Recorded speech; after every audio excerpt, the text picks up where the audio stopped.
My name's Jeff Regan. I get 10 a day in expenses from a detective bureau run by a guy named Lyon. Anthony J. Lyon. I'm the Lion's Eye.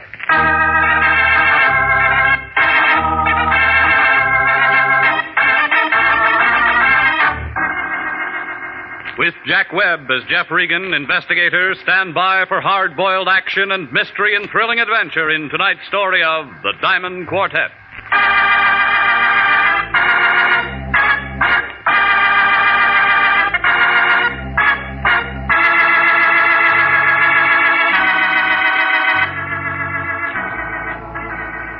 Well, this is the way it started. Melody called about 6 o'clock that night. She gave me the name of a restaurant out on the strip and said that Lyon was waiting for me. I drove out there and found him squatting at one of the corner tables. He had a big white napkin tucked under all of his chins, and he was working on a plate of crab louis and a bottle of beer. A tall peroxide blonde in slacks and dark glasses was sitting across from him, watching him eat. And a couple of bald-headed waiters were just sort of standing around looking at the ceiling. Well, Regan, I see you got my message. You're right on time. Sit down. I want you to meet Miss, what did you say your name was, young lady? Madge will do. Just plain Madge, fatso. Regan, this is Madge. I hate gumshoes. They all stink. Okay, where'd you find her? Madge? Madge works for Mr. Daly, Mr. Pete Daly. He's a new client of ours. Isn't that right, Madge? All gumshoes are nosy. That's why I don't like them. Madge is going to drive you out to Mr. Daly's residence, Regan. Who's Daly? Very nice chap. I spoke with him on the phone.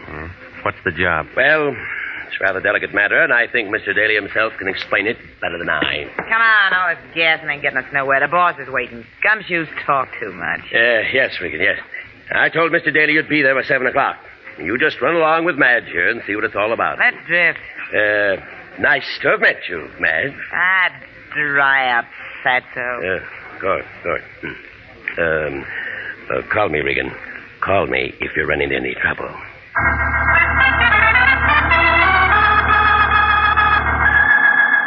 Just plain Madge, who was carrying a .25 automatic in her purse. When we got into a Cadillac, we went out the pass, turned off a hill, and back of Burbank.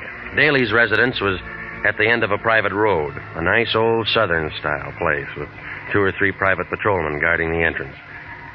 They all needed shave. They kind of nodded when we got out of the car and went up to the front door. Naturally, there was a peep shutter there. It was real Southern. Yeah? It's me, Felix. This is the private peeper the boss wants to see. Okay, man. Come on this way. Who is it? Madge, I got your peeper. Inside. Here he is, Pete. Flat feet and all. His name's Regan. Okay, Madge, that's all. Beat it. Sit down, Regan, sit down. Don't mind Madge. She's kind of antisocial. Nice place you got. How's the gross? No, I do all right. 2 crap tables, 2 faro games, a little roulette in the living room, but I have to be careful. I noticed that driving up. There's lots of money thrown around here every night. Somebody might get some ideas. You know how it is. What about the law? Law? No trouble with them.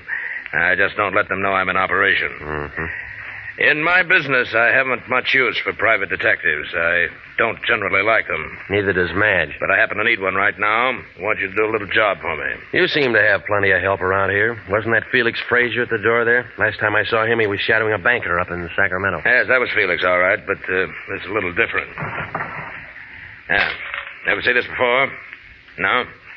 Well, it's a little bit of necklace called the Diamond Quartet. It's worth quite a chunk of cash. These 4 diamonds are good stuff. So? Dame named Annabella Callender left it here a week ago. She was in kind of deep at the roulette table and was wearing this. She left it for security. How much did she lose? About 5 G's, I guess. Kind of screwy little dame. She's a widow with a lot of money and a boyfriend named Teddy Silco. He paints or something. They come here. And she loses steady. Every time. Well, she sent me a check today for the full amount of what she lost. Yeah? And I want you to take this thing back to her tonight. That it? That's it. I got my dough. She gets a little diamond necklace back. Just business. Well, it sounds simple. It's simple. You're a licensed investigator, bonded, insured. Don't want any fuss about this. You just take it back. Very simple. Okay. Now, you told me how simple it all is. Suppose you give me the hook. Did her check bounce? You, want a drink? There wasn't any check. I thought it'd be something like that. Yeah. She called me a couple hours ago, said if I didn't have this thing back by tonight, she'd call a load of cops and come out and get it. Not such a dumb dame at that. As you're telling me. If she comes here with cops, I'm closed for the season, and this dump cost me a pile of dough. Felix was running the roulette table that night. I didn't know he'd taken this as security until we counted up. I should have pushed his mush in or something. Letting a dame like that make a setup. Yeah, maybe you'll do better next time. Ain't gonna be no next time, Regan. Here's her address. Here's the ice. Just take it to her, and I'll chalk it up to experience. You better get yourself a new boy at that table. Yes, you're telling me. You're telling me.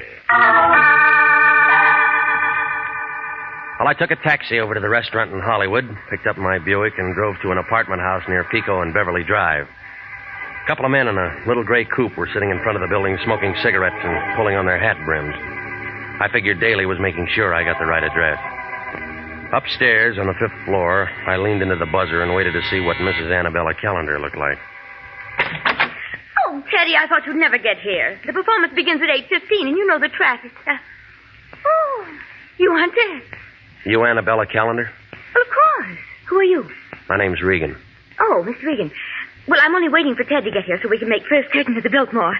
We're seeing Carousel, and we're going to be late if he doesn't get here. You can understand that. Yeah, it figures. And I'm all ready, and he hasn't shown up. Well, good night.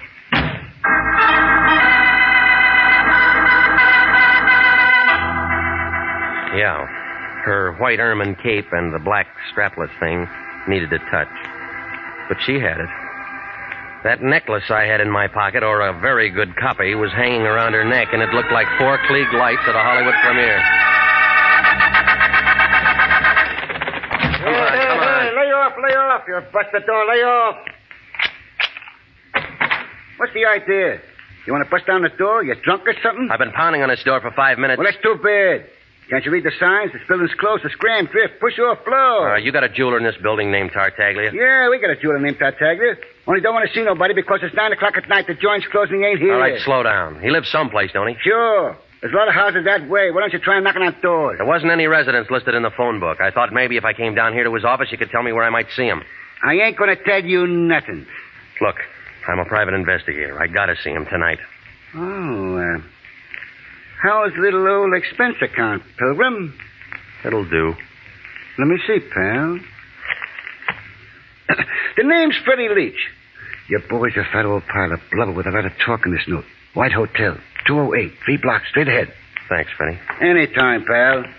From the Sawbuck, I'll tell you where his girlfriend lives.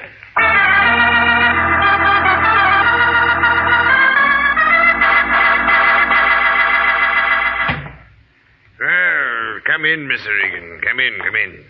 You find me a bit indisposed at this hour. I was preparing to retire, but you said it was a matter of jewelry. Therefore, Bert Tartaglia is at your service. Now then, sir, what is so urgent? I came to see you about a diamond necklace. I found your name stamped on the inside. House of Tartaglia, most respected name in diamonds as in all the lapidary arts. Most respected. I'm the last of 4 sons. All of... But continue, Mr. Regan. Take a look at this. And how do you come into possession of the diamond quartet, sir? A man named Daly, who runs a gambling club, hired me to take it back to a lady named Callender. Gambling house? And how did Mr. Daly acquire it? She lost it at the roulette table. She left it so she could raise the cash. Deplorable conduct on her part. Annabella Callender, a very indiscreet young lady, to be sure. Lovely body, propelled by a ridiculous mind. I tried to take it back to her tonight. It's beautiful, isn't it, Mr. Regan? Beautiful. I want to know if it's real or not. Real? Of course it's real. You sure? Mr. Regan, do you doubt my ability as a gemologist? Once in a lifetime, sir, only once in a lifetime does an artisan have the opportunity to create the perfect necklace. How much will it pull? Priceless in the amount of work. Roughly $65,000. See, here, under the light. See how carefully each stone is mounted. Without reservation, I pronounce the Diamond Quartet an incomparable masterpiece. Well, I saw one just like it tonight. Huh? I don't quite follow you, sir. No one could create another Diamond Quartet except Bert Tartaglia. Well, and somebody made up a pretty good imitation. The finest workman at best would create only a crude resemblance. This kind of work demands an artist, Mr. Regan, an artist. But it could get by. Oh, to the unpracticed eye, yes. To the layman, perhaps, yes. Mm-hmm. That's all I wanted to know. Laetet in anguis herba, eh? What was that? Latin. A snake in the grass, eh? Maybe. Your expression tells me you are concerned for the safety of this piece. I have a safe here in my room if you'd care No, to... it'll be all right. Well, then, you leave satisfied, I trust. Yeah, thanks. Think nothing of it, Mr. Regan. Think nothing of it. Just remember the House of Tartaglia when you want fine jewels. Good evening, sir.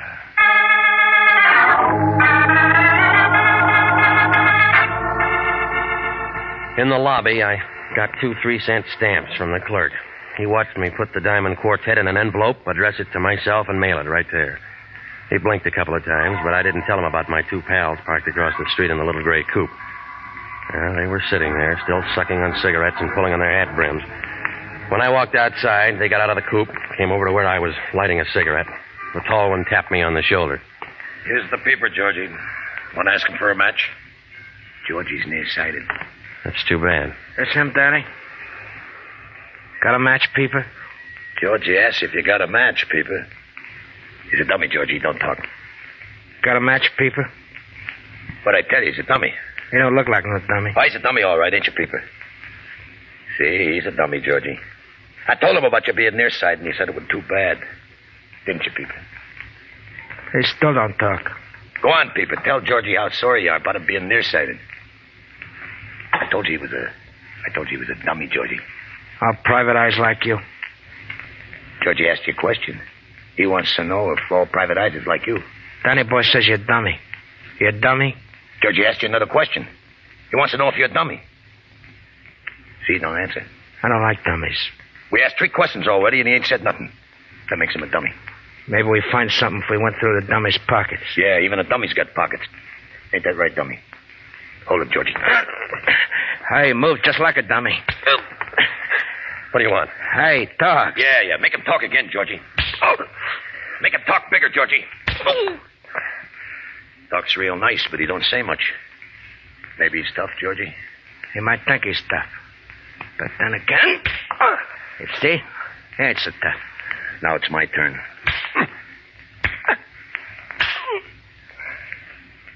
Hey.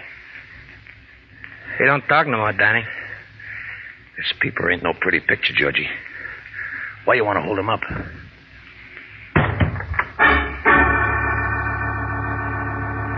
You are listening to the story of the Diamond Quartet, tonight's adventure with Jeff Regan, Investigator.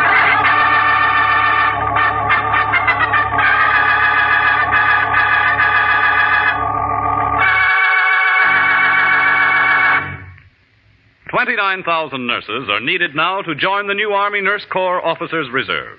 For the first time in history, qualified nurses are given the opportunity of receiving a commission in the regular Army Reserve.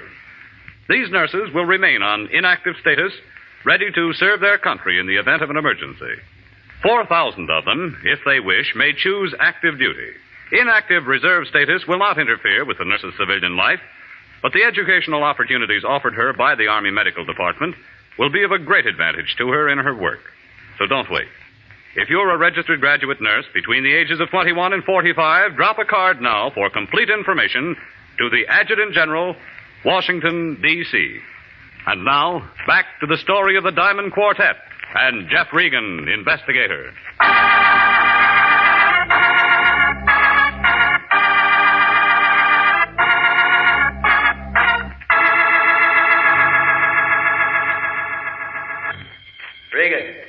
Regan, can you hear me, Regan? Nurse, are you sure he's coming too? He had quite a beating, Mr. Lyon, but he's coming around. Regan, can you hear me? Can you hear me? Regan, can you hear me? I think he's with us now. It's me, Regan. What happened to you? Why didn't you call? Regan, do you understand me? What's this? That's your head. It isn't very pretty, let me tell you that. I'll be at my desk, Mr. Lyon. All right. Come on, give it to me. What happened? An hour ago, the receiving hospital telephones me that they picked you up in some gutter. I come down to see what's what, and you lay there and ask me what's this. Well, it's a wrong job. Another punk client. As long as they've got the dough, we love them all. Who are you fighting with? A couple of boys named Danny and Georgie. A couple of boys named Danny and Georgie. Well, would you mind telling me just where you've been while you should have been doing what you were hired to do? I was out with Danny and Georgie. Sure. You were out with Danny and Georgie. But what did you do before that? And what did you do with the necklace? That diamond quartet or whatever it is. I mailed it. You mailed it? You were hired to deliver that thing personally, and you mail it. Where's my clothes? Regan, I'll never understand you. I'll never understand you or the way you do things. I send you out on a simple little job. All you have to do is take a necklace back, and what do? You wind up bleeding all over the city streets. Here's your pants. What time you got? 3 o'clock in the morning. It's always 3 o'clock in the morning when somebody telephones me that you're in trouble somewhere. Well, why don't you go home and go back to bed? I haven't been to bed. I haven't had one wink of sleep tonight. You know why? Because on top of all my other troubles, some dame who sounds like she has a suit full of hooch has been calling my place every half hour asking for you. My place. Why didn't you tell her to call my place? I did tell her to call your place. I told her a couple of 100 times to call your place. Then I told her to shut up. Coat. Here. You look terrible. Terrible. She give you a name? Annabella something or other. I don't know. Mm-hmm. What I want to know is... Hey, where are you going?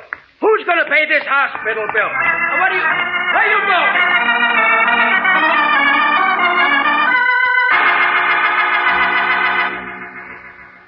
Well, the cab driver circled twice before he picked me up, but he got me out to her place in 20 minutes. When I got upstairs, her door was halfway open, and the light from the hallway kind of seeped in. She was sitting in a big chair right by the door. I don't know why, but she was holding the phone on her lap, just sitting there, looking at nothing. Oh, Mr. Regan. It's you. You came back. Yeah. I don't think you're going to need this. Oh. Well then, Mr. Regan. Well then. I suppose you've met some people tonight who know a great deal about me. Some? A gambler? A jeweler? And of course they told you how I carry on with money and all that. Everyone seems to know that. Yeah, Daly told me. Do you know about Charles? Charles and I had so many things together, and it was so much fun being alive with him. You like to have fun, Mr. Regan. I do think he enjoyed being alive with me. I mean, I cried when Charles was killed. I really did. I cried. I didn't know what to do. I cried. How long ago was that? Oh, Charles was killed 3 years ago. But now I have Teddy. He's really a dear. You should meet him. We should all have a drink together or something. Teddy's a fine artist. Very fine artist. I think you'll be very prominent someday. I do. I really do think Teddy will be very prominent someday. Of course, it wouldn't make any difference now. Did they tell you that did they tell you?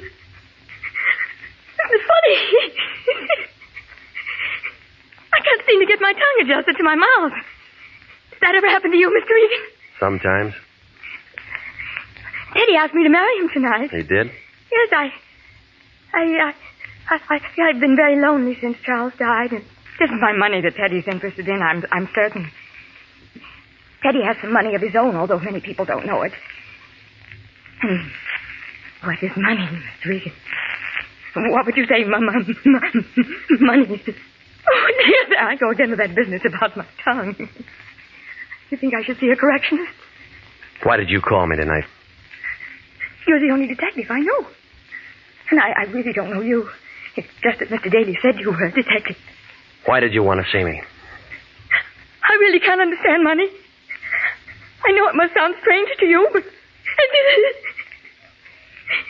people live for it, and some people die for it, and some people... Come here. What's wrong? What is it? Come on. Oh, they do look so funny. So very funny. I've seen them count money. Oh, so much money. And I really believe that's all they live for.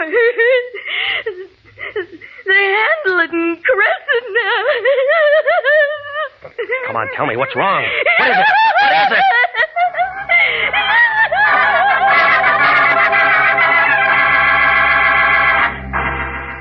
She was pointing to a black spot across the room. I found the light switch and turned it on. Oh, yeah. They looked funny, all right. It was Daly and his dumb roulette table man, Felix. And both of them were as dead as you can get.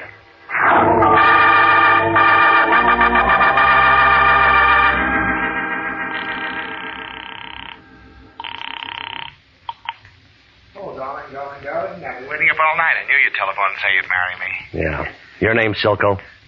Oh, yes, I was expecting... My name's Regan. I'm a private investigator. I'm calling from her apartment. Annabella's? Now, listen. There's been a couple of murders here. What? She's had quite a jolt. She's going to need you and all the help she can get. I called homicide, and, well, it might be kind of rough for her. I'll bring a doctor. And a lawyer. I've got a good one. I'll be there in 10 minutes. Thank you.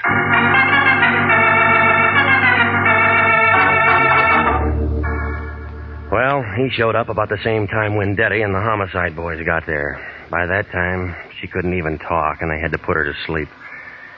I told Wendetti what I knew about it, and he said we'd get it straightened around as soon as she had something to say. It was about 8 o'clock in the morning when I got home.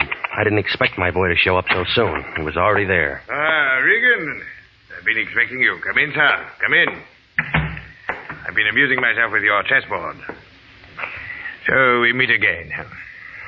Sit down. You've had rather a hectic night, I'll wager. Your boys were pretty rough. Georgie and Danny. Two men of another world, Regan. Not our world. Allow me to apologize for their actions. And so unnecessary, too. I underestimated you, Regan. Such an ingenious method of protecting the Diamond Quartet. Why, sir, by the simple expedient of placing a 3-cent stamp on an envelope and mailing it to you yourself, you hired as guardians the entire United States Postal Service, not to mention the Army, Navy, and Marine Corps. You want one of these? No, thank you, Regan. Much too early in the day. But go ahead. You give me cause to admire you again, sir. I am one of those faint-hearted persons who cannot abide liquor until 5 o'clock in the afternoon. All right. What happens now? By gad, I admire your directness, Mr. Regan. When I met you last night, I promised myself you'd give me trouble, and you have. Who's in on it? Such directness. In answer, sir, that is a matter to be explained. Double cross. If you can bear my vanity, I have invented a new word. Triple cross. It does have a ring to it, doesn't it? Sounds familiar. By gad, sir, I like you. Daly in on this? Daly? No, of course not. A mere instigator. But when Madge explained to me that he was returning the Diamond Quartet, I first conceived the plan. Just plain Madge. She and her friends have been very valuable to me. They knocked off Daly and Felix and planted them in the girl's apartment. Right. With 2 cadavers in her living room, Mrs. Callender was very unlikely to discuss missing jewelry with the police. Then it was a phony she was wearing, and she didn't even know it, huh? Then it caused all of this. If you had merely returned it, it would have been simple to remove it from her. But then... And you just sit here and wait for the mail. We wait for the mail, Mr. Regan. What about your playmates? You do act your role, don't you? And I like you for it, Mr. Regan. I wish you and I could have worked out something together.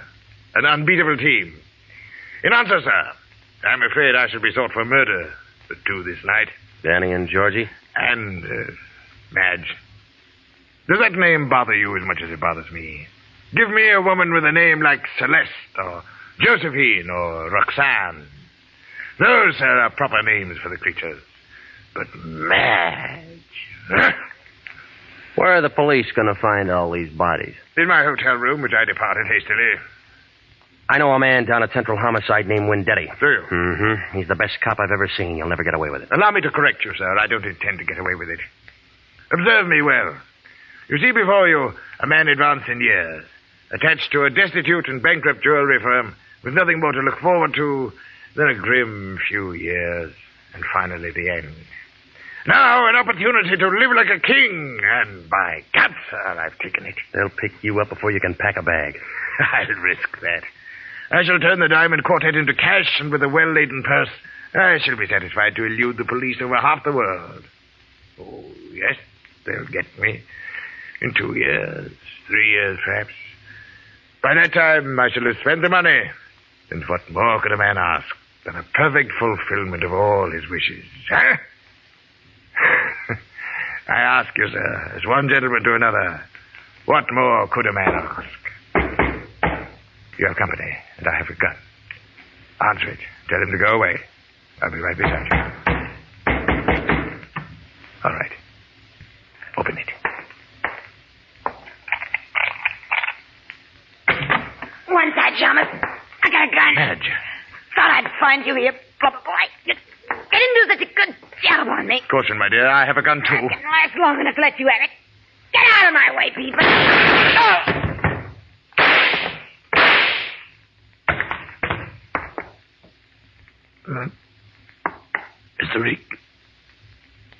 Mr. Regan, sir. I believe I've been shot. I'll need a little assistance. I can't seem to hold my feet, sir. Can't seem to hold my feet.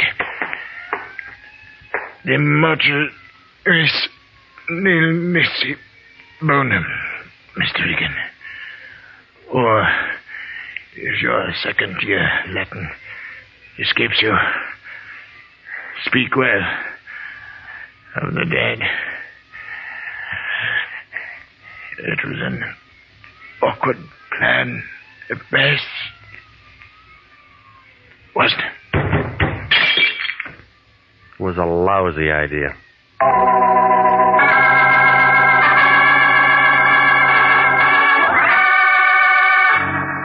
Well, there wasn't anybody left for Windetti to arrest, so we sat around and looked at each other. Windetti agreed that Madge double-crossed Daly.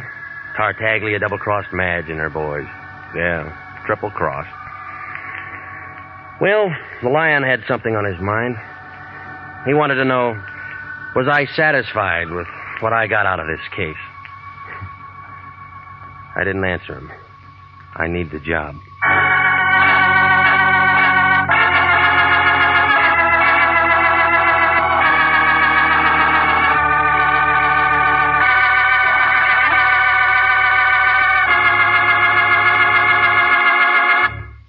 The Army Nurse Corps Reserve still has commissions available.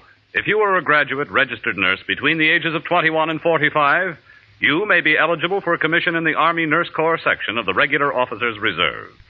Graduate work is provided at the Army's most modern teaching centers, and the nurses obtain educational experiences that benefit them in both civilian and military nursing. If you believe you qualify for a commission in the Army Nurse Corps Reserve, apply to the Adjutant General, Washington, D.C.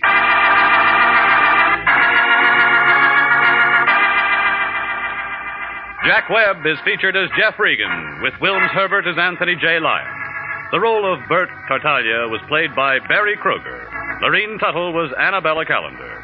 It's CBS same time next week for trouble, suspense, and thrilling adventure with Jeff Regan, Investigator.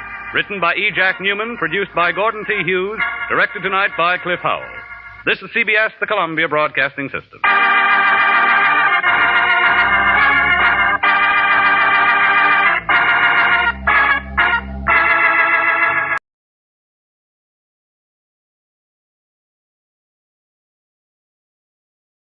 My name's Jeff Regan. I get 10 a day in expenses from a detective bureau run by a guy named Lyon. Anthony J. Lyon. They call me the Lion's Eye.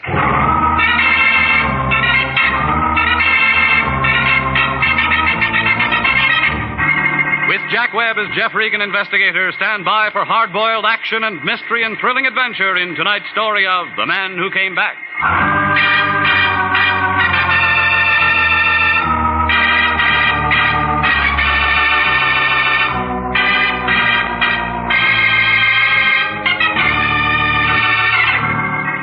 Well, this is the way it started. It was a hot Tuesday afternoon, about 4 o'clock. Melody was sitting at her typewriter watching a tired-looking fly crawl across the ceiling. She didn't say a word, just waved an arm in the direction of his door. Certainly we will, Mr. Brondike. Absolutely. Certainly. Yes, of course. Come in, Regan. Yes. It's all right, Mr. Brondike. Yes, he'll be there in an hour. Oh, all right, half an hour. Goodbye. Regan, you're it. I'm what? Here's his address. Name's Elmer Brondike. Has a real estate office in Altadena. Check came by a special messenger half an hour ago. It was late, but the bank tells me it's good. So you're it. You know, that's what I like, efficiency. It's too hot to be funny. I want you to hop out there and see what he's excited about. Didn't he tell you? Yeah, he's one of those nasty old coots. He didn't make much sense on the phone. Something about someone coming back. Besides, his teeth were slipping around. Yeah. Anyhow, it's a job. Business has been terrible lately. You know, I still want my expenses on that Tartaglia thing. Have you ever come up short with me? Yes, I have. You'll get all that's coming to you. When? As soon as Melody gets a bill from that hospital, because that's coming out of your check.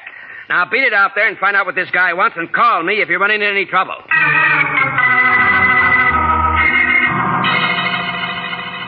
Brondike Manor was a brown-white cottage on the edge of 10 acres of dusty land in back of Foothill Drive. There was a big sign right in front of it telling you how easy it is to own your own land and have your own home on Brondike Estates.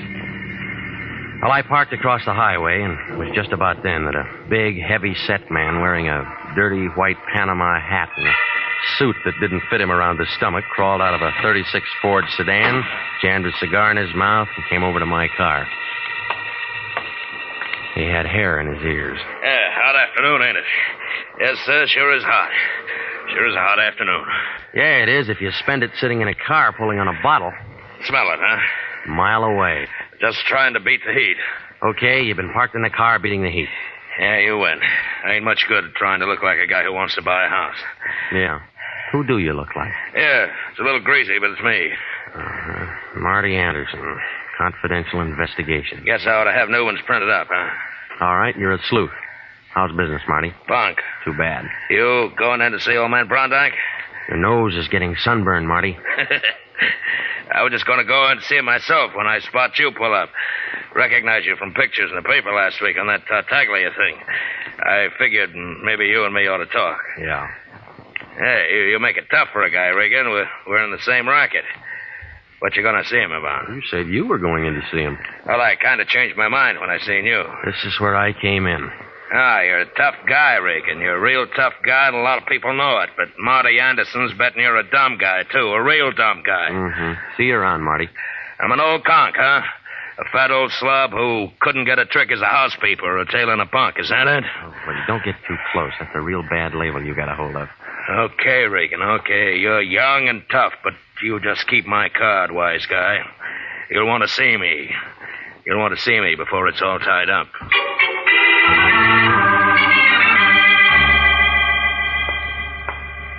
Mr. Brondike, please. Elmer Brondike. He's expecting me. Your name, please?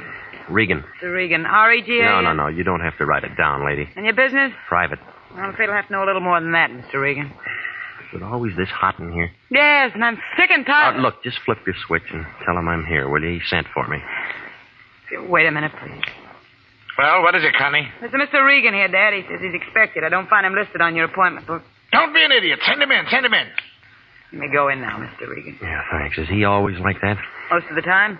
Other times he's bad. High blood pressure? He's got it high, low, and in between. I hate him. A winner, huh? I'm sorry, Connie. That is your name, isn't it?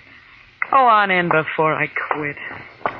Don't just stand there. Come on in and shut the door. What took you so long? You're Jeff Regan, huh? You don't look much like a private detective to me. Sit down. Where'd I put that thing? Over there by the inkwell. What? Oh, well. Now then, Regan, about this Collier. He's a no-good tramp. Do you understand that? A no-good tramp. I'll see that he goes right back up to San Quentin if I have to. I'm a dangerous man to play games with. He found that out once, and if he keeps up this business, he's going to find it out again. All right, you're dangerous. He's a no-good tramp, San Quentin. Say, are you mocking me? No, I'm not. I'm just wondering what you're talking about. I just told you everything. You got ears? Can't you hear? I don't hear anything but a lot of blubbering, and that doesn't make any sense. Too big gum Now, here. Connie told me all about your high blood pressure. You better watch that. She did she? Well, Connie talks too much. That's what's the matter with her. She talks too much. Oh, sure, and you'd fire her, only she's your daughter, and you'd have to pay somebody else 3 times what you pay her to take everything she has to You take. get out of here. Get out of my office. Get out. Get out. Okay. No, never mind. Sit down. It's just hot. Heat always gets me. Yeah, me too. Now, do you want to tell me about it? He's an ungrateful scoundrel. Who? Toby Collier. Who else? Well, I took that boy in as my junior partner in Brondike Estates when he was nothing more than a car washer in a filling station. And how does he repay me? Hey, you're letting the heat bother you again. No, it isn't the heat, Regan. I'll tell you that. It's those phone calls. Phone calls telling me to beware and watch out. And a lot of other nonsense. Now we're getting close. They let him out of San Quentin last week. You'd think he'd go somewhere where people didn't know him and wash cars again or something. But no. He has to start telephoning my office and telling me he's back and that he's going to get me. What was he doing in San Quentin? 2 to 10 on an embezzlement count. How long ago was that? 3 years ago. I guess he got time off or something. Why is he sore at you? I had to testify against him. It was my firm. He was chiseling. So now he's out of the clink and he's phoning you and trying to throw a scare into you, huh? He may be out, but he isn't scaring me or anybody else, I'll tell you that. Yeah. I want you to find him, wherever he is. Bring him here. All right. And then I want to tell him like I'm telling you. If he keeps bothering me with those phone calls, if he persists in threatening me, then I'll haul out some stuff I have in my safety deposit box and send him back up there on a swindling rap. Just to get him out of my hair. You withheld evidence at that trial? I withheld nothing. Just be a new charge, and I could make it stick if I wanted to. All right, tell me the rest of it. What do you mean, tell you the rest of it? No more to tell. He's a punk. He's got to get in trouble. Where'd Marty Anderson figure? What? Anderson, Marty. Confidential Investigations. Big, dirty-looking ape who shaves every other day. Oh, that rum pot. How do you know about him? He tried to shake me down outside your office. He would. Yeah, he's just a second-rate gum heel I called in 3 years ago when I thought Collier might be fixing my books. I think it's the only job he ever had. He's been pestering me ever since. Did he testify against Collier? Of course he testified against Collier. That was part of his job. Is there anything else you want to know? Yes, there is. Why'd you call International instead of the police? You're pretty nosy, aren't you? I'm a lot of things. Now, come on, why? Because every time you call a cop around this town, there's always some snoopy reporter hanging around the sergeant's desk. I got $500,000 tied up in this here gravel pit. I don't want anybody who's going to buy into it thinking that I might get knocked over by some loony. That's why I want it all quiet. Does that satisfy you? No, it'll do for now. You'll probably come up with something better later on. Are you done? All right, where's Collier? If I knew, I wouldn't have called you in. You have a family here, a home, a wife, something? He was all alone. He had a mother somewhere, I guess. Pictures? Here. Okay, I'll keep these. When am I going to hear from you? When I find something, You bring him to me. I'll ask him to come. He doesn't have to. You just spring that swindling rap on him. He'll come. Yeah, and if it's no good, he can turn right around and slap a slander suit right in your face, and I wouldn't blame him. Don't you forget you're working for me, young man. I won't. Regan, you've got a nasty way of talking. People don't talk to me like that. Yeah, well, this is a brand new crowd of people, Frosty Top, and we talk just like we feel.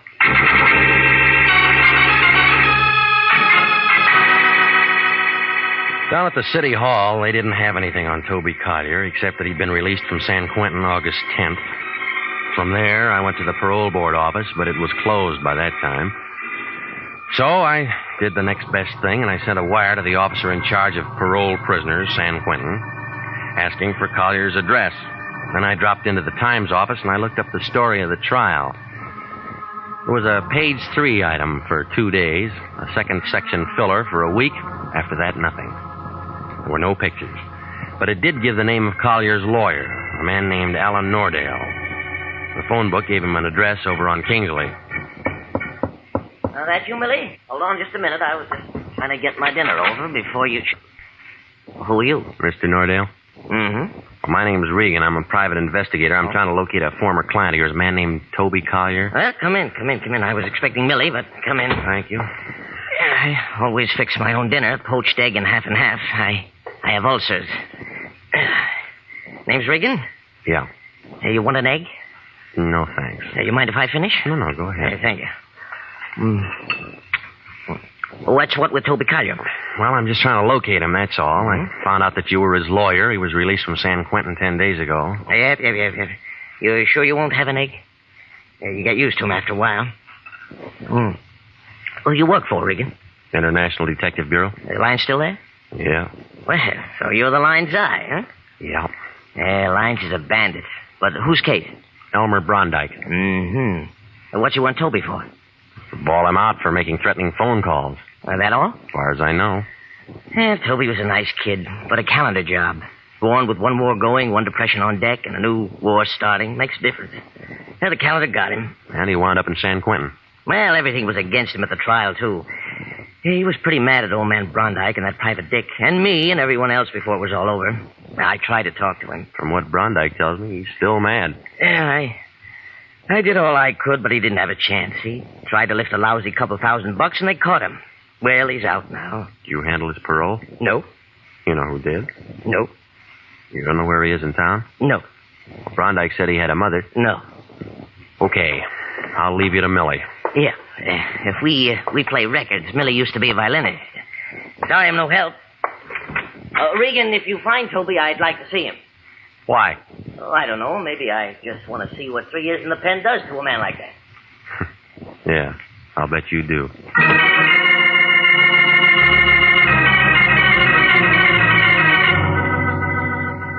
Where are you now? Did you find Collier? I'm calling from home. Home? What about Collier?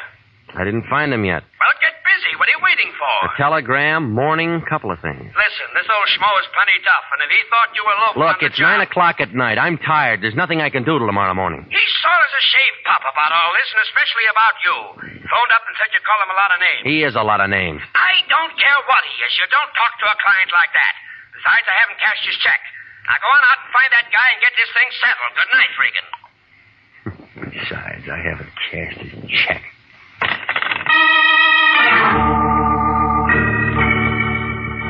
Well, I just set down the phone and started at the door when it happened. Connie Brondike was standing there, and she didn't waste any time. She didn't say a word, just pulled the trigger. The first 3 brought down plaster on the ceiling. The 4th one ruined the shoulder on my suit. The 5th gave me a haircut. I made a grab for and I missed. I took the empty gun in my face. Next thing I knew, she pulled off one of those high spiked heels and raised it above my head. I tried to stop her, but my arms wouldn't work. And that's all I remember.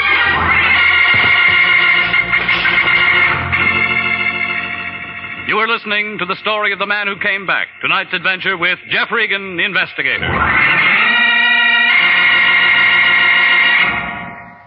They're still available for qualified nurses. Yes, the Army Nurse Corps Reserve still has commissions available. If you are a graduate registered nurse between the ages of 21 and 45, you may be eligible for a commission in the Army Nurse Corps section of the Regular Officers Reserve. Those who meet the high standards and qualify to serve with this fine organization may elect active or inactive status. Nurses requesting inactive status will continue with civilian nursing, but stand ready to serve in time of emergency. In addition, they have the opportunity to take advantage of special training courses. Nurses who request active status enjoy the same privilege of all other officers.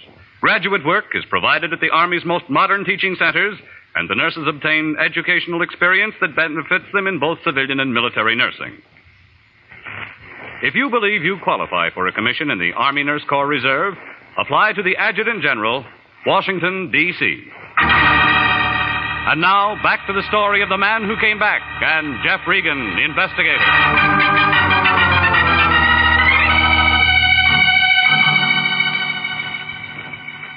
Oh, yeah. Connie had done a real good job. 6 to 5, I'd never get there before it stopped ringing.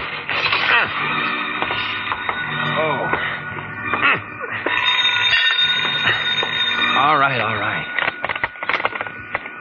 Hello? Regan, is that you?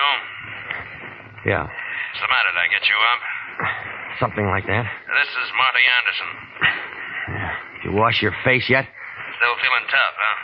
I thought maybe we could talk now. Yeah. What made you think that? You're looking for Collier, ain't you? I know where he is. Yeah? Want to talk? Where? My place, on my card. Half an hour. I'll wait for you, tough guy. Bring some money. This is going to cost you.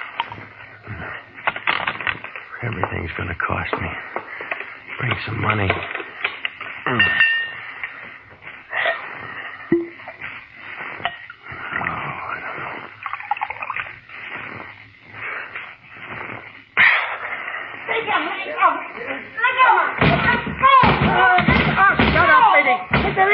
Mr. Regan, it's me, Jake. You all right in there? Go, me!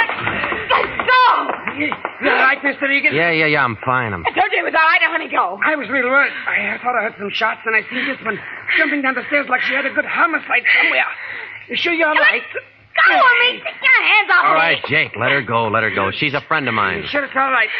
Hey, you're bleeding. Look at the plaster. Who them was shot? Of course they were shot. You let... Jake, let her go, will you? Huh? Sure. I was cleaning a gun. Oh, cleaning a gun. Funny time to clean a gun, 10 o'clock at night. Well, I do a lot of funny things. Come up and have a drink sometime, will you, Jake? Okay, Mr. Regan, okay. Good night. Good night. Oh, no, you don't, lady. Stay right where you are. No, we're going to talk. You hurt my arm. I'll rough you up good if I have to. Now, come on. I only wanted my pictures. Oh, save it, lady. I didn't have any right to give them to you. They were mine. Shouldn't have done that. So you come over to get them, and you take 5 shots at me and slam a gun in my face. Why don't you finish the job with your heel? I couldn't do it. I was going through your wallet looking for the pictures. I saw your license. You're a private detective. You're looking for Toby, aren't you? That's why you had the pictures. You're looking for Toby. Collier, your boyfriend? Yeah, we were going to get married. Only he went to the pen, huh? Those pictures. That's all I had left of them. He didn't write? No. You know he's out now. Yeah? So he gotten in touch with you? Why should he? He thinks I was in on it. In on what? The whole dirty, rotten thing. Toby was framed. Dad hired that Marty Anderson to help him do it. How do you know he was framed? I've been working for my dad for 5 years. I see things. Yeah, I'll bet you do. That's the truth. Oh, yeah, everybody's full of the truth. All the liars are dead. Look at me. Well, go ahead and look at me, Mr. Regan. I'm not what you'd call beautiful. I ain't even pretty. I'm tall and gawky. No man would ever look at me twice. Well, Toby looked at me. He loved me, but... What you gonna do to him when you find him? Well, he's been threatening your father on the phone. I'm just going to take him there. Yeah, would you bring him to me first? Would you let me talk to him? Why? Because maybe I can hold him in my arms and make him forget all his hate, everything he's gone through. Maybe he'll still love me. We can go away together and get married. You know where he is. Can you find him tonight? Maybe. You gonna help him, mate? I got to see a man. Guess I went kind of crazy tonight, huh? I don't know. I've been thinking about him so much lately. Yeah. Well, next time, give me a little thought, will you? Good night, lady.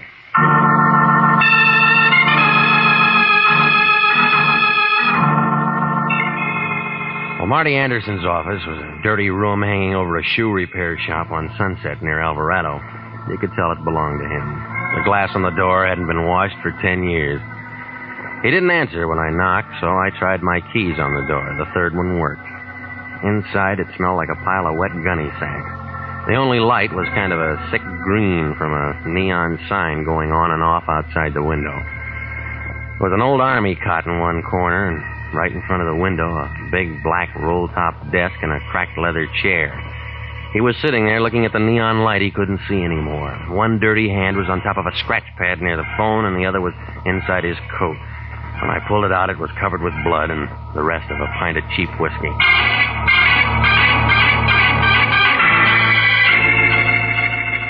I found a .38 cartridge case on the floor. He didn't have anything in his pockets except some keys and a plug of chewing tobacco. There wasn't anything in the desk drawers either. When I started to call homicide, I had to move his hand. The name Collier was written on the scratch pad, and there was an address to go with it.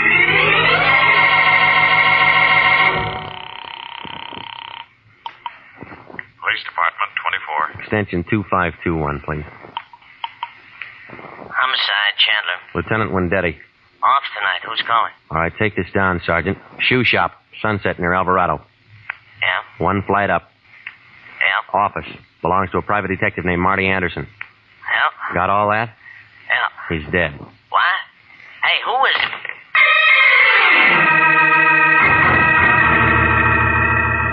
The Santa Monica fog was all over Flower Street on the 1300 block south. The streetlight didn't do much good. Just kind of hung around and watched everything get wet. I used a half a pack of matches finding my address.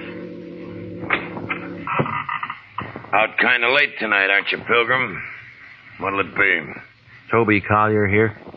He was here. All right, I'll wait. He ain't gonna be here no more. You a friend of his? Never met the guy. Yeah. It's midnight, beat it. All right, wait a minute. Oh, like that, huh? Any way you want it. I'm gonna do you a favor. I'm gonna tell you something. All right, Santa Claus. Before I turned night watcher, they call me the Candy Kid. 6'4", pound of 2 under 300. It'd be assault with a deadly weapon if I slapped you in the mush, but you're tempting me. Now, beat it. All right, wait a minute. Being a night watcher ain't slowed me down, though. All right, now maybe this will. I just came from Marty Anderson's. So what? He's dead. So what? And in about a half an hour, the cops are going to be here looking for Toby Collier. Yeah? Well, they can just dig him up and talk all they want. Dig him up. Are you blind or drunk or something? This outfit buried him this afternoon. This is a mortuary.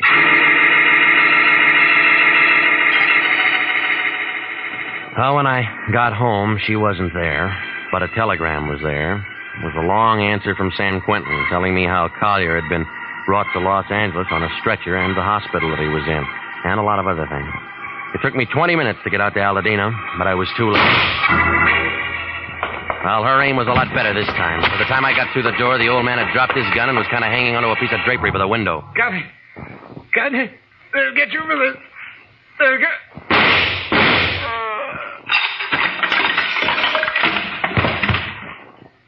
Well, you've turned into a real Annie Oakley, haven't you?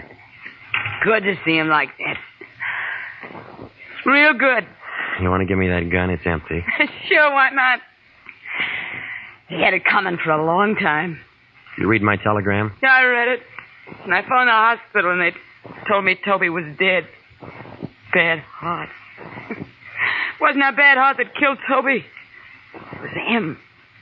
He killed him. You don't have to make those faces. They don't make him any deader. You think I'm nuts, don't you? No, I'm not a lawyer, lady. You can plead any way you want. Well, I'll never tell it to a court. Don't bet on that. You aren't such a bad guy. I'll tell it to you. All of it? How many tramps you met in your life, Regan? Real tramps. Some. Some just thought they were tramps. Well, you met the genuine product today. Take him. For 10 years, he's been packing away money. When the income tax people got close, he goes out and he finds Toby in a filling station. And makes him a junior partner. Yeah, works an embezzlement frame up that makes Toby the fall guy. That way he doesn't have to straighten out any books. Tramp number 1. Genuine, huh? And then there's number 2, a private dick named Marty Anderson. Pig. Oh, he's dead. Somebody shot him tonight. Yeah, he did it. The only decent thing he ever did in his life. Marty was in on it. He testified against Toby in court. But Marty wanted money. All the time for the old man killed him. And it was supposed to look like Toby. Only Toby was dead. Yeah. Toby was dead, and he couldn't kill anybody. When you find out about Toby, you come back and you do some shooting yourself, don't you? He killed Toby. At the morgue, they told me it was his heart. His heart, his soul, everything that made him. He was on a hospital ward all the time he was in prison. He'd only written and told me. All right. Come on. He's going to take me down. Yeah. Don't make no difference now. This Toby, you must have loved the guy. I'd have died for him. Yeah, lady. I guess you will.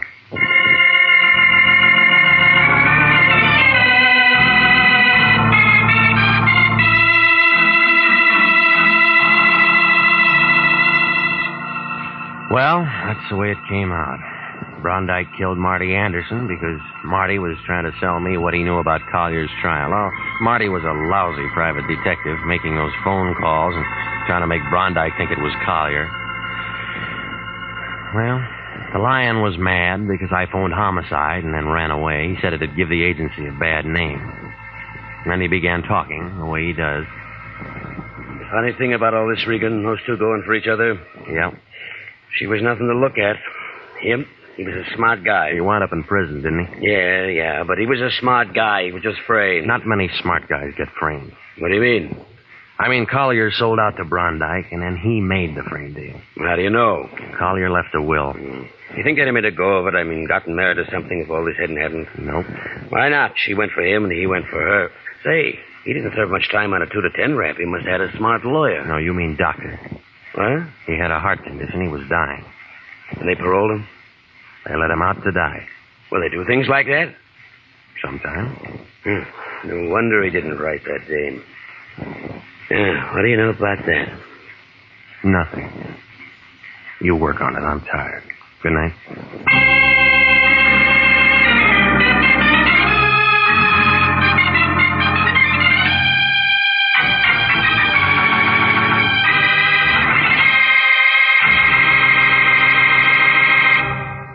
Are you a registered graduate nurse? Do you know someone who is?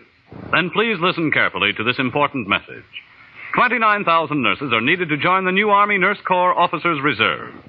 For the first time in history, qualified nurses are given the opportunity of receiving a commission in the regular Army Reserve. These nurses will remain on inactive status, ready to serve their country in the event of an emergency. 4,000 of them, if they wish, may choose active duty. All nurses who receive reserve commissions will benefit from the opportunity for specialized training offered to them by the Army. Inactive reserve status will not interfere with the nurse's civilian life, but the educational opportunities offered her by the Army Medical Department will be of great advantage to her in her work. So don't wait. If you're a registered graduate nurse between the ages of 21 and 45, drop a card now for complete information to the Adjutant General, Washington, D.C.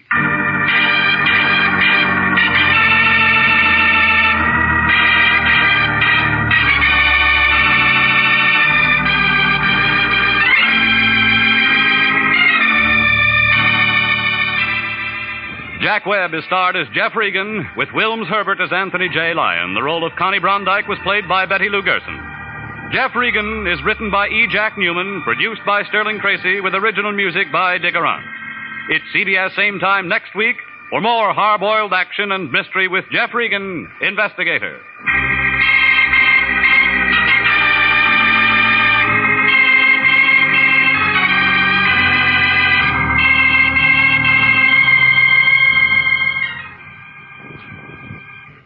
If you like mystery, you'll be able to find out what makes a mystery when you find that clue with mystery man Ken Crossan and other famous mystery experts on most of these CBS stations Monday night at 8:30. Remember, find that clue, CBS Monday night. This is CBS, the Columbia Broadcasting System.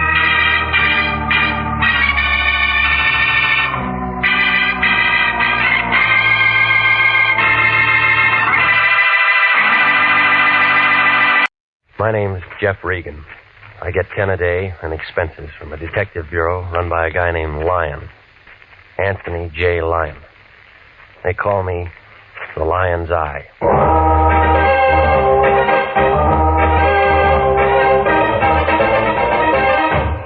With Jack Webb as Jeff Regan, Investigator, stand by for hard-boiled action, mystery, and thrilling adventure in tonight's story of The Man in the Door.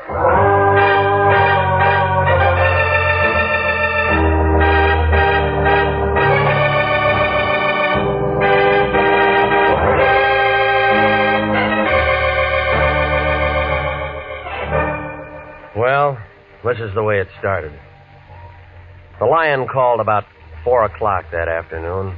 Said he wanted to see me down at the office. I argued a while and finally told him I'd be there. Melody was sitting in front of her typewriter when I came in, putting a new coat of paint on her nails. She handed me a blank contract with no dates filled in, jerked a thumb toward the Lion's den. I went in. Regan, I'm glad you got here. What do you know about architects? They draw things. I know that much, but what about bids and all that stuff? Well, they figure out what a building's going to cost, don't they? Go on. If whoever's paying for the building likes what they write down, then they're hired. A couple of architects, maybe 3 or 4, make bids. Well, I suppose so. Low man gets the job. Why? Our client's an architect named Dudley Hayes, an office in the Park Central building. He thinks maybe the bank that's handling his bit might try to put something over on him. Banks don't do things like that. He thinks maybe a guy who works at the bank might be taking dough to shove his bit under the counter. Why didn't you say that in the first place? Because I'm saying it now. Haynes wants us to look into it. All right, who do I see? Haynes first. I only talked to him on the phone. I told him we'd have to have a contract and retainer before we did anything. That figures. So hop over there and find out what's what and make him sign that contract and get a check. Anything else? Make sure it's certified and call me if you run into any trouble.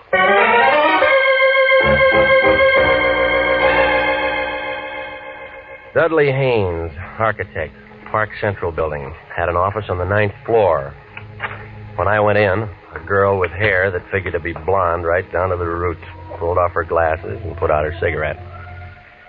And she kind of eased out of her chair behind that desk, moved toward me, like a panther looking for a meal. My, you're tall, aren't you? Well, there's nothing I can do about that.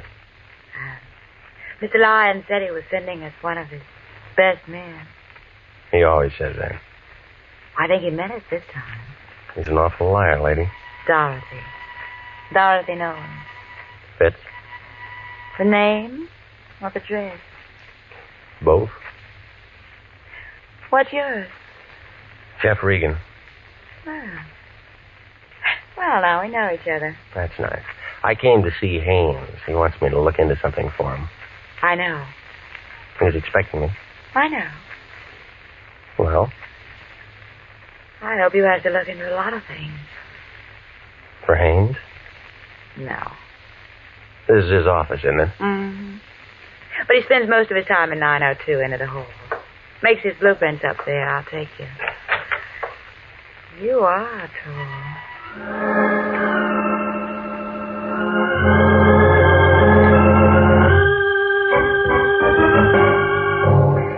Well, we started down the hall. We got about 10 feet from the frosted glass door at the end. We both stopped. We were looking at the outline of a big man behind the door. Both of us expected him to open it and walk out. Oh, he came out all right, but he walked right through it. Oh, he's been shot. Oh. You know him? It's my boss, Mr. Hayes. No, it was your boss, lady. He's dead.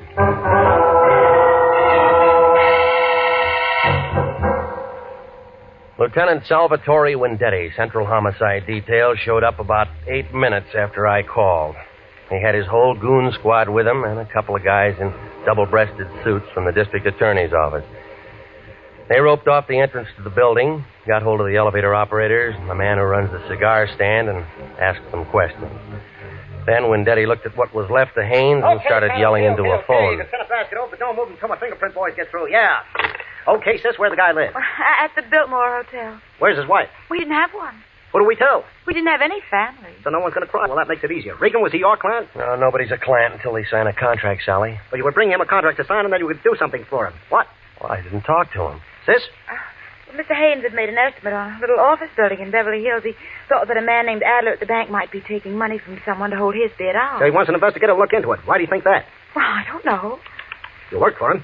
Well, I don't know everything. Neither do I. Hot, isn't it? Who's Adler? Oh, just a name to me. Who else? Who else? Architects. Who else was making a bid? Well, I don't know that. Now, where are we? Kelly! Yes? Guy named Adler at the Grand National Bank. Bank. Pick him up and have him down to my office in half an hour. Yep. What do you want to do about reporters, Sally? Tell him to go jump in the lake. Yep. They always spell my name wrong. How long you two known each other? An hour? Nice. What do you mean by that? Just nice. Didn't hear any shots? No, we didn't. Tell me more about the bid. Well, what's there to tell? The setup. Well, the bank handles the money. Who says yes, who says no? Well, the bank, but... But what? The contractor usually tells them who to take. Huh? Who's that in this case? Contractor in Long Beach, his name is George Cantrell. I'll say this for you, Regan. When you get mixed up in anything, you certainly get mixed up with the good-looking people. I'm not mixed up in anything. What do you say, sis? I'll keep my mouth shut. She's a smart girl, Regan. Hello, honey. Won't be home for dinner. Some guy got himself killed and I'm in on it. Not long, no. Regan? I'll tell him. Wife says hello. Says come out to dinner sometime. Whoop. Sis, how much that contract worth? Oh, and the building in Beverly Hills, about $40,000. Profit? No, overall. Break it down. Well, Mr. Haynes would have cleared about $12,000 if he'd gotten it. I know some guys have killed for a dime. Sam, Vendetti. I'm still at the Park Central building. Get out to Long Beach and talk to a contractor named George Cantrell. And find out what architects were making bids on some stuff he was going to put up in Beverly Hills. Yeah, get the names. Okay, that about does it. Let's go. Miss Nolan? What? I have to take you down. Jeff, can you do that? Well, you're a material witness. Well, what are you? He's a bystander with a built-in lawyer. What'll I do, Jeff? Go with him. Why do you want to spend the night in jail? I just worked for Mr. Hayes. No phone calls. This is a murder case. Well, get me a lawyer or something, Jeff. You know a lawyer? No. Wait, yes, I do. His name's Dave Henderson. He lives at 1648 Claremont Place. Will you get him for me? Tell him I'm in trouble. Yeah. Check, Sally? She didn't make a phone call. I like her, too. Well, look, he may not be able to do anything for you tonight. It's almost 6. But you'll see him as soon as possible. Yeah? Tell him I'm scared, Jeff. Scared stiff.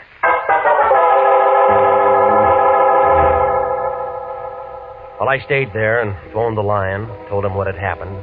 Well, he got mad and yelled something about me being a jinx on all our clients, and then he hung up. So I went through the classified telephone directory under attorneys and Henderson. There was a Ben, a George, a Joe, a William, but no Dave Henderson. So I drove out to the address that she'd given me. It was a blue apartment house 4 blocks west of Vermont over by the Coliseum. Somebody was cooking hamburgers somewhere, and somebody was all worked up over a ball game on the radio. I picked the baseball fan. Well, what'll happen now is anybody's guess, but let me tell you that this ball game is a long way from being up. Hey, what'd I tell you? It's outside the ballpark, and they're coming in like homing pigeons. Bases are loaded, and they're all coming in. Oh, it's going to be 8-5. Come on, the ball game's not that good. What's so important, Pilgrim? I'm with the ball game. I'm looking for a man named Dave Henderson, a lawyer. So what? Well, somebody told me he lives in this apartment house. Who told you that? A lady. Ha! Does he live here? You try looking at the mailbox? No name. You cop? Private type. Ha! Does he live here? Sure he lives here. Well, where? End of the hall, 106. Thanks. So he's a lawyer, is he? With his kind of friends? Ha! What does that mean? You're young, ain't you, Curly? I got a driver's license. Let me tell you something. Don't go knocking on no doors when you hear a ball game. Remember that. Yeah, I'll remember And that. you can tell him Tessie Bogart to start tell that one. And the score is 8-5 coming into the first half of the ninth, and this has been some ball game, let me tell you. 106. Here we are. Come on in. It's unlocked. Your name Dave Henderson? Yeah, who wants to know? My name's Regan. I'm a private investigator with the International Detective Bureau. Wrong steer gumshoe. I don't need one. Look, I'm not looking for work. I'm looking for you. What'd you say it was? Regan? That's right. R-E-G-A-N. Regan. Regan. Learned that just an hour ago. Cute, huh? I met a friend of yours today. Dave Henderson never had a friend. She said she was a friend of yours. But I didn't say I was a friend of hers. Hey, who are we talking about anyway? Dorothy Nolan. How is Dorothy? Not so good. Thought you were a detective. I am. You sound like a doctor. Look, you sound like a guy with a chip on his shoulder. Sound like a lot of things. You're trying to be tough, baby. No wonder you aren't in the telephone directory. I'll just skip that. She said you were a lawyer. They say I drink too much. You haven't seen me drinking, have you? She wants you to get in touch with her. The man she was working for was murdered today. She kill him? Well, they're holding her. Material witness or suspect? Material witness right now. She doesn't want to spend the night in jail. Who does? That's why she isn't feeling so good, huh? He wants me to get her out. Something like that. Who's handling the case downtown? Detective named Wendetti. Yeah, and where do you come in? Well, they didn't give her that one phone call. Yeah. You're sensitive. What if I said no? Well, that's your business. You know why she asked you to see me? Because I'm a guy she knows. And every guy who knows little Dorothy does a little something for her. Ever met him like that, Regan? Sometimes. I'm just checking. Checking what? She's pretty good with the works. Eyes just right for the job. Hair just right. Everything just right. She can make you do a lot of things you don't want to do. Wait till you see her in a bathing suit. Ooh, that's something, brother. Well, they aren't wearing them in the county jail. Okay, I'll phone Wendetti and find out what her bond is. Look, this is a murder case. There's no bond on this. You know that. Well, it depends how you handle it. I'll think of something. Yeah, I'll bet you will. You know, don't like each other much, do we? Nope. That's the way it goes. Listen, she said to tell you she was scared. Well, some of us are scared part of the time. And somebody gets shot. And everybody gets scared. You scared? Nope. Iron Man Regan. Have a good time.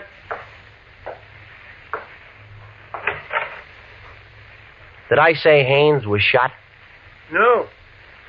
You didn't say a thing. See you somewhere, Peter.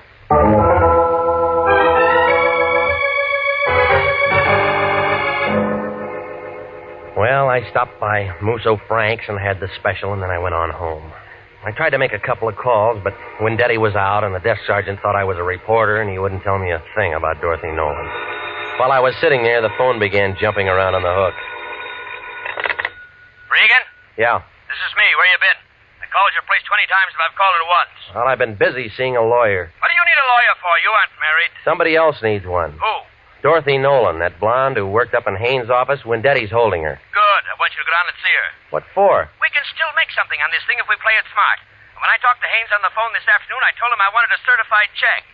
So what? So that means there's a check for $100 lying around his office somewhere, and it's made out to International. Look, he's dead, remember? Everybody dies. Don't worry about it. We weren't even hired. We had a verbal contract. We had nothing. That check's no good to anybody but us. We didn't do anything for him. Well, buy him some flowers. Now hop down to the pokey and see that dame and find out where that check is. We can't do that. I talked to Harry Presidio, and he'll give us a lien to get in. Hello?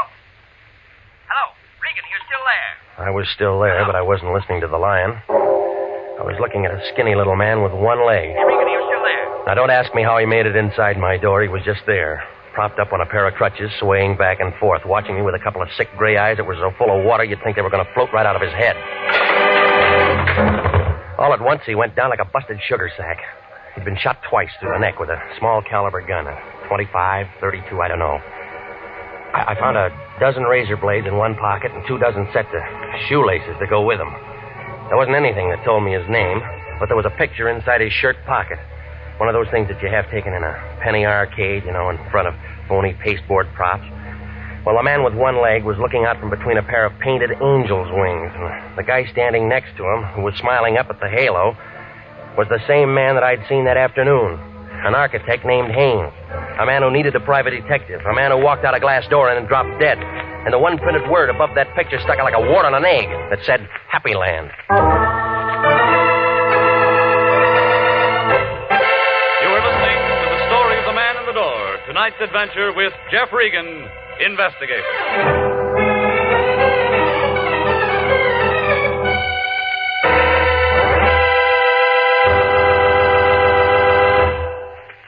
Here is a special and important message to every businessman listening.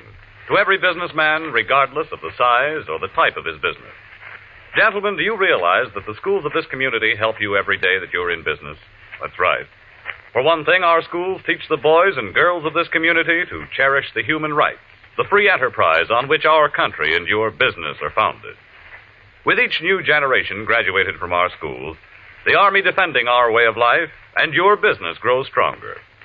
What's more, good teachers and well-equipped schools do a better job of developing our children's talents. The result? School graduates who become more skilled and more efficient employees. So remember, any time and taxes that you contribute to improving local schools are an investment in your own business future. Education is good business. Education can maintain our freedom. And freedom is everybody's job. And now, back to the story of the man in the door and Jeff Regan, Investigator.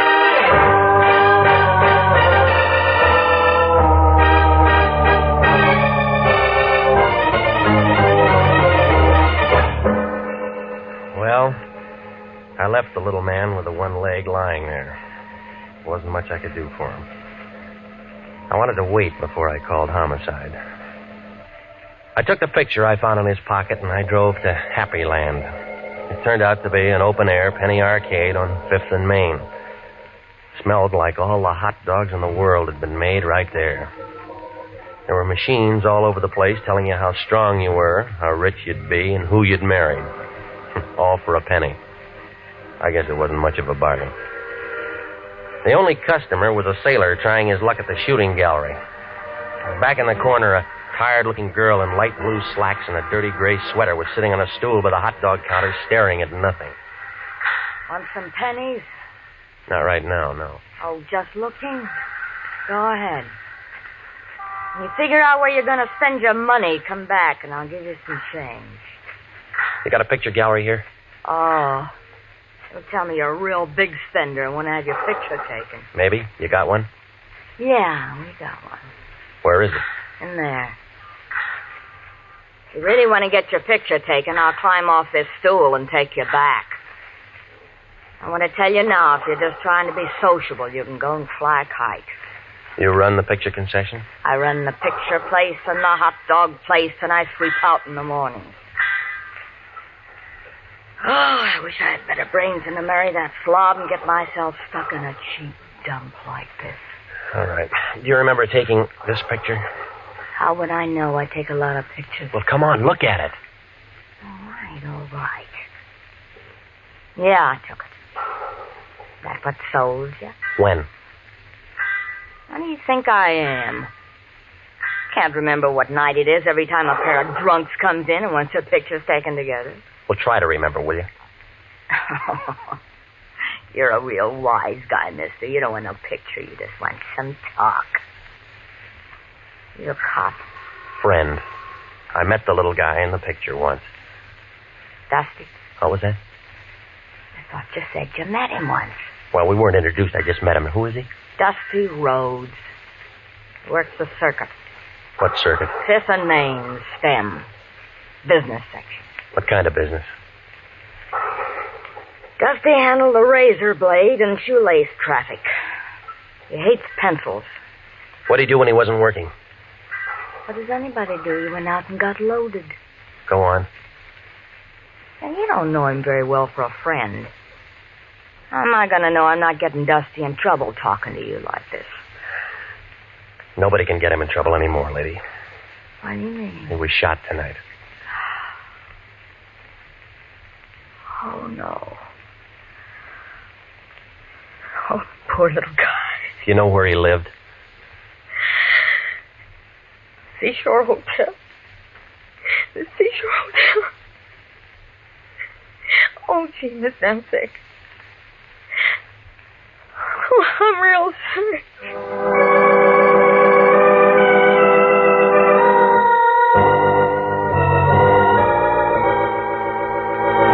Brother, the seashore caters to many types of people, good and bad, just out of the pokey. 2 bits a night for transients, $1.50 a week for solid citizens. And sign and register, it's a law. I'm not looking for a room. Then you're wasting my time, brother. My beer's getting warm. Look, I'm a private investigator. My name's Regan. I liked you before you said them 2 words, brother, but you have soured me. Private investigator means private eye, and it all means cop. And you are not welcome. Now blow. I'm trying to find out something about a man named Dusty Rhodes. We do not ask questions, and we do not give answers. Now blow. I was told he lived here. You find me tongueless, brother. Now blow. Did you know him? During the last 5 years, I have acquired 85 pounds and a very bad heart, or I'd have you in the alley right now. Oh, yeah, sure you would. Here. Abraham Lincoln was a very fine man, and he took a very fine picture. I seem to have found my tongue, brother. Will it be? The key to his room for a starter, huh? Disallowable and punishable by fine and imprisonment. Into the hall, turn the bent fist door to the right. Thanks. Well, I don't know what I expected to find there. Outside of more razor blades and more shoelaces was a little room full of dirty white curtains and a wire bed that sagged in the middle. I was standing there watching a neon sign advertise beer a block down the street when I thought I heard somebody behind me. Whoever it was had been drinking bad whiskey, but he was still pretty good. It landed 1/4 inch above my right ear, and I piled up in a lamp, a chair, and a pitcher full of water. 5 berries gets you a look, brother, but doesn't get you a room. Besides, it's already taken and the bed's over there. Now, come on. you didn't go to sleep, brother. You was knocked to sleep. I apologize. Why the games? Who came in after me? You're the only one. You sure? My name's Sam Preacher. Brother, I'm very sure. Well, maybe he was waiting for me, huh? I don't generally ask him, but the question is this. Why? Oh, I don't know. Unless... What's the matter? Something missing? Just a picture. You can get lots of pictures. You didn't see anybody? That makes the third time, brother, and the answer's still negative. Okay. Then let's blow, buddy, huh?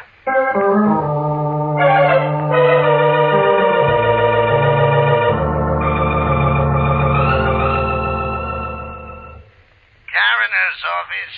Luke, this is Regan. The lion's eye. What's with you, baby? When Daddy tells me you walked into one today. Yeah, I did. You got him there? Haynes Dudley? Sure. Want to come down and take a look? He's toe-tagged and salted down real pretty. Yeah, I'll bet. Them 32 slugs was just incidental. The guy had 4 weeks at the outside. All right, give it to me. Haynes Dudley was dying from malnutrition, alcoholism, and a couple other things with long names. Give me one long name. Diabetes. He didn't take good care of himself. Funny, huh? A misspent life. Somebody's gonna take the gas chamber for nothing. When Daddy know this? Sure.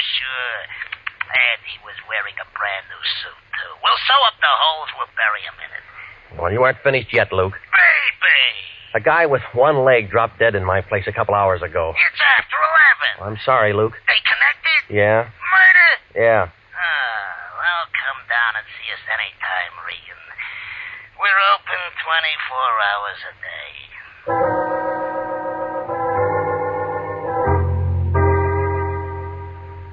Well, at the homicide office, they told me she'd been released about 10 o'clock. They said a lawyer named Henderson had put up the bail and handled the whole thing. They gave me an address on her when I went out there. It was a bungalow court on Normandy, and it took her a long time to answer the door.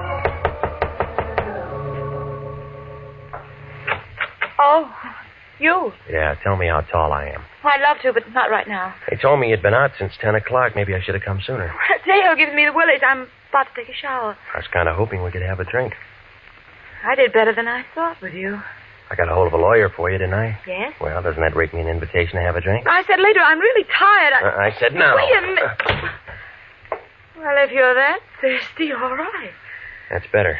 And every day my boss gets killed and I meet a private detective. I need a drink. I was slugged tonight. Slugged? Yeah, right here, see? Oh, it looks nasty. Why didn't anyone do that to you? Wanted a picture I had? Whistler's mother? Just a picture of a couple of drunks who are dead now. Maybe whoever did it was a relative. Guess again. I don't like games. But you play them all the time. Don't we all? I know a psychiatrist who says we can't help ourselves. You can. I liked you when you walked into the office this afternoon, but I'm not so sure I like you now. Maybe you better go. Expecting somebody, huh? What are you doing? You let go of me. Let go Oh, of no, me. baby. You got real nice eyes. I want to look at them. Let go. He's crazy.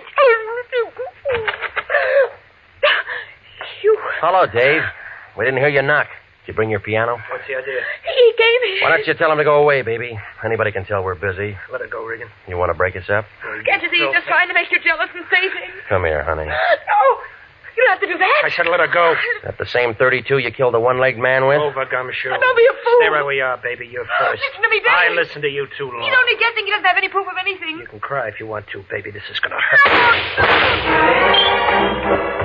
She spun around and fell into a coffee table and then lay very quiet on the rug. Her eyes were open and she didn't say anything. She just lay there looking up at him. I couldn't tell where she'd been hit. He seemed to forget all about me because he walked over to her, knelt down beside her, put the gun right up against her head. This is awful close range, baby, but I can't afford to miss. Neither could I.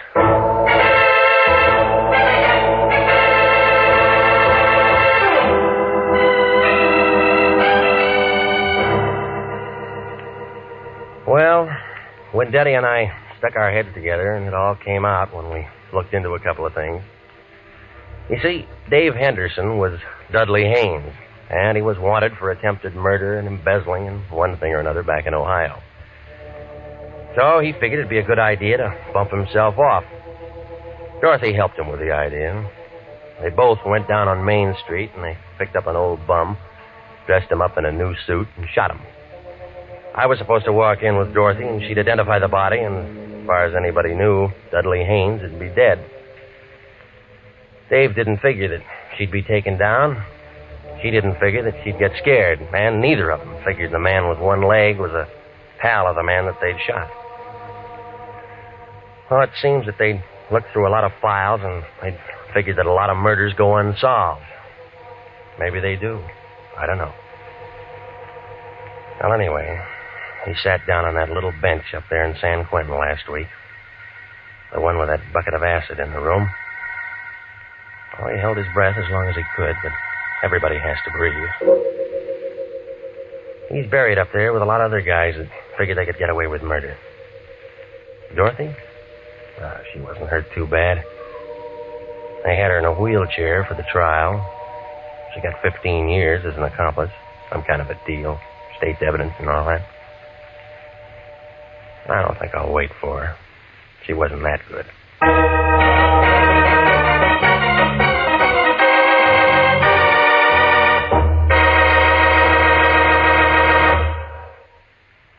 Jack Webb is featured as Jeff Regan, with Wilms Herbert as Anthony J. Lyon. It's CBS at 9:30 next week for more hard-boiled action and mystery with Jeff Regan, Investigator. Written by E. Jack Newman and produced by Sterling Tracy. Dorothy Nolan was played by Betty Lou Gerson, and David Ellis was Dave Henderson. Lorene Tuttle, William Conrad, and Lou Krugman supported.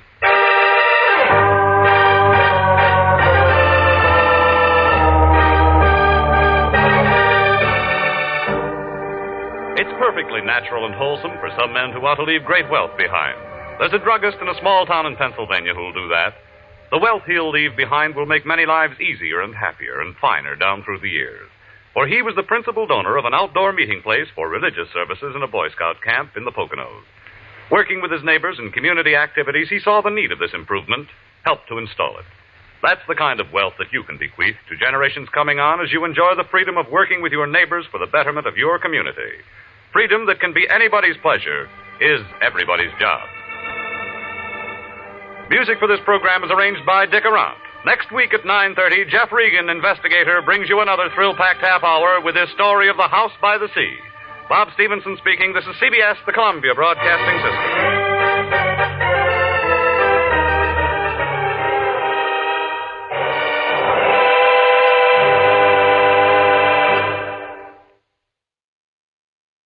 My name's Jeff Regan. I get 10 a day in expenses from a detective bureau run by a guy named Lyon. Anthony J. Lyon. They call me the Lion's Eye.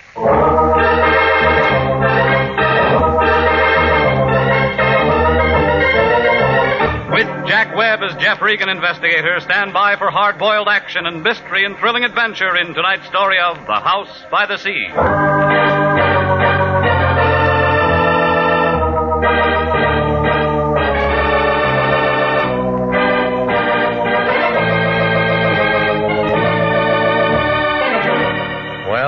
This is the way it started. I walked in the office about 11 o'clock that morning. It was a nice, warm day, and I didn't have much on my mind. That's the trouble with nice days. You take a couple of easy breaths, open somebody's door, and it's just like peeling a wrapper off an atomic bomb. The Lion was in his den, sitting behind his desk. You couldn't tell where he left off and the desk began. He was talking to a girl with a flock of black hair. She was the kind you see driving a Cadillac convertible down Sunset Boulevard on hot Sunday afternoons. No wonder the Lion's cigar was out. It was wet on both ends. Well, come in, Regan, come in. I was just about to call you, but now that you're here, it makes things simpler. Miss Carmen, this is Mr. Regan. How do you do, Mr. Regan? Mr. Lyon tells me you're just the man I want. You said the same thing to a mortician last week. He is the man I want, Mr. Lyon. Well, that's fine, Miss Carmen. I knew you'd be pleased. I'm very proud of Jeffrey. As long as I'm in the cast, how about a look at the script, huh? Miss Carmen is associated with the famous psychic consultant, Prince Carew. I help the prince look into people's minds. Well, that ought to be real fun if all your customers are under 6. You don't believe in thought transference, Mr. Regan. Do you? I said I help the prince. Prince Carew sent Miss Carmen to retain an operator, Jeffrey. It's a very delicate matter, and I'm placing the entire case in your hands. Why didn't he come himself? Do you disapprove of me? I just want to know what's what. Well, Prince Carew never appears in public. He prefers to spend his time in meditation and thought. Yeah. I handled all of his outside contacts. So, Jeffrey, you just drive on out to Prince Caru's home in Ocean Town with Miss Carmen and speak to the prince. What kind of a retainer did he send? How much did you get? Now, see here, Regan, we don't discuss finances in front of clients. Oh, stop it, will you? This is another blind spot. You don't know what it's all about. All you know is she waltzed in here with a check, and you tell your grandmother to a glue factory for $2. How do I know I won't wind up being a patsy again? Is there any way I can reassure you? Buy me a battleship. Jeffrey, have I ever involved you in anything that I wouldn't undertake myself? Have I ever knowingly imperiled your life? Yeah. Jeffrey. Come on, lady. What's it all about? You work for the guy. Well, I really don't know. He was excited this morning, called me in, gave me this address, and told me to make arrangements. He must have told you something. He never tells me anything. As you say, I just work for him. Well? All right, I'm hired. Good. Now call me, Jeffrey. Call me if you run into any trouble.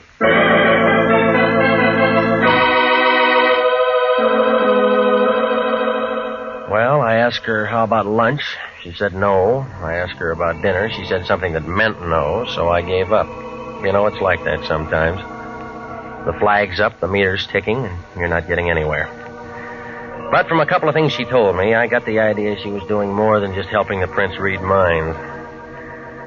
Well, his place turned out to be a good hour from downtown Los Angeles, up 101. It was a couple of stories of glass and concrete leaning out over the ocean. It was high and dry and quiet up there. And you got a feeling you should be hearing things and feeling things when you looked down and saw that water banging around the bottom of the cliff. She unlocked the door, and a guy in a white turban and some pants that looked like oversized diapers and a pair of tennis shoes was standing there. He had a big curved knife hanging around his waist, and he put his hand on it when he saw me. Right this way, Mr. Regan. Who's he, the butcher? Oh, that's Telly. He works for the prince. Manservant. He's from India. Yeah, I'll bet the Indians were glad to get rid of him. Telly's harmless, tongueless, and he doesn't hear. I like you, Mr. Regan. Come in. Thelma, my dear, you've returned with spoils. Welcome, sir, welcome. Mr. Regan, this is Prince Carew. Regan, the lion's eye. I've heard of you, Mr. Regan. I'm honored. Sit down. That'll be all, Thelma. Charming girl. She handle all your outside contacts? Most efficiently. Except, of course, for matters that I must handle personally. What kind of matters? I'm in trouble, Mr. Regan, and I beg your assistance. Well, it's all paid for. Correct. But there's a personal bonus in this for you. Why? Because, sir, I want you to save my life. You look healthy to me. I am healthy, let me assure you. But my life has been threatened. Well, that'd come under police business, wouldn't it? Normally. Didn't Miss Carmen explain that this was a delicate matter? Yeah, she did. Why didn't you call the police? I'm hardly in a position to ask the police for assistance, Mr. Regan. It is a delicate matter. Outside it says you're a mind reader, all right? What am I thinking now? That I'm a charlatan, a faker, and that I'm trying to hide something from you. That gets you the cigar. It's been a very lucrative arrangement for the most part and very satisfactory. Except, of course, for the annoyance of having my life threatened. Who's the guy? It would be of no consequence if it were a man. It's a lady, Mr. Regan. A very beautiful and lovely creature. And she'd like nothing better than to see my carcass go out with the tide. Why does she want to kill you? A matter of confidence. Suffice it to say that she is thoroughly capable of doing just that. How do you know? 1, she is erratic, ill-tempered, ruthless. 2, she called me this morning and told me what she intended to do. She giving you a chance to reach for your gun? To reach for you, Mr. Regan. What do you want me to do? I feel the entire matter could be settled amicably if you were to call on her. Inform her that you are my personal bodyguard and that you are here to protect my life. You think she'd go for that? I'm positive. How long you been blackmailing her? What? Well, your racket might last 6 months or a year, but not long enough to pay for a place like this. The answer's blackmail, isn't it? Okay. I should have told you. How do you do it? I can slip them into a trance. They spill a family secret or two. I push a buck that way. That's nice. If they want their minds read, I read them. $25 a brain. And shakedown. The guy's got to eat. You put the squeeze on her. She's an actress. She was in on a deal at the studios. She wouldn't shake? At first, I just told her I had to have a larger fee. Then they come out with it, cold turkey. And she said she'd blow your head off. Yeah, she's the kind. I went wrong on this one. I'm in a spot. Who is she? Grace Nichols, movie actress. Ever heard of her? Redhead. Makes you want to go home and kick your wife downstairs if you got one. That good? Better. But she means this business about pumping me. And I won't look good dead. All right, where's she live? Over in the Palisades. Here's her address. You going over there now? Yeah. Be careful. She isn't gunning for me. That isn't what I mean. There's a skinny boy there. He's nasty, no callers. Name of Tim Rogers. I'll remember that. I hope you can talk her out of it. I've been sweating. I don't want to shake her down. I just want to get a little sleep at night.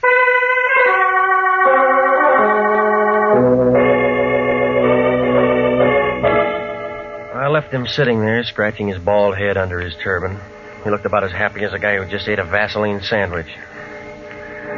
Well, Grace's place was too big for a marble game and too small for football. I think I remember reading something about how she got it from her third husband.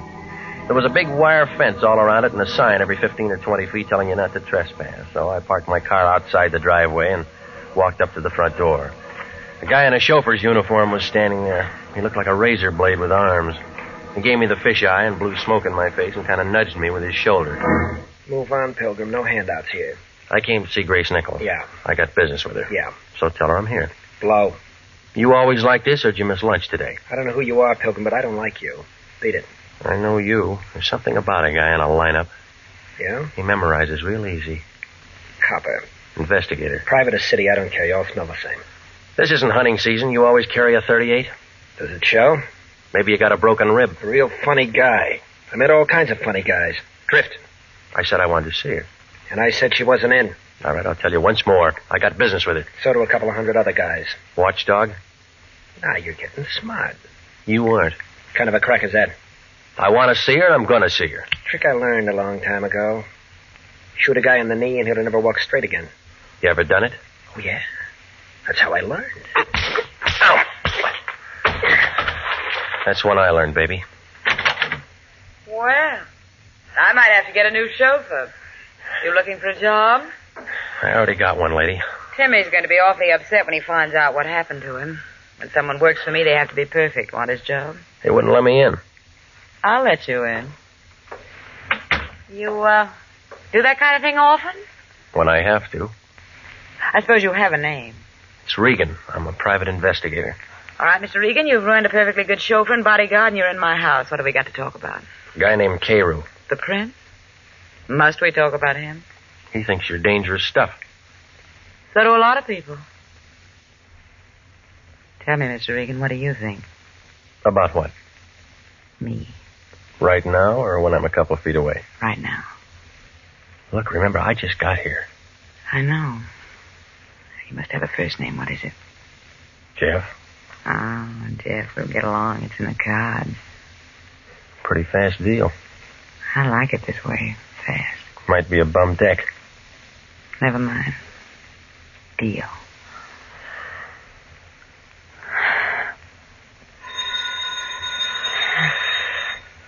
That's the bell. How much time between rounds? Well, you know me better. Hello? Yes? Yes, right here. You know a man named Lion, Jeff? Uh-huh. He seems to be roaring. Give it to me. Yeah. Regan, is that you? Well, now, how do you figure it? Now, don't be smart. Who's the dame who answered the phone? Our client's friend. Sounds like she's a friend of yours now, or maybe you have been doing some road work. Did you have something to say, or is this the day you turned scoutmaster? I'm busy. Well, you can stop being busy, lover. It's all off. Don't tell me you're passing up a fee. I'm passing up nothing. Prince Carroll called me 10 minutes ago and told me to forget the whole thing, and that's what I'm telling you. How'd you know I was here? The prince told me, so it's all over. Finished. Forget it. I've already started something. I don't care what you've started. Now, just remember, you finish it on your own time and expense sheet. You look worried, Jeff. Anything I can do? I'm called off. You mean you're out of a job? I got one. Remember, you put my bodyguard out of commission. You owe me something. Oh, Tim, boy, he'll come around. I don't want Tim anymore. I want you. Hmm.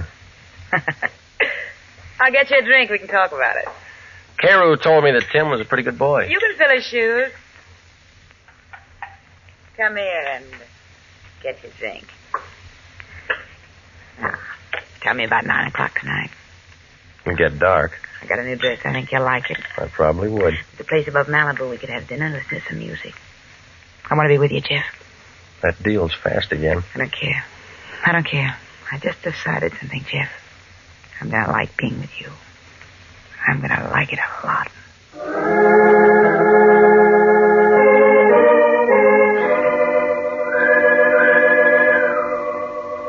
Well, she didn't want me to go, but I was thinking about the prince and the way everything looked. I told her I'd see her that night. I was just climbing into my car when Tim Rogers, her ex-number 1 boy, stepped out from the gate. I waited for him to walk over. Pretty good with your women, Regan. You look lonely, Timmy. Somebody stole your popsicle? Bum joke, Regan. I've been waiting to talk to you. You were so quiet in the house I didn't want to make any noise. Any better here? You came out champ this afternoon. But you won't even make the prelims next time. You got something to say? Stay away from her. You're shaking. You need a drink. Stay away from her, Regan. I've been with her too long. Known her too long to take the bounce from a 2-bit gum heel. Goodbye. I'm not finished yet. That's your version. Now get your foot off that running board, punk, or I'll take it with me.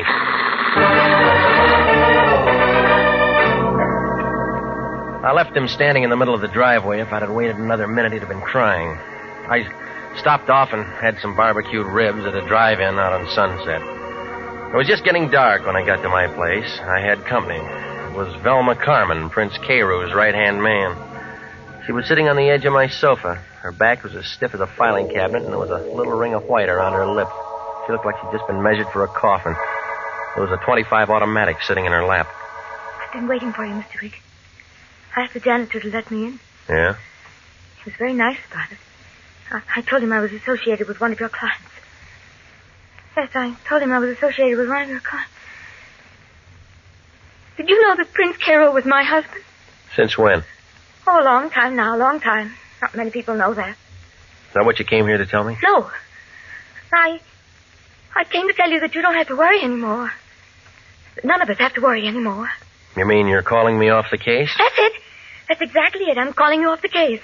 Well, I've already been called off. My office phoned me when I was over at her house. Grace Nichols? Yeah. Then it was about her? Yeah. Well, then, we don't have to worry anymore, do we? No. She's very pretty, isn't she? I've seen her many times. I think she's quite pretty. I could hardly blame the prince. I could hardly blame him at all. What are you getting at? Of course, all the others were pretty, too. Where'd you get that gun? This. I bought it for $30. Let me see it, huh? Oh, yes. I brought it here so I could show it to you. I paid $30 for it. I paid $30. I'd imagine the air would be cleaner in there, don't you? What are you talking about? I mean, it's really very humane, they tell me. It's just like sitting down and never waking up. I read all about it. You just walk in and sit down, and if you don't try to hold your breath, you go to sleep, don't you? You've met murderers before, Mr. Regan. Do I make a good murderer? Do I make a good murderer? Stop it, will you? You trying to tell me you killed him? Oh, Mr. Regan, that's why I came here. I shot him. I walked up behind him and I put the gun close to his back and pulled the trigger. They don't make such a great deal of noise, do they? I left him sitting there in his house by the sea, and he looks very much alive. Only he isn't alive at all. Now answer me. Now answer me. Do I make a good murderer? Do I make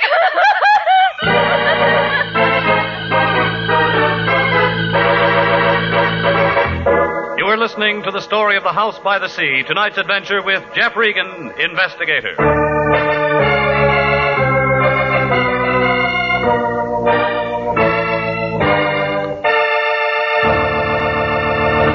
They're still available for qualified nurses.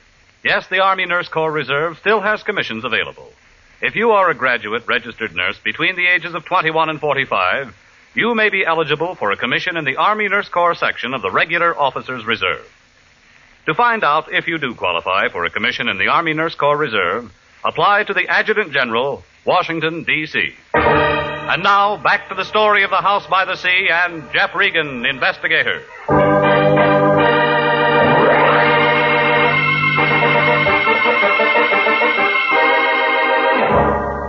Well, after she got through, she settled down to a slow, even kind of a giggle that started somewhere around her shoelaces and didn't get past her knees. It was one of those things that gives you a feeling like somebody's standing in back of you with a red-hot iron ready to press your pants before you get them off. But she wasn't going to do any more talking, so I went downstairs and brought back a doctor friend of mine named Sammy Wing. He brought his little black bag with him and gave her a shot of something. And she wilted like last night's orchid and went to sleep on my couch. Sammy began talking. Some playmate. Wish I'd have been here for the party. I had 4 appendectomies and 1 broken leg today. So dull life. How is she? You know her better than me. No, she's going to be all right. But she'll wake up in 5 or 6 hours. I want some water. And then what? She might ask you what happened, or it might start all over again, whatever it was. By the way, what was it? Well, I found her here when I got home. I should find something like this. She said she killed an ex-client of mine. Oh, maybe I'm lucky at that. What does all the past tense mean? I was called off the case. Oh, nice. It's all clean, no clients to protect. Is there a corpse someplace? I don't know, Sammy. Call the police, they'll find out. And then you and me can go out and get a drink. She said she used this gun. Smell it, Sammy. It hasn't been fired. Safety catch is still on. She's pretty and she's nice, and I'll bet she looks like $1 million in a bathing suit. But if I'd have met her within the last 3 hours, I'd have run for help. Call the police. Is that professional? This is acute hysteria. The kind that pops off guns and pops off people and does a lot of things they can't remember later on. Call the police. What about the gun? Other gun. Call the coroner while you're at it. Tell him to go out there with some DOA forms. He'll use them. Will you stay here with her till I get back? Corpse hunt? Just an idea. Hitler had an idea. The odds were against him. You got about as much chance as a 3-legged horse in the Kentucky Derby. She's bit somebody, and she's told you about it. I want to make sure. What do they do when a private eye walks in and messes up a nice, clean murder? Sammy, will you stay? Had any bourbon around here? Yeah. Okay, take your time. Maybe both of us will get our pictures in the paper.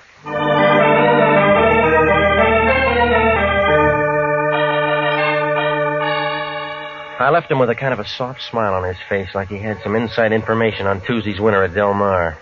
Well, it was 9:30 by the time I got there, and it was dark enough to give a ghost the creeps. It was different, too. Maybe it was the fog. I used that ring of keys I'd taken from her purse. It smelled dry and funny inside, and it was real quiet, like somebody was waiting for the world to fall apart. I clicked on my flashlight, and I walked down the long hall to his office. He was there, just like she said.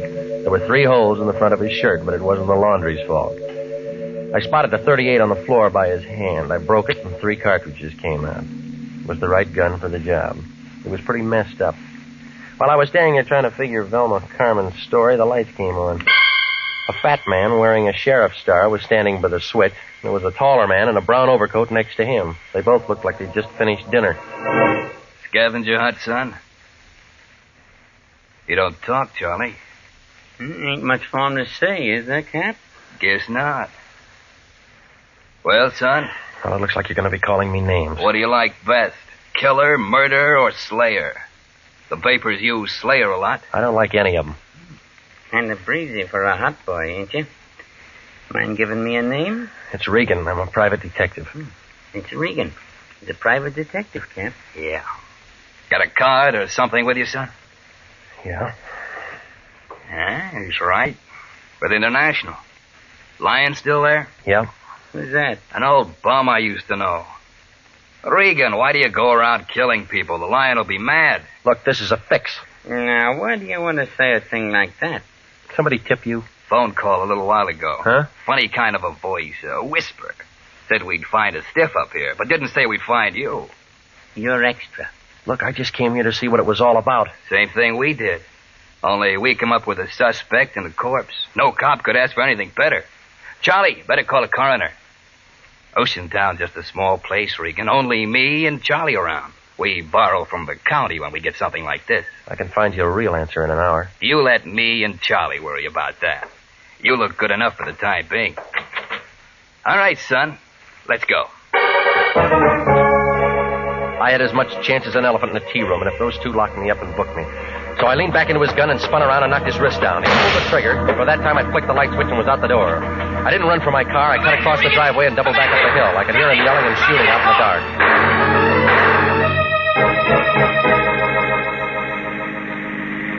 I hailed a cab about 5 blocks away, and he took me to the place above Malibu. I found her in a booth with a piano player. She was wearing one of those black strapless things, and it was worrying a couple of bald-headed guys sitting at the bar. You're late, Jeff. We said 9 o'clock. I've had 3 drinks all alone. You want me to get mad, or are you going to catch up? How long you been here? You sound like you're out of the mood. I thought we were going to look at the stars together. How long you been here? It's 9 o'clock. What's the matter? I've been working tonight. Well, it's after hours now. Tell me how you like my new dress. It's the right color but the wrong cut for a funeral. I haven't read the obituaries today. It'll be in tomorrow's paper, only it'll make the front page. Have a drink? Let's wait for tomorrow. Your friend was killed tonight. What friend? Carew. He was no friend of mine. I told you that. So did he. Car smash up, or did he fall off his house? 38.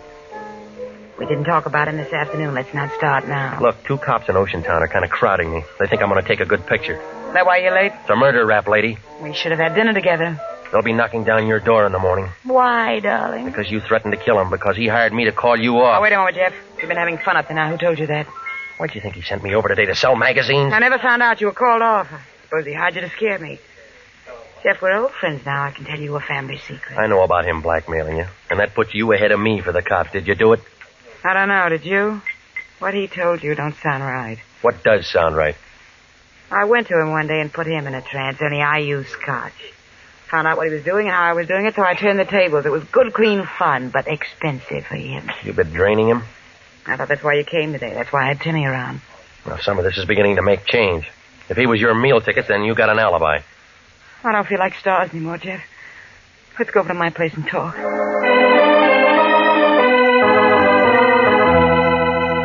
On the way over, she didn't have much to say, and I couldn't think of anything. I was all too mixed up. If she'd really been shaking him down, then she figured out. And the girl back in my apartment figured in. Only she had the wrong gun. And then there was a little business that I'd have to explain with the Oceantown cops. Well, when we turned in the driveway, I stopped figuring. Tim Rogers, the man with the guns, was there, standing on the porch. Oh, gorgeous. I've been waiting to see you. You're home late. I thought I fired you. Still tramping with this tramp, huh? I thought you'd be sick of him by now. For once, I'm glad to see you, Tim boy. That sounds cozy, but I don't want to see you. I know where your 38 is. You're wrong. It's her 38. And it's got her prints on it. Jeff, he's making it look bad for me. Ask him what he's doing here, will you? Just in for a showdown, Angel. You're tagged for his murder. They'll want you. I fixed it good. I can fix it so you can get away. How? A friend of mine shoving off at Pedro. 4 o'clock. To go all over the world. Jeff, if all of this is straight, I'm in a spot. Relax. This guy never did anything right. Tell me how I'm wrong. All right, that tip to the Oceantown cops was wrong. Trying to pile up a scare on me was wrong. Killing Carew was wrong, and this clinches it. Yeah? Well, that's where you're twisted, Pilgrim. I got a warrant out for you right now. Plugging a murder suspect is something they'll thank me for. You said her prints were on that gun? They'll find that out in the morning. And how was I to know? Just happened to hear on the radio they were looking for you tonight. I see you, I plug you. Everybody will be sorry, but it'll be manslaughter and suspended. I worked it once in Toledo. What do you say, Angel? Do I plug him and meet you somewhere in 2 weeks? Let me have a smoke. Let me think it over. Sure. Sure, go ahead. Angel.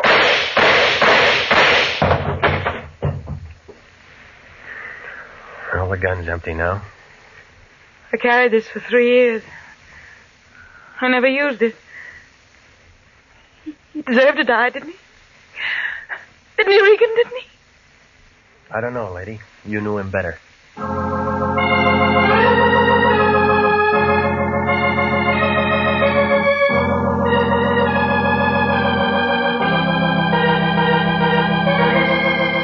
Well, it unwound like red thread in a Levi factory. Grace Nichols had been putting the shake on the prints. He got tired of it and called me in and told me his phony story so he'd have a good self-defense angle when he finally got around to shooting her some afternoon. He had Tim planted there to keep me from really seeing her. Oh, it was a nice idea, only I bounced Tim and got inside. And then Tim made a phone call and the lion jerked me before I had a chance to compare notes with her. I guess Tim went kind of crazy seeing how well we got along together, and he figured Grace would do anything if she was wanted for murder. So he killed the prince and made her the patsy with those fingerprints. She'd handled the gun before, see. But then I had my caller, Velma Carmen, the prince's wife. She went kind of crazy, too, when she walked in and found him dead. It took 3 doctors a couple of weeks to tell her what really happened. When I told it all to the Lion, he was mad at first, but then he saw Grace Nichols' picture in the paper. He asked just one question. What was I doing at Grace's place all afternoon? I didn't even bother to answer him.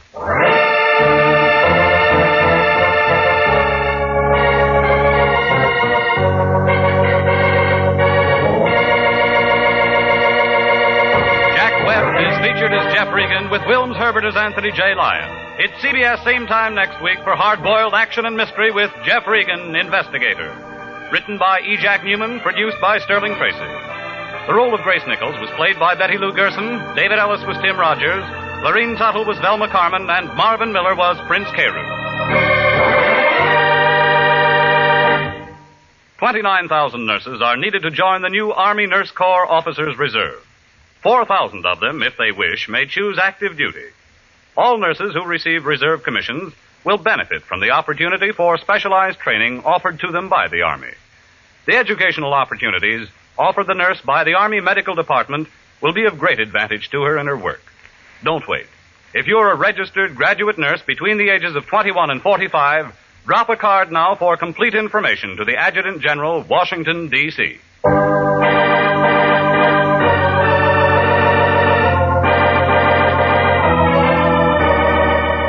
Original music for this program is by Dick Arant. Jeff Regan, Investigator, is heard every Saturday at 9:30 over CBS. Bob Stevenson speaking. This is CBS, the Columbia Broadcasting System.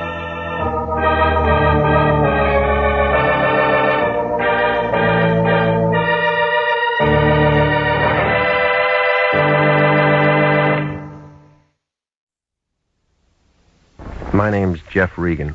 I get 10 a day in expenses from a detective bureau run by a guy named Anthony J. Lyon. They call me the Lion's Eye.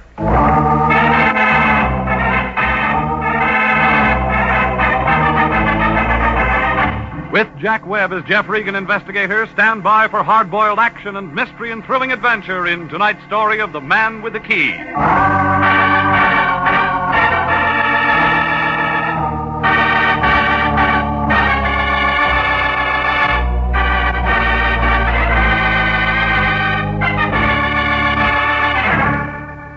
A block above Wilton on Hollywood Boulevard, there's a street they call Taft. It isn't very long. About 48 palm trees and a couple of bad sewers. It figures that the guy who laid it was nearsighted. He didn't see the hills 3 blocks away. Got kind of a tired look, like an old lady who's been moving furniture. There's a dirty gray apartment house on the right-hand side of the street. That's my place. 308. A low ceiling and a leaky faucet. A telephone that rings at the wrong time. It was last Monday night, about 11 o'clock. I was in bed listening to the party next door when it rang. It was the Lion. Regan, get your clothes on. That the way you sleep? You're going to be busy. We got a new client. Well, tell me all about it in the morning. Special messenger came to my place 15 minutes ago with a C note. Any good? It was from somebody named Dora King. Well, who's that? That's what you're going to find out. I can see better in the daytime. She's waiting for you right now. Oh, yeah. At a place on La Brea called the Southerner. Should I take my banjo? Don't be funny. She wants to talk to you, so get over there. Well, what does she want to talk about? How would I know? Well, don't you ever check into things? That's what I pay you for. All right, where's last week's salary? You'll get it. When? As soon as I find out if your expenses were legit. Now get busy. That all? No, call me right after you've seen her. Why? I want to know what's what. You mean you want to know if she can afford more than a C note? You're getting out of line. That's what they told Gypsy Rose Lee.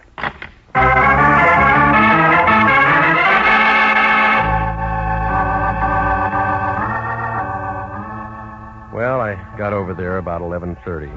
Turned out to be a small place, long on the shadows and short on the whiskey. There was a bald-headed guy playing a piano in one corner. I guess he'd been inside for a long time, because he'd never been out for a music lesson. The bartender was the only other guy in the joint. His name couldn't have been Dora King. So I went to work on a straight shot and waited. 2 drinks later, a girl in a black dress walked in. She took in the piano player and the bartender and me. I won. She started toward me with a slow, easy kind of a walk like a panther looking for breakfast. When she oozed onto the stool beside me, the bartender got damp all over. The air conditioning wasn't doing him any good. What'll it be, miss? Make it the same as his. Okay, bourbon and water. Got a match? Yeah? Got a cigarette? Mm-hmm. Got a name? Maybe. I'll bet it's Regan. All right, you got that much. My name's Dora King. I'm sorry I'm late. You ever on time when you meet a guy? No. It's your money. You can spend it any way you want. You always this nice to customers? I don't get paid to be nice. What do you get paid for? Have you got a story? I haven't had my drink yet. Hey, you. Coming up. I'm jet propelled. Here you are, miss. Hey, hot night, ain't it? You waiting for the weather to change? It ain't gonna change in here, brother. What's your first name? Jeff. I don't like it. Neither do I. I'm going to call you Regan. All right, let's start calling. Have you got a license? Covers up a hole in my wall. Have you got something that says you're what you say you are?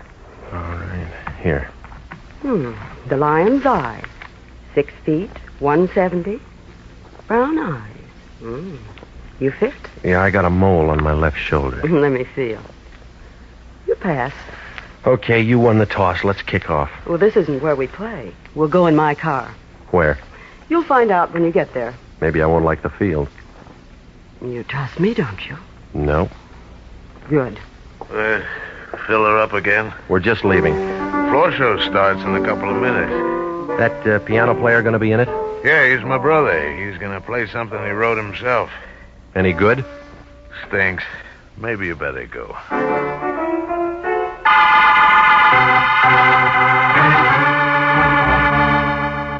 Well, the bartender was pouring himself 4 fingers of rye and about a fingernail of water when we walked out of there. We climbed into a big Nash convertible, parked in front of the place, and headed for Santa Monica Boulevard. Then we turned east, past Western, down to Vermont, and south to Marathon. All at once, we were climbing a hill on a dark street. That gave us a view of the city. 20 years ago, a real estate broker might have had something, but now it was just an old neighborhood with a sad look, like a toe dancer with a short leg. Nobody said anything, and I was beginning to have a feeling that maybe she'd forgot her compass when she slowed the car down. She pointed to a 2-story house in the middle of the block, and I nodded. Then she shoved the car in second, and we spun around the corner and came to a stop. I got out and walked around to let her out. She didn't move. End of the line. Short fare. Time for you to go to work. What kind of work? The white place back there, 3936. You saw it? It came through. It's a boarding house. I already got a room. On the 2nd floor, number 10. Knocked twice. Prohibition's dead, lady. There's a man there. His name's Bender. Ben Bender. That'll wake him up. He's expecting you. You're quitting? My job's finished. You're the new help. Well, what do I do? He'll tell you. That all? One thing more. Come here.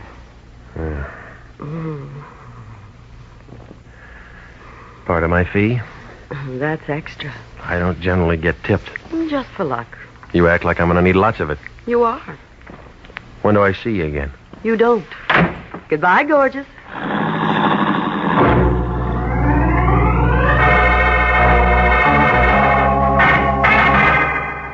I stood there and watched her drive away, and then I noticed it.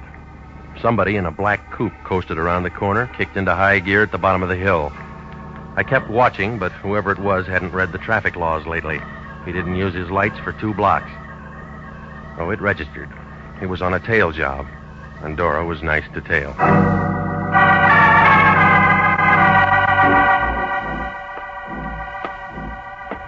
3936 Marathon. Inside, it smelled like stale beer and rotting wood. Room number 10 was at the top of the stairs. The door was already open. A thin guy with a hungry look was sitting on the edge of the bed. He was all bones. He didn't get up when I came in. He just kind of looked at me, and his eyes were full of water. All of a sudden, he pulled a bandana out of his pocket and began coughing. You're sitting in a draft. All my life. You Regan? A girl with warm lips said I'd find you here. Thanks for coming. Sit down. Hey, just got back from a trip. Up north? Yeah. Sanitarium? State said I needed a cure. Did it take? What do you think? You're still coughing. The doctor said I could go. Even give me a going-away present. $10 and a suit of clothes. It was a bum rap. That's what they all say. Who I am? Ben Bender. Big Ben Bender. Does that mean anything to you, Pilgrim? Must have been before my time. Yeah? How old do you think I am? I'm out of practice. I look 60. And I'm 45. That's what 7 years in the sanitarium will do. You ought to get a specialist. Already got one. What's his name? You. No, I'm only an intern. You'll do. All right, what do you want? When the guy goes up there, he makes a lot of friends. And a lot of enemies. Sometimes you can't tell one from the other. Does it make any difference? Big Ben don't trust nobody. No, what about that girl? Dora? Forget her. Her job's done. That's what she said. See this key? Yeah? I wear it around my neck. I worn it for 7 years. You'll wear it for the next 7 hours. Why? Them friends and enemies I was telling you about. What does the key fit? My safety deposit box at the American Security Bank. You meet me there. Tomorrow, at 10. What if I oversleep? Stay up all night. I'll pay for the no-dose. Just be there. After that? And your job's finished. It's off this door you ever made. Look, now, you kept this key 7 years. Why can't you keep it for 7 more hours? My business. What's in the box? My business. Okay. Any of those friends or enemies drive a black coupe, white sidewalls? I don't know. Why? My business.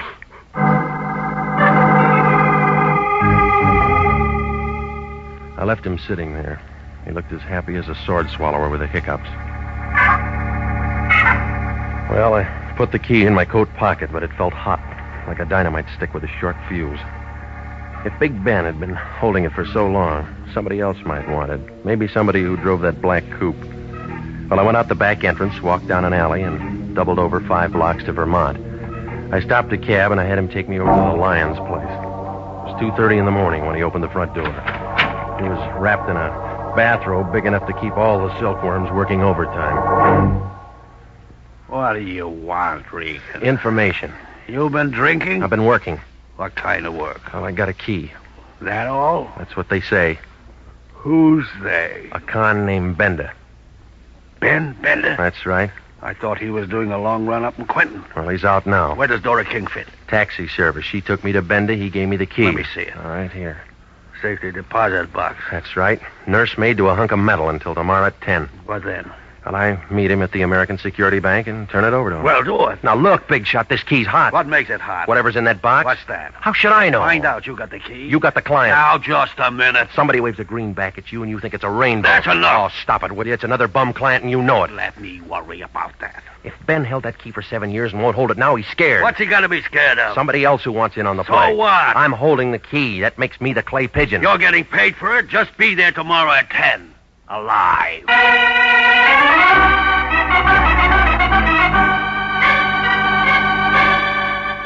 Well, I left the Lion and went out to the street. Nobody was there. I hailed a cab, and he let me off in front of my place. Nobody was there. I opened the front door of my apartment. Nobody was there. It began to feel like a good bet for the Lonely Hearts Club. It was a good feeling. I sat up all that night waiting.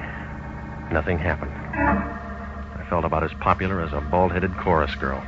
Nobody made a play. It was 5 minutes to 10 when I pulled into the parking lot next to the American Security Bank. The car next to me was a black coupe with white sidewalls.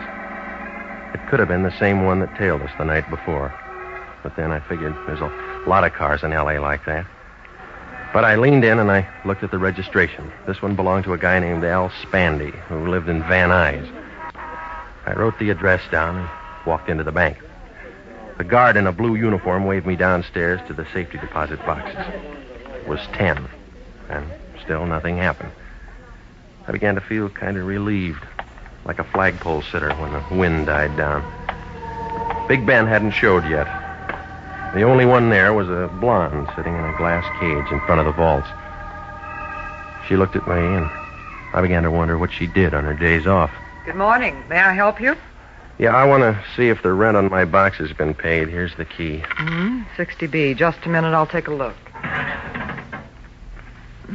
60B. 60B's all paid for.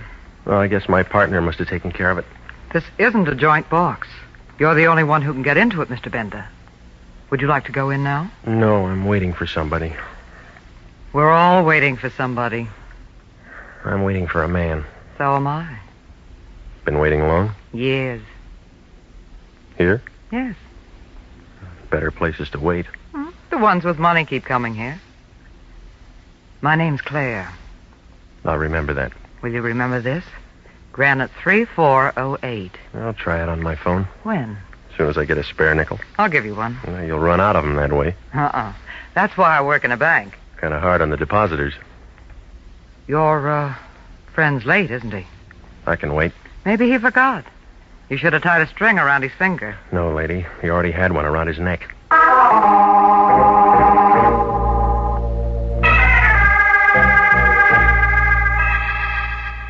Well, she went back to copping nickels, and I sat down in one of the plush chairs and waited.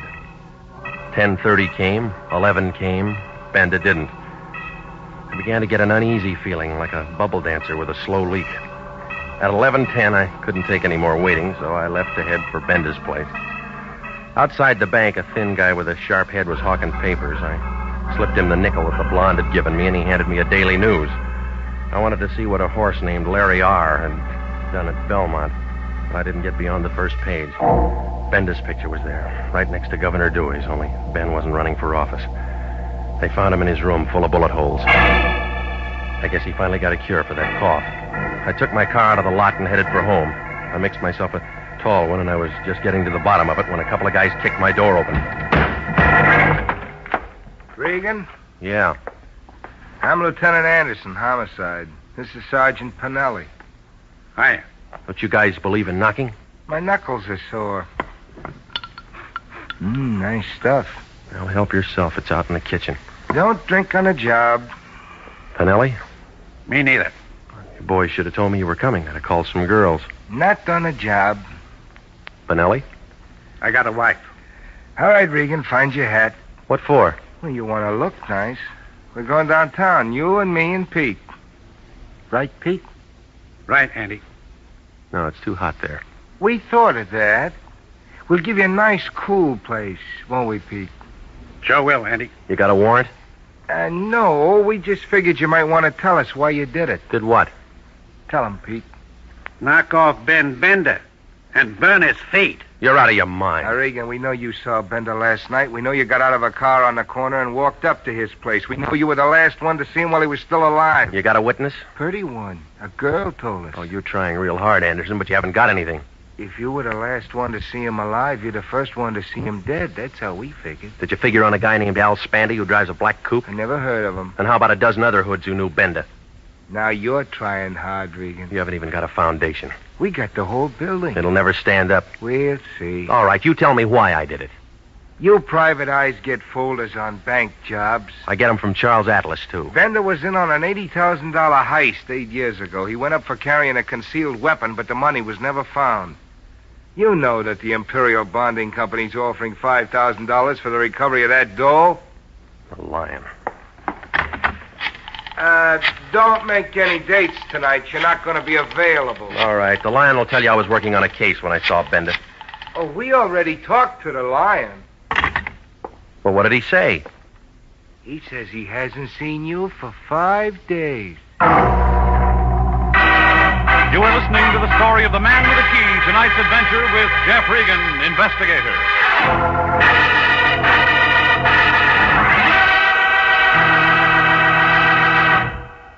Commissions are still available in the Army Nurse Corps Reserve.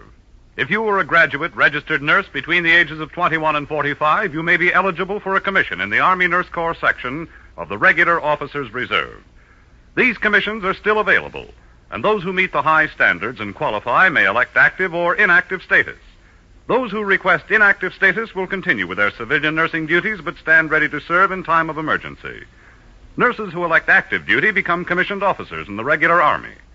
If you believe you qualify for a commission in the Army Nurse Corps Reserve, apply to the Adjutant General, Washington, D.C. And now back to the story of the man with the key and Jeff Regan, Investigator.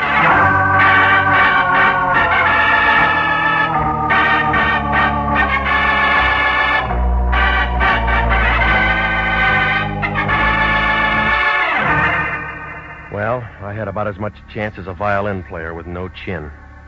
Anderson and Pinelli took me down and locked me in one of the rooms upstairs. They didn't ask any questions. I guess they figured they had enough answers. Oh, it was a real nice fix. A dame named Dora King takes me to a con named Ben Benda. He slips me a hot key and says meet him in a bank at 10.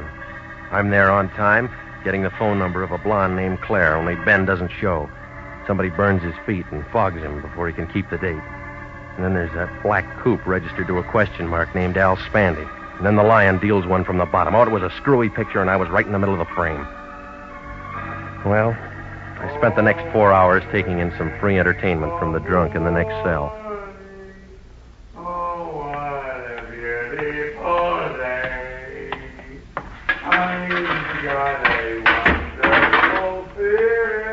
Okay, Regan, on your feet. Bastille Day? You sprung. Well, I was getting tired of the floor show anyway. Try and make it Saturday sometimes. That's our big night. Hard if I bring a date? Can I get a phone?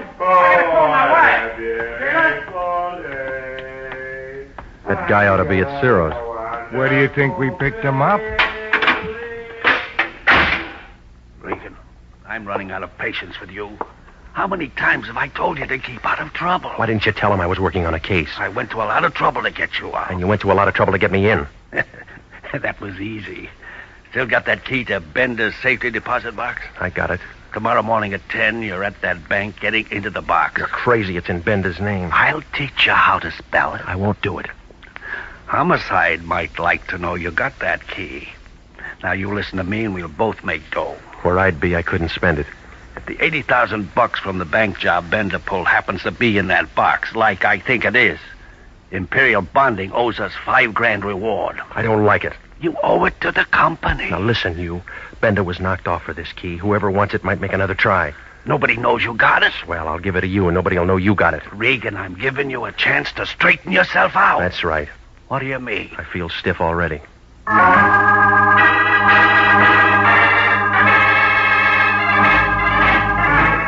Well, it was a triple play. Homicide to the Lion to the black coupe. I went home to wash off some of the jailhouse Lysol. When I walked in the front door, I had company.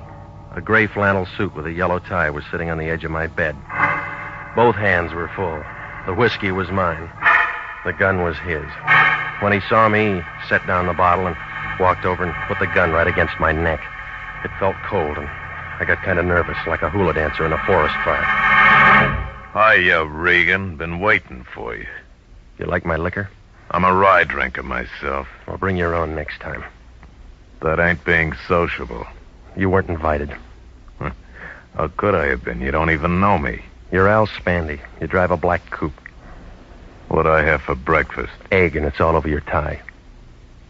You look hot, Regan. You have to hold that gun there. Right there. Same one you used on Bender? The same. All right, now gimme, Regan. I told you, I don't have any rye. Where's the key? I don't use one. My door's always open. I'm talking about that key you got from Bender. I don't have it. Do you hear any music? Yeah, but I'll sit the next one out. No, you won't. This is a men's cheat. I'll step on your toes. I don't mind. It's a polka, and I want to do it with you.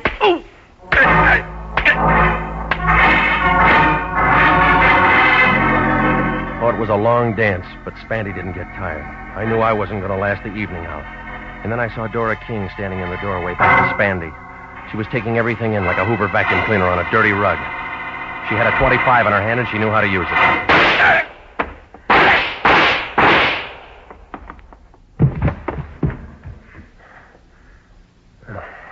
Thanks for cutting in, lady. I had to do it. He was killing you. Yeah, I'll take the gun, huh? You know I had to do it. Yeah. Here. Go on, drink it. Yes. You want to tell me all about it? Yes. I wanted to tell you at first, but Ben wouldn't let me. He's not around to stop you. Do you think Spandy hurt him much before he killed him? I wasn't there. He was sick. He couldn't have taken much. Why'd you tip the cops on me? I thought you might have done it. Now I know different. Tell that to homicide. I will. You better. Spandy can't. Dead? That's right. You still don't trust me. No, I don't. I couldn't help myself once the gun went off. Big Ben was my father. Yeah? He didn't want anyone to know. All he wanted was to give me a break. Why'd he hire me? He was afraid. Yeah, that's what he said. Regan, Yeah? may I have the key? I haven't got it. You can get it. Maybe. You know what's in that box? I think so. Or why don't I turn it over to the police? That's my job. Like I told you.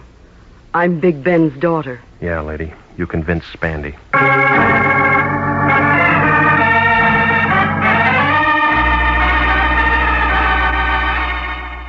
Well, I called homicide, and Anderson and Pinelli handled it. We all wound up downtown. It didn't take them long to find out that the gun Spandy used on me was the same one that killed Big Ben. Dora gave Anderson her story.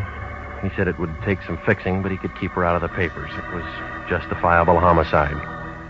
She wouldn't even be indicted, but they had to hold her overnight.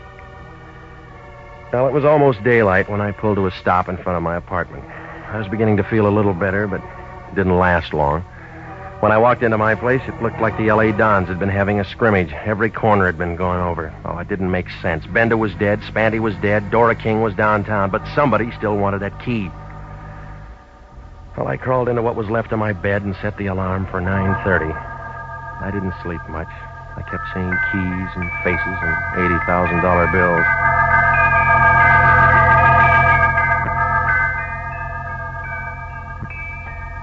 Ten o'clock the next morning, Granite 3408 was still sitting behind the same desk near the same safety deposit vault. She gave me the same look. I waited for you to call last night. I spent the nickel. On a doctor? I'd like to get into my box. All right, Mr. Bender, sign here. All right. There you are.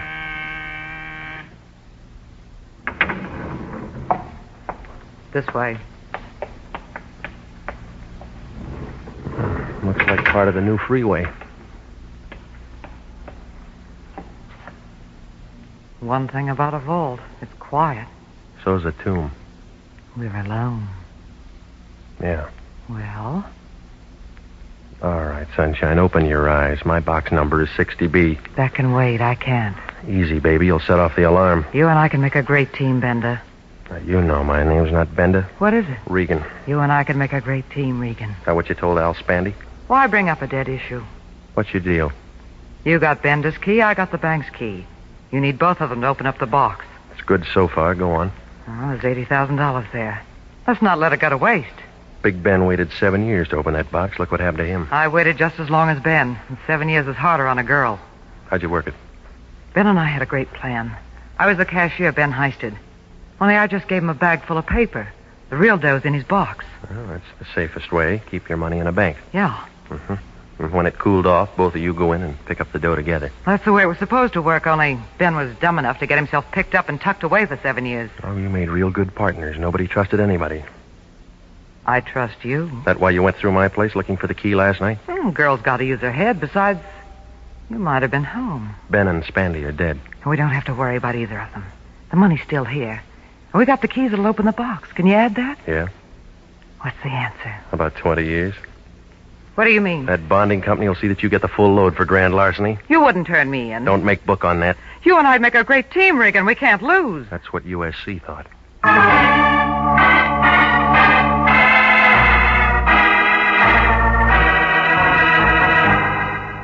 Well, I called Anderson and Pinelli, and they came out and picked her up.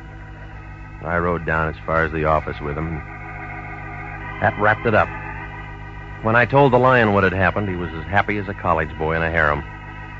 He got on the phone right away and called up Imperial Bonding, told him to make out that reward check for 5 G's to Anthony J. Lyon. But he was real good about it. He took me for a ride in his new Nash convertible. Well, I guess he deserved it. He was really the patsy that had done all the heavy work ever since he bailed me out of jail. 'Cause that's when I slipped Bender's key in his pocket.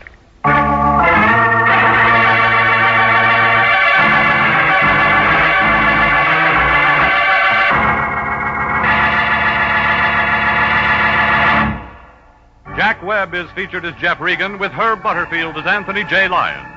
Jeff Regan, Investigator, written by E. Jack Newman and Larry Roman, produced by Sterling Tracy, is heard each week at this time over CBS. Tonight's cast included Ken Christie, Yvonne Patey, Marvin Miller, Paul Frees, and June Martell.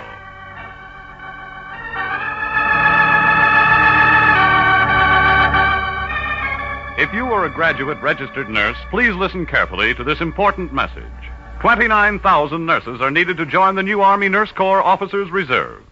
All nurses who receive reserve commissions will benefit from the opportunity for specialized training offered to them by the Army. Inactive reserve status will not interfere with the nurse's civilian life, but the educational opportunities offered her by the Army Medical Department will be of great advantage.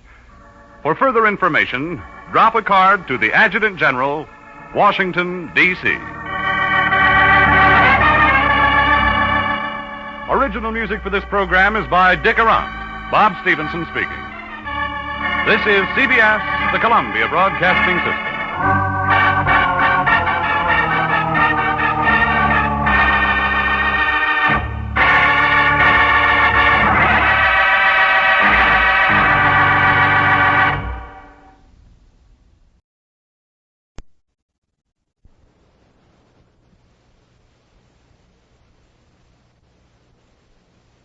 My name's Jeff Regan. I get 10 a day in expenses from a detective bureau run by a guy named Anthony J. Lyon. They call me the Lion's Eye.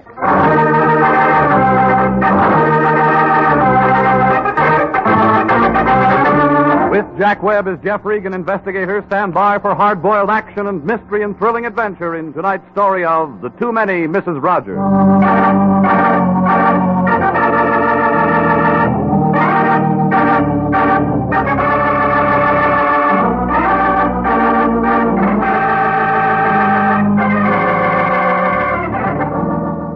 7th Street, near Olive. That's where it stands, downtown L.A. Cosmopolitan building. A big chunk of granite poking its way up through a parking lot. That's where you'll find International Detective Bureau, Suite 308. A good bargain counter if you're shopping around for trouble.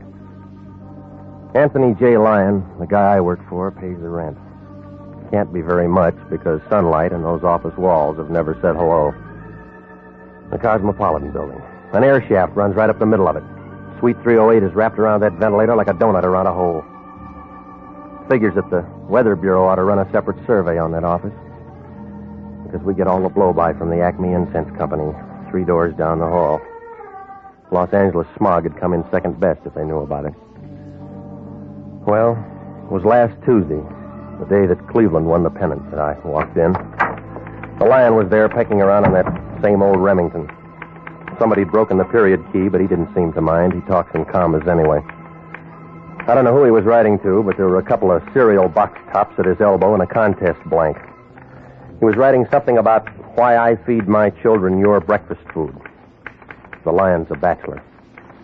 Regan, who do you know in Battle Creek, Michigan? Jack Armstrong. I may win this contest.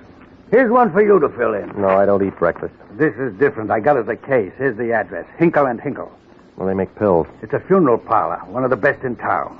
I'm healthy. I want you to be very careful how you talk to these people. Who, the customers? Hinkle and Hinkle, father and son. They got a fine establishment, and all the best people go to them for the final right. Well, I'm fresh out of Shroud. They got problems, Hinkle and Hinkle have. What's the trouble? Hop over there and they'll tell you. I'd rather get it from you. Regan, I can't do that. Why? You've read our business card. Anything told to an international man is in the strictest confidence. I wrote that and won't double-cross a client. Well, that's a new twist for you. What do you mean? Every day you dump these phony cases in my lap and I go out on them. All I do is play tag with homicide. You won't get caught. A lot of canned tuna felt that way. You know I take care of you. That's what I don't like. Hinkle and Hinkle are expecting you right now. Yeah. Jump in your car and get over there. What do I say to them? Just say hello. They'll pick it up from there. You know, someday I'm going to quit. If you do, you'll starve. So what? You'll still wind up at Hinkle and Hinkle.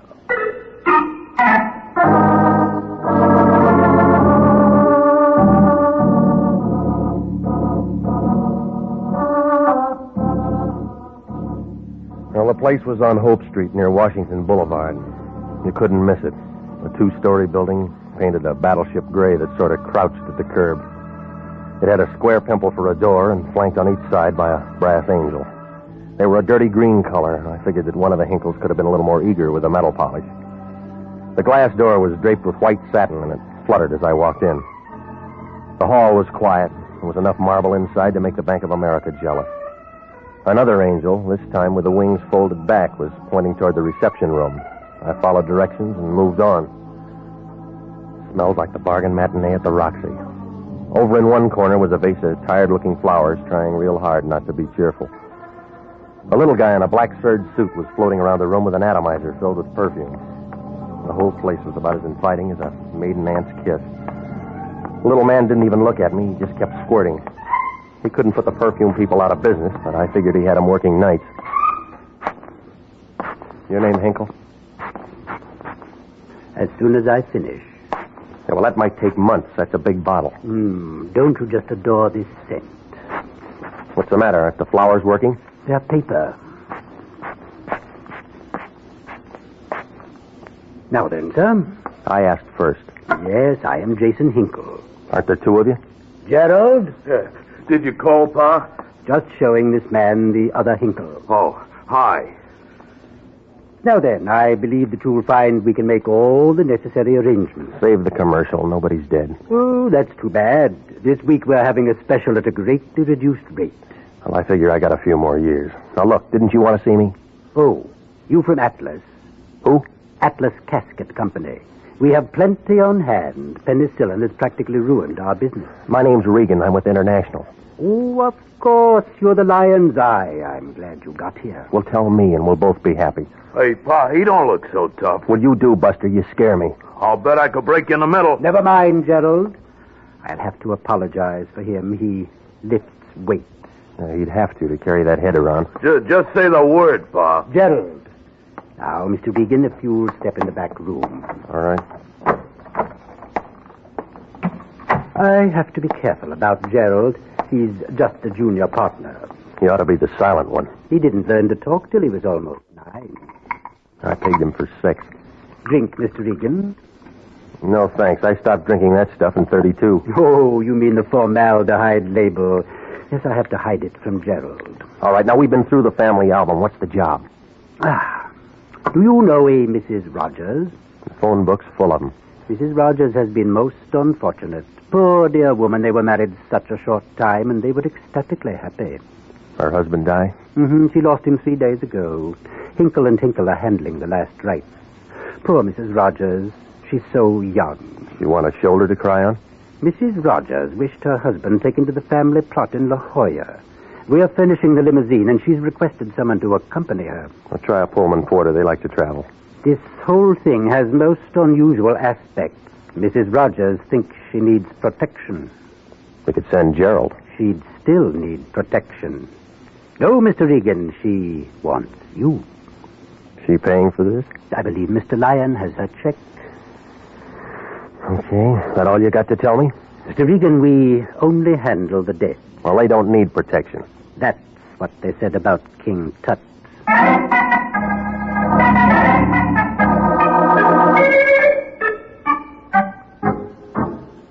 Hinkle gave me her address. It was over near Westlake Park. It was one of those new modern apartment houses painted an elephant pink. It was around 6 o'clock when I rang the bell. While I waited, I tried to figure this protection angle. I thought maybe I could talk her out of it and wind up the whole thing right here. I kind of figured that she was just upset and needed a man around. When she opened the door, I knew I was right. You could see she was in mourning. She was wearing black lipstick. She was tall and thin, with long blonde hair. She made Mr. Peabody's mermaid look like a beginner. Right then, I knew that this case was about as much on the level as the city of San Francisco. She needed protection, all right, but so did I. When she said hello, it melted all over you like honey on a hot biscuit. You're standing in a draft. Well, it's a warm night. Well, come in. You, Mrs. Rogers? That's right. My name's Regan.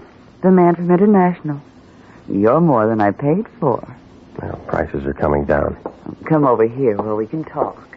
I got a big voice. Well, sit down. You act like you're afraid of me. Well, I didn't think it showed. Oh, yes. You're just exactly what I wanted. I used to be with an escort bureau. Well, then this should be part of your service. I'll bet the bureau went broke when you quit. No, but I left them in a hole. Relax, Mr. Regan. It's early. Now, look, lady, we can play musical chairs some other time. What do you want? Why worry? You're getting paid? Yeah, but this kind of stuff won't buy food. I'm lonely. Do your act in the Coliseum. It'll be a sellout. You're practically a crowd. That's what they say about 3. No, it's just you and me. With a dead man in between. Never mind Victor. He's my problem. Not anymore. Come on, lady. This is a fat blister. Let's break it. Slow down, Mr. Regan. Maybe that's what happened to Victor. All right. If you don't want to play my game, let's play yours. That's why you hired me. You know about my husband's coffin? Hinkle's having a sale. It's in the next room now. The limousine will be here in the morning at 8 sharp. We're going to La Jolla. Hinkle knows that much. And that's all you need to know. All I need or all I get. Light up, lady. I don't like the dark. It's a simple job. You go with me on the trip. Not enough. All right, I'll give you a bonus. How much? $1,000. Just a whisper. That's $10 a mile between here and La Jolla. I get car sick. Now, what has to get there besides Victor? A star sapphire as big as the moon. That good? Need sunglasses to look at it. Well, why didn't you tell me? I want that ring to get there on his finger. Don't worry, I don't have a fence. Victor's will said he must be buried with it on. Oh, yeah, you got tears in your eyes. That's what he wanted, and that's what he'll get. Other people know about that ring. Victor wouldn't want to lose it this late in the game. I'm the nursemaid. That's right. When I said I do to Victor in Yuma 1946, I promised him. The trip to La Jolla? I'll see you tomorrow morning at 8. Until then, get out. That bonus still good? If that ring gets to La Jolla? I'll see that it does. Aren't you afraid somebody might steal it? No, lady. You'll ride with me.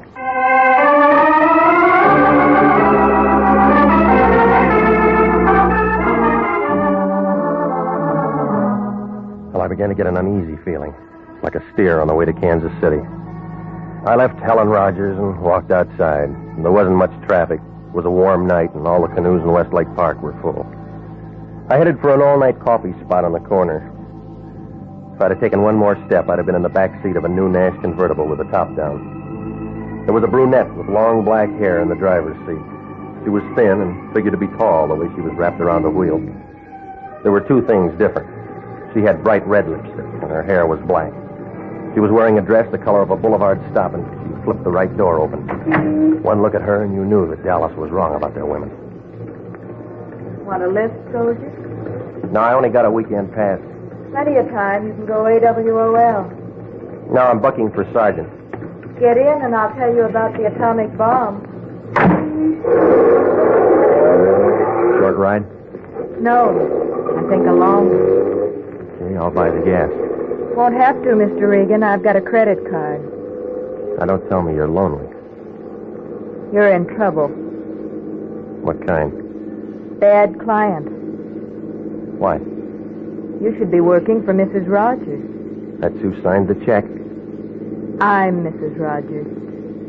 That blonde's got a license to prove it. Yuma, 1946. I've got priority, Mexico City, 1942. No divorce? Victor was a poor Boy Scout. He could only tie 1 knot. He went for the chorus line. And played for keeps. But I loved him. Helen didn't. How do I know? I don't care if you do. All right, what do you want with me? I'm his wife, his first one, his real one. We had some sort of life together before the scenes changed. It's my job to bury him. That all? That's all. The corkscrew. Straighten it out, sis. I'm telling you the truth. You left out one item. Tell me that sapphires got nothing to do with the affection. It hasn't. That's what the other Ms. Rogers said. She's a liar. A blonde one. She'll run out of bleach. You're trying too hard. I'm telling you, Regan, I'm not going to sit by and do nothing. I believe you. You're letting your fingernails grow.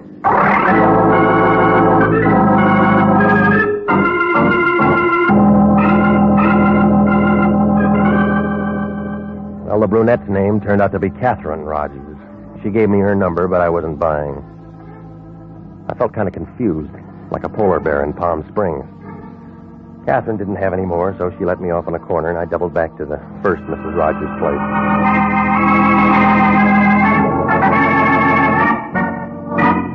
It was about 20 minutes later when I rang Helen's bell. No answer. The door was unlocked, so I went in. The room was dark, except for the neon sign outside the bedroom window. I could see Victor Rogers' coffin banked up with flowers. The biggest blossom was already wilted. It was Helen. She was lying on the floor and her fire was out. I went back to the living room to call homicide, and I smelled taboo perfume. She made a real good reflection in the mirror behind me. This one was a redhead. She had long hair.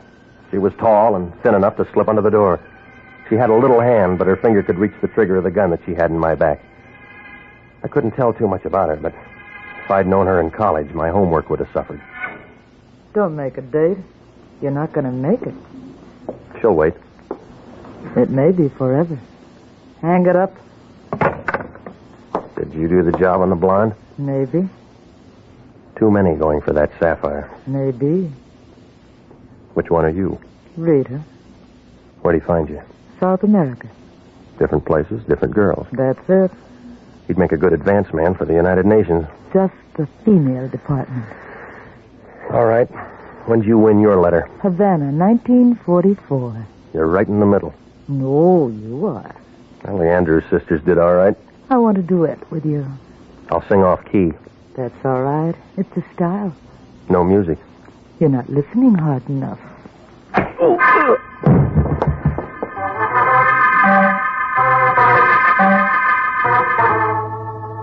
Well, South America took it away. When I came out of it, I was all head, like tapped beer in a cheap saloon. The room was full of homicide. They must have got a hotshot call, because they were all there. All I could see was the seats of their pants. I picked out the shiniest pair, and I knew it was Sergeant Sanducci. He was standing over me with a notebook. The way he was sucking on that pencil, I figured he must have been a lollipop man in his youth. Everybody was there. All the newspapers. The fingerprint men were dusting everything. I had about as much chance as a Christmas tree salesman in July. Sanducci leaned into me. Borderline anemia? Oh. Huh? Kind of tired? Yeah. Anybody would get tired lugging a heavy gun. What gun? This 38. It pushed a hole in that blonde. That's not mine. Who cares? The hand is yours. That's where we found it. Hey, Sanducci, let me shoot a picture of the eye, will you? Yeah, go ahead. Look happy, Regan. I got a bad smile. Oh, we'll retouch it. Good. Now look like a killer. That's enough. Oh, come on. Let's see your teeth. Beat it, punk, or you'll spend the rest of the night picking yours up. How do you like that for gratitude? Okay, Regan. Now, why'd you do it? You tell me. I'm working on it. You're out of your mind. I blow a hole in her, then crack myself in the head? I'm working on that, too. We're working a redhead named Rita Rogers. I'm going steady. She rapped me. It's her gun. Your forehead is wet. Work on a brunette named Catherine Rogers. She's grubbing around, too. I told you I already got a date. You. You couldn't see a frame in a picture gallery. We walk in and find a warm blonde in a deep freeze. You're lying there with the murder gun in your hand and you're yelling Patsy. What were you doing here? I was on a job. Yeah. The Lions sent me over to Hinkle & Hinkle, 2 needle pushers out in Washington. They sent me over here. I was supposed to go to La Jolla with that blonde. On Lions time? I said it was a job. She was taking her dead husband down to the family plot. She was worried about a sapphire ring. Look in the coffin, you'll see. We already did. Well, what'd you find? Air. The coffin was empty.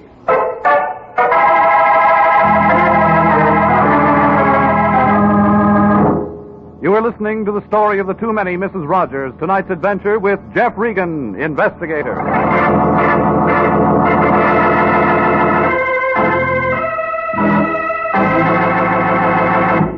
Commissions are still available in the Army Nurse Corps Reserve. If you're a graduate registered nurse between the ages of 21 and 45, you may be eligible for a commission in the Army Nurse Corps section of the Regular Officers Reserve. These commissions are still available, and those who meet the high standards and qualify with this fine organization may elect active or inactive status. If you believe you qualify for a commission in the Army Nurse Corps Reserve, apply to the Adjutant General, Washington, D.C. And now back to the story of the too many Mrs. Rogers and Jeff Regan, investigator.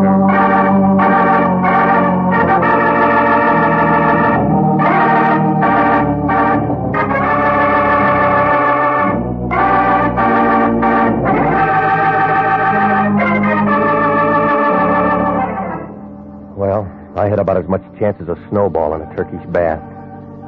The Lion sends me to a funeral parlor run by two guys named Hinkle and Hinkle.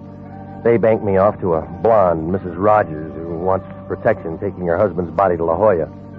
He's being lowered with a star sapphire on his finger. Everybody's scrambling for it. But Victor Rogers was a collector of long-legged ladies, and the blonde turns out to be just a single in the crowd scene. There's two other Mrs. Rogers, a brunette and a redhead. You can't tell one from the other without a program. The next thing I know, the blonde is dead. I'm holding the murder gun, and an alibi is full of as many holes as a piece of cheesecloth. There's no star sapphire, no body in the coffin, and Sanducci of homicide is pounding away at me. Well, the police finished in the blonde's apartment. The prints were lifted, and the gun was wrapped. It was Sanducci all the way. Come on, Regan. Say why. You're pressing. I just work hard. You got nothing. You'll be saying that in the chamber. You're bluffing. How you figure? The setup's so strong, even you can smell it. I got sinus. Well, you're not taking me in. Well, who said I was? Okay. We'll be around for you when we're ready. Retirement will set in first. I'll sign for another hitch. Look, if you got to keep beating your head against the wall, come over to my place. What for? It's brick.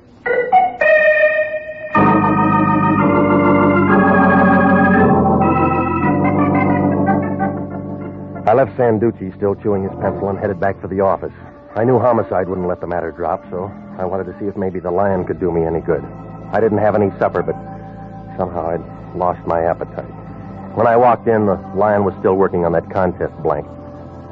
He was keeping late hours, and the only reason he doesn't go to his hotel room is he gets a reduction in his weekly rate if he doesn't sleep in the bed.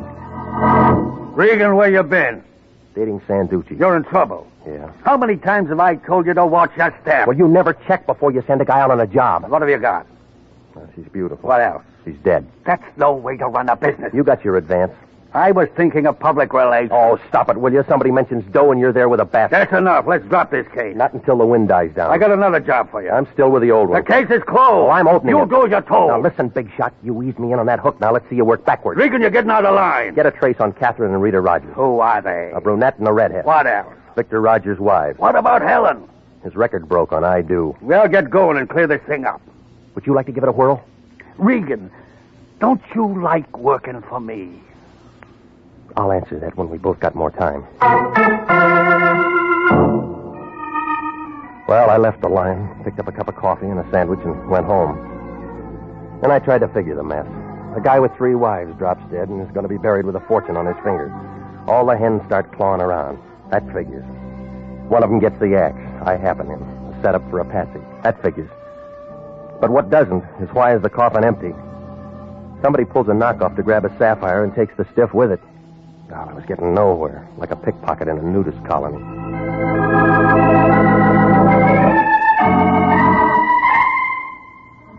The next morning, I was back on Embalmer's Row, Hinkle and Hinkle. I went inside. The little guy in the black suit and his son were standing in the entrance hall. Old Hinkle came toward me kind of slow, like an ant with a super chief in tow. You're back so soon, Regan. Everything all right at Mrs. Rogers? Your business is picking up.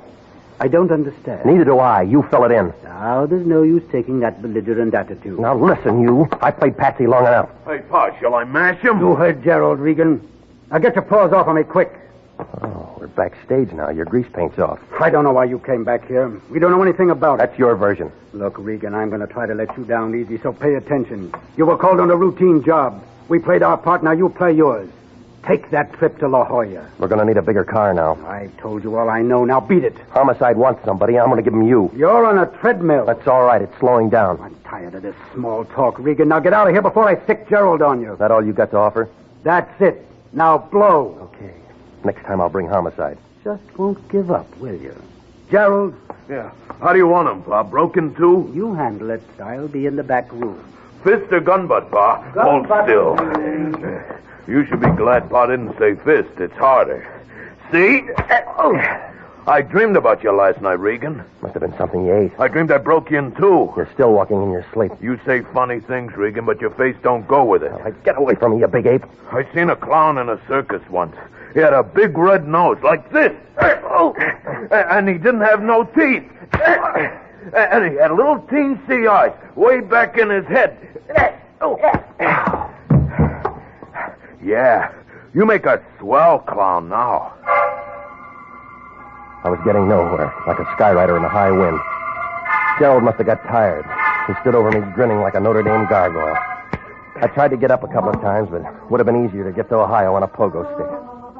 I kept wondering if he'd ever quit when the front door opened and Catherine, the brunette Mrs. Rogers, came in. She had a .32 in her hand and she leveled it at Gerald. Stop it! We're going to the circus. Stop it or I'll kill you! All right, you heard her. What about the circus? Come here, you. There ought to be a place for you in the sideshow. I got tired waiting for you to come to me. Yeah, thanks. Shall we go where we can talk? What do you want? You. So did Junior here. My hands are softer. Your gun isn't. You can hold it. It's not good enough. Still don't trust me? No. We'll go in your car. Well, it gets better. We'll go to your place. Okay. You won't be sorry. Why? Because I'm going to help you, Regan. You just did, lady.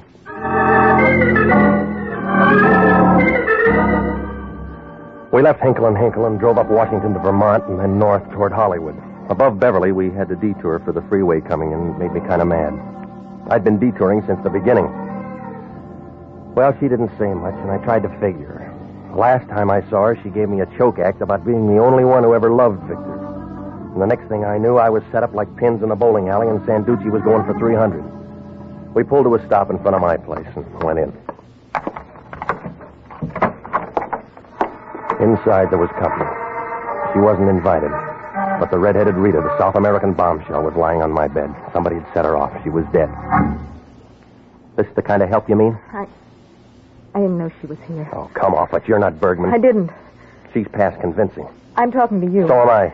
Rick. No go, lady. You knocked her off, got me over here, worked the gun into my hand. No. You did the first job, too. You let me out of your car, doubled back to Helen's before I got there and fogged her. No, you're wrong. Right me. I did double back to Helen's apartment and got there before you. Looking for that sapphire. Looking for a showdown on Vic's burial. It was my job. You said that before. We argued. Pulling hair. I didn't touch her. Go on. When I left, Rita was coming up the stairs. She didn't see me. I stepped into the shadows and watched her go into Helen's apartment. They began screaming. I looked in and saw Rita kill her. Then I heard someone coming and ran. That'd be me, huh? Yes. Moving in to play Patsy. Then I heard the police thought you did it. That's right. So I looked for you. Tell that to homicide. I will. You make it sound good. It is. Cleans up one, but you're not through. Why? It's a doubleheader. Who killed Rita? I don't know. What happened to the sapphire? I don't know. Where's Victor's body? What do you mean? It's not in the box. I Oh, sure. Wind it up and make it good. I don't know. The wrong pitch. You still don't trust me. Not until you clean up the rest, no. She can't, Regan. I've got the broom. Victor. Nice of you to remember, Catherine. How do you remember? I got a card file. You can throw away some pages. That's what I figured. I've been tagging after the two of you for some time. So you're Victor. Well, it's beginning to clear. You got Hinkle to help you play dead. Tell me why. You tell me. I'm moving up in society. I have to unload. Oh, yeah, it all figures. You're dead, the wives start working for the loot. In the scramble, they take care of each other. The redhead gets the blonde. You get the redhead. And take care of what's left. Now, let's close the book.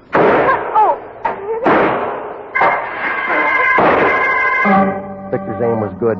Catherine went down. Sanducci got Victor from the bedroom window. His sapphire ring caught the light as he sprawled on the floor. And then Sanducci climbed in off the fire escape. Catherine's hair was still long, but she wasn't tall anymore. Regan. Yeah, baby. Victor. He's through. He was no good. Yeah. But I loved him. Uh-huh. We should have met sooner. So long, soldier. That's it, Regan. Yeah. She seemed like a nice kid. Yeah. It's going to be a long trip, but she'll make it.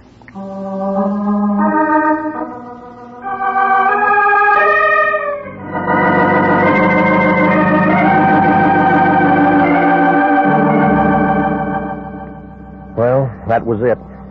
Victor was ambitious. He was moving up in society and couldn't stand a bigamy scandal. His brain worked overtime cooking up that dish. He rigged it with the blonde Helen at first, but she got it right off from the redhead, and that didn't make him cry. Took care of one. When the redhead came over to my place, Victor tagged her and put her away there. 2 down, and I'm the fall guy. Then he waited for the brunette so he could finish the game. Oh, yeah. Vic was a busy fella, but he ran out of breath. Well, Sanducci put my place back in order, and nothing was left of the girls with the long hair but dandruff. I called the Lion. He was mad. A whole day shot without adding a mark to his bank account.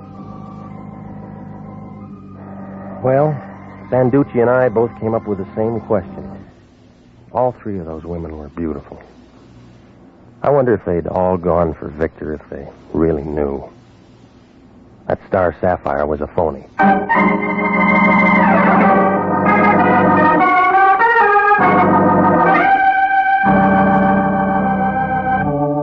Jack Webb is featured as Jeff Regan, with Herb Butterfield as Anthony J. Lyon.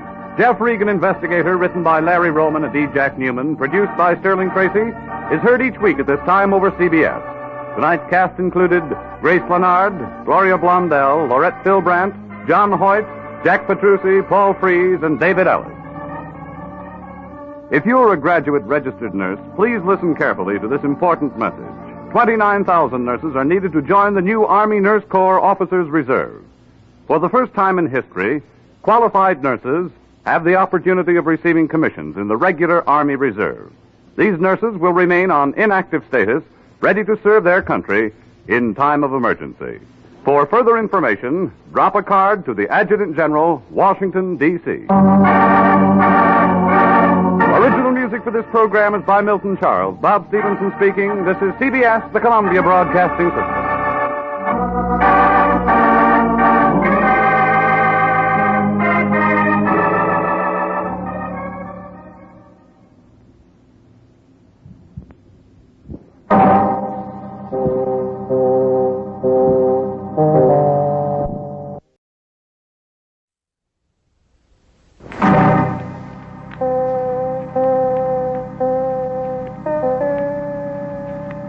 Regan.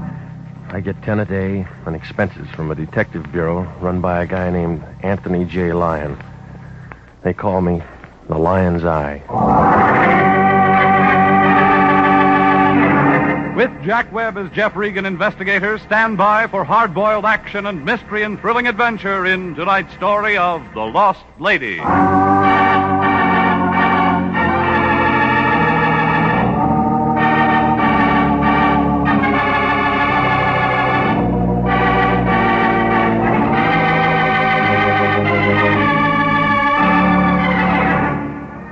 You'll find it in Hollywood, jammed in between Van Ness and Wilton, right off the boulevard, Taft Avenue. Starts at a furniture store, runs for about a block, and then crosses Franklin. What happens to it after that, I don't know. I only go as far as the gray apartment building on the even number side, about the first thing you see. Figures that the guy who built my place never read the earthquake laws. A good crap game and shake it loose. Well, that's where I live. Apartment 308. In the back, where I can keep an eye on a brass drain pipe and a tired-out palm tree. I got a coffee pot and a bed that comes out of the wall. It isn't much, but the phone company had to have an address. That's where I was last Monday night, about 8 o'clock. Some Cleveland fans were running up a house tab in the apartment above me when the phone rang. I thought it might be somebody from Boston. It was the Lion. Regan, I'm calling you from the office. I stayed late tonight. You should have joined the union. We got a new client. Yeah? Her name's Isabel Sanchez. I just talked to her. You make a date? She flew in from Mexico City tonight on American Airlines. She needs help. They're saying that about the Democrats. Comes from a fine family, lots of influence in Mexico. Try the State Department. She came all the way to Los Angeles to see her sister, but she's disappeared. Did you tell her about the Missing Persons Bureau? I told her about you. What do you mean? You. You're going to find her sister. I'm no St. Bernard. You'll do till I can feed one. Besides, she could go to the Mexican Council if she wanted to. What's that got to do with it? Remember the Pan American Conference? We gotta be nice to this dame. Yeah, well, don't make up a contract. I already did. She gave me $200. What else did you get? She'll tell you the rest.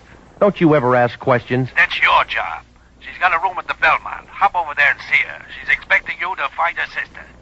That all? That's enough. Call me after you talk to her. I hope her check bounces. Don't worry. She paid cash.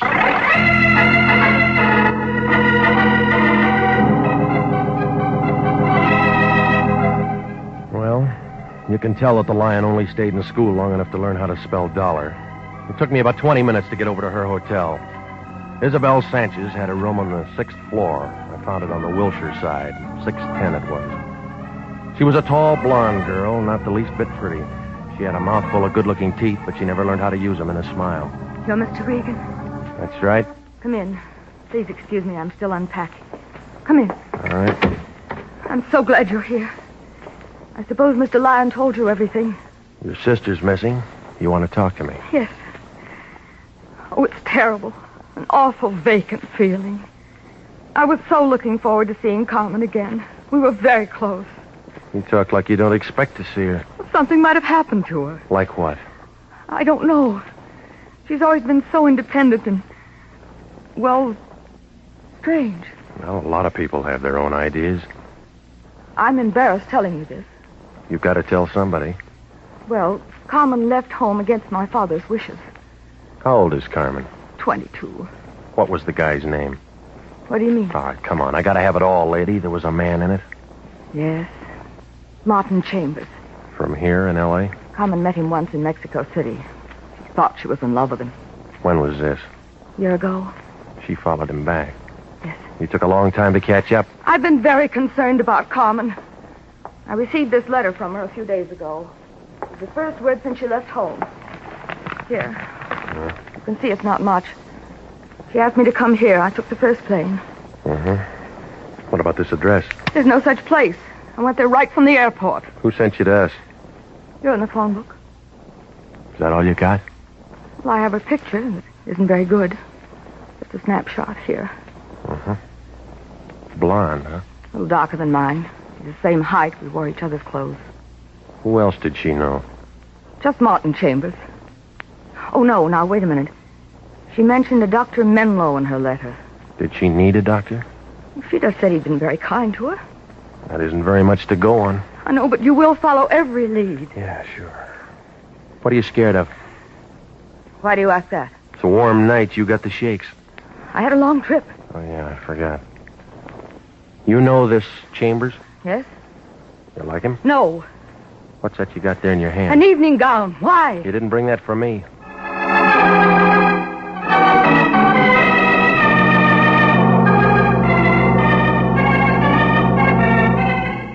Well, her story was smooth, but the clothes didn't fit. All the labels that showed said New York City. I went downstairs to a phone booth, and I got a hold of a friend of mine in the CAA. He checked into it, and he told me that nobody named Isabel Sanchez came in on that Mexico City flight. The whole thing looked phony, like a fan dancer in long underwear. Well, it was about 11 o'clock when I got over to the Lion's place. It was a cold night, but the Lion looked warm. What do you want, Regan? I'm busy. So am I. I've been looking at that Sanchez dame. Tell me about Lamont. No, I'm going to tell you about it right now. It's no good. What do you mean? It's another bum client. She gave me $200. Her clothes are out of New York. Maybe she came the long way. She didn't come in on American. So she's got a donkey. All you got to do is find her sister. I just told you she's a phony. Let me worry about that. Well, you can start now. Here. What's this? It's a letter and a picture. That's all the lead I got. Now, wait a minute, Regan. What about our contract? New Year's is coming up. You'll need confetti. I can't do a thing like that. We got a moral obligation. And $200. I'm thinking of our reputation. I've given our word. Take it back. That girl's a stranger in a foreign land. She came to us for help. Oh, stop it, will you? If there was a quarter in the bay, you'd drop your mother overboard and tell her to hold her nose. You're getting out of line, Regan. If she came up with kelp, you'd ring her out for iodine. That's enough.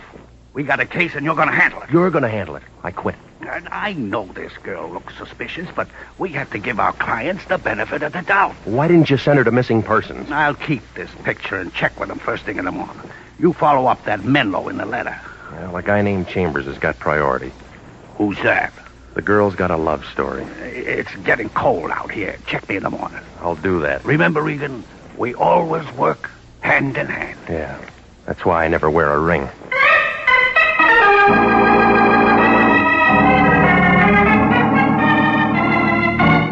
Well, it was too late to do anything else, so I went home and pulled that bed out of the wall. The next morning, I found a Martin Chambers listed in the city directory with an address on Laurel. Turned out to be a 2-story apartment building about the color of a bride's blush, and it was wrapped around a swimming pool the size of a bird bath. Chambers' name wasn't on the mailbox, but a skinny guy with a load of bed sheets told me I could find the manager in apartment 15. When she answered the door, her voice sounded like a beer truck in low gear. Hello, Sonny. Looking for an apartment? You got one? Nope. Come on in. Having some coffee. You want some? No, I'll pass. You don't know me, do you? I just got here. I played the Palace in 26. Ah, them was the days. Write it up and sell it to the movies. Them slobs. Central Casting had called me in 4 years. You got a card? AFRA, SAG, and the Musicians Union. I play French horn. None of them call me. I figure it's a record band. I'll talk to Petrillo. I hate this dump. My third husband gave it to me. By the way, what are you doing here, Sonny? I'm looking for a man named Martin Chambers. What do you want him for? Talk to him. Cop? No? The day that guy moved in, I had him pegged for a gigolo. His hair was too curly. Well, some women like that. Not me. I used to have to chase him around the swimming pool to get his rent. You're using the past tense. Where is he now? Forest lawn. That's one way to break a lease. He got boozed up about 6 months ago and drove off Malibu Pier. Took him 3 days to fish him out. Straighten his hair? Yeah, it sure did. Oh, wait a minute here. I kind of like you, Sonny. You get around, don't you? Yeah, when the weather's good. Ever run into Louis B?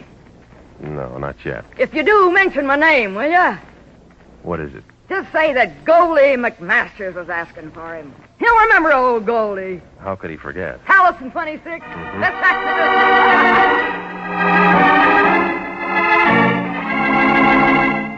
When I left, she was thumbing through an old variety. She looked unhappy, like a banjo player with a paper pick. Well, what she told me about Chambers took the leading man out of the picture, but there was a bit player named Menlo. Well, I called the office of a Paul Menlo, but they said he wasn't in that day, so I drove out to his address in Encino. It was a ranch house poured all over the top of a hill. From the looks of the place, Dr. Menlo must have been getting over-sealing for his cough drops. I parked my car by the gate and followed the flagstones up to the front door. When I pressed a button, I heard something that sounded like chamber music. The door opened in the middle of the second chorus. Good morning. I want to see Dr. Menlo. Your name, please? Regan. You'll have to call the doctor's office, Mr. Regan. I already did. Then they must have told you the doctor doesn't see any patients at his home. Yeah, well, I'm not sick. Keep it up and you will be. Beat it, Pilgrim.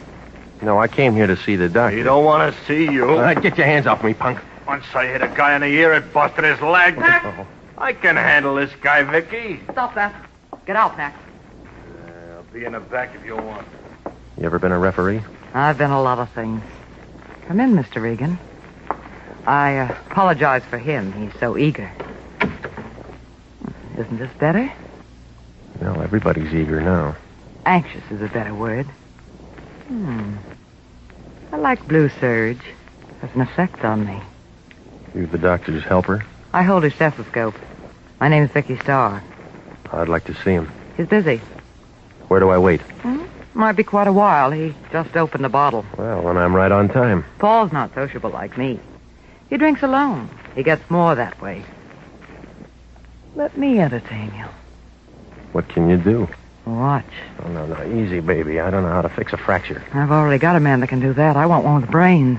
What's the matter with the doctor? He keeps his in cold storage. Hasn't used them for a long time now. Oh, I don't know. He's done all right. This place? He'd be selling papers if his wife hadn't left him a good insurance policy. Don't you like his money? Don't get me wrong. I like being secure, but the girl has feelings, too. Mm-hmm. They're beginning to show. I'm glad I met you. Why? We're going to have some nice afternoons. It's football season. I have some free time. Want to hear me on the piano, for instance? No, I don't sing. I'll teach you. Paul says I should have an outside interest. Well, keep looking. You'll find one. You smile good, but you talk nasty. You started this conversation, sis. Max is still in the kitchen. I came here to see Menlo. You didn't say what about? I'll tell him. There's the phone. Call and make an appointment. Yeah, I'll do. Hello, Vicky. Who is it this time? His name's Regan. He hasn't got a business card. Have Max throw him out. You Dr. Menlo? Yes. Should I turn all my patients over to another doctor? Yeah, well, I know one you forgot. Tell me who. Carmen Sanchez. Go ahead, Vicky. I'll talk to him. Watch yourself, Paul. He doesn't know how to be nice. It'll only take a minute. I'll crack some ice. Good nurse. She's out of uniform. We're casual. You said I had a patient named Carmen Sanchez.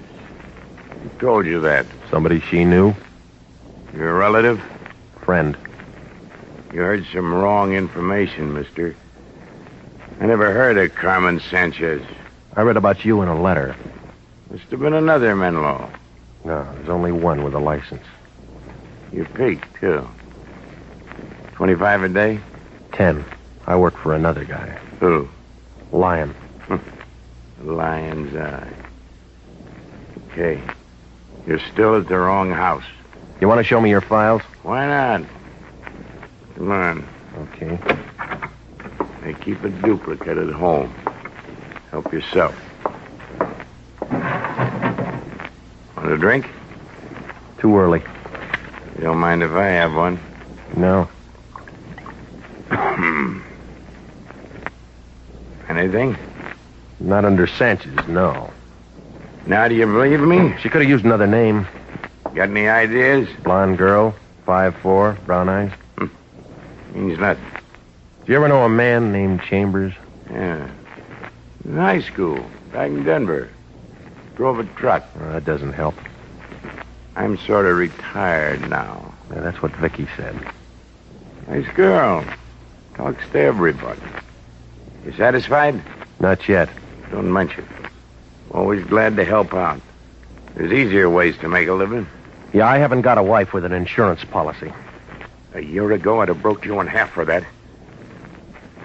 Now, it doesn't matter. You can find the door. I'll be back. Don't bother, Regan. Doctor will be out.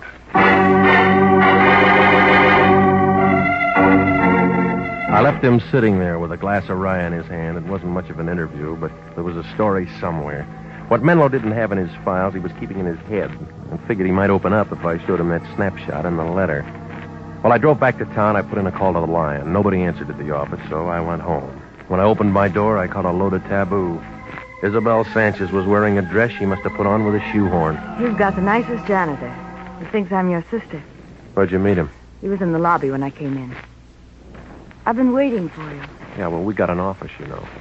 No one answered when I rang. I wanted to be sure and see you before I left. Taking a trip? I leave for Mexico City first thing in the morning. Well, it was a short visit. It was long enough. What about your sister? That's what I came here to tell you. I found Carmen. Oh, you did? Or rather, Carmen found me. I feel foolish now, calling in a detective service and all that. Why? Well, Carmen came to my hotel about noon today. And you imagine she's been looking for me. Last night you said she didn't have an address. Well, that was another silly thing. Only it was her mistake. She's not very good at details. Where is she now? She's out buying a few things and packing. I've convinced her to come home with me. All right. Now you want to know what I found? Why on earth should I? I have my sister. You were worried about a man named Chambers last night. Carmen told me she hasn't seen him for months. Did she tell you about her doctor? No. I met him. Only he said he never saw her. Oh, is that so? Well, Mr. Regan, I do appreciate your services. Please thank Mr. Lyon for his kindness. I'm sorry I won't be able to see him. Yeah, he's going to be sorry, too. You'll give him this envelope. There's $100 in it. You're paid up.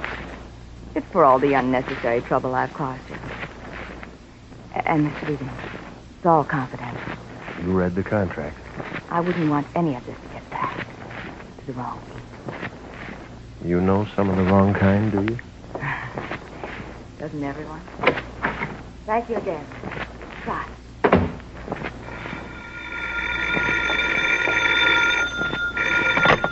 Hello? You run any expenses on this thing today? No, I didn't. Good. It's all over. Isabel said she didn't see you. There's a guy guy named Gallagher in missing persons. Got an eye like an eagle. He took one look at that snapshot and opened a file. What kind of file? Dead and unclaimed. What do you mean? Carmen Sanchez has been dead a year, and the county buried her. You are listening to the story of the lost lady, tonight's adventure with Jeff Regan, Investigator.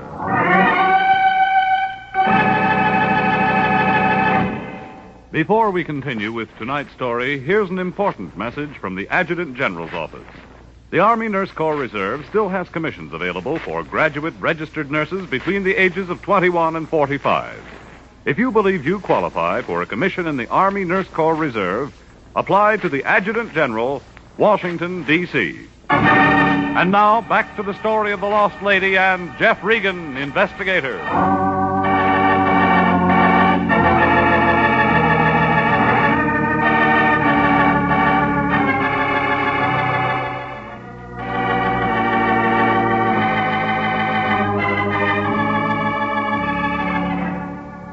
Well, there are enough angles in this thing to write a new geometry book.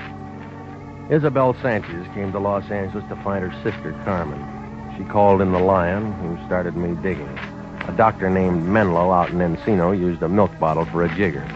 He was heavy on green stuff, but light on memory, and gave me nothing but an ice cube. His girlfriend, Vicky, was a little different. She gave me a warm glow, but I still drew a blank on the missing sister. Then Isabel walked into my place and said she found Carmen and called off the chase. That's about when the Lion rang and said that he'd found her, too, only his version was a little different. She was holding down a plot in the county cemetery, been dead a year. Well, I caught a cab and I went over to her hotel. A small man with a bald head opened the door and looked at me like I was trying to crash a coming-out party. Yes? I'm looking for Isabel Sanchez. Are you a friend? She won't think so. She's not available. It's all right, I'll wait. What I mean is, could you come back later? What's wrong with her now? Oh, well, you see... All right, come on, Buster. Let's throw it in gear. Are you a guest of the hotel? No. Could you please tell me the nature of your business? I want to see Isabel. I'm sorry. I can't let you in until you tell me who you are. Regan, International Detective Bureau. She's a client. Oh, come in. I'm Dr. Stanwyck, the house physician. She need one? Not anymore. Look for yourself. Uh-huh. How long's she been this way? 2 hours, I'd say. Bellboy found her a few minutes ago. She drank a lot. Alcoholic poisoning. Yeah. Oh, Mr. Regan, when a thing like this occurs, naturally, we don't like it to get around to the other guests. You'll use discretion, I presume. I'll be as quiet as she is. Thank you, Mr. Regan. We appreciate it. Uh-huh. The elevator's to your right. I got a good memory. Regan, What are you doing here? I've come to talk to our client. You'll need a Ouija board. What you mean? She's dead.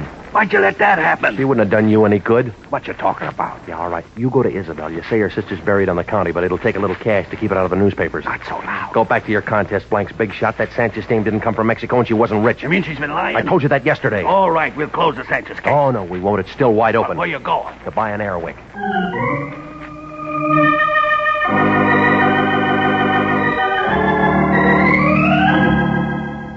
Well, I went down to the Hall of Records. It's a brown building off Temple that leans over like an old lady with a short cane. I took the elevator upstairs, and I walked down to vital statistics. The place was empty, except for a guy sitting behind the desk. He had on a black suit with dust on the shoulders.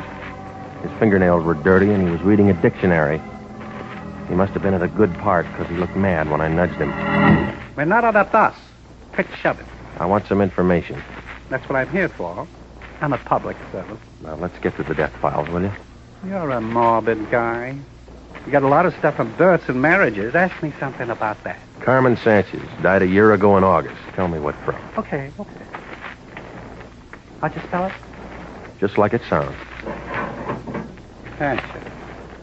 17. Solas. Sanaki. Santa. Oh. That's what happened to old Sandy. No wonder I ain't seen him around. Get the Sanchez. All right. I got the Sanchez. Carmen. 22, date of death, 8/30/47. Alcoholic poisoning. She drank a lot. Who signed the certificate? P.E. Menlo, M.D. Thanks. Next time, make it something hard. All right. Try this. Menlo's wife died about the same time. Masters, Maurice, Melbourne, Babbitt, Menlo. Sylvia, 349247, alcoholic poisoning. Certification? P.E. Menlo. That guy can't keep a patient.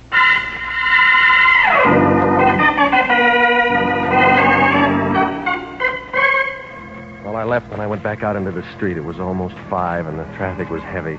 I started to cross the street to a sandwich shop on the corner. A yellow cab raced me to the sidewalk, but I won. I went inside and a skinny waitress with peanut-colored hair brought me a cup of stale coffee and a burnt hamburger. I sat there and I tried to figure it. It was like swimming through a tidal wave in hip boots. 3 deaths from the same thing and Menlo's name on every one of them. Well, the answers weren't in the coffee cup, so I went home, picked up my car, and drove out to Menlo's place in Encino. The drive was nice, and so was the reception. I built a fire. I forgot the marshmallows. We'll think of something else. You know, I'm not mad anymore. I'm still looking for your doctor. Let me take care of it. No, I want to see him. He'll have to wait again. When's he going to climb out of that bottle? We had dinner at a place on Ventura. Paul found the bar. He'll stay till it closes. I better go there. Questions again? Maybe. I know some swell answers. I'll bet you do. I've worked for him a long time. 1 year. How did you know? This is my night off. You here all alone? Isn't it terrible? Anything could happen. How do you like it? Your way? That's better. Now, let's have a nice, quiet evening. Just you and me. I had a feeling you'd be back. Is that why you wore that? Like it? Well, you got talent, lady. Discover me. It's been a famine of men like you. You don't look underfed. Why didn't I meet you sooner? We didn't travel in the same crowd. Let's start over. Do you keep his files? What's that got to do with us? They'd never pass inspection. Are you talking about something I should know? Carmen Sanchez. What about her? She died. Menlo signed her death certificate. Paul's lost a lot of patience. He's not very good. Did I tell you I played the piano? You told me some other things. Did I? They make a good story. I don't like stories. Well, I'm going to tell you anyway. I thought we were going to have a nice, quiet evening. The girl walked in his office one day and dropped dead. Good opening. Why'd she do that? Alcoholic poisoning. She was a nobody named Carmen Sanchez. The story's getting dull. There was a snapshot in her pocketbook, not much else. When does the action begin? Right now, lady. The doctor's wife had an insurance policy. He convinced her to take a trip. Why'd he want to do a thing like that? So he could pull a name fix and collect his wife's insurance. He had a body. No one will ever believe this plot. He buried an empty box. How do you know? I'm going to have somebody dig it up. What about the body? He turned that over to the county. Everybody lives happy ever after. Don't you like my music? You're going to have to take up the harmonica, lady. Why? The gas chamber isn't big enough for a piano. Who's going to the gas chamber? You, maybe. And insurance fraud's one thing. Murder's a longer rap. You haven't touched your drink. I don't like mine that strong. Now, come on, lady, get your coat. Max! I thought you were alone. I lied. Hello, Regan. You look excited. He's tough, Max. Yeah, that's easy. Soften him up. Oh!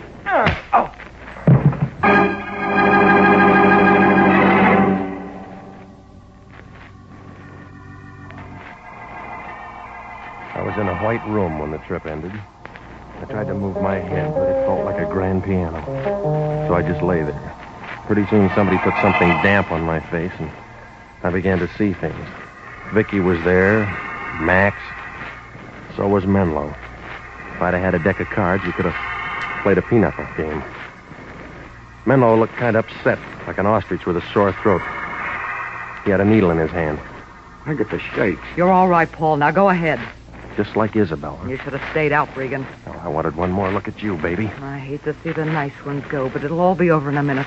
All right, Paul. Give me a drink, Vicky. Never mind. Hurry up. Gonna have a drink. Oh, you're too slow, Max. Yeah? Keep away from me, Max. I'll kill you. Put down that Keep gun. away from me, I swear I'll kill you. Oh, I told you to keep away. Menlo's slug took care of Max, but Vicky shot Menlo twice. and his knees knocked together. He began to pitch around like a toy balloon in a hurricane. He dropped his gun, but he held onto the needle. Then he slumped forward and made a grab for Vicky, and they both went down. He jammed the needle into her arm. Baby. Come here. Same stuff you used on Isabel? Yeah. They'll call it alcoholic poison. I'll straighten them out. Regan, hold my head. Yeah. Here. Call a doctor. Okay. He'd never make it. Please, Regan. Call a doctor. Please. Give me 5 good reasons. 5 good reasons? I got Vicky. I'll never use a needle again. And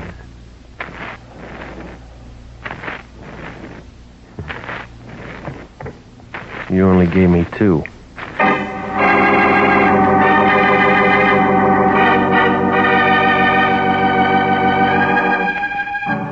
Well, we didn't hear from the suburbs, but there were enough ballots to make an election. Homicide got the insurance commissioner down there, and he threw in a vote. Seems that Isabel Sanchez was Menlo's wife, only her name was Sylvia. When a dame named Carmen Sanchez dropped dead in his office, Menlo got kind of ambitious. He talked his wife into the switch, and, well, everything might have worked out. Except one night when he was seeing elephants, he told Vicky the whole thing. She set the squeeze play with Max in the dugout. When Sylvia got back and saw how things were, she called herself Isabel Sanchez and went to the Lion with a story about a lost sister. I was hired for scare work, and when she figured they had enough, she called me off, but it didn't take. And you know the rest. Well, the insurance company issued a fee for exposing a defraud, and the Lion got his picture on page 1. It was right next to Vicky's. She was wearing one of those French swimming suits. The Lion said that'd do us a lot of good. It did. We each got a free bathing suit.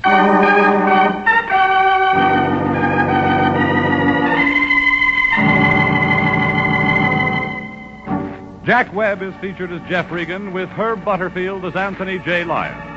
It's CBS at the same time next week for more hard-boiled action and mystery with Jeff Regan, Investigator. Written by E. Jack Newman and Larry Roman. Produced by Sterling Tracy. The role of Vicky Starr was played by Yvonne Patey. Lorraine Tuttle was Isabel Sanchez. Ken Christie played Dr. Paul Menlo. And Larry Dobkin was Max Brenner. Original music for this program is by Milton Charles. Bob Stevenson speaking. This is CBS, the Columbia Broadcasting System.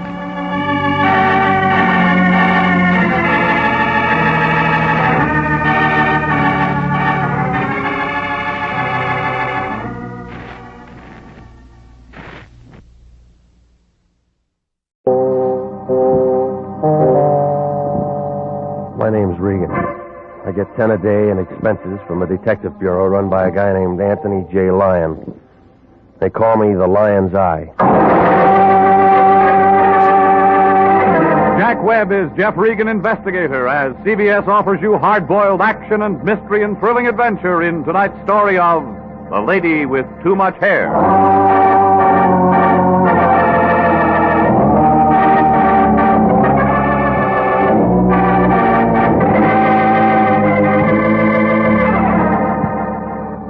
It's Suite 308 in the Cosmopolitan Building on 7th near Olive. The letters on the door say International Detective Bureau, Anthony J. Lyon, President. They used to be in gold, but the Lion scraped them off one day and made some kind of a deal with Fort Knox. Oh, it isn't much of an office. One room the size of a cigar box, and it smells about the same. There's an overstuffed chair in one corner with a loose spring that's a menace. Right over it, there's a crack in the ceiling. But the Lion doesn't seem to mind. He says the place is rigged for comfort. Well, that's where I was at 5:25 last Wednesday night. The Lion was sitting behind the desk looking at himself in a mirror.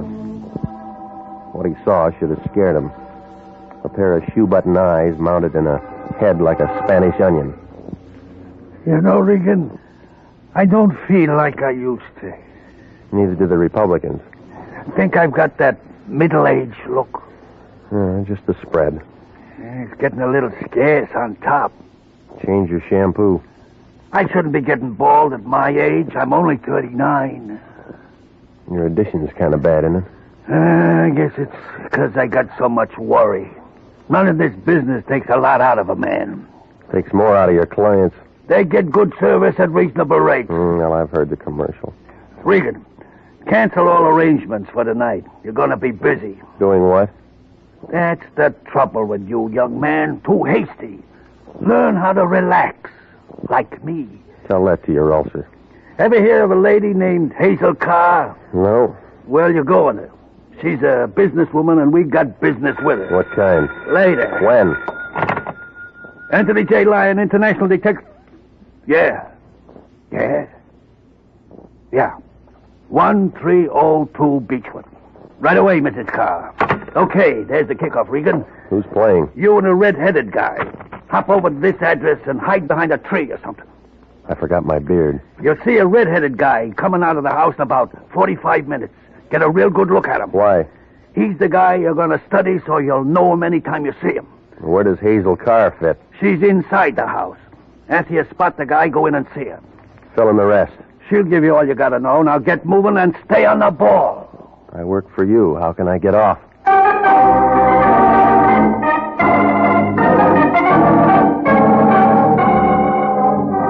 Well, I left the Lion sitting there, and I drove out to the Beechwood address. Turned out to be a corner house stuck on the top of a hill, and it figured a good rain would wash it down the drain. Well, I parked across the street and lit a cigarette. Watched a kid on a bicycle throwing newspapers. His aim was real good. He got them all on the roof. I watched him finish the block, and that's when my knee action began to suffer. A heavy guy in a trench coat had his foot on my running board. He had a big face, and he turned it sideways and stuck it in the window. What's the matter, buddy? Out of gas? No, my foot fell asleep. Oh. How about a light? Want a light? Got one.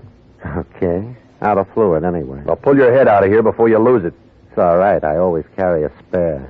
Come on, beat it, Buster. You spoil my view. Oh. Peeking, huh? Maybe. You say maybe. I say yes. All right, what do you want? Same as you. You're looking. I'm looking. Whose side you on? Depends. On what? Whose side you're on. See ya. That was when the front door of the Carr house opened and 6 feet of pinstripe gray came out on the sidewalk. His 200 pounds was topped off with a bush of red hair, and he had a face to match. It had a flushed look, like a high school boy at a burlesque show. He started down the street. The guy in the trench coat crossed over to the other side and moved after him, kind of slow. Then they disappeared around the corner. Well, he was playing his hand, I was playing mine. I climbed out of my car and walked up to the door of the Carr place. The bell sounded like something that should have been in Buckingham, but the woman who answered wasn't any queen. Yes? My name's Regan, International Detective Bureau. Oh, Lion's Eye. Please come in, Mr. Regan. I'm Hazel Carr. All right. You saw him, I suppose. The redhead? Rather large, isn't he? The Dons are missing a bet. Sit down, Mr. Regan. May I offer you something? I'll try a story. We'll get to that in a moment. What's wrong with right now? We have other things to discuss. You have a dark suit, I suppose? Yeah, I got it on. Well, get it pressed. You're going out tonight, Mr. Regan. I'm already booked. Then disappoint her. You see, from now on, you're working for me. Come on, strike a match, lady. I don't like the dark. You're going to meet the 7:10 at the Union Station. My daughter Phyllis is coming in. She's been at an Eastern school getting finished. How'd she turn out? Just a vacation. She's dying to see Hollywood. She should have a young man. Well, I'm no escort bureau. I want more than an escort for Phyllis. I want a man with authority. She play that rough? That redhead you saw. He thinks he's in love with her. We all make mistakes. But he's impetuous, follows her all over. He even threatened her. He says he'll kill her and himself if she doesn't marry him.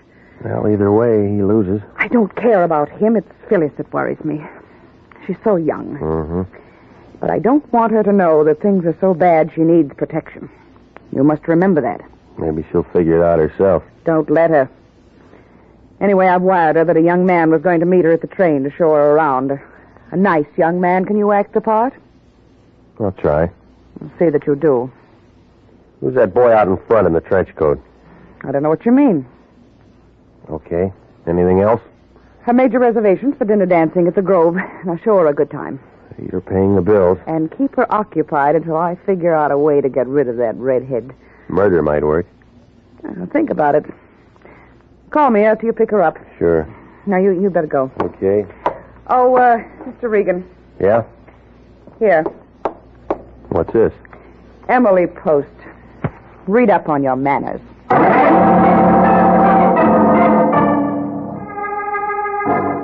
Well, I figured she wasn't telling everything, but it was her play.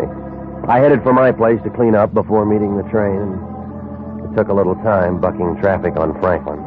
At Gower, I played tag with the truck driver, trying hard to crease my fenders. It was about 6:15 when I pulled to a stop in front of my apartment. When I opened the door, I smelled cigar smoke. Somebody was over for a slumber party. A short, stocky guy with a stub crammed in his face was sleeping on the bed. He must have been having a real good dream, because he was tough to wake up. Hey, come on, buddy, hey. Come on, the alarm just went off. Huh? Oh, hiya, Regan. Guess I dozed off waiting for you. Pajamas in the top drawer. How are you? Like to scratch. Looked kind of late last night. You should have stayed home today. Had to see you. What for? Oh, you know what? That pretty crummy mattress you got. Well, I'll put in for a beauty rest. Yeah. Do that, Regan. All right, punk, let's get to it. Ease off, Pilgrim. I'm still shaking the sand out. Well, get up and start talking. Easy. Name's Mo. I'm a friend. Convince me. I'm going to. Hey, you got something to drink around? Maybe after the talk. Like that? Who sent you? Your insurance company. I'm paid up. I'm not in the collection department. What else they got? Friendly service, goodwill. Getting close to Christmas. Yeah, I'll send you a card. Don't want no card. Just want the pleasure of knowing I did you a service. Name the kind. Guys going to meet trains have accidents sometimes. Santa Fe's not going to like you. But I figure you will. Tipping you how to stay healthy. My doctor tells me vitamins. Mo says it's a wrong dope. Skip the train and take in a show. I don't like popcorn. It'd pay you to learn. You want to tell me why? You got enough. How about that drink, friend? You didn't earn it. Suit yourself, Peeper. But being nice is really an act with me. I'm pretty nasty. That won't get you an argument. I'd even hit a guy 2 feet shorter than me. Yeah, I'm turning pale. That's a good color for you, Regan. Stay that way.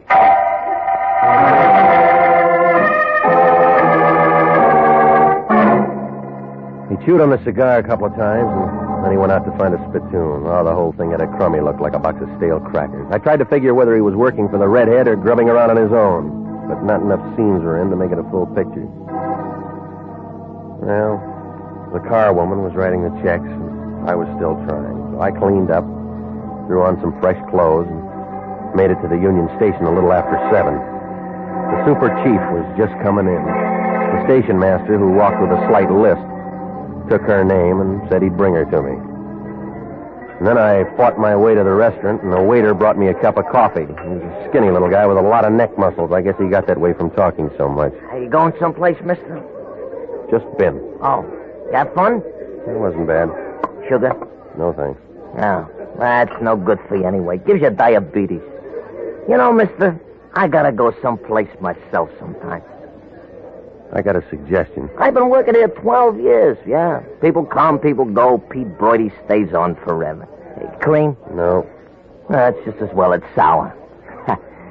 You know the farthest place I ever go, mister? That first door to the right. Are you Mr. Regan? Yeah. I believe you're waiting for me. You got a name? Phyllis Carr. That'll do. Oh, the darling, aren't you going to ask me to sit down? You can handle that yourself. Thank you. Where's your baggage? We'll have to pick it up. Are you going someplace, lady? I just got in. I've been figuring on going someplace myself. I was just telling your friend here. Get us some coffee. But I... Get it. Okay.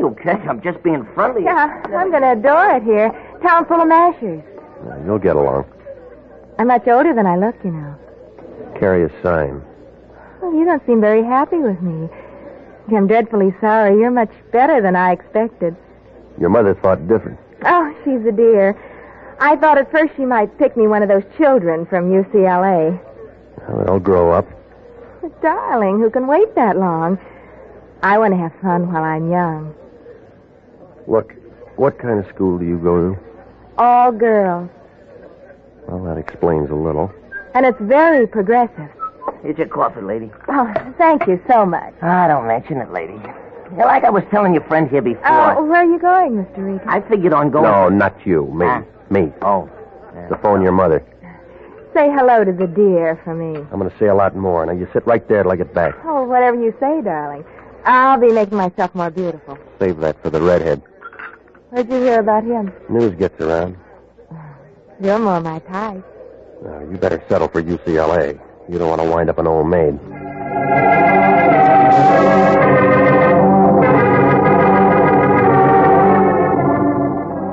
Well, it wasn't appealing.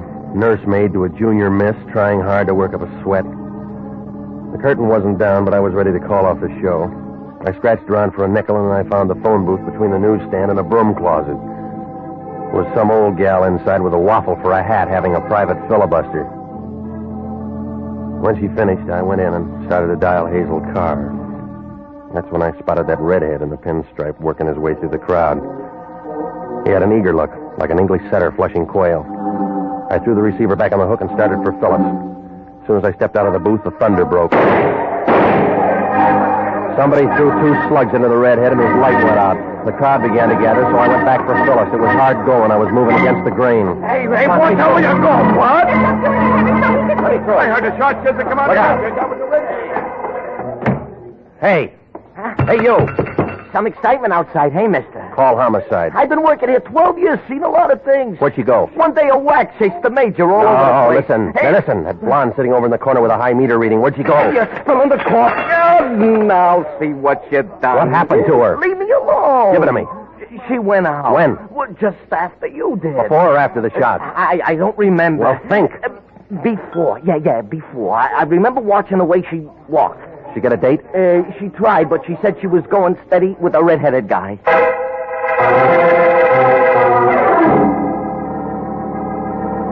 Well, things weren't going to get any better at the Union Station. Homicide would be down there scratching around. So I used the back door of the restaurant, picked up my car, and went out to the Lions. When he opened the front door, he had a bottle of beer in one hand and a chicken sandwich in the other. He looked unhappy, like a beaver with a loose tooth. Regan, where you been? I've been looking all over for you. Did you try missing persons? Called your place 3 times, nobody answered. You knew I was working. That's what I called you about. I got something to tell you. Well, wait your turn. What's the matter with you? In trouble again? No, you are, big shot. Another bum client. International detective never had a bum client. Well, those 2 women just spoiled your record. You've been drinking. You better call homicide and get us off that hook and then turn back Carr's retainer. Regan, what are you saying? You heard me. But it's unethical to return money. When Anthony J. Lyon... Oh, stop it, will you? You quit giving blood when you found out somebody'd pay for it. You're out of line. Every time you cut yourself, you make a beeline for the Red Cross to get it back. International detectives under obligation to Mrs. Carr, and we're going to see it through. All right. You hold her hand in the gas chamber. What does that mean? That's where she's going to be after the police get through. What happened? That redhead got himself a free ride to the morgue. It looks like her daughter, Phyllis Carr, called the play. You're out of your mind. Look at this telegram. Let me see. It's from Phyllis Carr in New York. She just ran away from school with a Princeton man.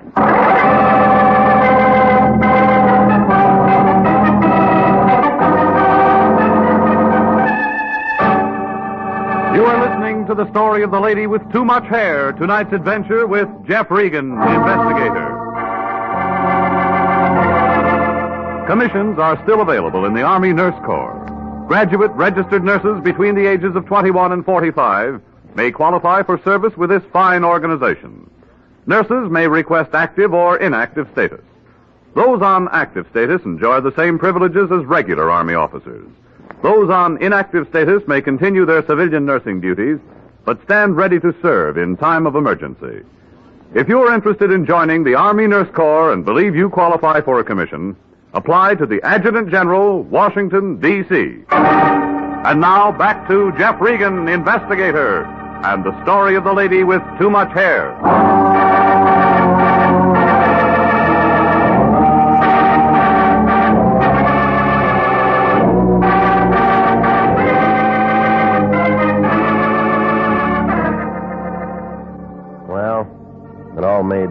like a girdle on a Siamese twin. Started out with a redhead and a pinstripe and wound up a nursemaid job with a girl named Phyllis.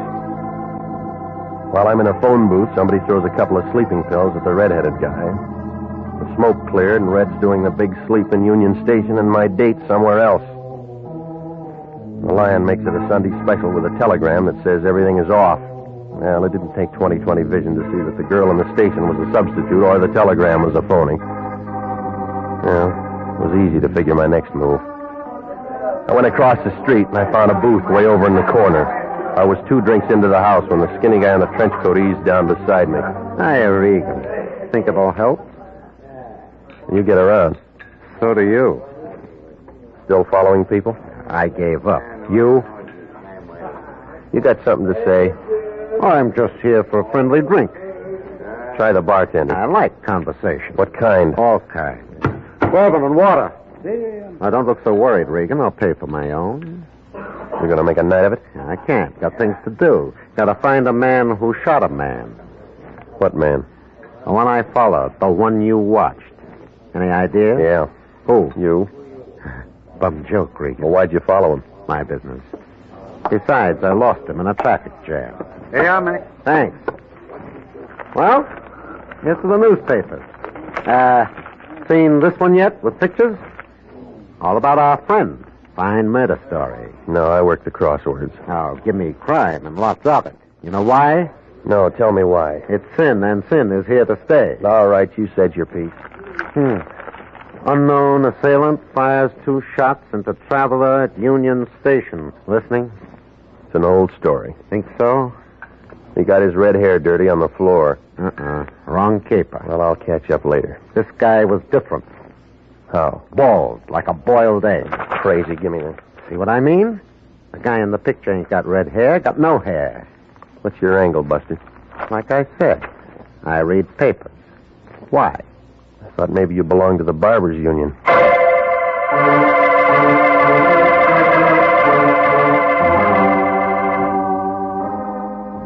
Well, it turned out to be an even trade. I took his newspaper, and he got my ice and the drink. Well, I went back to the office and sat down and tried to figure it out. It was all crazy, like an Eskimo with a popsicle. I started by calling Hazel Carr's house, but the nickel came back. The phone book gave a business address, so I drove out there. With a pink stucco job out on Olympic, right after you pass Redondo. A red neon sign told you that Hazel Carr Incorporated specialized in hair pieces. Nobody answered up front, so I slipped around to the back door. The door opened into a workroom. I scratched a match. Somebody had been looking for something, and it wasn't dandruff. Every wig in the place was torn apart. It was just about then that I heard a step, and then a flashlight jumped out at me, and I smelled a cigar. It was Mo. Hi, Regan. Well, Sleeping Beauty. I'm awake this time. I'm impressed. Tell me more. Stand still, Regan. This alarm clock goes off. It's already rung. I didn't do it. Body in Union Station. Chamber of Commerce gets upset. I'm from Florida. Figure to bring up the orange crop? Didn't do this either. Spit out the seeds. Regan, you're not friendly. You got here first. I'm here all the time. No, you're trying too hard, Mo. I work here. It's a serious business. We make billiard balls happy. All right, so you work for Hazel Carr. Say something with hormones. You're learning nothing that's not in the trades. Why'd you snatch the redhead's toupee? You make me tired of saying I didn't. Couldn't meet his installments? Look out, you'll get credit. What's in that toupee? Ask enough questions, Regan. Relax, buddy. You'll burn out your coils. You're in the way. I told you once. I was born on the second honeymoon. Well, happy birthday, Junior. Oh!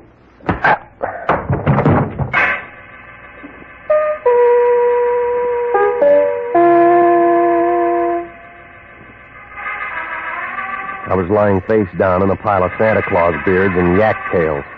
When I rolled over, there was the Lion. He was shaking like a polar bear in a French bathing suit. Wake up. Regan, wake up. I could hire a detective for the price of you. Get a midget and he'd starve to death. We got a client. She needs you. What are you, Silent Arrow? I'm a nursemaid with you around. She called the office. Gonna have another daughter? I told you it's legitimate. She didn't know nothing about the phony. Where is she now? 1629 Locust Avenue. Why? She's in the middle of a smuggle. You sure? It adds up. She pays the bill. She's straight. How'd you meet her in the first place? I got a right to a private life. Not at your age.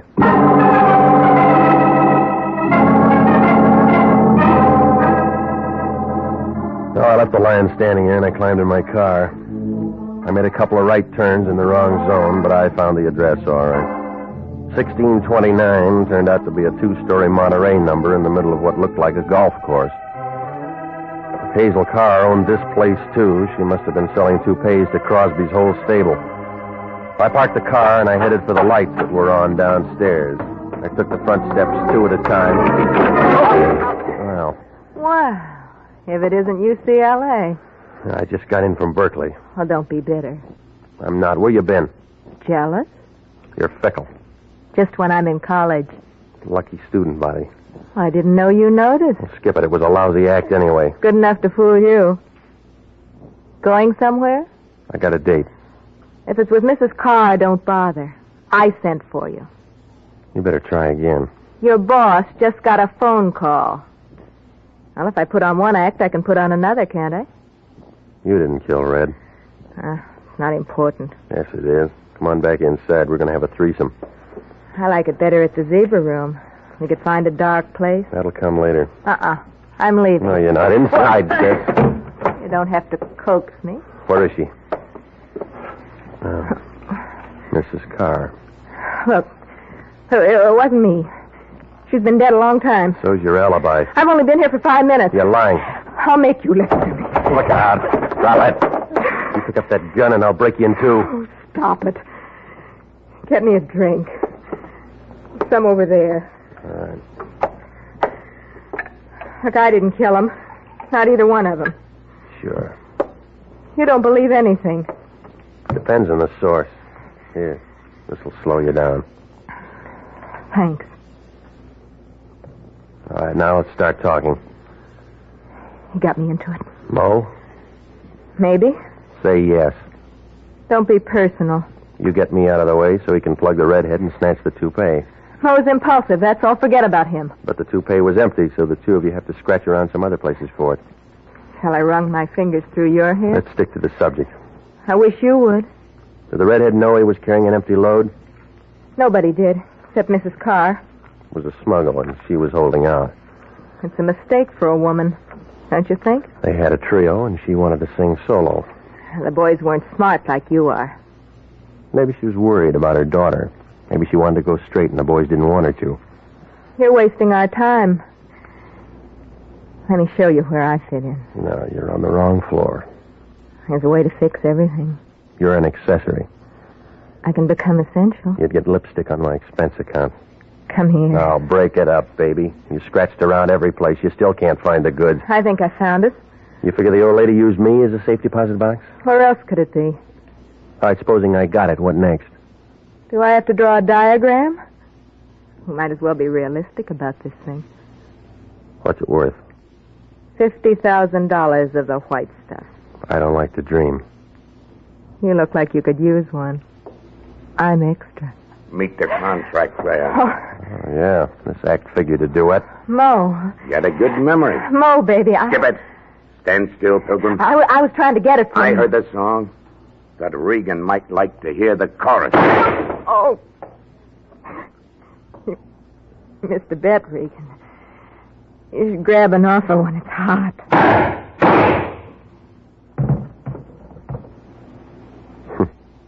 Don't be sad, Pilgrim. She smiled at all the boys. Come on, let's get out of here. You'll look better with slow paralysis.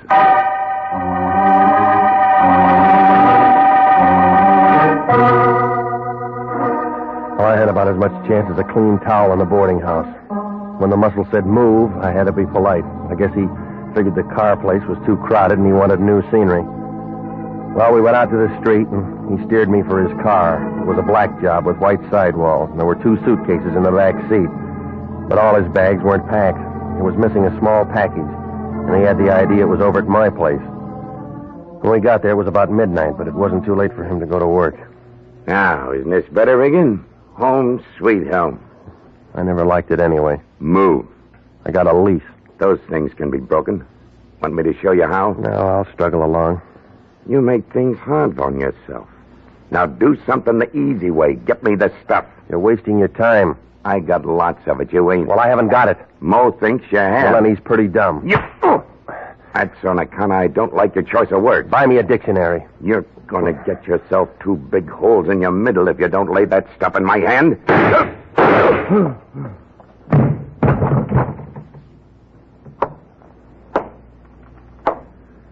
Sorry I had to do that to him, Regan. I forgive you. I just came up to get my newspaper back, and he was acting nasty. The little guy in the bar. My boss doesn't like it when I shoot people. Uncle Sam, huh? Mm-hmm. Narcotics. I tried to tip you off before, but you weren't listening. Somebody should have tipped Mo. Weren't you watching? I just did.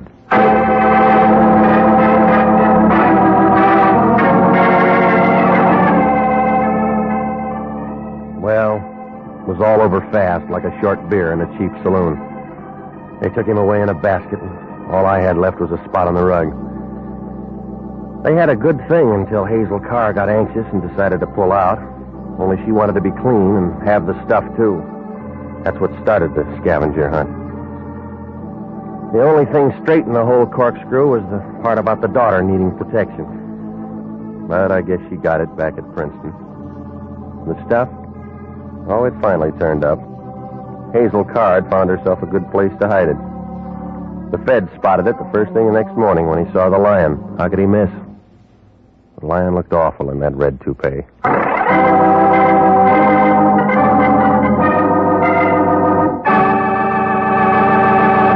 Jack Webb is featured as Jeff Regan with Herb Butterfield as Anthony J. Lyon.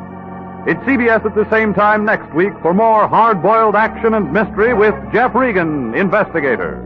Written by Larry Roman and Jackson Gillis. Produced by Sterling Tracy.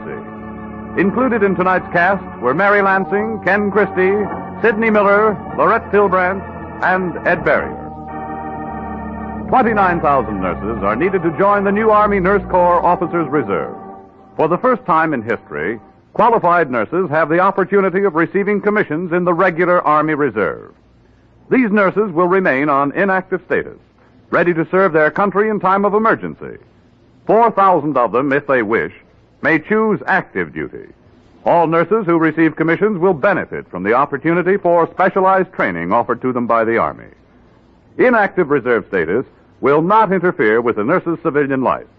If you're a registered graduate nurse between the ages of 21 and 45, drop a card to the Adjutant General, Washington, D.C. Original music for this program is by Milton Charles. Bob Stevenson speaking. This is CBS, the Columbia Broadcasting.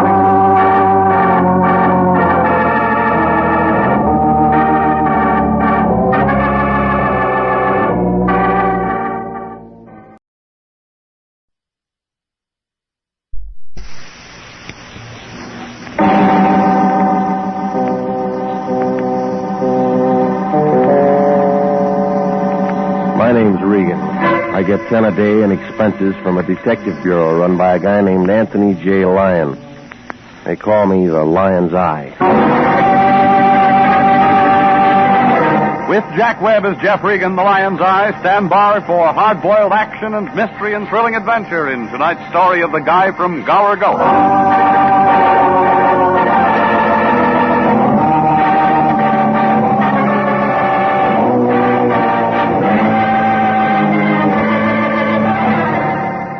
It's a gray building, about the color of moldy bread. It's an apartment house in the middle of Hollywood, and it figures that the guy who built it quit voting when they named the street it sits on, Taft Avenue. My place is furnished with war surplus from the Spanish-American War. Well, it's got a hat rack, and that's where I live, number 308. In back, where you get a view and some fresh air from the alley. One's about as bad as the other. But I got it fixed up kind of nice. Hot plate, coffee pot, an autographed picture of Sally Rand that somebody left there. Only mistake I made was putting in a telephone. It spoils a lot of things. Regan, it's the Lion. Wake up. We got a job. Why don't you sleep at night? Lucky for you, I got insomnia. We go broke. Try Ovaltine. What kind of a job? How should I know? Get your clothes on. What are you doing, reading the want ads? I got a note from a client. You mean you got money? $100 is all. Says he'll match it if we run him an errand. Where to? Santa Ana Canyon? He'll tell you. You know, you got morals like a cash register. Can he write his name? Davy Crockett. He's 50 years old. Well, he's a little old for cowboys and Indians, isn't he? That's his name, Davy Crockett. Well, when's the wagon train pull out? Regan, I don't know how I stand for you. Get over there. Get where? Listen, a guy works pretty hard. Building up a business like I have takes a lot out of him. You got plenty on tap. I just want you to understand, that's all. Money doesn't grow on trees. Now, sometimes you gotta play your hunches. Like George Gallup. This time I got a feeling the guy's okay. He writes like a gentleman, Regan. I want you to treat him like one. But where do I find him? He's in a location can give us a lot of business. Where? The city jail.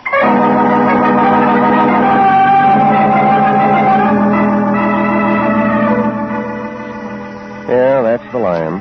Born under the sign of the dollar. Well, it happened on Monday night, and I found the Lincoln Heights jail looking real tired after a rough weekend. They were putting fresh creosote on the walls in front of the drunk tank, and the guy at the desk looked like he'd burst his radiator if anybody phoned for another reservation. It was about 1 a.m., but after a couple of jokes I know about alligators, Sergeant Gonzalez hauled out a drawer with some cards in it. Under C, he found it. Full name, David Crockett, cell 273, solitary. Gonzalez walked me through a couple of corridors, and then he opened his cell and let me inside. Davy Crockett was there, awake and standing up. He was about 4 feet high, skinny, with a head like a sunburned turnip. He had blue veins roaming all over his nose and a handlebar mustache to hold him up. He looked at me like I was holding the fifth ace. Howdy, stranger. My name's Regan, International Detective Bureau. How do I know? Start anything and I'll set up a racket. Now, I work for the Lion. You called him. Maybe yes, maybe no. You got credentials? Where do you want him? Easy, son. Not talking to an amateur. Flyweight champion, Buenos Aires, 29. Grab yourself a squat, partner. All right. What are you so nervous about? Nothing. Precautious, that's all. All right, look, let's start at the beginning, shall we? What are you locked up for? Fire plug. Got him in the dangest places in this burg. What'd you do, steal it for your dog? No. Parked my landlady's car alongside it while I ran an errand. You don't get jugged for traffic tickets. There were 2 cops. Looked like a posse. I don't like injustice. All right, resisting arrest, is that all? What more do you want? Told you I'm not a man to be trampled with. Taught judo in Tokyo, 34. The Japs still lost the war. Sit still, Regan. You're working. On what? Well, it's just another errand. It's not much. Well, come on, let's pick up the tempo, will you? My bicycle's double parked. Say, you ever get saddle sores on a bicycle? I did once. 8-day race. Yeah, I know. Now, what about this errand? Little package wrapped up in a sweater. In the alley by the ash can. Go on. I calculate I dropped it about 3.5 feet to the left of the big ash can. By accident? Man can't fight with his hands full. I'll get down the address for you here. All right. What's in that sweater you didn't want the cops to see? A polecat. That fits the rest of your story, yeah. Son, there's nothing in the life of Davy Crockett won't stand inspection. When you get the package, check it in at the Union Station. And then what? Save me the stub. You get 100. Save it for bail. You could do this job yourself. Thought I told you, Sonny. I'd like to be lonesome. So you had him lock you up on purpose? No, I just like it here. You want a reference? Check any of the boys in Gower Gulch.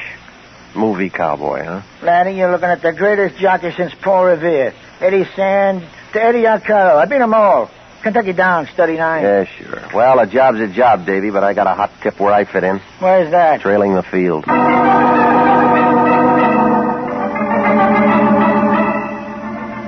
Well, I left the little man running his fingers through an old copy of Variety, and I went out into the street. It was about 3 o'clock, and a truck was throwing some water out and giving the gutter a shampoo. I picked up my car and started out to play retriever. That's when I spotted the blonde tailing me.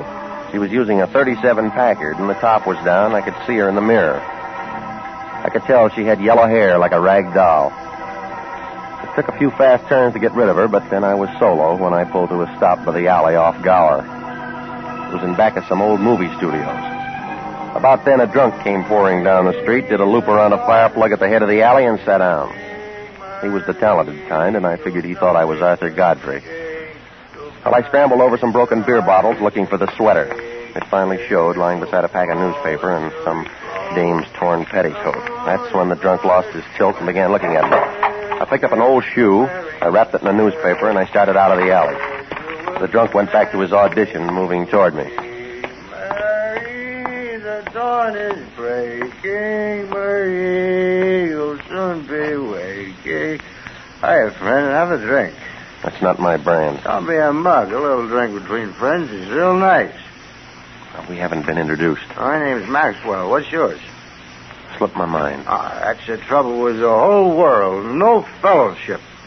Except for my girl, Marie. You know Marie? No, I don't. Sort of short and plump with a little sinus trouble. It's too bad. Thought you might have met her. Lots of fellowship in that girl. Every time you look, another fella. All right, move it, buddy. Now, you don't want to get by me, friends. You want to stand right there and have a little drink. You got the subject we're going to talk about? Yeah, sure. Here, what's in the package? Dirty laundry. Ain't that funny, though? I just got me a new Bendix. Why don't you go into business? That's what I'm going to do. You're my first customer. No, I lux my dainties. Yeah, don't go away, friend. I ain't through with my sales talk. Well, hire a skywriter. Hold up, I said. Get your hands off of me. All right, Regan, the round's over. Yeah, what makes you the referee? This does. Friend here wants to play rough, Red. Reconsider, Regan. It'll make you happy. All right, what do you want? The package. You heard what he said, smart guy. What if you worked for it? Heavy, Max. Don't leave, Regan. We're not finished. I got the package, Red. Give him a tip for picking it up. Sure. Oh. Guess I overpaid him.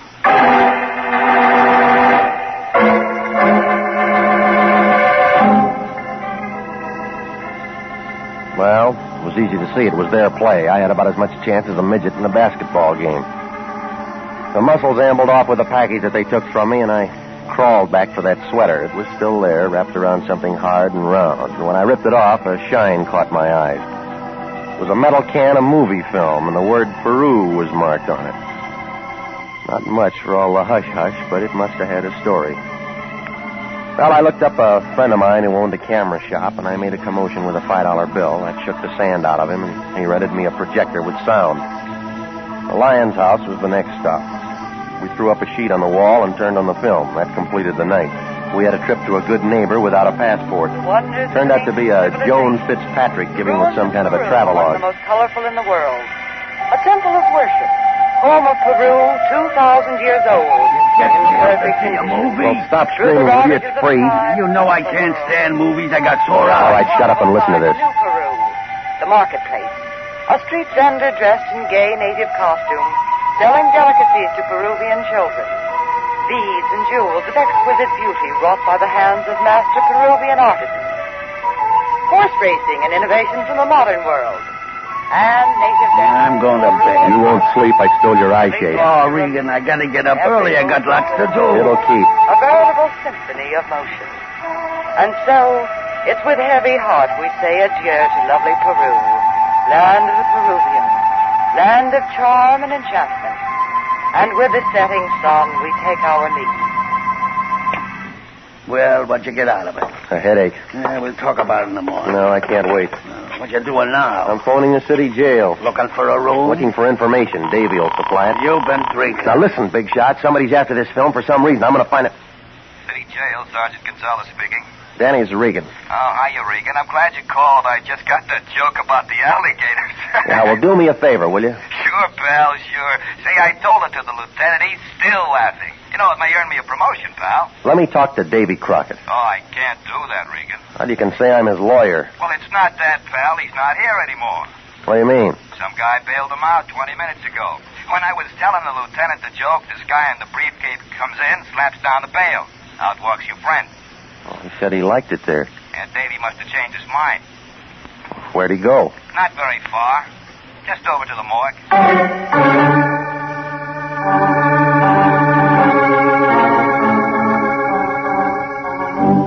Well, the cowboy from Gower Gulch had spun his last yarn. Gonzalez told me that somebody had shot Crockett as soon as he hit the street. Oh, none of this made sense. The phony job, the blonde who tailed me, the fight in the alley, the corny movie. Well, the lion shoved the film in a desk, and I went out the door. I cut across his yard, but I stopped on the opposite sidewalk. My car wasn't alone. There was a 40-foot nag sniffing at its rear fender. Hey, Regan. Well, Maxwell. That's me. You look different. Did you take the cure? Shut up. Somebody wants to see you. If it's Marie, tell her my book's full. Thought you might like a lift. No, I got a friend who runs a streetcar. Now, go on, beat it. Regan, don't be that way. Offer him a panatella, Maxwell. Who's this, your father-in-law? You smoke, Regan? No, it might explode. Yeah. So long. Hold it, Buster. Get in. Oh, Max.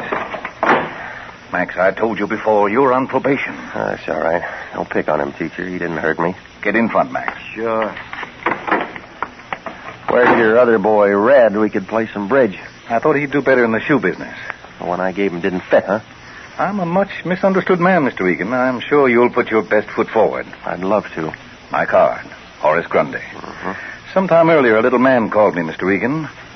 Custer or Boone or... Davy Crockett? Of course. I want you to understand I get many such calls. Party line. It's a private number, but the salesmen bother me anyway. Well, it's tough to be popular. Davy tell you what he was selling? No. Well, he didn't tell me either. Have it your own way.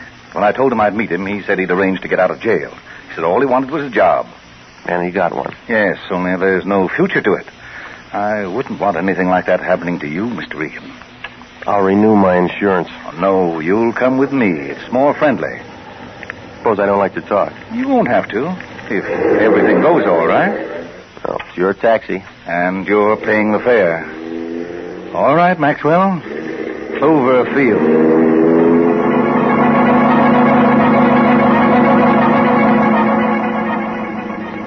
I never knew a guy could say the name of an airport and make it sound like Forest Lawn. Grundy sat in the corner checking the manicure on his fingernails, and Maxwell drove out Olympic.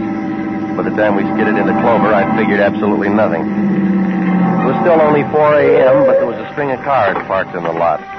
I spotted a 37 Packard Roadster, but I was too busy getting rushed up onto the field to look for the blonde. Besides, the faster we ran, the more excited Grundy got. And then we rounded a hangar, and the reporters hit us. Say, Louis B's pretty sore, huh? No, Louis B. and I are friends. Just his plugs are burned. Let us through, boys. Hey, wait a second. This Julio who's traveling on the plane. They say he wants $250,000. You going to pay him today? After I see a workout. Come on, Regan, let's go. Yeah, you're a real big man, Grundy. I'm going to be, Regan. El Romano, best rep of any horse in South America. So that's it, huh? Where the ruins come from. What's that? Peru? Oh, sure. Peruvian National Airways gave Julio a special plane. Everything special. Like in the movies. Well, look, suppose you watch him unload. I'll take a back seat here. Oh, no, Regan. This is a big day. I want you to see what's the ambulance for. Well, no, don't look at me. Stick around, Regan. It could be you.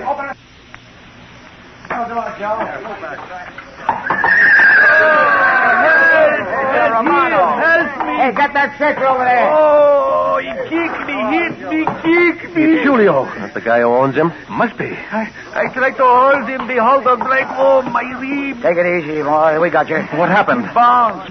The landing, she is rough. That is all. Where is the doctor? You're going to the hospital. Lie down. I'm broken in 6 places. Lift up the stretcher. Come on, boys. Hurry it up. Oh, he kicked me. Move fast, boys. Yes, hot. Hey, Mr. Grundy. Mr. Grundy, the horse. Well, the guy on the plane started to yell just about the time they took Julio toward the rear of the ambulance. Grundy took a dive for the cargo door, and so did everybody else. Then I had to stand there while 6 feet of Big Shot cigar turned into a crybaby. Look, Regan. Look at the horse's leg. He's kicked himself. Okay, so he's clumsy. But he might not run again. He was going to be mine, Regan. That's too bad. Call a vet. I have already paid $50,000 retainer on the horse, Regan. I'll send you a lawyer. I got an idea you're connected with this. Oh, dry up, Buster. It's an accident. Yeah? I got an idea there's going to be another accident. Grundy, maybe you're right. Go! Hey, stop him! I didn't wait to see if he went down. Maxwell swung, but I took off through the crowd. It figured that Cloverfield wasn't for me, and I wasn't going to stick around for the daisies. And then I spotted a ride, the rear end of Julio's ambulance. I made it just as the buggy started to move. I pulled the door shut and tried not to step on that stretcher inside. I shouldn't even have bothered that. The stretcher was empty. The only patient was me.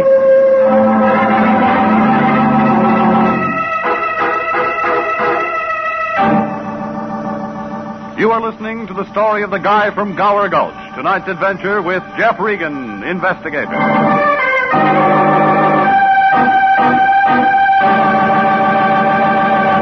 Commissions are still available in the Army Nurse Corps Reserve. Graduate registered nurses between the ages of 21 and 45 may qualify for service with this fine organization.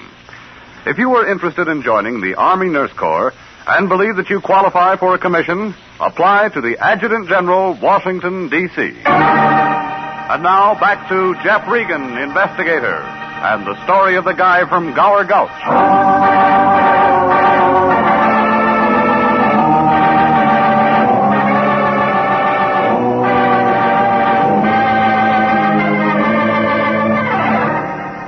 Well, things were beginning to move like a hula dancer with a hot foot.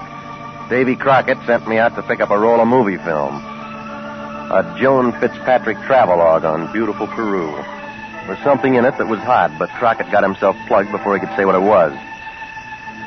There were shots of a horse race in Peru. And when a big buster named Grundy turns up buying a nag from a Peruvian breeder, I figured a connection. So did When the horse got hurt and Julio did a disappearing act with his money, everybody looked at me. That's when I took the shortest way to Hollywood in an ambulance, got my car, and made it for home.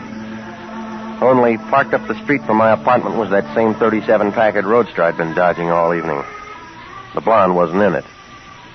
She was sitting in my place looking real hopeful. Good evening. You keep late hours, Mr. Regan. No, it's the kind of friends I've got. Perhaps you ought to change them. I'll stick it out. What do you want?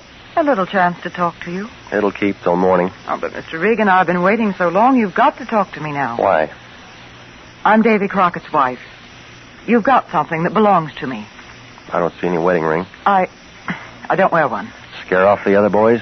That's not a very nice remark, Mr. Regan. No, but you'll let it go. Only because it's not important. Oh, stop it. You're not Davy's wife. If the little guy had anybody he could trust, he wouldn't have had to call him a lion. All right, Mr. Regan.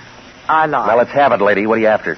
The roll of film. That figures. It's mine. Convince me. Mr. Regan, you're becoming very annoying. Well, why don't you call the police? But I tell you, it is mine. Let's see the pink slip. And so it is with heavy heart we bid adieu That's to... enough. Yeah. I thought I knew that voice. Davy stole the roll from my library. Now may I have it back? Homicide will turn it over to you when they're ready. I can't wait. Well, what makes it so valuable? I'm not sure. Then how do you know it is? Because I'm not stupid, Mr. Regan. Somebody goes to a lot of trouble to break into my film library. But he only steals one roll of film. Go on. I put the police on Davy, follow them to the jail. So you go after the film. That adds up to pretty important business. Did you push those holes in Davy? Of course not. Well, you're going to get a chance to prove that when Homicide starts speaking in your cupboard. About the film, I'll buy it from you. No sale. There's the door, lady. Use it. I threw the light switch and grabbed for the floor. When the noise stopped, I looked up. My landlady was going to be mad. The shots plowed a few holes into her flower pot. The blonde turned a couple of different colors and decided she could find safer company. She left with a fire escape without even goodbye.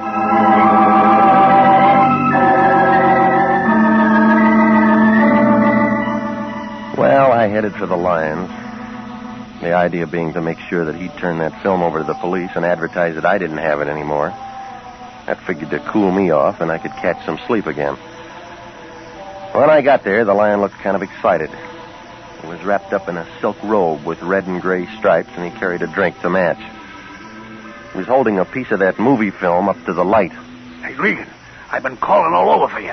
Where you been? I'm looking for a bed. I don't pay you to sleep. You're on a job. Now, I've been thinking since you left. We're handling this wrong. Yeah, now that's what I figured. Get on the phone. What for? To tell Homicide you got a package for him. You're turning over that film right now. Easy. You heard me, big shot. I'm tired of playing the fall guy. Now, Regan, you don't know what you're saying. I've been running over the section on that Peruvian horse race. And you know what? You picked the winner. And we're going to collect. Who's making book? The insurance company. Now, come on, clear it up. Look at this clip. Yeah. Well, what do you see? What do you see? Looks like a horse. But look at him. He's way out in front. El Romano. Yeah, maybe. Now, here's the way I add it up. This film tells a story, or everybody wouldn't be grubbing around for it. Well, now, that takes a big brain. So somebody's engineering a phony. Who? That's what you're going to find out. But I'll tell you one thing. That nag's insured by Banner Trust, and they pay off big if we can turn up the swindle. All right. Give me that picture. Where you going? Over to Grundy's to check the horse. Now you're talking, Regan. You dig that out and we'll be eating squab. Yeah. And if you don't, you'll be collecting your unemployment insurance. Yeah, well, payoff's about the same.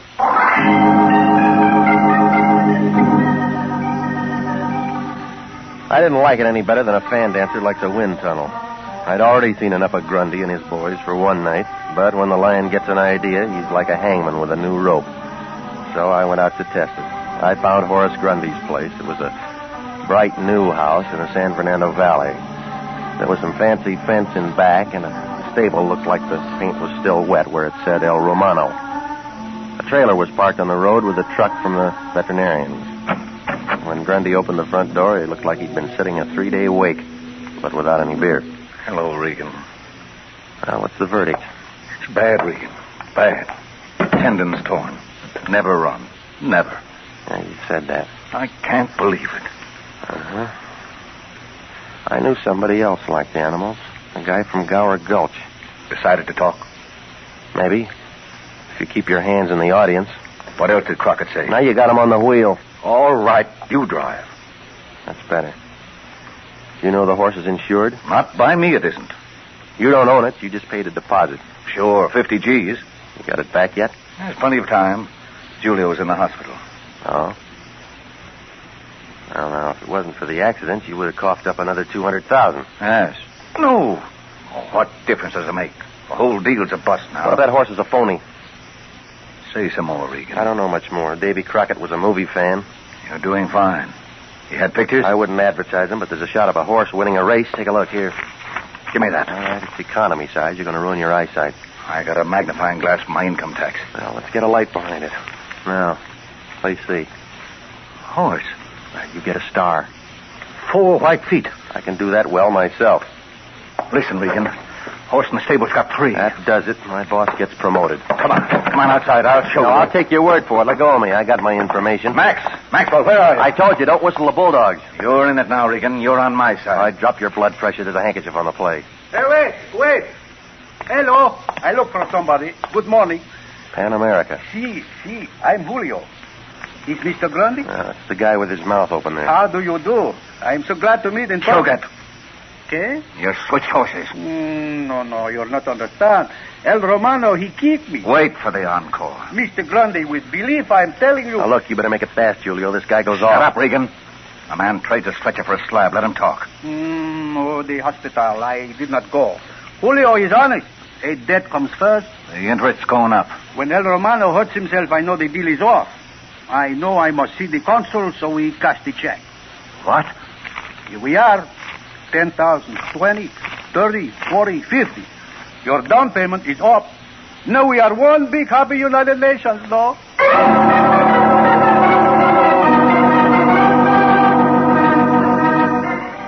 Well, that's what happened. Now there were 2 guys with their mouths open. By the time we got them closed, the little gent from Peru had waddled off someplace, and Grundy folded his money and started to laugh. He was happy, and at least I had what I came for. Figured I could dump the whole plate of spaghetti on the lion. The lead horse in the travelogue was a different nag from the one in the stable. So I got in my car and headed for home. But I picked up a newspaper on the corner, and then the whole bucket turned upside down again.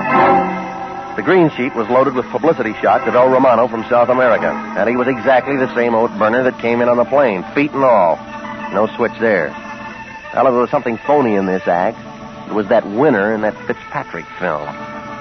Well, for a minute I felt like a test pilot in a yo-yo factory, and then the string broke. I took a fast run to the Lions and one more look at those movies. I had it. The case was beginning to wind. 10 minutes later, I was back on Gower Gulch. Yes? Who is it? Regan, you alone? Don't be insulting. I'll open the door. What's the matter? You're slow. What do you want? Ask me in. No. Ask me in. Regan, look out! Be careful, Regan. I have a gun. Well, Julio. Yes, Julio. Uh-huh. What are you doing here? Well, I told you. I know. Back at my place, you're aiming at her, not me. She's been to Peru. She has the films. You knew that. You wish like I know it. I go to the movies like everybody else. I keep my eyes on the winner. After Hollywood Park, I should have known better. Yeah, there are lots of races. El Romano was a dud. He came in last. 60 lengths with Davy Crockett digging in the spurs. You gave the nag a build-up, phony publicity to the sucker and insurance company. $250,000 I was over? Can it? You could have never closed a sale without Grundy watching a workout. That would have been a slow boat to China. You want to be a sailor, too? Oh, stop being tough, will you? You wore yourself out when you kicked up El Romano in that plane. It looked good. Yeah, not to me or Joan. Look out, Regan. You are asking for a daily double. Yeah, well, I'm going to take it across the board. Give me that gun. Leave me Drop alone. it. No, you're breaking my arm. That's the idea. I'll kick you in the stomach. You better go back to his stretcher. Well, Yeah. you can be useful. Well, when I'm working. What about after hours? I'm not bad, you know. No, I never noticed. Look again. No, I'm all through with the ponies. Want to bet? Davy Crockett told me to play my hunches. Here I am. Yeah, but you're a loser. What do you mean? You threw those holes into Davy. It was Julio. Oh, you're trying real hard, but he was on the plane. What do I do now? Well, you might bid a fond-adieu to Gower Gulch. That's not funny, Regan. I know it, but you ran out of film.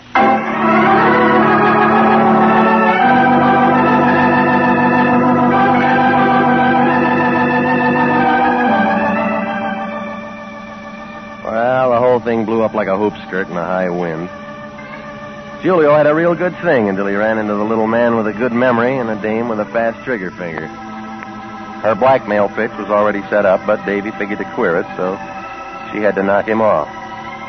Well, the hospital boys came after Julio, and homicide dated Joan, the travel queen. The Lion was pretty excited about the way things worked out. He figured that the insurance company would come across with some green stuff for exposing a fraud. They did. That was the color of the season pass they gave him to the Burton Holmes travel lectures.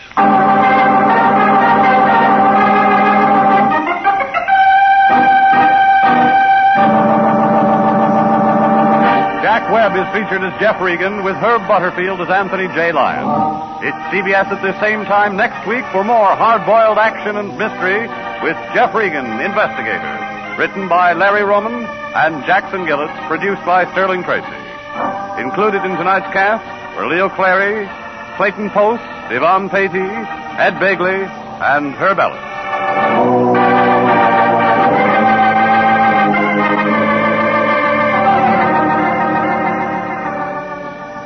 29,000 nurses are needed to join the new Army Nurse Corps Officers Reserve.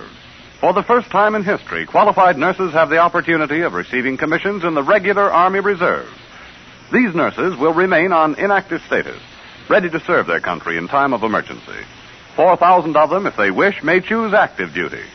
All nurses who receive commissions will benefit from the opportunity for specialized training offered to them by the Army. Inactive reserve status will not interfere with the nurse's civilian life, but the educational opportunities offered her by the Army Medical Department will be of a great advantage in her work. Don't wait. If you're a registered graduate nurse between the ages of 21 and 45, drop a card for complete information to the Adjutant General, Washington, D.C. Original music for this program is by Milton Charles, Bob Stevenson speaking. This is CBS, the Columbia Broadcasting System.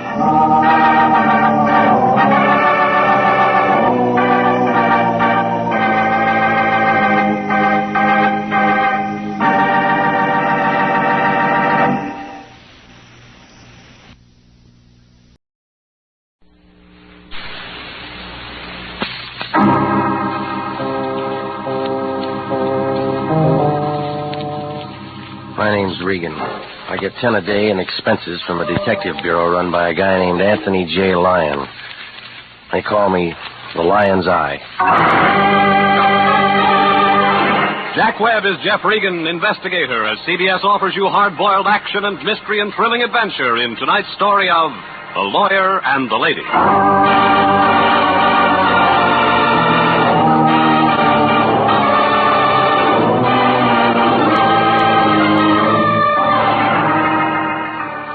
The Cosmopolitan building is on 7th Street near Olive, downtown L.A. International Detective Bureau is up on the 3rd floor, suite 308. Right across from an elevator that hasn't been inspected since 29, when the guy who built the place took a vacation up at Folsom. I always use the stairs. Well, the plaster's bad, but the rent's cheap, and the Lion says his office is just the kind of place that invites business. He's got a leather chair there, about the shape of a fallen biscuit. That's for him to relax on. And right next to a desk with some blank checks and an inkwell, there's a hard, straight chair. That's for the client. The Lion got mad when our last customer asked if the chair was wired. Well, when I walked in last Thursday night about 6 o'clock, he was staring at that empty chair. Wishful thinking. Regan! Christmas is coming. Well, that's news. It's the time of year when everybody's nice to everybody else. Somebody give you a calendar? I got better than that. It's a check. From who? His name's Kramer. He's a big lawyer. We need one again? He's our new client. He wants to see you. What about? He'll tell you. You tell me. I want you to be nice to him. He's a big man. His office is in the Park Central building. Abercrombie, Kramer, and Schmidt. A trio. It's an important legal firm in this city. Well, what's the job? I told you he'd give you all of it. Look, the last time I waited for a client to talk, he died. Now, look here. The kind of dough he pays, you could do janitor work for him and not ask questions. Oh, you never learn. This is a certified check. Came by special messenger. He's waiting for you now. What else? The message said he wanted all this done confidentially. No police. You understand?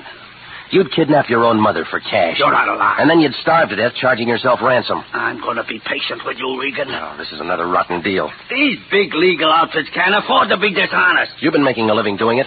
Kramer's in legitimate practice. I checked on Oh, it. sure you do. I pay your salary and I take things as I see them. Well, you need stronger glasses.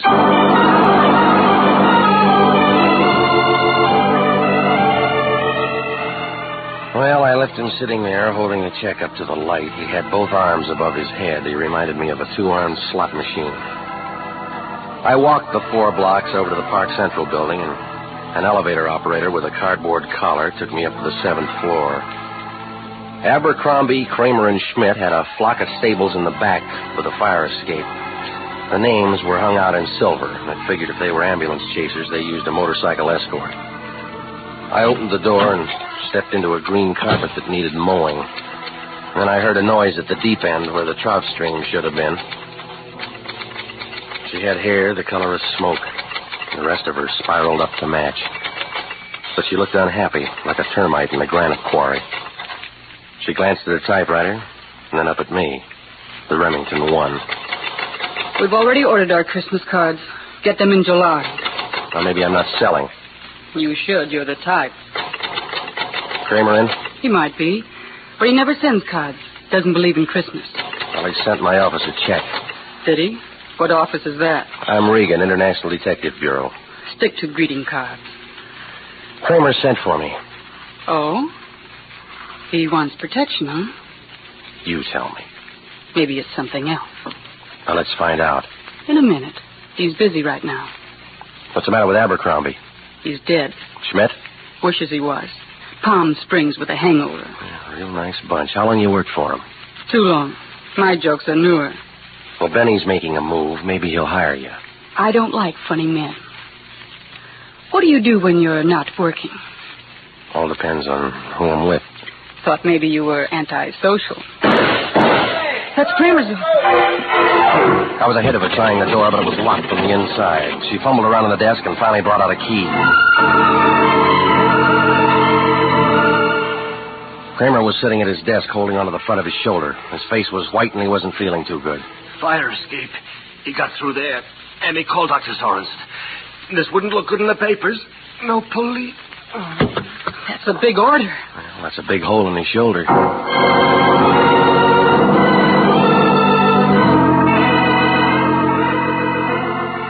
Well, it was too late to start looking around the fire escape, and when Dr. Sorensen showed up, he called a private ambulance and had Kramer taken to a private hospital. The doc said he wouldn't be able to talk until morning, and, well, if they wanted it quiet, there was no sense getting homicide all excited. Emmy went to the hospital with him, and I hung around the office for a little while. Everything was locked up tight. The files, his desk, and the liquor cabinet. So I figured it was time to give the lion the nod. I doused the lights and went downstairs. Outside, the street was kind of vacant except for a steamroller with whiskers washing down the gutters. It dodged around a big green car parked by the curb, and then it swivel-hipped around my car, where a little guy in a trench coat was leaning in looking at my registration tag. When I tapped him on the shoulder, he looked confused, like he was trying to catch a cyclone on a paper bag. Huh? You looking for something? Oh, no. No, just, Looking. Yeah, that's right. Looking. Come on, blow your nose. A little cold, that's all. Tell me about it before your throat gets sore. I told you, just looking.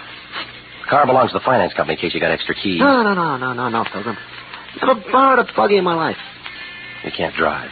How'd you guess? Come on, you. Let's pour it out. Sure. You the guy? What guy? Guy says Regan. I might be. Don't want to make a mistake. Deal, will you? Somebody wants to see you. Who? Guy. Well, I don't know him. Yeah. Guy says please. Reads Emily Post. That's right. Friend of mine. Weighs 285 pounds. He's across the street in the ice cream parlor. Last stool on the end. Well, I'll tell you, somebody else is carrying my books home today. Oh, we wouldn't care. Big man. Gonna see him? Can't he walk? Says if you argue, mention the name Kramer. Now you gonna see him? How can I miss? He weighs 285 pounds.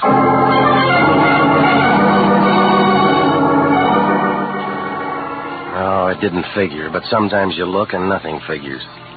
Kramer had taken one in the shoulder, and before he'd been able to talk, the lights had gone out, and he wound up in a hospital.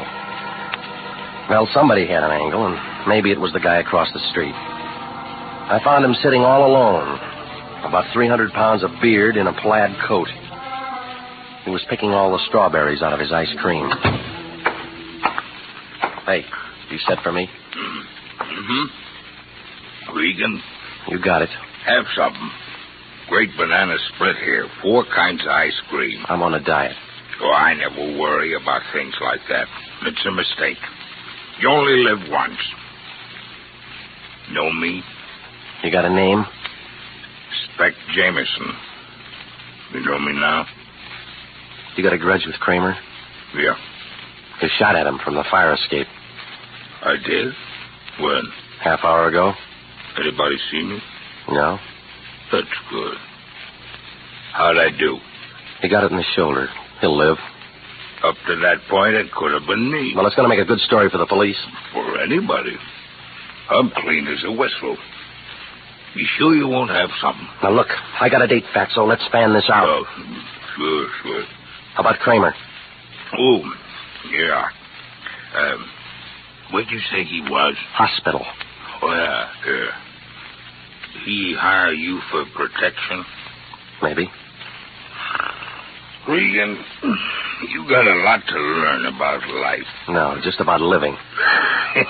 You catch on quick. To what? Now, you take me, for instance. Your complexion's not so good. It'll improve.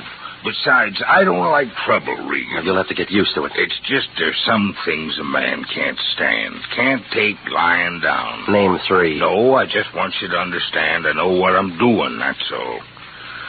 And this is what I'm doing. All right, Regan. Back on your feet. Yeah, they serve ice cream in big dishes, I'll don't give they? you a boost. Here's my hand. Take off the knuckles. Quiet, Regan. There's some more metal in my pocket. I don't need a Geiger counter. I said you were smart. Now get this. It's a clean sweep. You're staying out of it. Suppose I stick around. Then I'll unglue you.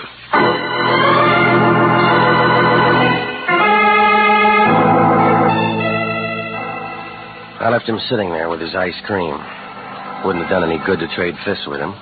But there was something in the way he talked about Kramer and the shooting that made it a Sunday puzzle. I found a phone booth and put in a call to the Lion.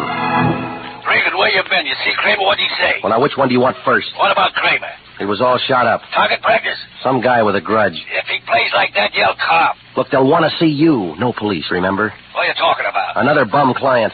Why do these things always happen to me? Because your palm is faster than your brain. Every case has it. Look, this is a 3-ring circus, and we haven't even got any peanuts. Well, maybe I should have found out what he wanted. Oh, you say that now. Who's got the grudge? A sweet tooth. Calls himself Spec Jameson. Spec, where's he fitted? He wouldn't stand still to show me his tea leaves. You talked to him? We met. When people start asking questions, we don't want to be stuck without any answers. You get out and run down some dope on this man Spec. What are you going to do? Don't worry, I'll take care of my end. Yeah, most people do. Well, this job had more ups and downs than the Berlin airlift. I turned the phone book over to some drunk with a beer breath, and I walked over a couple of blocks to the morgue. I mean, the one where they keep dead newspapers. I got a friend who works in the file room of the L.A. Times. After 15 years of it, he's got about as much adrenaline as an old magazine in the attic. Nope. No, I never heard of a Spec Jameson. Probably a nickname, isn't it? You know, Spec? Short for glasses? Yeah, I caught the drift. Thought I was going to say spectacles, didn't you? Hey, look, let's try this for size. Yeah. Big fat guy, but always hungry. Mention any friend? Kramer, and he wasn't a friend. Spec Adams in last Thursday's paper. What'd he do? Executed the same day in Sing Sing. Spec Jameson.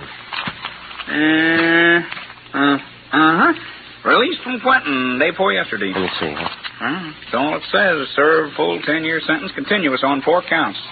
Somebody threw a book at him. Yeah, maybe. Tell you in a minute. Try December 38. This case would have come up in November. Yeah, there we are. Yeah, you take these. Yeah. Hey, look at the funny skirts. Short, weren't they? Hey, here's one. War impossible, says Look, Senator. let's stick to the subject. November 17th, Jameson appeal denied. Read it, man. A lot of stuff. He was in the rackets. Go on. Judge said unusual completeness of prosecution's case made retrial impossible. Continuous sentence upheld. Who was the judge? GOWER, he's dead. Here's what you want.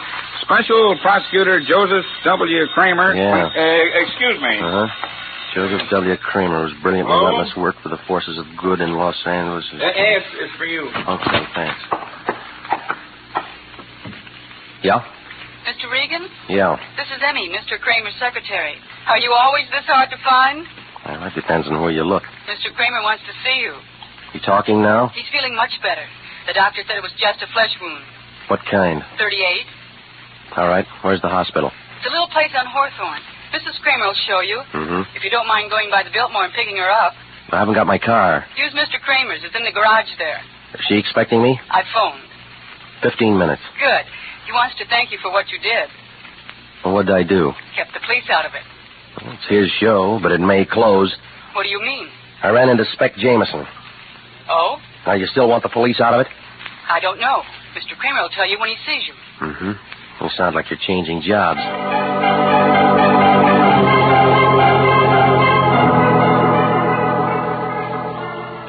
So I went over to the garage, and I picked up his car, and then I drove to the hotel entrance. While I was arguing with the cab driver, Mrs. Kramer walked out. 45, a little tired around the eyes. She was wearing a white sheet, double bed size, under a mink coat that must have set somebody back $10,000. She didn't look like a wife that Kramer'd have. I hope this isn't inconveniencing you. No, it's not. Are you sure my husband's all right? He's talking, according to Emmy. Emmy. She's there with him. She's his secretary. Funny, isn't it? I'm his wife, yet she spends more time with him than I do. Well, that's business. Even now. When he's been hurt, she's there first. She was there when it happened. Of course. I guess I... Oh, never mind. You're a detective, aren't you? Yeah, that's right. Mr. Kramer hired you to protect him from that Jameson. I never found out. Maybe. I've been so worried about him. At the trial, Jameson said he'd kill him if it was the last thing he ever did. You know, I always thought it was taking an awful... Hey, take it easy, lady. You know the story. Emmy? She's young and pretty. I have to spend my time at bridge parties. Does it help? No. How long you been married to him? Next month, 18 years. I don't look the same way anymore. Neither does he. It's funny what life does to you, isn't it? I was his secretary. Once. That's how I met him. Look, how far to the hospital? It's only a few more blocks. You go straight Hang on. Who do you know that drives a big green Nash? No one. Well, he knows us. Been following us since we left the hotel. What do you say? Is he still with us? Yes. I can't understand a thing like this happening. Why would anybody want to follow us? Maybe it's a friend of your husband's. Jameson? He tried once tonight. Maybe it'd be better to get you. I'm scared. Come on, get out. Mr. Regan! The green Nash had been tailing me. I shook it on the last corner. There are lots of them, but it might have been the same one that was parked by my car downtown earlier. Oh, it made no sense, but I wasn't taking any chances. Only before I could get the door open, the Nash came sliding around the other side of the block. I shoved Mrs. Kramer into the floorboards and slid into the window. A lot of glass got broken fast. By the time I could separate my teeth from the clutch pedal, the car had gone. I shook Mrs. Kramer, but she didn't shake. She was dead. You are listening to the story of The Lawyer and the Lady, tonight's adventure with Jeff Regan, Investigator.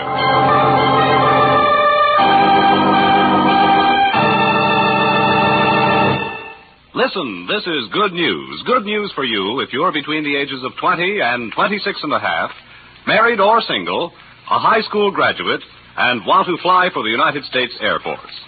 Yes, the Air Force Aviation Cadet Program is offering you the opportunity to become a pilot officer in the mightiest Air Force in history. You can be one of the Air Force's men of renown. And there's more offered than the pride you feel in being a member of America's flying team.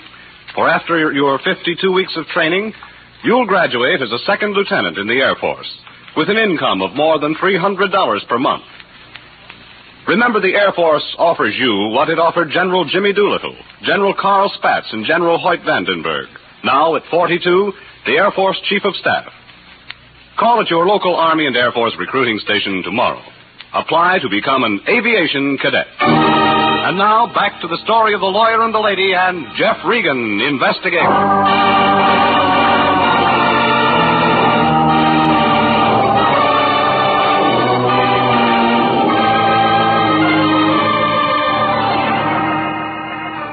Well, it all made sense, like a ubangi with a piccolo. It started when the Lion sent me over to see a lawyer named Kramer. I got there just in time to meet Emmy, his receptionist, and find Kramer with a bullet in his shoulder. The hospital took over, and I left. That's when I ran into Spec Jameson, an ex-con who Kramer put away some 10 years ago. He turned out to have a lot of stomach and a big hate for the lawyer. And then I got a call from Emmy to pick up Mrs. Kramer. I did, and the shots began, and she ended up a candidate for the city morgue. Well, I called homicide, and I sent out some boys to clean up. I gave them what I knew, and I moved on out to see Kramer.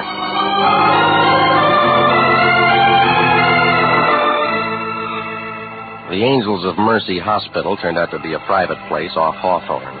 2 stories of cement set down in the middle of a clover field. It figured that they only held a thermometer to patients that could make a big noise with a cash register. Kramer showed in an upstairs room next to a fire escape. He was climbing into an overcoat. And when he saw me, he looked unhappy, like a pointer with a broken tail. Well, Regan, I'm glad you came to see me. Tell me that later. What do you mean? How's the shoulder? Oh, a little annoying, but it's all right. Now, that figures. Why? It was a neat shot, just enough to raise a little fever. What are you driving at? Give it a chance. It'll sink in. Come on, let's get out of here. All right. Picked up my wife downtown? Yeah. Good. She worries a lot. You know, tell you what, Regan, I'll send a check around in the morning for another 100. Is that all right? Make it 1,000. What's that for? Insurance against guys like you. Never mind that, Regan. Why didn't you tell the Lion what you wanted in the first place?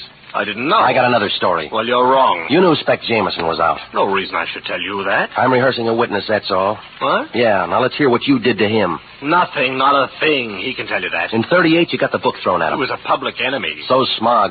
Regan, a man in my position Maybe that's it. Maybe you're the kind of shyster that builds a rap on convictions. I'll grant you it helped, if that's all you want. So he hated you. He made threats. What cooled him off? $10,000. When? After I discovered he meant business, I sent someone with the money. Figured Jameson forget everything for cash. Men of his stripe always will. You made a mistake. Everybody does sometimes. I guess Jameson is still using his gun. No. But my shoulder will mend. Your wife won't. What do you mean? She's dead. No. Homicide will tell you different. I'd better go down to see them. Yeah. That bullet was meant for me. Like you said, everybody makes mistakes.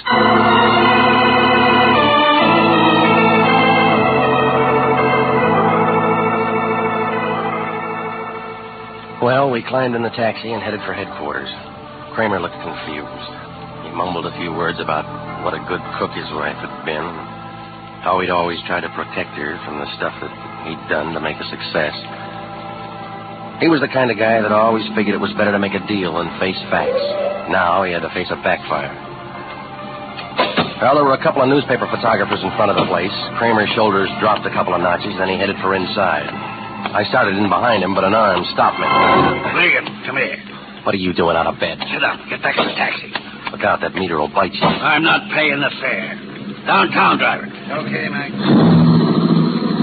You know the cops are going to love you for this. They can hear your side of it later. Sure, and you'll stand behind me.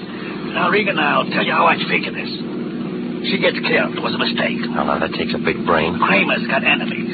Said enemy, didn't the wife Regan to get Kramer. That's the last chapter. And we write the next one. Turn in said enemy, and we'll pick us up a nice fat reward. Homicide started with Jameson already. They're going to be surprised. What do you mean? He didn't do it. How do you know? I look into things. That's how I know. Well, all right, big shot. Open it up. It goes this way.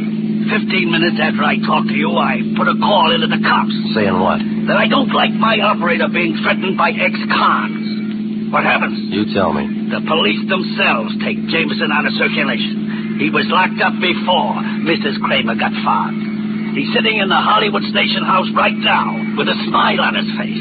Talking? No, eating ice cream.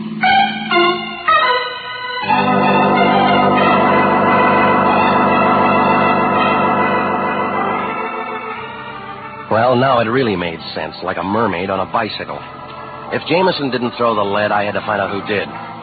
The taxi dropped me off downtown across from the Park Central building, and I started up the elevator to Kramer's office. It figured to be the time to get a look inside that locked desk. When I opened the door marked Abercrombie, Kramer, and Schmidt, the place was dark. I moved into Kramer's office and started a little work on the desk. It took me about 10 minutes to get inside. Nothing showed in the first 2 drawers, but in the third, I picked up a box of Panatellas and I looked under it. That's where I found a .38 with 1 bullet missing.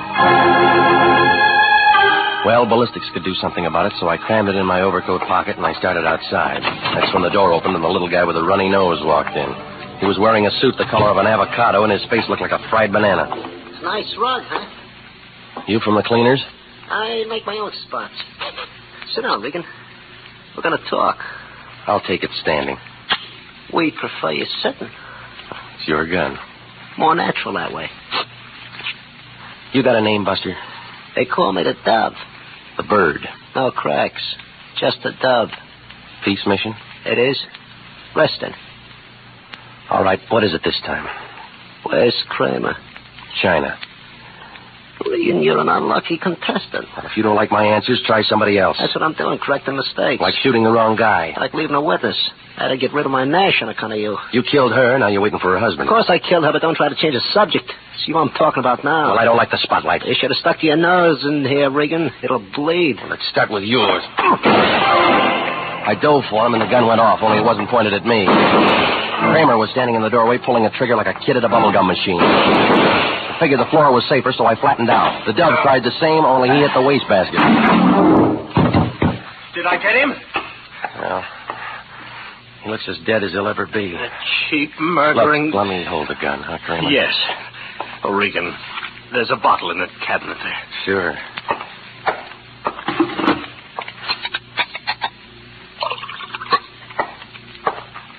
Here you are. Thank you.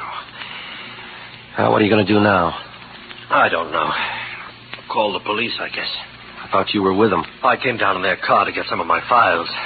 On the old Jameson case? Yes. You want to tell me? Oh, it's about as you know. He was a small-time grifter. I gave myself a big name by prosecuting him, built my business and the reputation it gave me. You told the police why he hates you? Oh, yes. I intend to stand trial for killing this man. You're growing up, Kramer. Who was he, anyway? The Dove. No driver's license. Oh, yes, here it is. Dove Duval. Regan, look at this. That's a lot of money. It's $10,000. Same amount of money I sent to Jameson to stay away from me. Looks like the chickens came home to roost, doesn't it? Yeah, it does.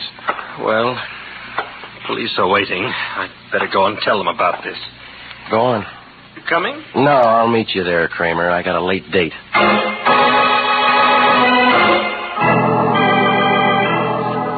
I gave the boys downstairs the high sign, then I moved out of there fast. I found Emmy's place just off Normandy. It was a brand-new duplex with a gilt-edged driveway and stocks and bonds for awnings. For a business girl, she really did all right. I was a couple of hours overdue, but the girl with the smoky hair knew how to wait. There was a candle burning in her window and 2 more in her eyes. It took me a little time. But now you're here. Uh-huh. Well, aren't you going to do something about it? Yeah. Talk. Mr. Regan, what's the matter with you? I've been working hard. Oh, is that all? Now listen, lady. This is just too packed, too neat. The ends tied together like Siamese twins. I'm alone. Yeah, but you don't want to be. Your boss just rubbed out a killer named Dove. What? It was self-defense. I'm a witness, and he'll be out of it inside a week. Well, then what are we bothering about? A guy named Jameson. Nobody will believe him. Why should they? Because they didn't hire the Dove. Who did? You. Oh, Mr. Regan. All right, maybe it was your boss. He primed me with a story about giving Jameson 10 G's. Only one ever saw that dough was the Dove. Well? That was his price for killing Mrs. Kramer. You're out in left field, Mr. Regan. I was working. You were keeping me outside till Kramer could throw a small bullet into his shoulder. Why would he do that? To point up that Jameson was still after him. But he was. I figured different. And homicide's going to like my way. I don't even know what you're talking about. Well, this gun has a different version. Where'd you get it? Kramer's bottom drawer. And the caliber is going to fit the hole in your boss's shoulder. Well, that's it. You've got it all now. Yeah. You know, you got a real nice hair. Yeah? That San Quentin water's going to ruin it.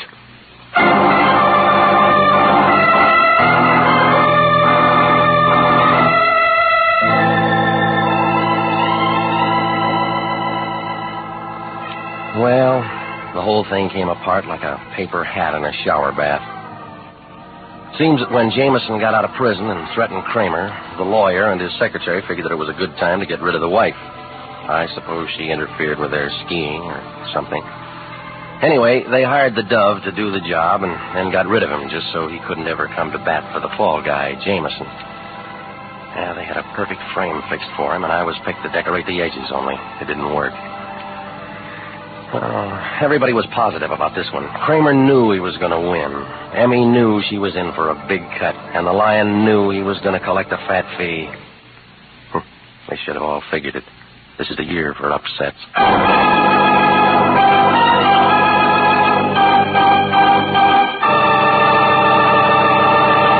Jack Webb is featured as Jeff Regan with Herb Butterfield as Anthony J. Lyon. It's CBS at the same time next week for more hard-boiled action and mystery with Jeff Regan, Investigator. Written by Jackson Gillis and D. Jack Newman. Produced by Sterling Tracy. Featured in tonight's story were Carol Matthews, Marvin Miller, Lou Krugman, Herb Vigran, Mary Lansing, and Larry Dodkin. Original music for this program is by Milton Charles. This is Bob Stevenson speaking. This is CBS, the Columbia Broadcasting System.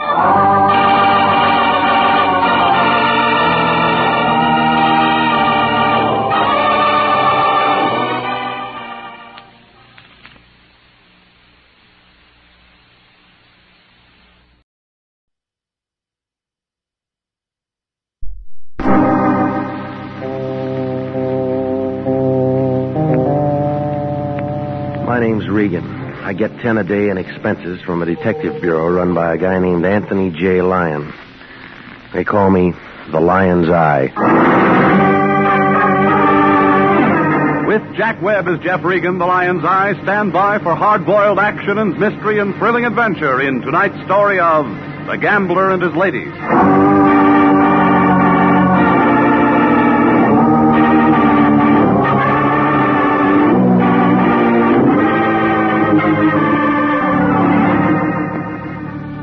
You find it in Hollywood, on Taft Avenue.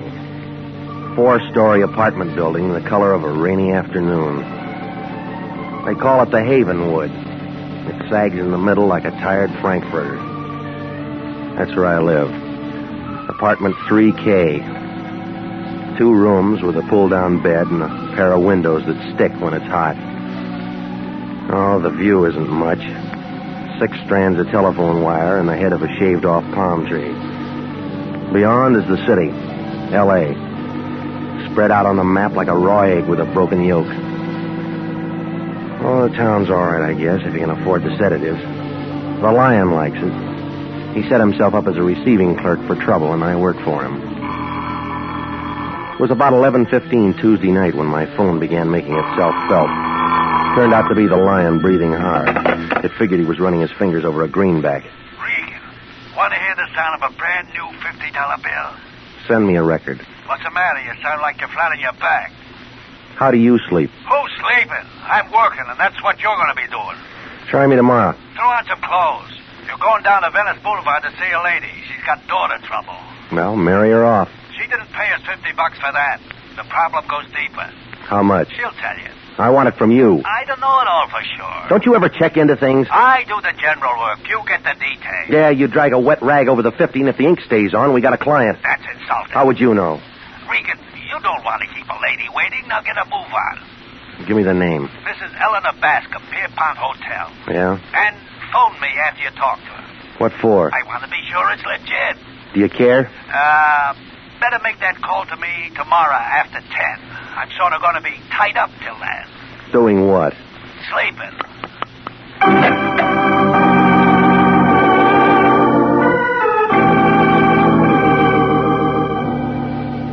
Well, I put on some clothes, picked up my car, and moved out to Venice Boulevard.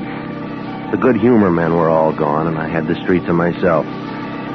20 minutes later, I came to a stop beside a garbage can near San Pedro. Behind it stood the Pierpont Hotel, a 2-deck pile of wood left over from the sinking of the Spanish Armada. There was a black and dirty white sign outside, said rooms 50 cents, weekly and monthly rate. The names Eleanor and Georgia Bascom showed in the mailbox and gave a room 210. I climbed a flight of stairs and walked down a hall that looked like a passageway in a pyramid. It was dark, and it took my cigarette lighter to turn up the numbers. 210 finally showed, and I rapped on the door. A bush of black and gray hair pulled it open. It was wearing a red kimono and an impatient look, like a tax collector in January. She was pushing 50 and looked tired. Yes? I'm Regan, international detective. Oh, yes, Lyons. I've been waiting for you. Come in. I'm Mrs. Bascom. Eleanor or Georgia? Georgia's my daughter. Oh. I want to apologize for getting you out here this time of night, Mr. Regan, but it's urgent. The Lion said that the girl's the problem, huh? Yes. How old is she? 22. Who's the man? How'd you know there was a man? Well, what other kind of trouble would she go after? She's a good girl, Mr. Regan. She always has been. Until now, huh? That's what I want to know. Well, she's old enough to call her place. That's not the advice I'm paying for. Where'd you get the 50? It took a lot of saving. All right, give me his name. Louis Desmond.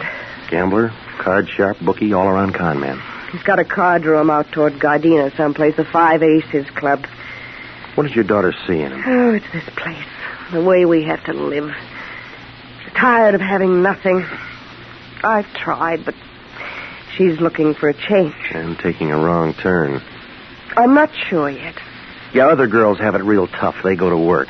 Well, we had a little trouble in the family once. It shows up if someone starts looking. When can I talk to Georgia? Well, you'll have to work that out yourself, Mr. Regan. What does that mean? She put some clothes in a suitcase and left earlier this evening. That's why I had to call you so suddenly. Mm-hmm. Where'd she go? Louis is a real bum, Mr. Regan. You talk like you know him. We've met. I want to know just what's going on. If Louis is forcing her into anything crooked. She force easy? A fur coat makes a young girl do a lot of things. Yeah.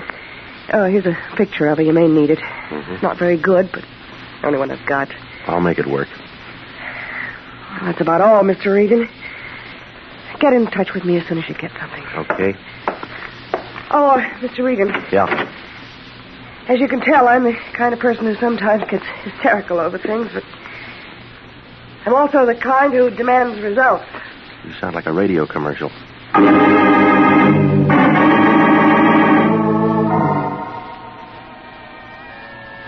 It was after midnight when I followed the fog out Vermont toward Gardena. The yellow lights were pressing, but they were doing about as much good as a pint of bourbon at a Shriners convention. I wandered around the flatland for a while before the 5 Aces Club turned up by a bend in the road. It looked like a blue wart with a neon sign. There was a front door and a back one, and a couple of pairs of shoulders standing at each. A little guy in a pinstripe gray was figuring the size of the wallets going in. Louis Desmond's office showed at the top of the stairway, and I moved for it. But a muscle looking down on 6 feet was playing frontman. He put a knotted hand on my arm, and when he spoke, it sounded like a gear factory doing double time. Slow down, Pilgrim.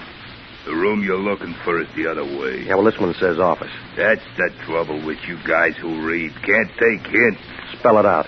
be there? Not until I see Louis Desmond. What's your business? I'll tell it to him. You owe him some dough? No, I don't. Then he ain't interested. He will be. Listen, Junior, Come on, get him off of me, punk. What's all the noise, Patsy? Sightseer without a ticket. My name's Regan. Cop? Maybe. You want me to bounce him down the stairs, boss? Maybe. What do you want? Talk. That's always a waste of time. Not if it's about Georgia Bascom. Come on in. Never saw you around here before, Regan. No, I can't afford it. Oh, don't say that. Some people go out of here with more than they come in with. Yeah, you. Guess you're right at that. Cigar? No, thanks.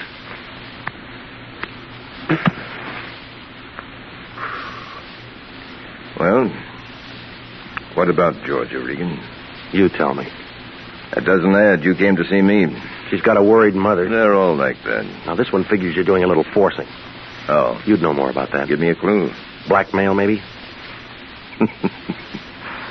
You're a kick. Arthur Godfrey'd love to get a hold of you. I come too high. Let me give you some good advice. Go home and pull a blanket over your head and say it's all a bad dream. You know, you talk a lot, mister, but you don't say much. What's the hold on Georgia?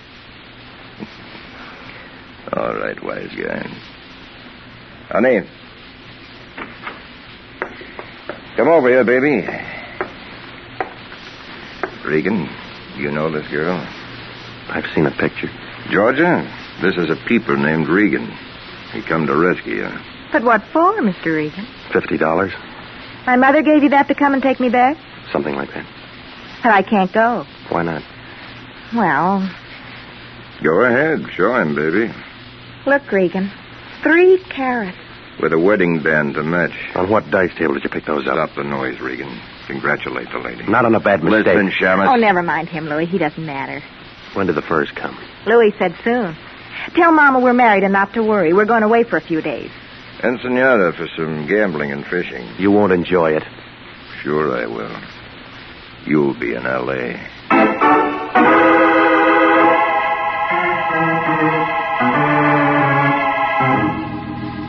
The alley behind the Five Aces Club hadn't been dusted in a week.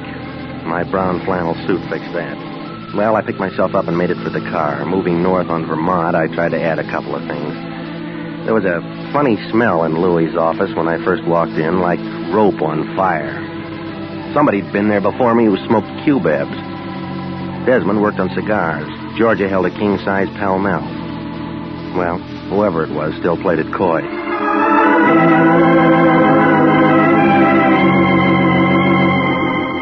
About 1 o'clock, I started raising a small campaign with the Lion's door knocker. His dream must have been a real good one because it took him 10 minutes to get to the door. He was wearing a nightgown, and he looked like a poor imitation of the Fisk tire ad. All that was missing was the candle.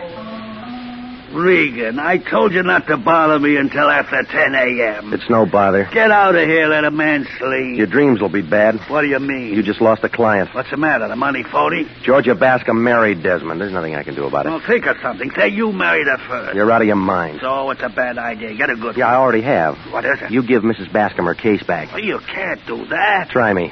Think a minute, Regan. She's come to us for help. A lonely woman with no place to turn entrusts her trouble to International. You got that 50 spent? It's not the money, it's the moral obligation. Oh, stop it, will you? You don't give blood anymore since you found out somebody'd pay for it. You're getting out of line. You're the only guy in town who can turn a shaving cut into a bankroll. That's enough. Well, let's do it this way. You go over to Mrs. Bascom and give her the lowdown. Let her decide if she wants you to carry on or not. You sure go to a lot of trouble for a 50. I need a lot of new stuff around the place. Well, it's close to Christmas. Right to Santa Claus.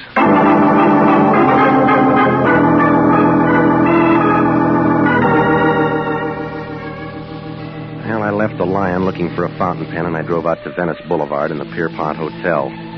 The place still looked the same. A black Nash was parked up the block, a motor going. A couple of cats were doing a duet on a garbage can. I climbed the stairs to the second floor, and I started down the hall for 210, walking real easy to keep the boards from creaking, but somebody else didn't care about the noise. There was a gun with a silencer working in Mrs. Bascom's room. I pushed the door in, but by then all I could hear was silence. The light showed an open window by the fire escape, and the wind was blowing the curtains. Mrs. Bascom lay face down on the bed, real still, and the holes in her blanket were turning wet. The Lion really lost a client that time.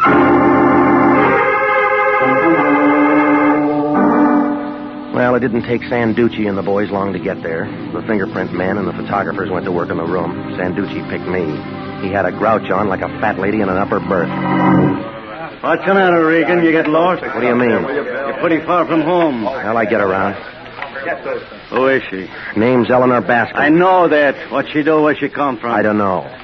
What were you doing out here? She called in the Lion. Her daughter ran off with Louis Desmond. Oh, he in it? How far? Ask him. Mrs. Bascom wants you to bring her daughter back. She wanted to know if the girl was moving into a racket. Was she? I haven't found out. I should have known better than to ask a detective. Why didn't she call us? She was behind on her taxes. What do you do, Private? Sit up nights figuring ways to make my job harder? You through with me? No. Who killed her, Regan? I don't know. Bad choice of words. Go check a black Nash parked up the street. Got a license number? No, I haven't. Thanks a lot. Look, I'm no medium. I didn't know she was marked. Any other big ideas? A few. Well, keep them to yourself. They're all wrong. Now get out of here. Yeah. Say, Santucci. Yeah? The Lion can handle another client now. So what? Want to sign up?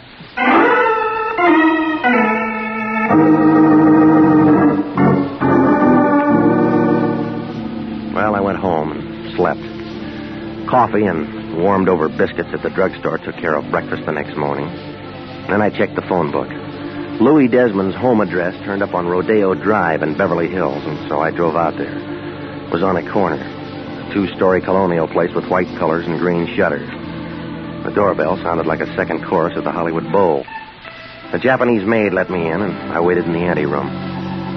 That's when I caught that peculiar smell again. Somebody had just been there who smoked those Q-Beb cigarettes. Well, a couple of minutes later, a tall blonde fighting 30 stepped up to me.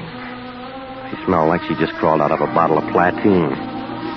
It was a bright morning, but she had the kind of look that had you wishing for an eclipse.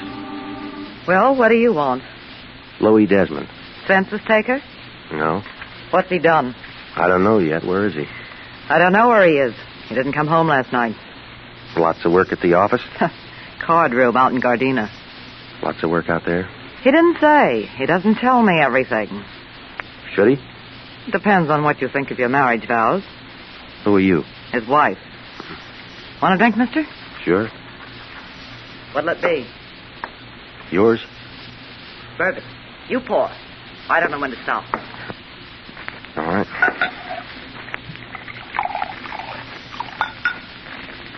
Here you go. To marriage. It's a mess. Cigarette? Never touch him. Interferes with my drinking. Who smokes the Q-Bebs? Is that what that stuff is? Yeah. The little guy walked in here looking for Louis and smelled up the place. Hiya, Stella. Oh, hello, Patsy. Just in time for a drink. Company? Yeah. What's your name, fellow? He knows. You earn hard, don't you, Regan? What's going on? He's an eye. So what? So he gets a bounce. He's my friend. Beat it, Seamus, or I'll split you. Stay right where you are. This is my house, and I'll entertain who I want. With the boss's liquor? I've got some rights. Well, figure out what they are and try 'em on the boss. I don't like you, Patsy. Beat it, Peeper. Get your paws off of me. Come on, get him off. Stop it, Patsy. Stop it, I said.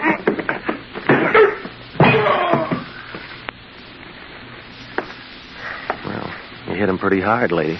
No, I didn't. His head's soft.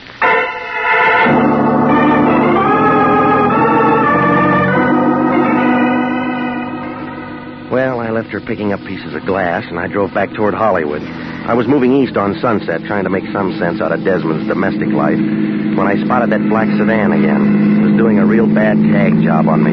I pushed the pedal closer to the floor, but the sedan had better gas. It caught me going around a bend past Beverly Glen and started pushing me. Oh, it was a great place for a boulevard stop, but none showed. All it did was a reflection in my rearview mirror of the driver in the black sedan. It was feminine, and the voice spelled out Georgia Bascom. That's when she moved in for a closer look.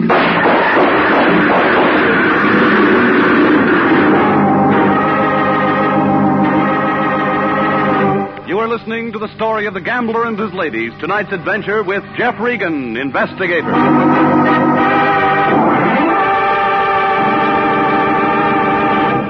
Listen, this is good news. Good news for you if you're between the ages of 20 and 26 and a half, married or single, a high school graduate, and want to fly for the United States Air Force. Yes, the Air Force Aviation Cadet Program is offering you the opportunity to become a pilot officer in the mightiest Air Force in history. You can be one of the Air Force's men of renown. And there's more offered than the pride you feel in being a member of America's flying team. For after your 52 weeks of training, you'll graduate as a second lieutenant in the Air Force with an income of more than $300 per month. Remember, the Air Force offers you what it offered General Jimmy Doolittle, General Carl Spaatz, and General Hoyt Vandenberg, now at 42, the Air Force Chief of Staff. Call at your local Army and Air Force recruiting station tomorrow. Apply to become an aviation cadet. And now, back to the story of the gambler and his ladies and Jeff Regan, investigator.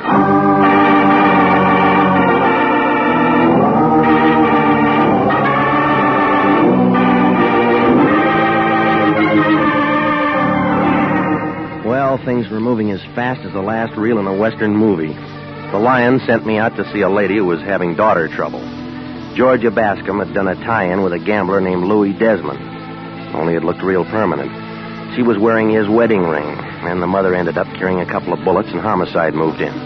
That's when I met a blonde at Desmond's house who said she was Louis's wife. Well, I was working on the mess when a black sedan with Georgia at the wheel ran me off the road, and the slugs began to fly. I peeled myself off the side of the hill, and I got in touch with the police.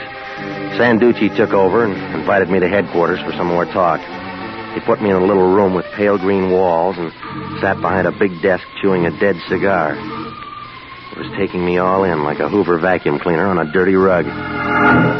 Well, how do you feel, Regan? All right. You shouldn't. Why not? Looks to me like from here on in you're a marked man. I'll get along. It'll be real interesting to see how. All right, now look, have you got something to say? Maybe. Well, let's hear it. Relax, Regan. You're not going anyplace. You can't hold me. I was the one who got shot at. Well, that's enough. I'll work out a way to hold you for creating a disturbance. It won't work. Listen, you. The bullets we pulled out of your upholstery matched the ones in Mrs. Bascom's. So what? So we figure she was knocked off because she knew something somebody didn't once said. We also figure that applies to you. Yeah, well, that gets you nothing. All right, Regan.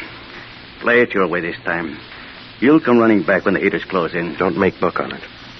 Well, if you gotta get yourself knocked off, don't mess up our city street. Yeah, I'll be real careful. Oh, and wear a dark suit that save our morticians a little trouble. That all? Yeah, go on, beat it, sure. Oh, Regan. Yeah. E baffi de tuo padre. What's that mean? Your father's mustache.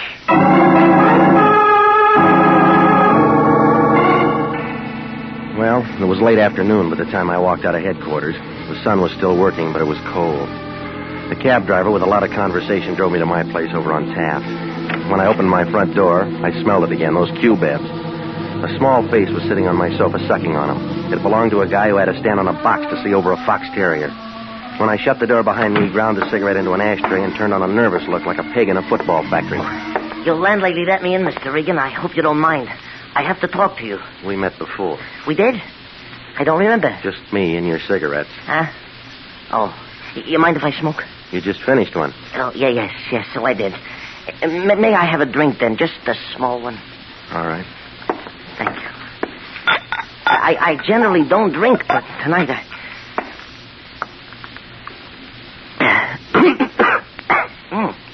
Yeah, thank you. Now, I barely know where to begin. Well, you better figure it out. You haven't got much time. Yes. Well... Start with a name. Is that necessary? Yeah, it is. Loper, Max Loper. I'm a businessman. What kind? What kind? Furrier. Yeah, I'm a furrier, Mr. Regan. All sorts of furs. Ermine's nice. Generally, I prefer sable, but it depends on the woman, you know. What does Georgia get? You beg pardon? Let it go. I'm not the man I used to be, Mr. Regan. My fortunes have changed. Yeah, it changed. I think I better have that cigarette. Save it for later and start making sense. Well, I need help. Why come to me? Well, Mrs. Bascom thought enough of you to ask you to help her. You see, I know Mrs. Bascom. That is, I knew Mrs. Bascom. Her death was so sudden. It was forced. Yeah, so the papers say. But, Mr. Regan, I want you to know I didn't do it. Who said you did? Well, nobody yet. But I didn't do it. Look, why tell me? There's nobody else I can tell. Try the police. No, that's what I can't do. I want you to prove to them that I wouldn't do a thing like that. Loper, what's your tie-in with Desmond? Desmond? Why? There is no tie-in. You were at his card room. I smelled your cigarettes there. You got nothing, I guess, and you went to his house. Mr. Regan, that's got nothing to do with it. I think different. But you're wrong, all wrong. Convince me. I didn't do the murder. That's what I want you to tell the police. Who did? I don't know. Well, now I think you do. Come on. Who killed George's mother? It was her stepmother who was killed. Give me some more. Oh, you got me all confused. I guess coming to you for help was a bad idea. Something was. I'll find somebody else who doesn't ask so many questions. I better go. No, not yet, little man. You got too many answers. Take your hands off me. Mr. Regan, I never used one of these, but the theory is simple. Just pull the trigger. If you can find it. Don't urge me. Open the door. Go on. Sure. Now step away. See you later, Mr. Regan. Hey, Loper. He made it to the staircase, and then the noise came. A couple of bullets flew up the spiral and caught him in the chest. He stopped in midair for a second like a yo-yo on a string, and then he toppled over and rolled down. By the time I got to him, he was all used up.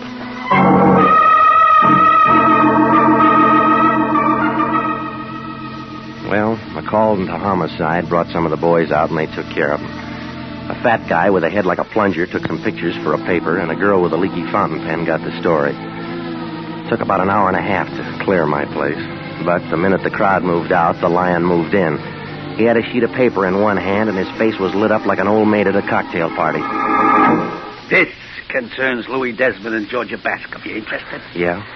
Desmond's got a wife, and her name's not Georgia. No, it's Stella, and she's a ripe candidate for a drunk tank. What else do you know about her? She's jealous. Well, there's no record any place of a divorce or of a marriage between Georgia and Desmond. That whole setup's a phony. Tell me why. Georgia's father, named Peter Bascom, was a furrier. And he was once in on a fur job with the same Louis Desmond. Go on. The old Bascom ended up with a bullet in him, and Louis with a pile of dough. How did it work? I can't find out everything. You got to do something. You know a Max Loper? Never heard of him. You got an address on this Georgia? The Arena Hotel, room 406, on Catalina, off Wilshire. All right. The way I figured, an insurance company might be real interested to get hold of her. No, the gas chamber's got priority. We figured the swindle first. Collect the fat bonus, then let the city handle her any way it wants. Call me when you get it all sewed up. What are you going to be doing? Resting at home. I'm all worn out. Yeah, well, that figures. You've been doing a little thinking.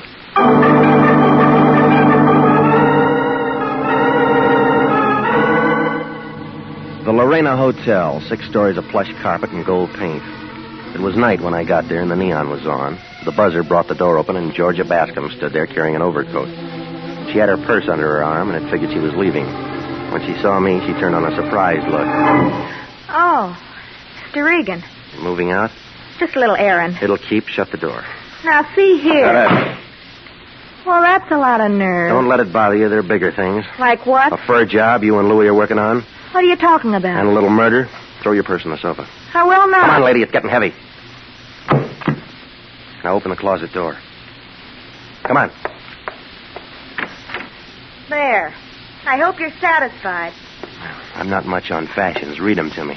3 ermine, 3 sable. 10,000 apiece. More. Max loafers. Yeah. Well, you can't wear them all. You got a friend? I don't need one. All right, sis. What is it? Nothing. That's your version. You could be wrong. When'd you marry Desmond? Last week. Bad answer. He's got a wife named Stella. Bigamy will get him in trouble. Well, that's his problem. No, it's yours, too, if the courts can prove you knew. All right, I didn't marry him. Then why the wedding ring? Hey, you ask a lot of questions. Yeah, I do. Why don't you get out of here? Louie's not new on fur jobs. He knows how much work it is to palm him off. You're talking to yourself. Loper never got to outlive a double cross. What are you going to do with that? Nothing. Homicide will work it out. I didn't kill anybody. You'll work up a sweat proving it. Louis did it, honest. He killed my stepmother because she knew how the job worked. He gave it to Loper, too. He would... Hiya, friends. It must be raining. The worms are coming to the top. Hello, Louis. Regan's got it figured. I was just stalling him till you got here. Sure, Georgia. I know. Honest, Louis, honest. I didn't mean to say you did the knockoffs. We'll talk about it later. You better finish it now. You're not going to be around. We'll see. They got a spot all staked out for you up north. Isn't that interesting? Regan, I got a set of instructions for you. I want you to be real nice and follow them. What's in it for me? You kill me, Seamus. I'm holding all the cards. You want to rake in the pot. I better get going, Louis. We shouldn't be seen together right now. Slow down, baby. I got something for you, too. But, Louis, Big mouth. Big mouth. Look, you didn't have to hit her more than once. She got off easy. Everybody's got 32 teeth.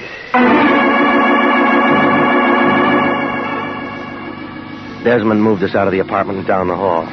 Georgia was beginning to sob, but Desmond wasn't impressed. He held the gun under his coat and walked behind us careful, like an elephant on a crate of eggs. The button brought the elevator, and the three of us went in, and then it started down. When the door swung open on the first floor, a whiff of bourbon came floating in, packing a .32. Louis turned white. Stella! Stella! I told him if he kept messing around, he was going to have trouble at home. Want to give me the gun? No. What's your name, girlie? Georgia. Were you in love with Louis? I don't know. Well, go find out. You want it now, Regan? It's empty. You know, lady, you fixed nothing. What do you mean? Where you're going, you'll all be together again.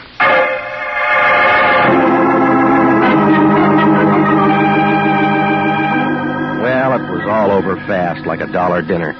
The coroner's office sent out some boys for Georgia and Louis, and Sanducci picked up Stella. Desmond had himself a pretty good thing. Do a tie-in with a furrier and move the furs across the border with nobody making a fuss. Oh, it was slow work, but $10,000 a week's pretty good pay, and it was real safe. Loper wasn't going to say the furs were even stolen until they were turned into money. Of course, he never got to say it at all. Everything would have been all right if Stella didn't see green every time Louis saw blonde.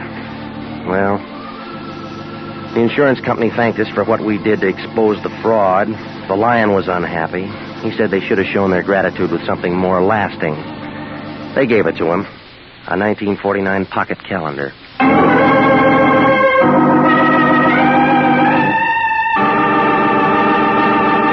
Jack Webb is featured as Jeff Regan, with Herb Butterfield as Anthony J. Lyon. It's CBS at the same time next week for more hard-boiled action and mystery with Jeff Regan, Investigator. Written by Larry Roman, produced by Sterling Tracy. Included in tonight's cast were Mary Lansing, Marvin Miller, Pat McGeehan, Laurette Philbrandt, Jack Petruzzi, Yvonne Patey, and Sidney Miller. Original music for this program is by Milton Charles. Bob Stevenson speaking. This is CBS, the Columbia Broadcasting System.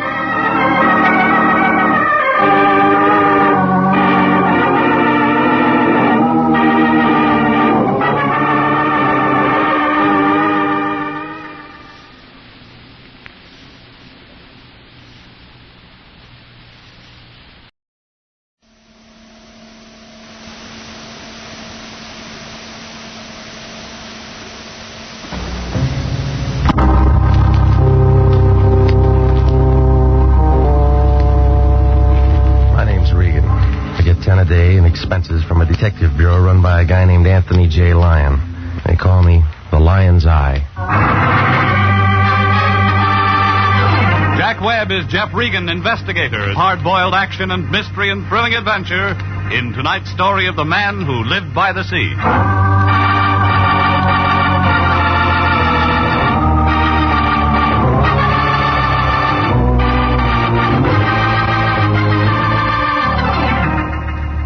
The next time you're out for a drive, pick up Olive Street along about the 700 block. You can't miss it. It's a big building made out of white granite. The Cosmopolitan Building. Anthony J. Lyon, the guy I work for, rents an office there. International Detective Bureau, Suite 308. A couple of rooms with a connecting wastebasket. The Lion has the only desk in the office and the typewriter that Remington dropped from their catalog back in 1915. I walked in about 11 o'clock last Tuesday morning. The room was loaded with taboo. She was a tall girl with a flock of black hair and a mink coat. The kind you see driving a Nash convertible down Sunset Boulevard on warm Sunday afternoons. No wonder the Lion's cigar was out. It was wet on both ends. He had one arm around her shoulders. He knew by this time that coat was the real article. There wasn't any music, but he didn't seem to mind. Come on in, Regan. Not much room to dance. We got business. She's your date. This is Mr. Regan, Miss Kara. How do you do, Mr. Regan? Mr. Lyon tells me you're just the man I want. Well, he said the same thing to a mortician last week. Miss Kara is associated with the famous psychic consultant Prince Nemo. I help the prince look into people's minds. Well, now, that ought to be fun if all your customers are under 6. You don't believe in thought transference, Mr. Regan? Do you? Prince Nemo sent Miss Kara to retain an operator. Why didn't he come himself? Prince Nemo never appears in public. He misses some good ball games. He has television. Yeah. The prince prefers to spend his time in meditation and thought. I handle all of his outside contacts. Regan, I want you to drive out to Prince Nemo's home in Ocean Town with Miss Kara and speak to the prince. What kind of a retainer did he send you? We don't discuss finances in front of clients. Oh, this is another blind spot. You don't know what this guy wants? He said it's a very delicate matter, and he wants to explain it to you himself. Oh, sure. She waltzed in here with a check, and you'd sell your grandmother to a glue factory for $2. Is there any way I can reassure you, Mr. Regan? Buy me a battleship. You got a license and a contract with International. You want to tell me about it, lady? Prince Nemo was very excited this morning.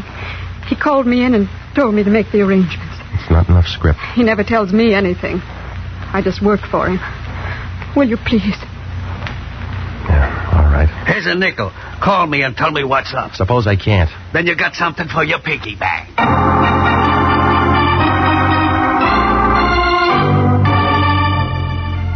The lion stood there and watched us leave. He looked happy, like a hobo in a bubble bath. Well, we went downstairs. We climbed into her convertible. The guy in the parking lot had to take a walk around the block when she flashed him a smile. I asked her about lunch. She said no. I asked her about dinner. She said something that meant no. It's like that sometimes. The flag's up, the meter's ticking, and you get nowhere. But from a couple of things she told me, I got the idea that she was doing more than help the prince read minds.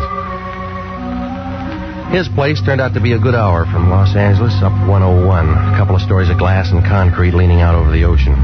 Inside, a guy in a white turban and some pants that looked like oversized diapers put his hand on a big curved knife he had in his belt. He was wearing tennis shoes. Right this way, Mr. Regan. Butcher? That's Guinea, the prince's manservant. He's from India. I bet the Indians were glad to get rid of him. Guinea's harmless, tongueless, and he doesn't hear. I like you, Mr. Regan. And this is the prince's study. Come in. Oh, come in. This is Mr. Regan. Of course. Welcome, sir. Welcome. The Lion's Eye. I'm honored, sir. Please sit down. That'll be all, Lena? Of course. I'll be in my office. Charming girl, Lena. She handle all your outside contacts? Except for those matters I must attend to personally. Mr. Regan, I'm in trouble. It's paid for. I want you to save my life. You look healthy. I am healthy, let me assure you. But my life has been threatened. They got police department. I thought you understood. This is a delicate matter. We aren't here to discuss me. Who's the guy? It's a lady, Mr. Regan. A very beautiful and lovely creature.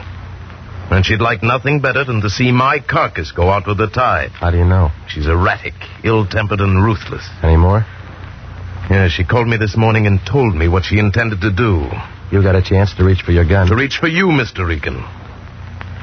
Now, I feel the entire matter could be settled amicably if you were to call on her and inform her you are my personal bodyguard and that you are here to protect my life. What makes you figure she'd go for that? It's worth a try. And besides, I'm paying. Mm-hmm. Now tell me how long you've been blackmailing her. Blackmail? What do you mean? Oh, your racket might last 6 months, a year, but not long enough to build a place like this.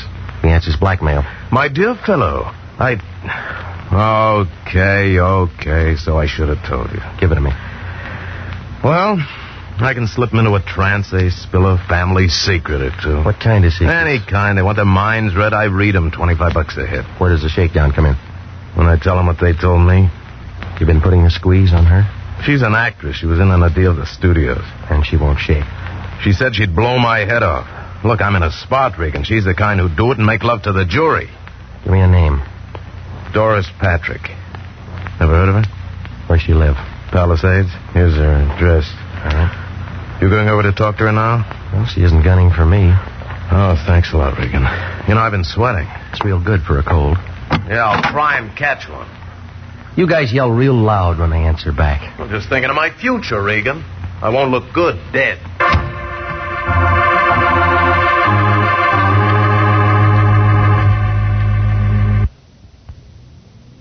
I left him sitting there scratching his bald head under his turban. He looked unhappy, like somebody'd fed him a Vaseline sandwich.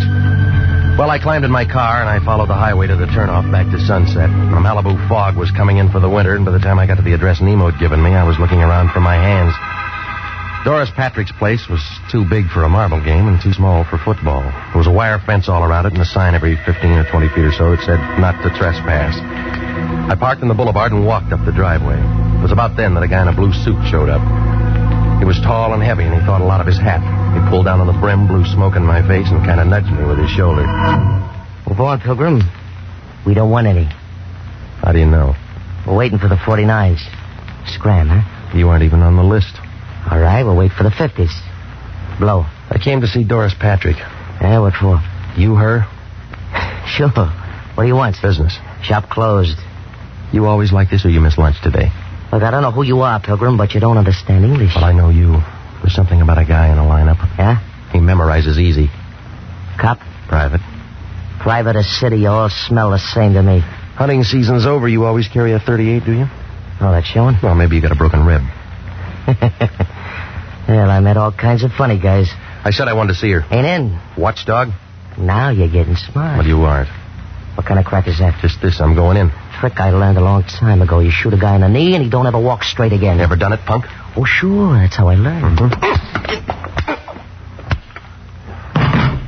That's when I learned, baby. He slumped against the side of the wall, and he looked tired, like he'd been running from Compton. Well, I left him there, and I went up the driveway to the porch. Coming around a blind corner, I bumped into something that kind of relaxed and rolled into me. It was a blonde girl, about 25, in a white polo coat. Well, I was willing to try it again, but she began talking with a voice that was deep enough to go in the oil business. I thought you might be running interference, but you look like the whole team. Whose side are you on, lady? I keep score. Doris Patrick? You're on the right field. Where's the locker room? Maybe I like you. Where do you come from? Right here. Didn't know we raised your kind anymore. Or did you go wild? Do I pass? What'd you say your name was? Regan. Welcome. Mm-hmm. Which highway? Straight ahead. To the den. Nice place you got. When's harvest time?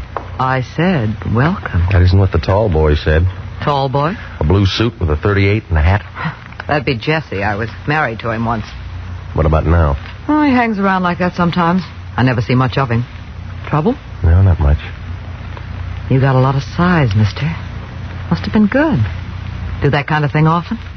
Only when I have to. Sit down. How do you like it? Soda or water? Your way. There now. Isn't that better? Oh, I don't know. This is my first drink. You'll get another. It's a cold day. Not in here. You're quick. Must have a good straight man. His name's Prince Nemo. Must we talk about him? He thinks you're dangerous stuff. What do you think? Right now or when I'm a couple of feet away? Now. Hey, now look. Remember me? I just got here. Your name's Regan, and we're going to get along. Yeah. It's in the cards. You got a fast deck. Go ahead. Deal. All right.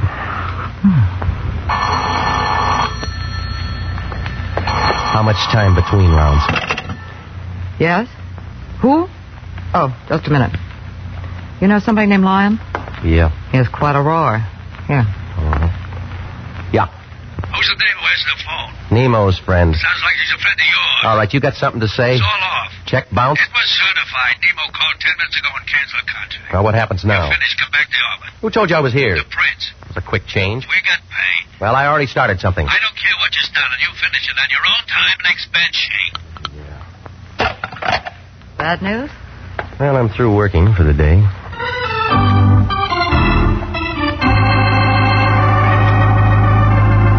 Well, I was an old friend of the family when I left. She didn't want me to go, but I was thinking about Prince Nemo and the way that nothing made sense. Oh, the whole thing looked phony, like an undertaker in a white derby. It didn't take 20/20 vision to see that somebody was getting anxious to make a play. By the time I got home, I figured I was out of it. But my company had other ideas. It was Jesse, and he had friends. You should lock your door, Regan. Why? You'd crawl under. All right, fellas. Friends? Yeah, I just hired him. You got a parade permit? Stan, say hello to Regan. Hello, stupid. What about Skinny? Hiya, Grogan. Name's Regan. He's a detective. Isn't that right? You're pretty good with your women, Regan. You know, you look lonesome, Jesse. You got something to say? Stay away from it. You're shaking. You want a drink? Already had one. Stand, Skinny. Set him on a bed. Let go. Oh, Regan, once more. Once more. Stay away from it. You said that before. I want to make sure you understand. Stand, Skinny. Hold his arms. I've said all the right words. Maybe my punctuation's bad, huh? Lay off. Period. Lay off. Period. Lay off. Period. Okay. Okay, leave him on the bed. Hey, he rolled off. Oh, that's fine. Fine. Now he won't have to change his sheets. Oh, Jesse was good. When I got up, my face looked like a relief map of Pasadena. He was wearing a signet ring. He left out some of the boulevards, but the Rose Bowl was right out in front. I found a drink in the cabinet, and I started for the mirror to see what was left. It was about then I heard a knock on the door. He was a little guy in a cab driver's suit. It figured that he got the job because they ran out of big uniforms. They double-crossed him on that cab. If it wasn't for his ears, he'd have been wearing a snood. Hiya. Yeah? Football? What do you want? Your name, Regan. That's what it says in the mailbox. I met a friend of yours today. Get to the point, will you? A dame named Lena Cara. Yeah, Lena Cara. Some dish. All right. You're in the register. Wait, that ain't all. She wants to see you. What about? Didn't say. Just said to see if you was home. You home? Yeah. I got her down in my cab. We'll send her up. I don't think she can make it. What do you mean? She looks kind of funny. Maybe you better come down.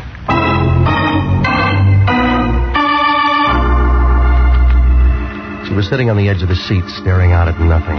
Her back was as stiff as a filing cabinet, and there was a little ring of white around her lips. I paid off the cabbie, and I took her back up to my place without a word.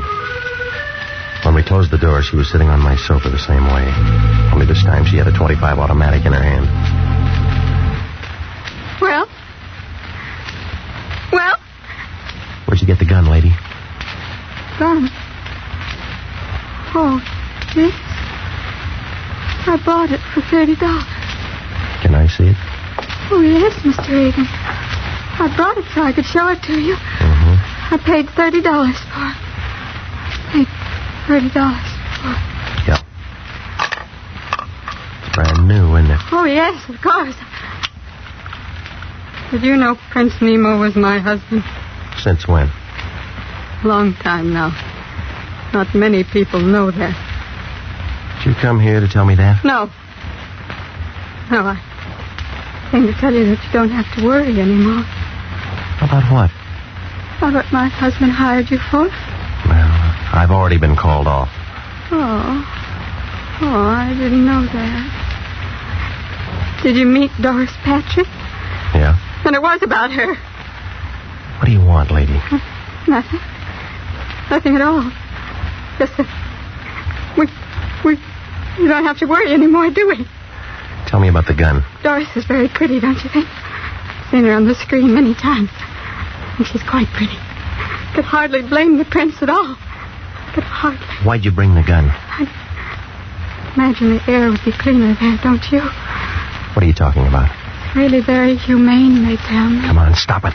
It's just like sitting down and never waking up. I read all about it. Just walk in and sit down.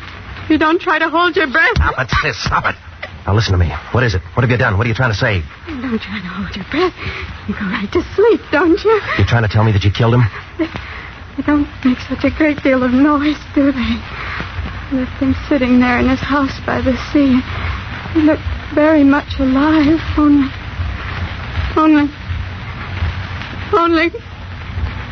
He isn't alive at all. Tell me, Mr. Regan, tell me.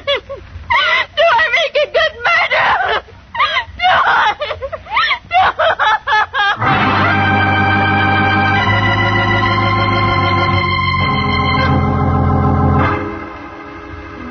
Well, after she got through screaming, she settled down to a slow, even kind of giggle that started somewhere around her shoelaces and didn't get past her knees. Gave me a feeling like somebody was unwrapping an atomic bomb under a Christmas tree. Well, She wasn't going to do any more talking, so I went downstairs and brought back a doctor friend of mine named Sammy Wing. He had his little black bag with him, and he gave her a shot of something. She wilted like last night's orchid and went to sleep. Sammy wrote down a couple of things, and then he looked up at me. Some playmate. Wish I'd have been here for the party. How is she, Sam? You know her better than me. No, is she going to be all right? In 4 or 5 hours, she'll wake up and want some water. And then what? She might ask you what happened, or it might start all over again. By the way, what was it? I don't know. She came over to see me.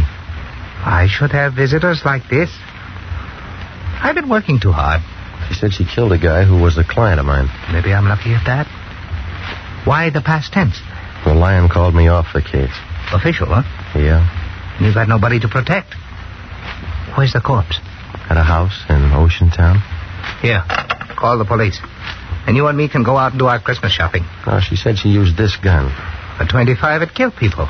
No, Sammy, there's a bullet jammed in the chamber. James don't know how to reload. It hasn't been fired. Ballistics got better ways of telling. She's pretty and she's nice, and I'll bet she looks like $1 million in a bathing suit. But if I'd have met her within the last 3 hours, I'd have run for help. Was that professional? Acute hysteria. The kind that pops off guns and people and does a lot of things they can't remember later on. Call Sanducci. Look, it doesn't figure she'd do it with this. Maybe she had another one. While you're at it, call the coroner. Tell him to go out there with some DOA forms. No, I'm going first. Corpse hunt? Just an idea. Labrucherie had an idea. Yeah. This dame's biffed somebody, and she's told you her story. Well, I don't like it. What do they do when a private eye messes up an open and shut murder case? Sammy, stay with her, will you? There's some bourbon out in the kitchen. Maybe both of us will get our pictures in the papers. I left him sitting there. He looked sad, like a water buffalo caught in a drought. I pushed through the fog for about 40 minutes, and I pulled up in front of Nemo's place in Ocean Town about 9:30. It was dark enough to give a ghost the creeps. I used that ring of keys that I'd taken from her purse, and I went inside. It smelled dry and still, like somebody was waiting for the world to fall apart. I clicked on my flash, and I walked down the long hall to his office. Well, he was there, just like she said. And there were 3 holes in the front of his shirt, close range, but it wasn't the laundry's fault. He'd been dead maybe 2 hours. The desk drawer showed some canceled checks made out to Doris Patrick. While I was thinking that over, I spotted a .38 Smith & Wesson on the floor by his hand. Lynn had been carrying a .25. I broke it, and 3 cartridges fell out. From the looks of the holes in his chest, the .38 was the gun for the job. Well, that made her story and the .25 a fairy tale. While I was kneeling there, a light went on behind me. A fat man wearing a sheriff's star was standing by the switch. A tall leather jacket with a flashlight in his hand was in front of me. I began to feel helpless, like a trombone player with a short arm. Scavenger hunt, son? He don't talk, Charlie. Ain't much for him to say, is there, Cap? Yes, not. Well, son?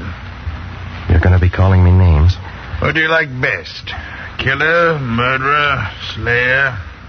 Papers use slayer a lot. I don't like any of them. Kind of breezy for a hot boy, ain't you? You might give me a name? Regan. I'm with the International Detective Bureau. It's Regan, Cap. He's with the International Detective Bureau. Got a card or something, son? Yeah, here. This guy here, a friend of yours? My client once. What'd you do for him? Okay, tell me this. Why'd you plug him? There's another story. Any good? Better than the one you got. You'll have a hard time selling it. It's a fix. Oh, why you want to say a thing like that? How long you been on the force? Easy, Regan. Me and Cap's being nice. Phone call a little while ago. Funny kind of voice. Said we'd find a stiff here. We didn't say we'd find you. Yeah, you're extra. The dame who worked for him told me. You tell homicide? No. That was a mistake. Where's this girl now? Name? Charlie, call a coroner. Ocean Town is just a small place. Only me and Charlie around. We borrow from the county when we get something like this. Well, I can find you a real answer in an hour. You got ideas? Lots of them. You can tell me all about them later. We got a corpse, we got a suspect. You know that's good. Even a weapon. I'll have an alibi when you check the time of death. We'll worry about that later on. All right, son, let's go. Well, I had about as much chance as an elephant in a tea room if those two locked me and booked me. I leaned back into his gun, spun around, knocked his wrist down. He pulled the trigger. But I'd already hit the light switch, and he was making rockets in the dark. I left my car there and cut across the highway and doubled back up the hill. They spread out in the wrong direction.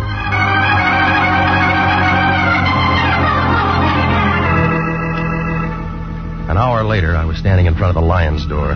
He was wrapped in a bathrobe big enough to keep all the silkworms working overtime. What do you want, Regan? Information. You been drinking? I've been working. That Lena Cara see you? You sent her. She called me and said she wanted to hire you for something else. After Nemo canceled the contract. Yeah, why? You gave her my address. I thought you ought to talk to her. What she want? She told me that she killed the prince. She can't do that. We got a contract. Well, it's already been done. We're in a spot. Yeah, I figured that'd get through to you. They'll be asking me all kinds of questions. Well, why didn't you think of that before you signed? What are we going to do? You're going to find out where this 25 came from and if anybody fired it. Huh? She was carrying it when she came to me. I don't want to get involved. Well, you're in it up to your ears. I went out there and found the prince. Only a 38 might have done the job. Yeah? Well, that cleans her up. Not yet. The Oceantown sheriff and a guy named Charlie are looking for me. What for? They think I know something. Do you? Not yet. There was a tip-off. Somebody was supposed to be a patsy. Where's Cara now? My place with Sammy Wing. I'm going to get a lawyer. It'll look good. All right, give me the keys to your car. Why? I got a date. Find out who fogged Nemo when we won the championship. Yeah. You'll have to give the cup back. You cheated.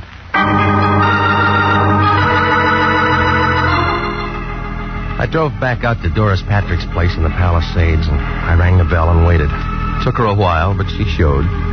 She was wearing a filmy kind of a thing that made a spider's web look like canvas. I began to feel warm, like a sun lamp on a picture set. We had a date at 9 o'clock. I broke my watch. Come in, I'll see if I can fix it. I'm great with a swift movement. Yeah, it shows. We were going to look at the stars together. How long you been here? I gave you up at 10. Tell me, how do you like my new dress? It's the right color, but the wrong cut for a funeral. I haven't read the obituaries today. No, it'll be in tomorrow's paper. Have a drink and let's wait for tomorrow. Your friend Nemo was killed tonight. He was no friend of mine, I told you that. So did he. He fall off his house? Murder. We've been having fun up to now. You know, you'll be first guess. I don't think I like that. He tried to blackmail you. The story's backwards. Well, that's the way it comes out. Not quite. You got another way? He never tried to blackmail me. Mm-hmm. I blackmailed him. How? I went to him one day and put him in a trance. Only I used scotch. I found out what he was doing and how he was doing it, so I turned the tables. It was good, clean fun, but expensive for him. Well, now, if he was your meal ticket, then you have an alibi, huh? There'd be canceled checks somewhere. Right where I could find him. I'm telling you the truth. Where does Jesse fit? Oh, I told you we were married once. He's jealous. Did he know about Nemo? Maybe. He was watchdog when I came out. I told you. Jesse. Hello, gorgeous. I still have a key. What do you want? You. Get out. You still trapping with this trap? Just in time, Jesse. You know, you didn't list good. I told you to lay off. Where's your friend? Paid off. I'm handling this alone. We've been finished for a long time. We're starting up again, Angel. Or didn't you know Nemo was dead? I saw your 38 tonight, Jesse. Ah, you're wrong. It's her 38. It's got her prints in it. What do you mean? I put him there. And you're going to be tagged for his murder, Angel. You see, you're sort of in a spot. Regan. Easy, baby. This punk never did anything right. Oh? Tell me how wrong I've been. All right. That tip to the Oceantown cops was wrong. Killing Nemo was wrong. Ah, you're twisted, Pilgrim. Cops got a warrant out for you right now. Yeah, I had it on the car radio. Murder suspect. Plugging you is something they'll thank me for. With her prints on the gun? Well, how was I to know? I just see you and plug you. Everybody will be sorry, but it'll be manslaughter and suspended. It's pretty right, isn't it? What about me? A friend of mine shoveling off at Pedro tonight, Angel. Going all over the world. We'd be together. Well, Angel, do I plug him and meet you somewhere in 2 weeks, huh? Move over, Regan. The lady's making up her mind. Now, what do you like? Oh, it was a real photo finish. Just as Jesse set the gun up against my head, Doris pulled a gun from the desk drawer and threw a couple of fast ones into him. Jesse tried for her. I'd call it a dead heat, but you'd have to give Doris the edge. Her first slug cut him down like a blade of grass, but she didn't give up. Angel!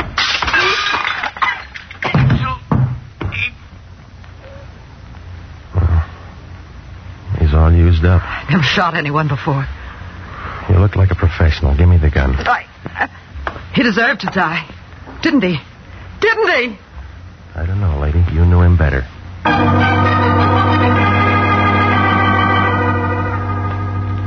Well, it all unwound like red thread in a Levi factory. Nemo told me his phony story so he'd have a good self-defense angle when he finally got around to killing Doris Patrick some afternoon. Jesse worked for him to keep me out, but I bounced him and got inside. When Jesse phoned Nemo about it, Nemo called the Lion and had me jerked before we could compare notes. I guess Jesse went kind of crazy when he saw how well we got along. He got an idea and killed Nemo and made Doris a patsy with those fingerprints. Lena Cara? Well, she went kind of crazy, too. She found Nemo dead and got the idea she did it. It took 3 doctors a couple of days to tell her what really happened. And the Lion was mad when he found out there wasn't any money in it. But then when he saw Doris Patrick's picture in the paper, he got kind of curious. He asked just one question. What did I do all that afternoon I was out in her house? Well, I didn't even bother to answer him.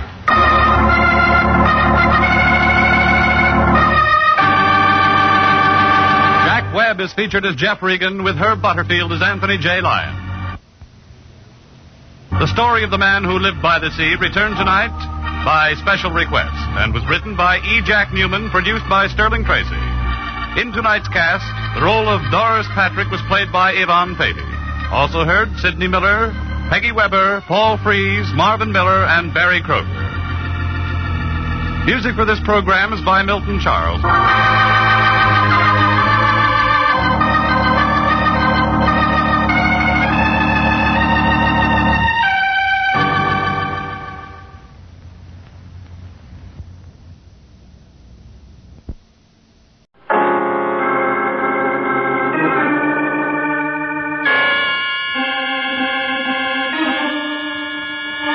My name's Regan. I work for Anthony J. Lyon, International Detective Bureau. They call me the Lion's Eye.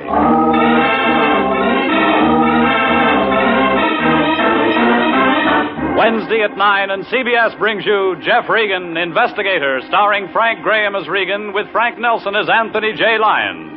So stand by for mystery and suspense and adventure in tonight's story of The Lady from Brazil.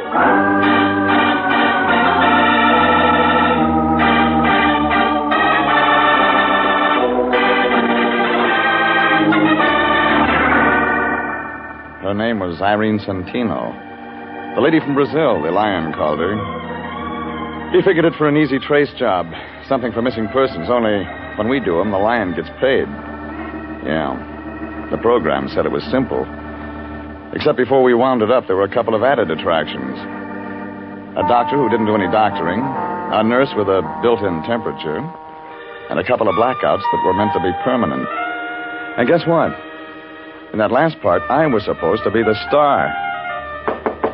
Anyhow, it all began late last Monday. I was home. My boss, Anthony J. Lyon, knocked on my door. And that's when I made my first mistake. I let him in. Regan, I'm glad I found you in. I'm just on my way home from the office. You could have kept on going. I'm out of Johnny Walker. Oh, now, Regan, I didn't come by just for that. You got anything else? No. All right. As a matter of fact, I want your advice, Regan. Cut out starches and get some exercise. What else? What would you do if you traveled 10,000 miles just to see your sister and then couldn't find her? I'd give up the search. You would? Why? I haven't got a sister. Oh, that's not what I'm talking about. You'd go to missing persons, wouldn't you? Sure you would. But if you knew your family in a foreign country would become greatly alarmed at this sort of notoriety, you'd look for your sister in another way. You'd hire a good private detective. Now, isn't that right? Come on, Fatso, put it on the road. What do you mean? I'm just posing a simple problem. And you've got an angle somewhere. All right, we have a new client. Her name's Irene Santino. She's from Brazil, Rio. Fine family, Regan. Coffee. She's engaged international to locate her younger sister, Carmen. I'm no St. Bernard. You'll do till I can feed one. Oh, now, I know you've been working hard lately, but, Regan, this is one of those occasions when I'm proud to be a part of our profession. We have an opportunity to help a young lady in desperate straits and at the same time secure goodwill from South America. Ever hear of the State Department? Of course I have, but they can't do it all alone. It's up to individual citizens to take responsibility, too. And that's the only reason you want me to find a sister? Absolutely. Now, Miss Santino is taking an apartment at this address. Here, go see her, comfort her, let her know International and the United States of America will do everything possible to locate her lost sister. Yeah. That all? That's enough. What'd she pay you? $200. That's a lot of green to get in advance. Well, she insisted. She's very anxious to find that girl. Watch out her check doesn't bounce. It won't. She paid cash.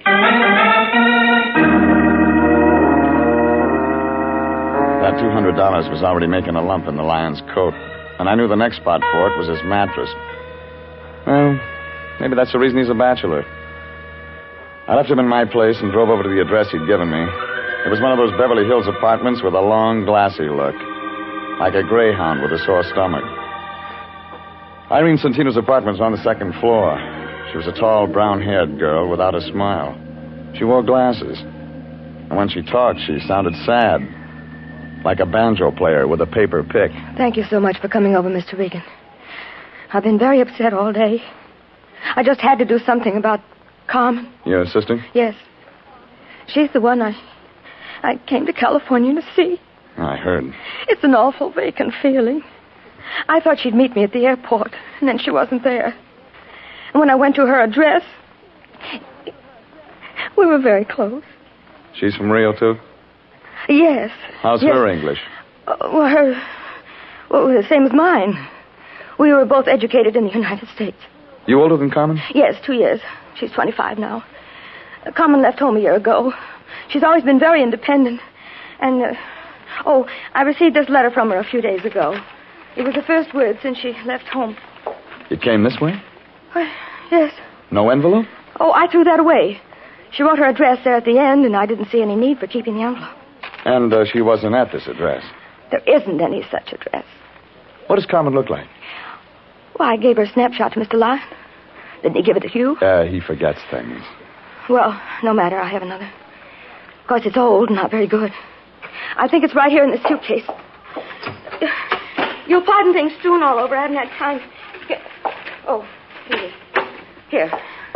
There you are. I see. She's blonde? A little lighter than mine. The same height, too. We used to wear each other's clothes. Oh, Mr. Regan, you will be able to find her, won't you? I don't think you want me to. Mr. Regan, are you trying to be funny? You hand me a snapshot so old it could be anybody, and a letter that says nothing, and you want me to turn up a blonde. But I thought those would be leads. She mentions the name of her doctor. Is he the man? The man? She left home a year ago. She wasn't following the crops. There was a man in it. I've got to have it all, lady. All right, all right. There was a man. His name was Frank Martin. Carmen met him once in Mexico City. She thought she was in love with him. He lives out on Laurel Avenue. You talked to him? No. But I asked questions around. I'm completely satisfied he knows nothing about it. Perhaps if you'd see the doctor, my sister mentioned... You want me to find your sister? Yes. But you don't want me to see this Frank Martin. I didn't say that. You didn't have to, lady. Okay. You'll get a report when I've got something. Oh, just one more thing. What's that? How long did you stop off on the way to shop in New York? Why? What makes you think I'd do that? When you leave your clothes strewn around the label show. There's no Saks Fifth Avenue in Rio. When I walked out, her mouth was wide open like she was trying to scream. Only nothing came out. I hung around outside the door for a minute to see if she'd use the phone, but nothing happened. I looked up Frank Martin in the city directory and drove over to Laurel. A 2-story apartment building the color of a bride's blush. It was wrapped around a swimming pool. Too small for people and too big for birds. Martin's name wasn't on the mailbox, so I looked up the manager. You don't know me, do you, Pilgrim? Well, I just got here. I played the Palace in 26. Oh, them were the days. Write it up and sell it to the movies. Them slobs. Central Casting called me in 4 years. Got a card? Afros, SAG, and the Musicians Union. I play French horn. None of them call me. I figure it's television. No union yet. I'm looking for a man named Frank Martin. Now, look, if you got trouble, stay away from Frank. He bruises easy. And you're just a mother to him. He's a nice laddie. Now, remember when I tell you. Sure, huh? sure. All right. Come on. I'll show you. Thanks. That's him. Up there. He stays in one key. All the time. A low one. You said that once. Well, here we are. I kind of like you. You get around. Ever run into Mervyn Leroy? Not yet. If you do, mention my name, will you? Sure. What is it? Just say that Trixie Finnegan was asking for him. He'll remember old Trixie. How could he forget? You're not a whooping, kiddo. Come on in. It's unlocked.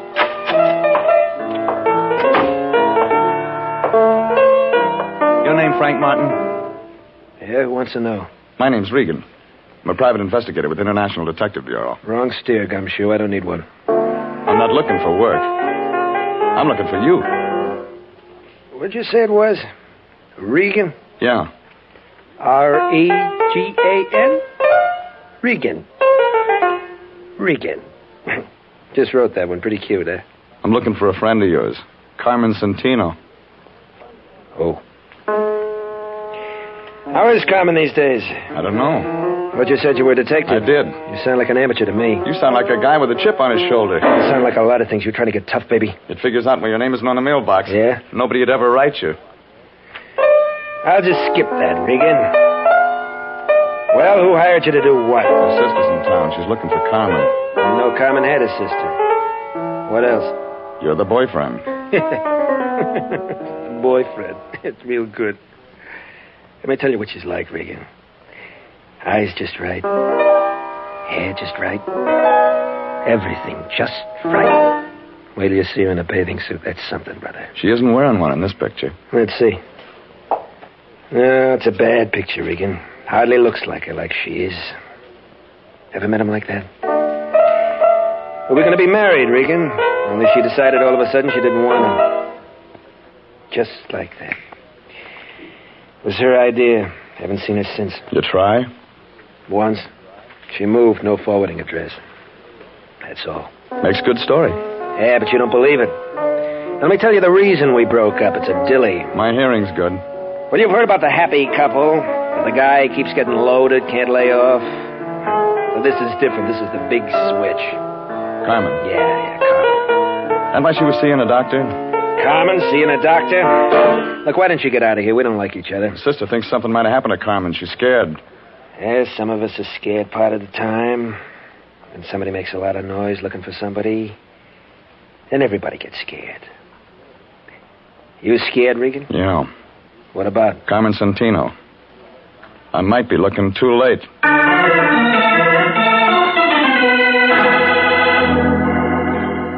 Well, what he gave me filled in the cast, but the plot wasn't getting any clearer. So I looked up the doctor Carmen had mentioned in her letter. His name was Kingston, and the only address was a place out in Encino. It was a ranch house spilled all over the top of the hill like whipped cream. Figured he was getting oversealing for his pills. I parked my car by the gate, followed the flagstones up to the front door. When I pressed a button, I heard something that sounded like chamber music. And then a blonde girl wearing a red dress that must have been riveted on opened the door about the middle of the second chorus. Oh, I like blue serge. Has an effect on me. It's the only thing in the closet. You fill it out nice. But you don't look sick. I want to see the doctor anyway. Come on in. We'll talk about it. Ah, you are tall. Mr. Regan. Regan. Who are you, Florence Nightingale? I hold the doctor's stethoscope. My name's Vivian Lytell. Mind telling him I'm here? He's busy. He just opened another bottle. Well, I'm right on time. Oh, Rex isn't sociable like me. He drinks alone. He gets more that way. Let me entertain you. Easy, Angel. I don't know how to fix a fracture. I've already got a man who can do that. I want one with brains. What's the matter with the doctor? Keeps his in a bottle. Hasn't used them for a long time now. He's done all right. This? He'd be selling papers if his wife hadn't left him a good insurance policy. Don't you like his money? Oh, don't get me wrong. It's just that a girl has feelings, too. Yeah, they show. I'm glad I met you. We're going to have some nice afternoons. I thought you worked for a living. Got lots of free time. Besides, I should have at least one outside interest. Keep looking. You'll find one. You smile good, but you talk nasty. I only came to see Kingston. Well, there's always the phone. Call and make an appointment. Now, get out. Oh, Vivian, Oh, I didn't know you had company. I'll talk to you another time. Just a minute, Doctor. This is Mr. Regan. Huh? He's your company, but he doesn't have a business card. Oh. Well, look, Mr. Regan. I'm no longer in practice, just doing research on my own. I have all the medical equipment I can use. I turned all my patients over to another doctor. I know one you forgot. Well, tell me who. Carmen Santino. Carmen. Go ahead, Vivian. I'll speak to Mr. Regan. Watch yourself, Rex. He doesn't know how to be Will nice. it take a minute? I'll crack some ice. You'll need a drink. She's a very fine nurse. Yeah. It's a nice uniform. Well, working on my own, very casual. You said I had a patient named Carmen... what was it? Carmen Santino. I'm afraid you're mistaken, Mr. Regan. Who told you that? Well, I read about you in a letter. That must have been another Kingston. There's only one with a license. You're a relative of the girl's? Friend. You're a detective, aren't you? Yeah. Want to show me your files someday? Why not today? This way, I keep them right here in my lab. Help yourself, Mr. Regan. Oh, you want a drink? Too early. You don't mind if I have one? Your house.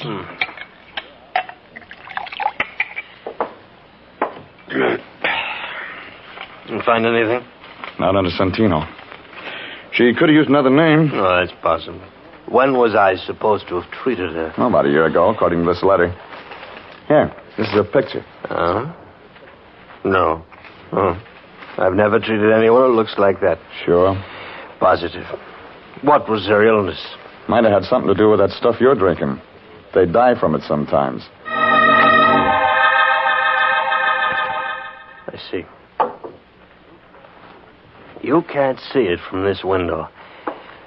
But just over the hill, my wife is buried. I had special permission from the county, of course, bury her on my property. She was a great comfort to me. We were very close. I haven't been the same since she passed away. And that is why I am no longer in practice. I didn't ask for that. Oh, but you did, with your eyes. You're a strange man.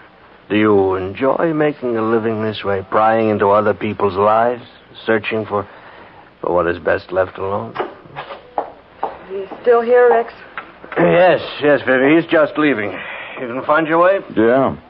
Well, bye, Blue Surge. You were a real disappointment.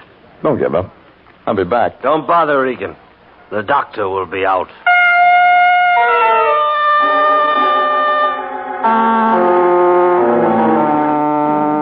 The whole thing looked phony, like a fan dancer in long underwear. But when I left the two of them, I was beginning to get an idea, just beginning. I walked over the side of the hill to look at that grave. It was there, all right, like he said. Irene Kingston, 1922, 1948. Well, maybe that explained it. Maybe it didn't. I was remembering those New York labels I'd seen on my client's clothes. I called up a friend of mine in the CAA. He checked into it and told me nobody named Santino had come in from Rio on any flight in the last week. And the immigration people didn't have a passport or visa record on her either. I was home thinking about all this when my phone began ringing. It was Irene Santino, and she did all the talking. I tried to get you at your office, Mr. Regan, but no one answered. I had to speak to you. What about? I phoned Carmen. Say that again. I phoned Carmen. Or rather, Carmen found me. I feel foolish now, calling you people in and all that. She came right to my apartment. Can you imagine she's been looking for me? Please thank Mr. Lyon for his kindness. And, Mr. Regan. Yeah? It's all confidential. I wouldn't want any of this to get to the wrong people. You know some of the wrong kind? Doesn't everyone? Well, goodbye. Oh, Regan, you run any expenses on this Santino thing? No. Good. It's all over. Well, how do you know? She just phoned me. Just came from missing persons. There's a cop there named Perini. Got an eye like an eagle. Had that other picture of the Santino dame with me. He took one look at it and opened up a file. What kind of file? Dead and unclaimed. What do you mean? The county buried her. Carmen Santino's been dead a year.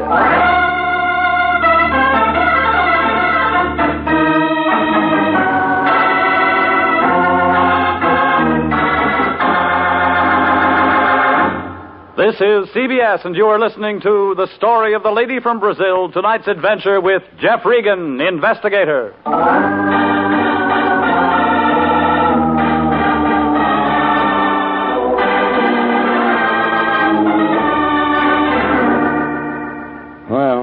It figured somebody was having nightmares. I didn't say anything to the Lion and went down to the Hall of Records. There was a little guy sitting at the desk in vital statistics. His fingernails were dirty, and that wasn't a Harry Drucker haircut he was wearing. He was reading a dictionary. And he must have been at a good part, because he looked mad when I nudged him. No. We're not in a bus, buddy, so just quit shoving. I want some information. Public servant, that's what I'm here for. What kind of information Death do you want? files. You're such a morbid guy. Got lots of stuff on births and marriages. Why don't you ask me something about them? A girl named Carmen Santino died about a year ago. Tell me, what from? Okay, take it easy. How do you spell it? Just like it sounds. Santino, huh? Yeah, Santino. What's this? Sabatini, Sailor, Sanaki, Sanford. That's what happened to old Sandy. No wonder I ain't seen him around lately. Just a Santino. Oh, yes, Santino, yeah. Yes. Santino. Date of death, 15 October 1948. Cause of death? Alcoholic poisoning. Yeah, that's right. How'd you get it? Never mind. Who signed the certificate? Rex J. Kingston, M.D. Okay. Now, here's one more for you. Look up Irene Kingston. The doc's wife? Look it up. Okay, yes. Let's see. Kingsley. Oh, yeah. Kingston, Irene, 13 October, 1948. Cause of death? You guessed it again. The same. Alcoholic poisoning. Hey, this guy couldn't keep a patient. Well, that filled it in. I could see the plot, but I wasn't sure of the ending. So I didn't waste any time getting over to Irene Santino's place. But I wasn't fast enough. The door was halfway open when I got there. All the company had left, but Irene was still around. She was sitting there looking at the phone like it was all she had to think about. Miss Reed. What's so funny? Excuse me for not getting up, but I didn't expect you. I told you I found my sister, didn't I? You told me, but you didn't tell me she was dead. I didn't even tell you that I haven't got a sister. Did I? Come on, lady, give it to me. What are you talking about?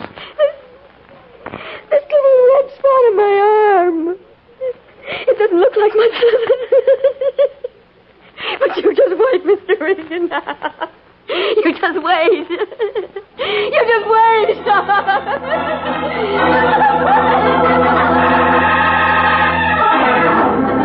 I found a doctor on the floor below. He grabbed his black bag and went to work on her. She quieted down to a slow inside giggle. Then went out all the way.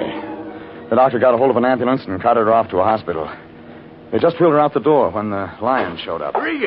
Regan, did I see an ambulance out in front? That's right. Your client was in it. Huh? Somebody stuffed her full of something and made her giggle. I don't understand all this at all. I stopped by home to change to my dark suit so I could come by and bring Miss Santino the news of her sister's death. And what do I walk into? You can save your tears, Fatso. She didn't come from Brazil and she wasn't rich. That woman gave me $200 cash. There was nothing unreliable about her. We had a contract. Well, New Year's coming up. You can use it for confetti. Now, see here, Regan. Look at this picture. Irene Santino. I have one just like it. All right, draw some glasses on it. Add about 6 or 7 years. I don't understand you, Regan. We're talking business, and all at once we're playing games. Look, when I came to see her tonight, she wasn't wearing her glasses. She looked a lot like the dame in this picture. Well, of course she did, naturally. That's her own sister. She never had a sister. Never had a sister? Then who did the county bury? That's what I'm going to find out from a certain Dr. Kingston.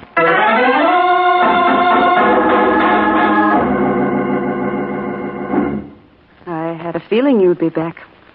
I built a fire. I forgot the marshmallows. We'll think of something else.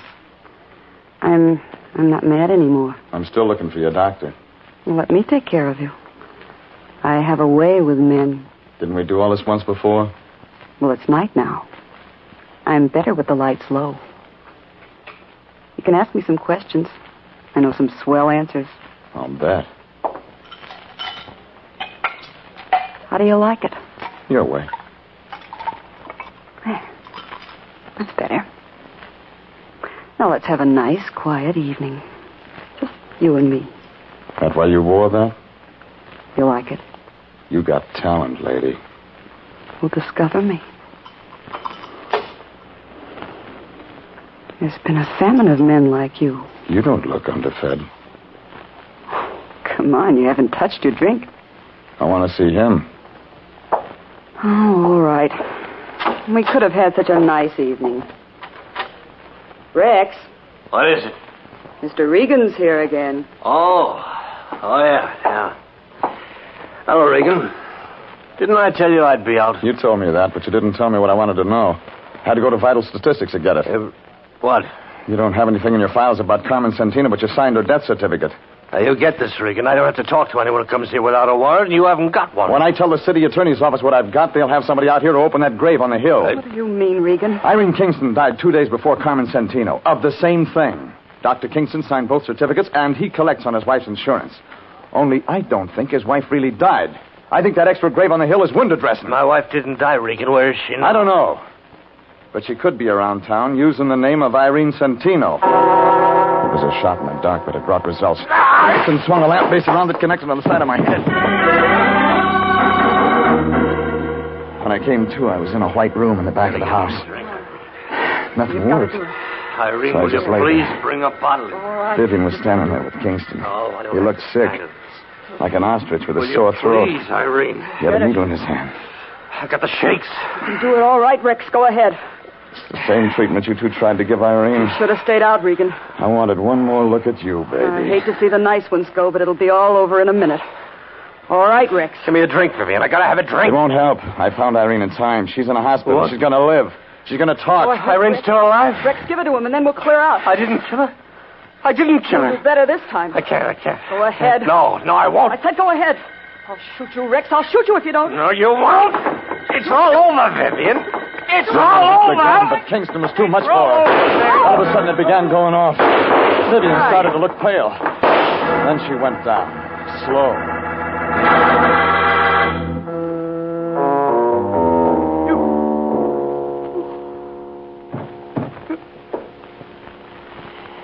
Oh, she deserved that. That's what you're going to tell the state?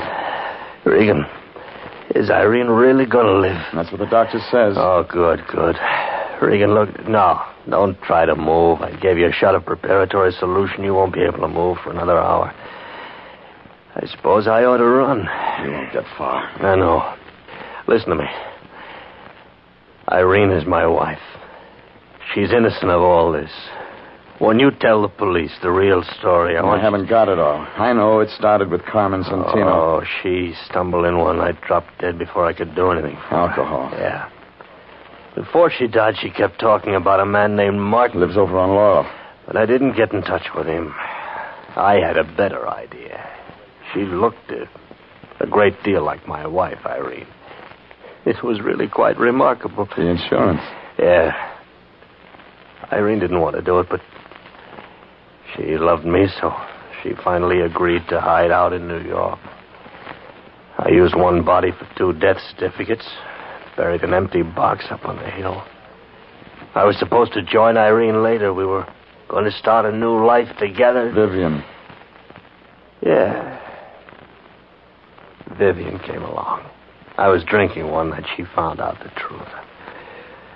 I was trapped.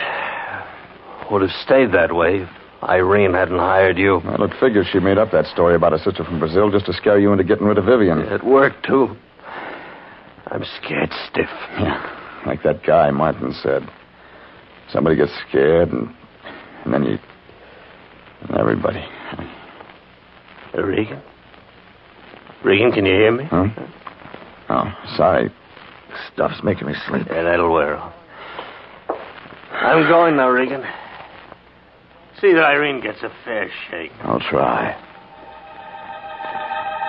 He picked up a bottle and started out the door. He didn't even look down at Vivian's body on the floor. I tried to move, but like you said, nothing worked. It was more than 2 hours before I could get to the phone and call homicide.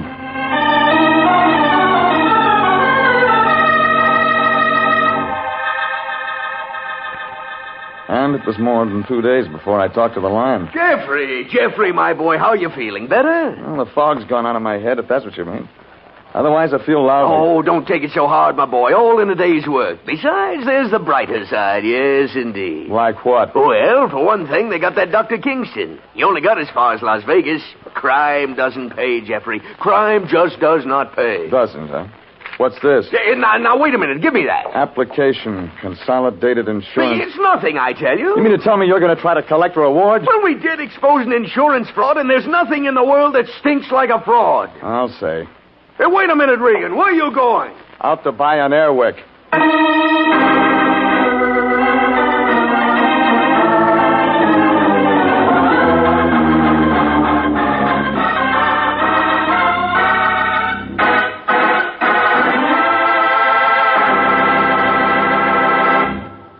Jeff Regan, Investigator, is written by E. Jack Newman, directed by Sterling Tracy, and stars Frank Graham as Regan, with Frank Nelson as Anthony J. Lyon. Original music is by Dick Arant.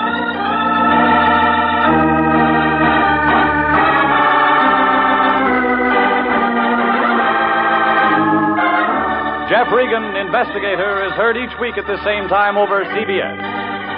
Bob Stevenson speaking, and inviting you to be with us again next Wednesday at 9 for more suspense and mystery and adventure with Jeff Regan, Investigator. This is CBS, the Columbia Broadcasting System.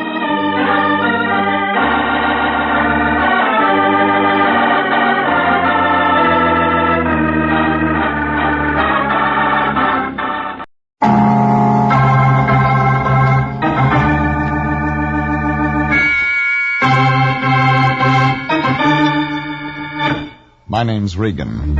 I work for Anthony J. Lyon, International Detective Bureau. They call me the Lion's Eye.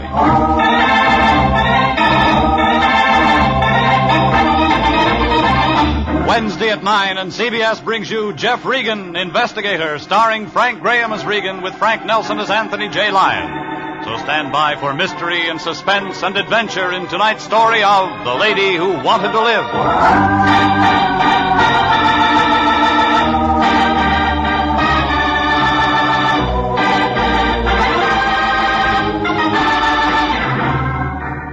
Trouble comes cheap in this town. It's one item that's always on the market. You don't even have to go shopping for it. Somebody knocks on your door or dials your number, and you've got all you can handle. I found that out when I met Amy Goodrich, a long, low blonde with lots of speed. One look at her, and you knew you'd been friends too long. We met last Friday afternoon. I'd been out of town 2 days looking for a guy who turned up in jail in Reno. I was home counting the lumps in my mattress, trying to catch up on some sleep, when the phone began jumping around on the hook. I thought it might be somebody with Rose Bowl tickets. I was wrong. It was the Lion. Hello? Regan, is that you? What do you want? Oh, it's a beautiful afternoon. The sun's shining. There's a tang in the air. How'd you like to take a nice drive out to the beach? The season's over. Oh, but this is a new season. Fall, Regan. Light suntan, wild ocean. Doesn't it excite you? I haven't had any sleep in 2 days. I know, and I hate myself for disturbing you. I just hate myself. Get to the point, Fatso. Well, something very important's come up, Jeffrey. I wouldn't trust anybody but you to handle it. Besides, the sea air will do you good. Give you a lift. This isn't Berlin. Say something. Well, I want you to call on our new client. She's a nightclub singer. Has a beach cottage at Santa Monica, 18106 Coast Road. Her name's Amy Goodrich. You still there, Jeffrey? Still here. Up, my boy, to the colors, on the firing line. Drop dead. Oh, now that's not being a good soldier. Why, if I didn't know you, I hung up, stuck my head under the pillow again, and waited for him to call back. He didn't. He was playing it coy. Well, I tossed around for another half hour. The mattress got worse, and then a fly started buzzing against the window shade. About that time, the blonde next door decided to leave her husband, and it got real noisy. So I rolled out of bed, threw on some clothes, and climbed in my car. I drove over to Sunset Boulevard and headed for Santa Monica.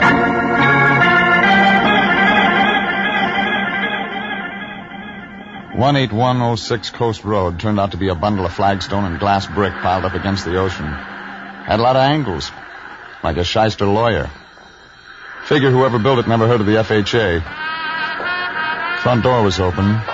Inside, a skinny little guy with a complexion like dried codfish was catching up on his music appreciation. His eyes swung around when I walked in. It looked like they'd been hurting him all his life. He turned the record player down, but those elevator shoes brought him up to my chin. I'm listening to music. Whatever you're selling, we don't want any. How do you know? We never want anything. So long. Amy around? Who are you? My name's Regan. What do you want? You her? She's around. All right, she's out back on the patio, taking a sunbath. You didn't tell me what you want with her. I don't. She wants me. Okay? Okay, sure, okay. Why should you be any different? Traffic problem, huh? Yeah, we need stoplights. Go right on through the dining room. Just in case I want to write this up, who are you? Felix. Felix Beethoven. Well? I didn't say anything.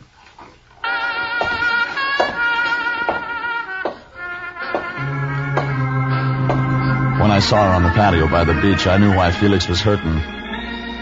Amy Goodrich was the kind of blonde they put on those resort hotel calendars in Las Vegas. No matter what month it was, she'd always start you looking around for spring. There wasn't enough material in her sunsuit to make a good pen wiper.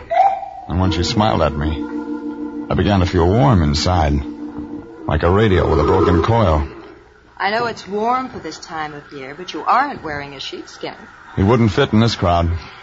You're from Mr. Lyon, aren't you? How'd you know? Well, he said he was sending me his best man. So, Mr. Regan, come over here and sit by me. Sure, I won't crowd you. Mm-mm. You're a party lady. I always drink scotch. How about you? Maybe.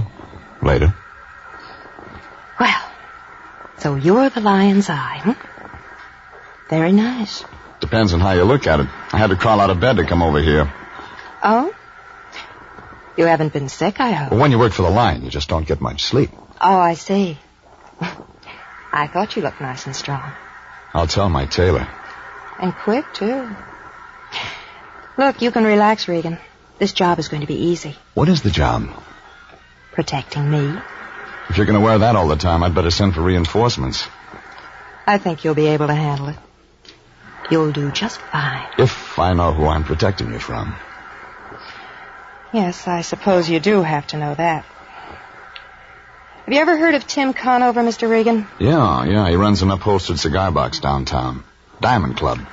He plays for keeps. I've heard. And apparently I interest him. It figures. I worked for him 2 years ago singing. He became very interested in me, but I turned him down. Conover wouldn't like that. He doesn't. He has another girlfriend now, a Helen Lesser. I thought she'd take his mind off me, but she hasn't. You still saw him? He's been around half a dozen times this past week, casing the place. I think he's got some nasty ideas. Like? I don't know. But he might not be very gentle. So, I hang around until he shows up, huh? Mm-hmm. You protect me, Mr. Regan. I want you to stay real close to me. I, could go to the Diamond Club, talk to him. You could, but he doesn't impress easily. And, I'd still want you around. I see. You don't want me to talk to him? There'll be time for that later. But right now, let's you and I get acquainted. Your boyfriend isn't going to like that. Felix? He's only my arranger. He writes better if he's jealous. He must turn out a couple of operas a day. He's got a bad ticker, hasn't he? He's got a bad heart. But let's talk about us. Conover, remember? Oh, Regan, don't go. I hate to be alone. I'll be back. Why'd you stay for dinner? I'll send Felix out to a double feature or something. I'm hired. I have to see Conover. All right. Kiss me goodbye. No thanks, lady. I gotta drive. But it figured Amy never read the vehicle code. I didn't mind when her arms went around me, but I could feel something else in the back of my neck. Eyes. Somewhere in that house Felix was watching, and I knew he wouldn't like the kind of music we were making. Hurry back, baby. I could still feel him watching when I broke away and walked back through the house. He wasn't in the dining room, so I went through the archway to the living room. I didn't find him, but he found me. For a guy with a bad ticker, he was fast on his feet. He had a letter opener in his hand, but I didn't see the afternoon mail. I grabbed for him and he slid away. Then he came around again. This time I got my hand around his wrist. Drop it, Buster. Drop it. take it easy. You got small bones. You're not built for rough work. Leave her alone. Leave her alone, Regan. You leave her alone.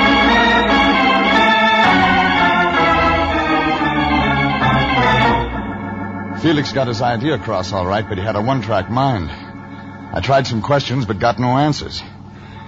I figured Conover might do better, so I got in my car and drove back into town. It was just getting dark when I parked in Figueroa near Olympic, in front of the Diamond Club. Things were slow when I walked in, too early for the jingle you spin crowd. When I asked for Conover, the bartender blinked a couple of wet stones at me. In back, bud, jerked his head toward the rear. I got as far as the shuffleboard table when a brunette eased out of the shadows. She wasn't wearing a coat, and it figured she was there to stay. May I help you? I'm looking for Tim Conover. I'm expecting him. Come on in. Sit down, Mr. Regan. Oh, so you're Jeff Regan.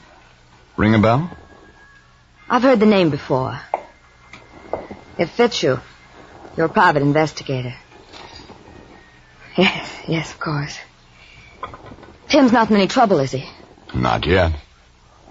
What do you mean? Maybe I better talk to him about it. Huh? Well, if it's that important, I better find him. Make yourself at home, Mr. Regan. If you like scotch... Thanks. I helped myself to that, waited around for about 10 minutes. The phone rang once, and I let it go. A guy in a blue suit stuck his head in the door, said something about getting the wrong room, backed out. I was just catching up on my music when the door opened. Through the mirror, I saw Conover. A gray suit with a bulge in the front of his coat. There he is, Tim. Thanks, baby. I didn't know you played, Regan. Hello, Conover. I was having dinner. Helen tells me you've got something on your mind. That's right. Do I unload it now? In front of her? Why not? She's my baby. This is about another baby of yours. Do I go on? It's your show, Regan. Amy Goodrich wants you to know she's got protection. Oh? Well, all right, Regan. You did your job. You told me Amy's got protection. See you somewhere. She wants to be left alone. All right, she wants to be left alone. Anybody bothering her? You are, according to her. This guy's working in a weed field, Angel. I got over her a long time ago. I haven't seen her in 2 years. I believe you, Tim. All right, Regan. She believes me. This is where you get off. Amy says she's seen you hanging around her place lately. Makes her nervous. Wrong guy, Regan. You made a big mistake. Sure. So the guy who picked Michigan. Look, I don't know what your pitch is, or Amy's, but I'm not buying any. You may change your mind. You know, you've been in business too long, taking too many rabbit punches. You ought to start taking care of yourself. You ring, boss? Yeah. Get rid of this bum. They were a real pretty pair of muscles. One of them had a nose that looked like he'd been dipping it in an ink bottle all his life. The other one had an ear that could have passed for a golf ball. Well, they walked me out a door that opened onto an alley in back of the club.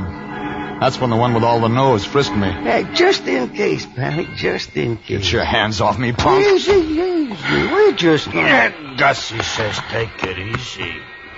Hey, look. State of California. Gun and all. This guy's a gumboots. Max. What? I don't like no gumboots. Gumboots worse than a bum. You hear that, gumboots? Gussie says a gumboots is worse than a bum. You don't talk. Gumboots, how tough are you? Still don't talk. Hey, Gussie asked you, how tough you are, huh?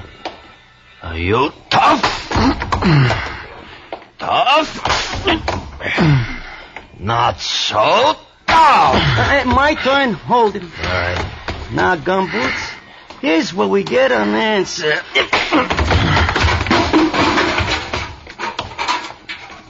Very nice, Gussie. Thank you. Come on, Maxie. We'll be late for dinner. Yeah, what about him? Ain't you heard? He don't feel like eating tonight.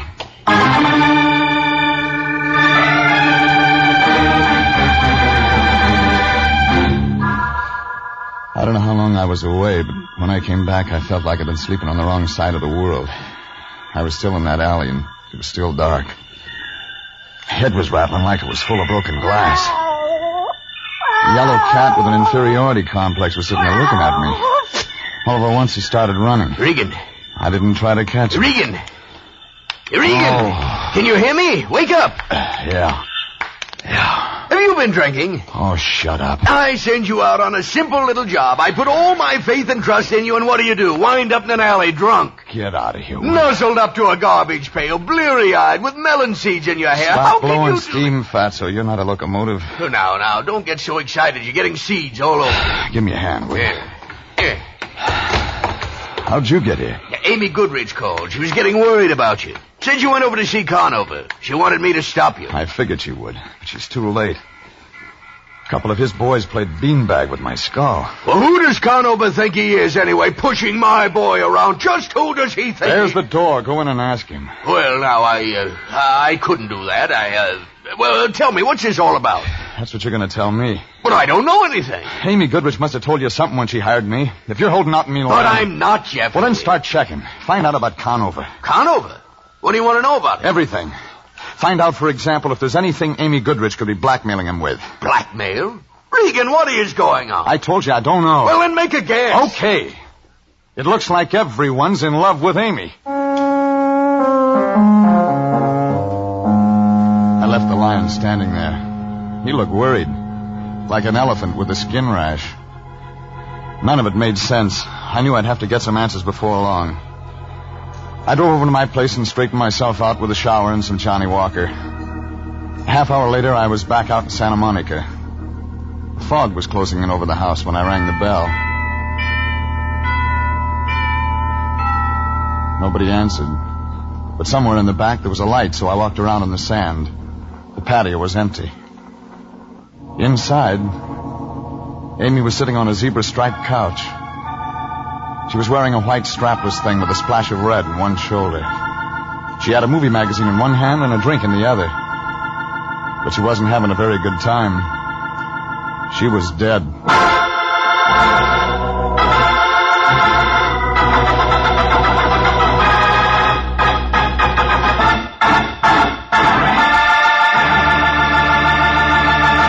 This is CBS, and you are listening to The Story of the Lady Who Wanted to Live. Tonight's adventure with Jeff Regan, Investigator.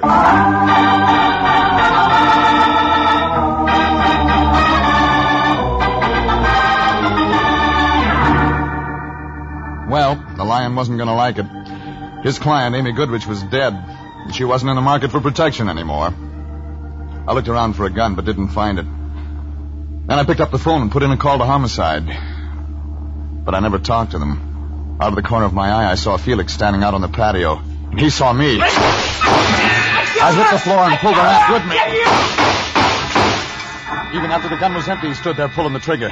Then he threw it down and began running toward the ocean. I went after him.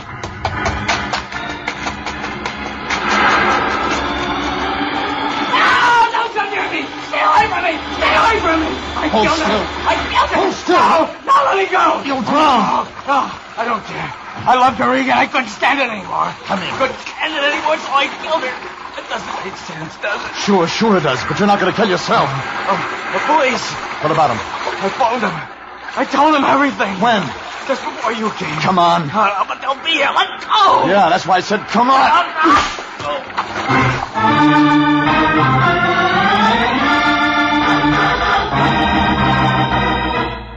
I dragged him out of the surf and got him into my car. He kept mumbling all the way into town.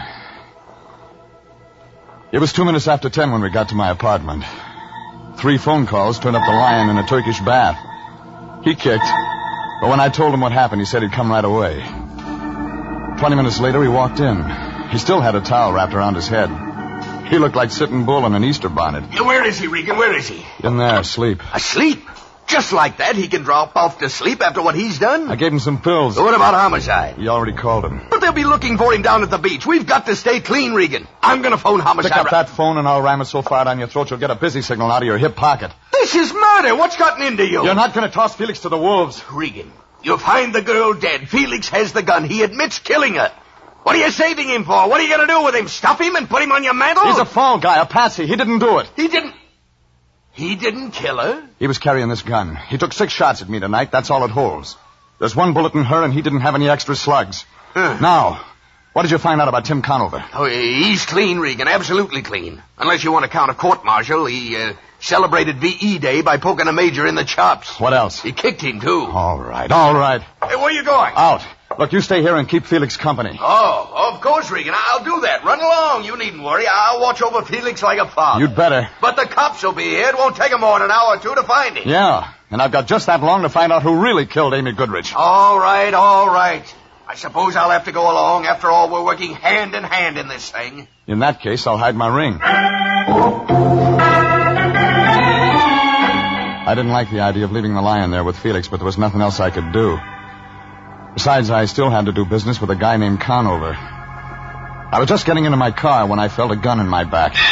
And right away, I knew Conover had business with me. All right, Regan.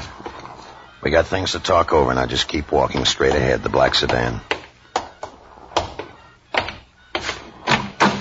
Now, Regan, you sit in front with Helen. I'll take the back seat.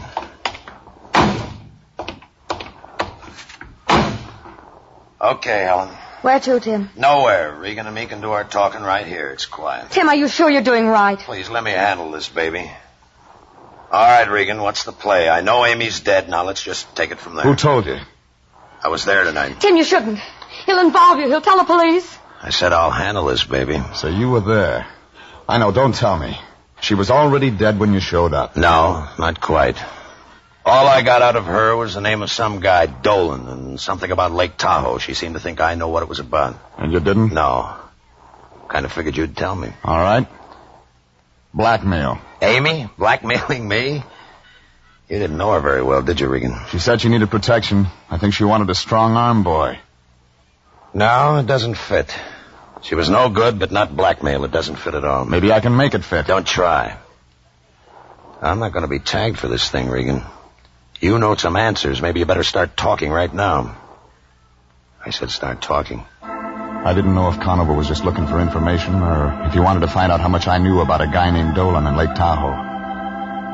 Well, I had a 50-50 chance. I could get the butt of that gun across my face, or I could try walking away and take a chance of getting a bullet in my back. And then I saw an old coupe, Oklahoma license, limping along the other side of the street. I opened the door, stepped out onto the sidewalk. I kept on going into the middle of the street. Conover yelled, but he didn't fire. And then the coupe slammed on the brakes. What's the matter with you, Pilgrim? You want to get yourself bashed up standing out in the middle of the street? Want to get yourself all bashed up, We ran out of gas. Join an auto club. Pay your dues. There's no phone. Could you give me a lift? I wasn't going anyhow. Well, climb in. And do it the bowling alley. Hey, what are them two going to do? Just sit there and nick? I didn't answer that. But when we pulled away, Conover was just sitting there staring. But there was nothing to stare at. Helen was different. She registered one look. Fear.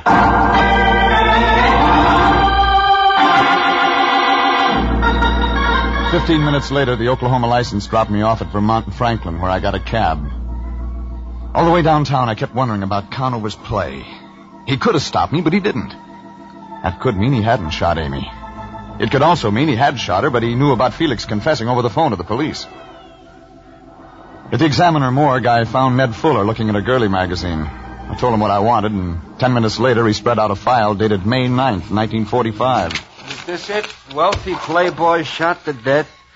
Willard J. Dolan, San Francisco socialite, found dead at Lake Tahoe cabin. That's it. Oh, well, they never did solve it. There's some stuff here about a mystery woman. I can read. They think she might have done it. Somebody seen her come out of the cabin that night. She's tall, blonde. First name, Amy. No, they never found out who she was. Somebody did. Oh, well, there was witnesses. Yeah, let's see here. Mr. and Mrs. Franklin James, San Diego people. They saw the dame come out, but they couldn't give a good description of her. Want to bet? A bet? Sure, I'll take Notre Dame. Who'll you take? I'll take a guy named Tim Conover.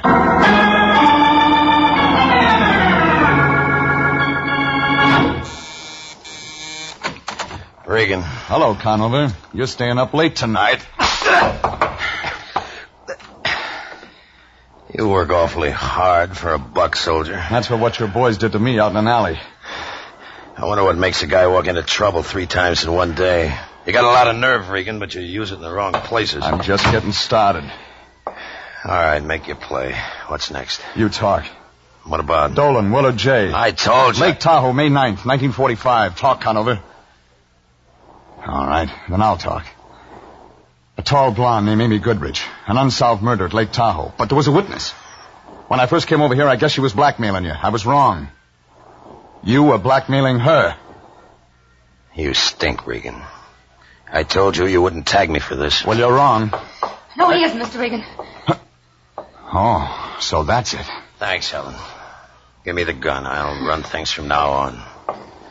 I don't know what you get out of this, Regan, but you got your engine switched. Look, a mixed-up guy named Felix Beethoven actually thinks he killed Amy, and he didn't.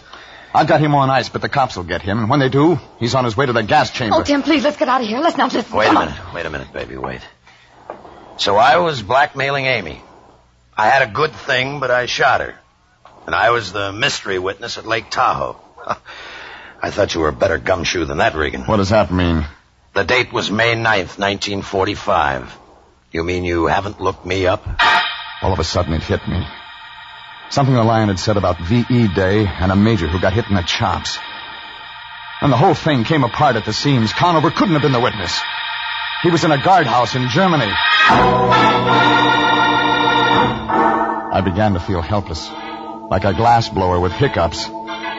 For the first time in my life, I really wanted to talk to the Lion. I looked at the gun in Conover's hand, then I reached for the phone and dialed. Slow. He didn't stop me.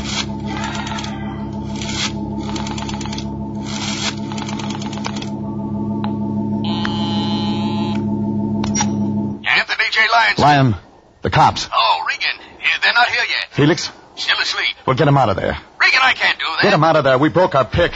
What? I've been working the wrong angle. We gotta have more time. But I can't get him out of here now. We'll be seen. You must have something. I have. A guy named Willard Dolan was killed at Lake Tahoe. A Mr. and Mrs. Franklin James were the witnesses. But Conover isn't... Regan. Hold it. Yeah? That name. Tim. Mr. and Mrs. Franklin James? Hang up. Regan, what's going on? Hang up. Jeffrey, are you... Helen's got something to tell you. Oh, Tim, please. Go ahead. Go ahead, baby. Tell him. Tim. Wait a minute. Mrs. Franklin James. Yeah, Mrs. Franklin James. All right. I was Mrs. Franklin James. I was the witness. I did blackmail Amy. And you figured me to be the fall guy. You've hung around just so you could use me if the heat ever came on. No, I swear, Tim. I love you. I never meant to get you involved. But I used a piece of your stationery once. Amy had it traced. So she figured it was Conover all the time. Yes. Oh, I went crazy trying to cover it up. Because I love you, Tim. I love you. I couldn't let anything happen to you. No, but you set me up for a murder rap. No, I wasn't. I was trying to protect you. Don't you see Amy was going to kill you, Tim? She was going to kill me. Yes. Oh, she wanted Regan Forward to set up that story about your threatening her. And then she could claim self-defense. But it didn't work that way. No. You came around. I couldn't let Tim find out. I couldn't let anybody find out. You killed her, didn't you? Yes, I killed her. For you, Tim. I killed her for you. We can get away, darling.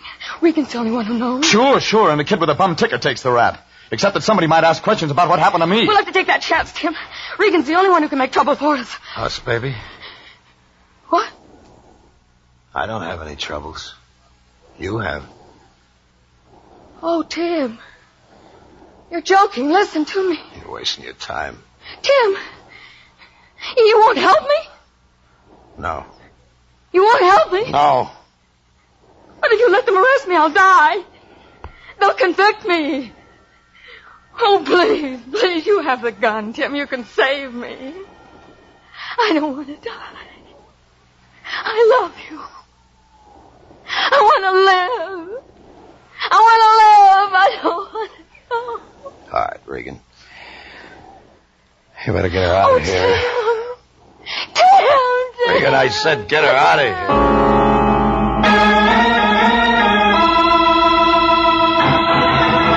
Well, that's the way it wound up. Helen went to headquarters. Tim went back to his club. I went out of town for a few days. When I got back, I drifted into the office. The Lion gave me the wind-up. A report on Felix. Yes, Regan. Those doctors worked on Felix Beethoven 3 days. Psychiatric medicine's a profound study. Profound. They finally convinced him he didn't kill Amy. Yeah. That's sad. He loved that woman as cruel as she was to him. He loved her a great deal. I suppose life will be lonely for him now that she's gone. You're wrong. What do you mean? I saw him in Hollywood today. He's got a new friend. One with red hair. You mean to tell me he's willing to do it again? To accept abuse from another woman? Why, that man's a natural for any woman's dominance. He hasn't got a thing to worry about. But you said she was a redhead, and I know redheads. Yeah, but Felix is bigger than this one. Besides, the new one's a Cocker Spaniel. Jeff Regan Investigator was written by E. Jack Newman and Adrian Jandot, directed by Sterling Tracy. Frank Graham is starred as Regan with Frank Nelson as Anthony J. Lyon. Original music is by Dick Arant. This is CBS, the Columbia Broadcasting System.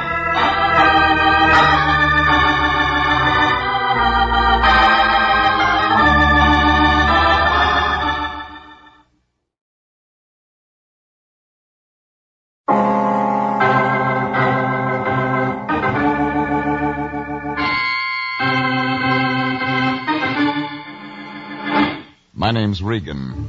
I work for Anthony J. Lyon, International Detective Bureau. They call me the Lion's Eye.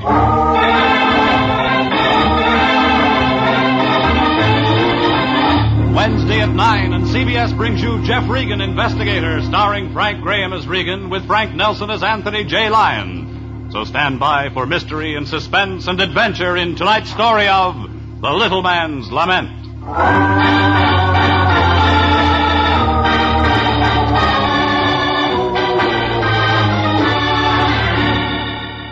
They called it Margate Mansion, but the name didn't fit. It was a pile of old cement and cracked stucco held up by a half a dozen tired palm trees. The people inside didn't fit either. A crusty old lady who talked backwards, a redhead with an urge to travel fast. But it was Junior who won first prize. He was half Einstein and half Hollywood playboy. Only when this boy played, it was with poison.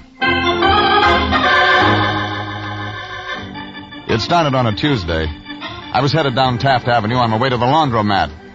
I had a date with a washing machine and a blonde cashier named Gloria.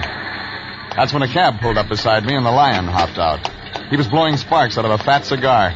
I could tell by the 50-cent smell that we had a new client. Oh, Jeffrey, my boy, I'm glad I caught you. Get back in the cab, Fatso. I'm busy. But I have to talk to you. I was just going up to your apartment. Have a good time. I'll be out all day. Now, Jeffrey, is that any way to talk? After all I've done for you? After the many opportunities I've given you to help your fellow beings in distress? I've worked 3 weeks without a rest. I gotta wash my socks. Wash your socks? You can talk about a thing like that when I'm here to present you with a golden opportunity?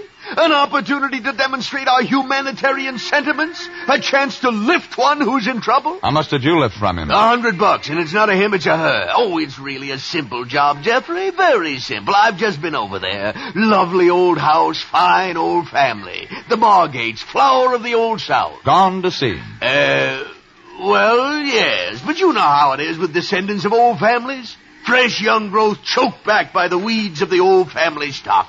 The fresh new plant smothered by decay and ruin. Try Vigoro. Regan, you don't seem to understand. We've been retained by Mrs. Margate. It's about her nephew, Hilary Margate. Strange youth, very strange youth indeed.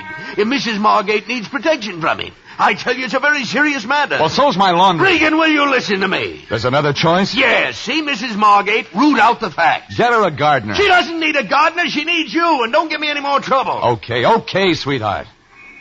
Here. Wait a minute. What's it? My laundry. Put the shirts and socks in a washing machine, put 2 bits in the slot. And stay away from the blonde. She doesn't like cigar smoke. Regan, this means you will see Mrs. Margate? Don't try to be coy. You knew I'd see her the minute you stepped out of that cab.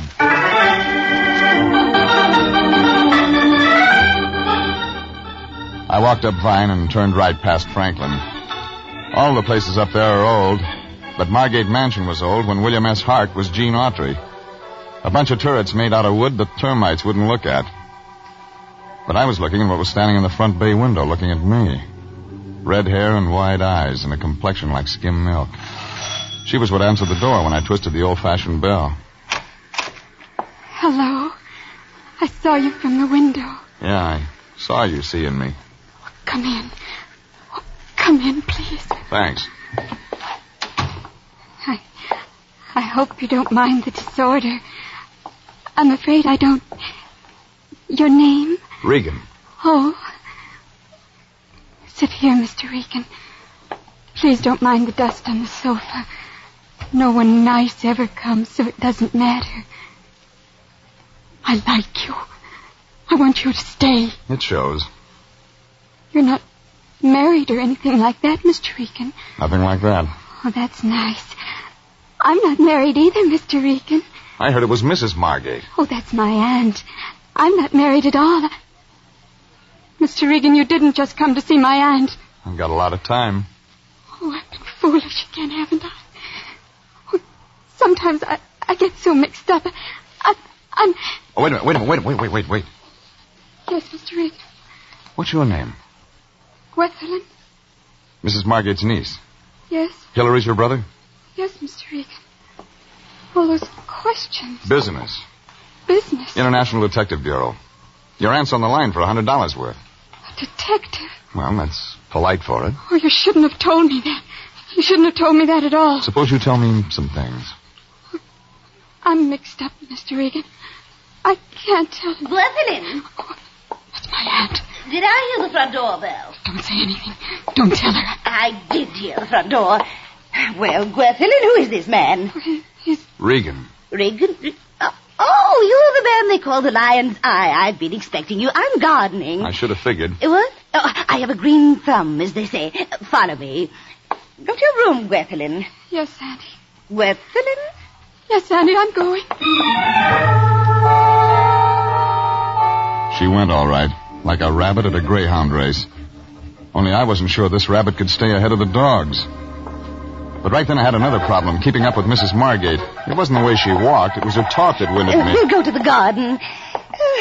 My niece and my nephew are problems that weigh heavily on my heart, Mr. Regan. Oh, this way. Family collapsing and falling to ruin. Just 3 Margates left. Myself and the 2 children, Gwethelyn and Hillary. Only 52 years old with such responsibilities. Hillary? No, myself, of course. 52. But Hillary is the real problem. You follow me? Right behind you. What? Oh, yes, out this door. The garden. There. Do you see that pool by the date palm? Uh-huh. Fish. Carp, Mr. Regan. He concocts things. Hillary brews things, poisons. One day he fed something he had brewed to Hilary F. Margate, Sr., the carp, and he turned bright green. Hillary? The carp. We found him next morning floating belly up, stark bright green. Hilary F. Margate, Sr., the carp. We name our fish after the dear departed members of our family. Nice custom. Yes. Hilary poisoned the carp when he was only 146 years old. The carp? Yes. Come along. Hilary was only a boy at the time. Such a problem, Mr. Regan. Oh, here, my vegetable garden. Have an onion, Mr. Regan. Delicious. Yeah. Look, Mrs. Margate. Eat the onion, Mr. Regan. George. George is my gardener. I'm over here, Mrs. Margaret. Oh, well, you can go out back and cut the weeds, George. Mr. Regan and I have some private matters to discuss. Yes, ma'am. Excellent man, George. Excellent. And be sure you get them all, George. We must be rid of the weeds. Yeah. Okay, ma'am. Now we're alone, Mr. Regan. The onion, go on, eat it. As I was saying, Hillary, that boy, such a problem. Yeah, as you were saying. Yes. Good, aren't they? Mrs. Margate, what is it you want me to do? Do? Well, I want you to look after Hillary. I was told you wanted protection. Well, it's the same thing, isn't it? No. Hillary needs a nursemaid. That's not our line. No, see here, Mr. Regan. International Detective Bureau has already agreed to handle my case. Mr. Lyon himself accepted my check. He'll accept anyone's check. But he promised to help. Well, then talk to him. I'm talking to you. I'm explaining. You're explaining nothing. You've given me a lot of double talk, and I have a feeling that's all you want to give me.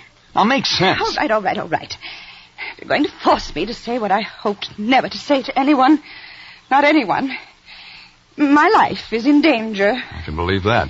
My tea. Yesterday, I noticed the odor of almonds. I'm listening. No, I didn't drink it naturally. Naturally.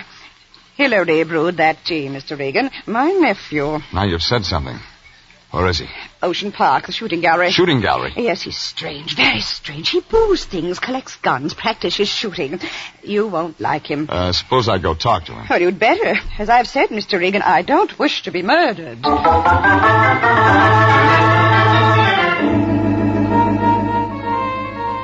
I headed the car down La Brea to Olympic and then out to the Ocean Park Pier. It was afternoon business, popcorn and sailor style.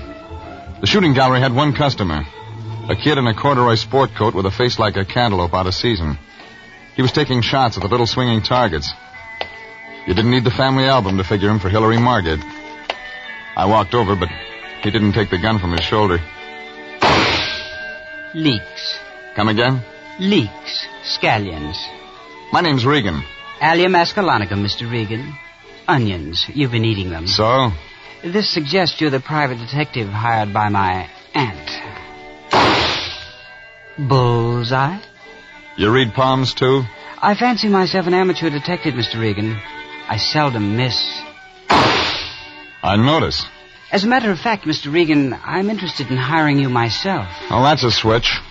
I think there's going to be a murder. Anybody I know? Yes, my aunt. Who plays the heavy? The heavy? Who's going to kill her? I am. Practicing? I don't need practice, Mr. Regan. Even experts get the chair. Possibly. All right, Junior, let's start making sense. Very well, Mr. Regan. My aunt is a domineering autocrat. Actually, I should hate to kill her, but I feel I must. To protect myself, you understand. From what? You know, I dabble in poisons, Mr. Regan. I am empoisonné, as the French say, poisoner. When I was 15... I heard that one, yeah. Hillary F. Margate Sr., the carp. Oh, he died a horrible death. My regrets. Now get to the point. Ours is an evil household, Mr. Regan. The last of the Margates, a decaying race. My aunt, for example, in Gwethlin. I met her.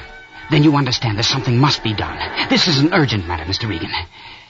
It would be wise to take my case. One Margate for a client's too many.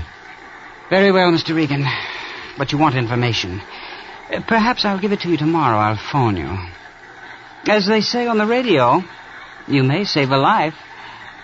Possibly your own.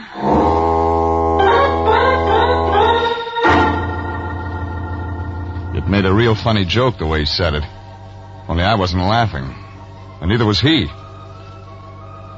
I got in my car and started for town to tell the Lion he'd been underpaid. All the way in, I kept getting a picture of a mechanical rabbit going around a track. I tried putting Gwethelin's face on it, and Mrs. Margate's, then Hillary's. The others didn't fit. Gwethelin's did.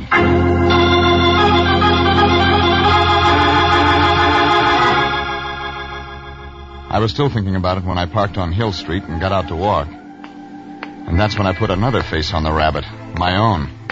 The guy who fell in behind me and started following was no greyhound, but he had squeaky shoes that slowed down when I slowed down. We stayed together for a block, and when I turned left toward the office, he turned left. I wondered if he was an amateur. I found out when I sidestepped into an alley and pulled him in after me.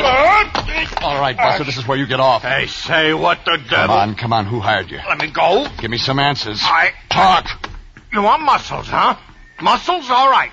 I got it. He had him all right, and he knew where to use him. He had a bald head, and he used that, too, right in the middle of my stomach. I shouldn't have bent double, but I did. It was a setup. The next blow sent me around the fender of a truck parked in the alley. I went to my knees. When I came up, it was too late. The bald head was gone. But someone else was there. Mr. Regan. It was Gwethelin Margate. Mr. Regan, you should be careful. You all right? He was following me. No, Mr. Regan, no, he wasn't. I was going to your office. He was following me. She was ready to talk, but the fog in my head wouldn't let me listen. I got her around the corner into a bar. She waited until the waiter brought the drinks. 2 Bourbon Street, Mr. Regan. And if I may say so, this is a lovely tomato you're escorting into my humble palate. You said so. And may I say, Mr. Regan, I'm also partial to redheads. On account of my first love was a redhead. She played second flute in our orchestra. Sure. Keep the change. That was when I was with Stokowski. The Hollywood Bowl, how well I remember. Me and my fiddle. We made together beautiful music. Me and the fiddle, you understand, not the redhead. She gave me nothing but the cold shoulder on account she was hot for a guy that played bass. Come on, you told me this story yesterday. You don't wish to hear the story of my life, Mr. Regan? Well, it was the same way with Mr. Stokowski. The artist is lost in the world of today. All right. Now we can talk. I don't know, Mr. Regan. Who was following you? It doesn't matter. I'm used to it, Mr. Regan. Who was the mug? It doesn't matter, Mr. Regan. It's too late anymore. I thought... You thought what? I thought you'd help me, Mr. Regan. I was on my way to your office. Why? There's going to be trouble, Mr. Regan. Serious trouble. What says so? Everything. Hillary, my aunt, they're all acting so strangely. And those people who come to the house. People? Who? I don't know. But the man who was following me is one of them. Oh, something strange is going on, Mr. Regan. Something terrible. You still haven't told me anything. Don't you see? It isn't anything I can tell you. It's a feeling. A terrible feeling. Everything's wrong. I've got to have facts, lady. I don't... Wait. There's one thing. Yeah? The gardener, Mr. Hendricks. George? Yes. My aunt knows him, Mr. Regan. Better than just a gardener. Something else. What? George has been in prison. I know he's been in prison. I heard him say something once on the telephone. To who? I don't know. There's so much I don't know. That makes two of us. You don't believe me. You've got to believe me. Something terrible's going to happen. Sure. Hillary's going to kill your aunt. Hillary? Oh, no. That's not it at all. It's me they're going to kill, don't you see? They're going to kill me.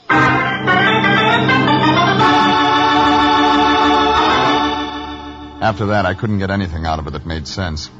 I loaded her in a cab and then walked over to Pershing Square to feed the pigeons. Maybe something would come to me. Nothing did, except the pigeons.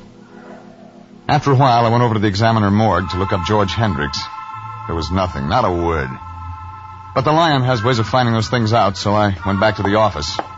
The Lion had information, all right, but not the kind I expected. Regan, where have you been? I've been calling every saloon in the city. You got the wrong one. I often wonder why I hired you. Okay, Fatso, why the steam? I'll tell you why. Because you were supposed to be on the Margate case, that's why. What do you think I've been doing? I know what you're going to be doing. You're going to get out to Margate Mansion right now and fast. They just found Hillary Margate in his room. He's been shot through the head.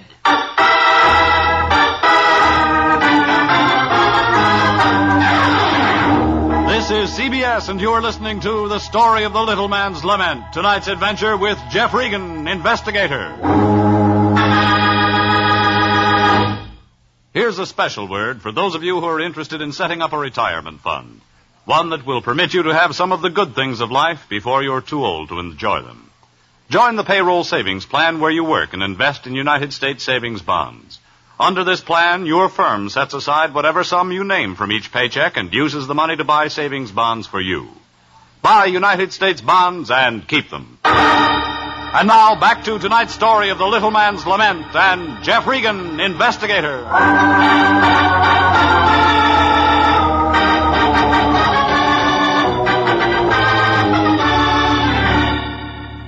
Nothing made sense. There were 3 Margates. The old lady, her nephew Hillary, and his sister, Gwethelyn.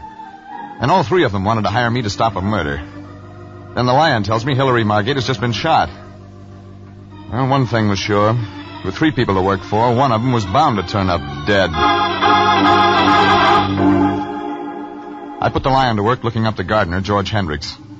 Then I hopped in the car and headed out to the Margate place off Franklin Avenue. By the time I got there, it was turning dark. Out front, a black and white Nash said, "Police," in big letters. But when the old lady opened the door, she acted as though she'd never heard of police. Oh, Mr. Regan, please come in. I'm sorry you didn't get to meet him. Hillary, strange boy. I met him. You did? Oh, this way, Mr. Regan. Well, it's no matter. It was inevitable. Hillary's uncle, my husband, before he died, warned me something like this would happen. He was a young fool, Hillary. How did it happen? Happen? Oh, with a gun, of course. How else could one shoot oneself except with a gun? In here, Mr. Regan, we won't be bothered by them. Sometimes police can be so nosy. Do sit down. We shall have tea. With or without almonds? I know what you're thinking, Mr. Regan, but I'm sure it had nothing to do with it. What did? Just a moment, Mr. Regan. There's someone at our door. Well, Gwethelyn?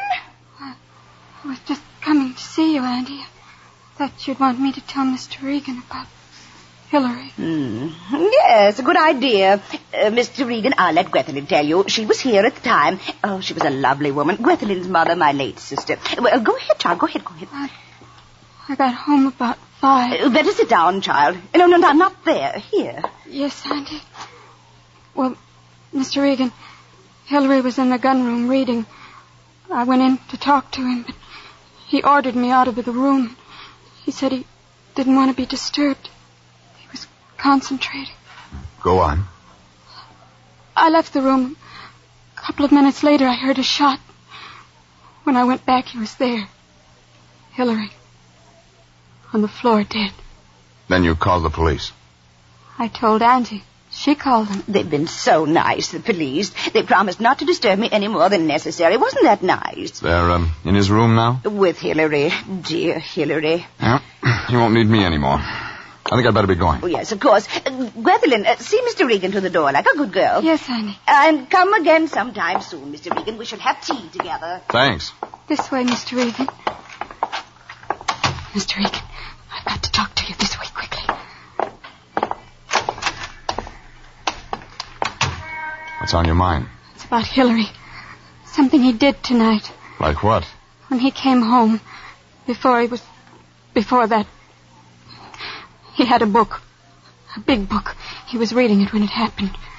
Why would he read a book and then shoot himself? You got me. What was the title? I don't know. But when the police came, the book was gone. Where did he buy it? I don't know that either. But I'm sure it's important, Mr. Regan.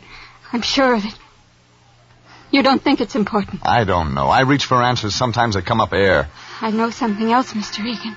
It's about George. George Hendricks, our gardener. Yeah? He disappeared this afternoon after it. Go on. Andy sent for him when the police arrived, but he wasn't in his room. The police were angry. They think he might have done it. And you think so, too? I'm not sure, Mr. Regan. I'm not sure of anything now.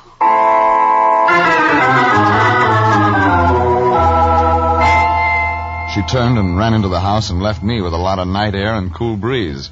If Hendricks had taken a powder, the police would check that angle. That left me with a book. A very big book. I walked down Franklin toward my car. Up ahead, I saw a small man in a black suit locking up a shop door. Over his head, a sign said Franklin Avenue Bookshop. That did it. I caught him before he closed up. I beg your pardon. You know a Hillary Margate lives up the street? Yes, I know him. Why? Was he in today? He's a regular customer. Was he in, yes or no? Yes. Did he buy a book? No. You sure? Positive. He asked for a volume we didn't have. What volume? I don't remember the title because we didn't have it in stock. It was a textbook. Textbook? Yes, on horticulture. Plants. Plants? Does that mean something to you? Yeah. It could explain why the Margate family has gone to seed. It was crazy, but it was beginning to untangle. I headed for my car up the street. Before I touched the starter, I found out I had company. All right, Regan, drive. The gun in my back told me he meant it. One look in the mirror told me he was George Hendricks. Well, you're calling him. Where to? Your apartment. I want to talk.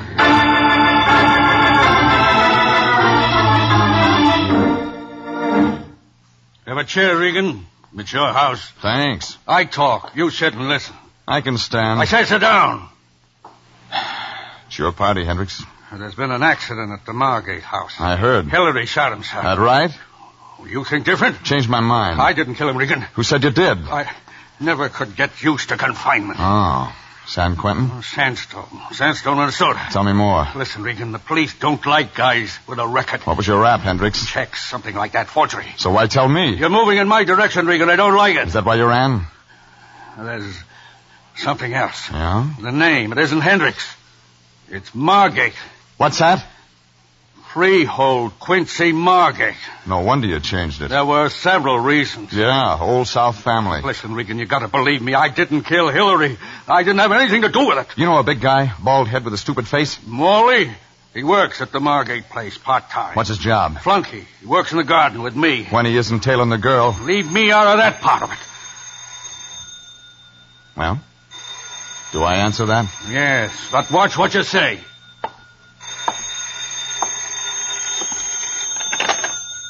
Regan. Regan, I expected to hear from you sooner. What's happened to you? Regan, are you there? Yeah, just got here. What's the matter? Someone with you? You're a genius. Well, I just found out about Hendricks. You guessed it. You mean he's there? Go on. Listen, that's not his real name, Regan. He's a Margate. Freehold Quincy Margate, age 46, height 5'11", weight 180. Get to the point. Well, about that prison record, quite correct. It was 8 years ago. Charge? Narcotics violation. Well, yes, but be careful. He'll hear you. No, he won't. He just went out the door, fast. I had what I needed. I averaged 50 down Franklin and pulled up in front of the Margate place 10 minutes later. It was dark and it looked empty, like a beer can after a picnic. I found an open window and crawled in. It was the gun room, and that meant I didn't have to go much farther. But somebody changed my mind for me when the door suddenly opened, and a hunk of orange lightning stabbed in my direction. I ducked in the chair next to me, toppled over. I couldn't wait for the next one. Let me go! Drop it! You're hurting my... That's better. Now, some lights. Mr. Regan, I thought you were one of them. I'm not. That book Hillary was reading. What? I'm in a hurry, baby. You already know, don't you, Mr. Regan? All right. I didn't see it closely. It had pictures of plants. Like the ones in your backyard? Yes. I didn't know what it meant until... Until Hillary got it, and then you were too scared to talk. Why? Mr. Regan, Hillary didn't poison my aunt's tea. They only said he did so they could kill me and then blame him for it. That way they'd be rid of both of us. Yeah, but Hillary caught on too quick. That's why they killed him, Mr. Regan. Oh, don't let them know I know. It won't matter now, baby. I circled around the house in a hurry. Empty. Then I tried the garden. That's when I saw it. 50 yards behind the house. A strange light at first, then something red that began to grow. Then smoke and more smoke. I ran for the back of the garden in the flames. She saw me coming. Stand back, Mr. Regan. Maybe tomorrow, Mrs. Margate. I warn you, Regan. Stand back. You hired me, remember? Take one more step, Mr. Regan, and Morley will kill you. You figured he'd be around? Put that gun down, Morley. The smoke's getting in your eyes. No! Shoot him, Morley! Shoot him! You're too late for that. I drove across the column of smoke and caught his arm as he tried to find me with that gun.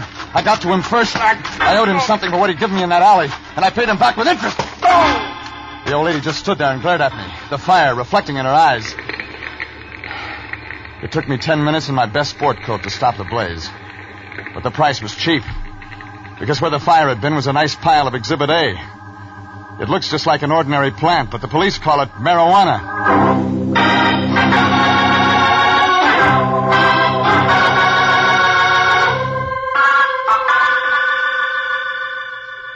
Somebody spotted the smoke and called the fire department. The police were right behind them and loaded the last of the Margates into the wagon. And it was like Gweth said. She was scheduled to turn up poison, and I was supposed to testify that Hillary had done it. Only Hillary caught on too fast, and they gave him a bullet for his trouble.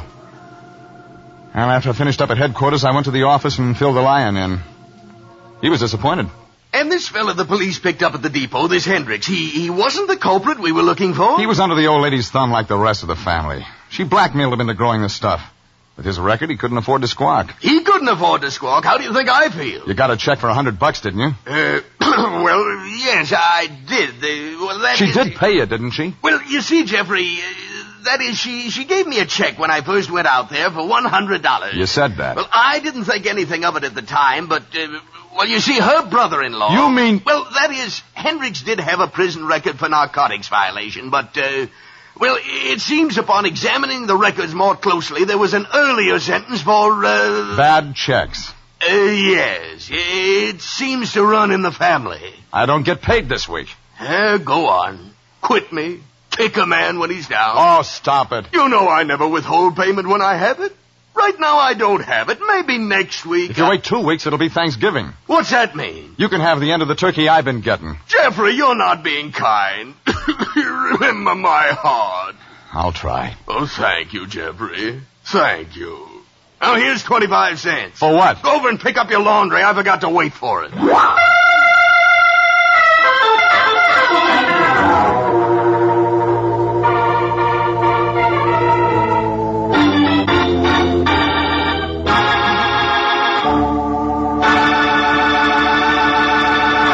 Jeff Regan, Investigator, is written by William Frug and William Fifield, directed by Sterling Tracy, and stars Frank Graham as Regan with Frank Nelson as Anthony J. Lyon.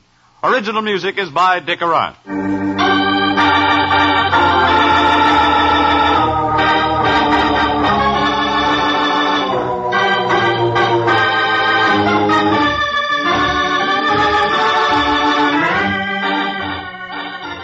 Jeff Regan, Investigator, is heard each week at the same time over CBS.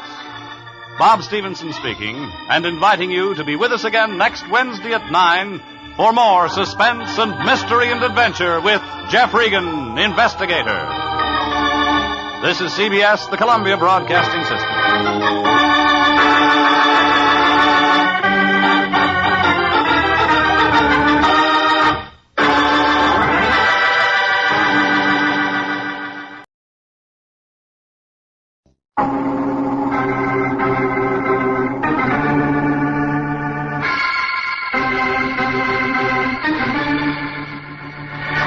My name's Regan. I work for Anthony J. Lyon, International Detective Bureau. They call me the Lion's Eye.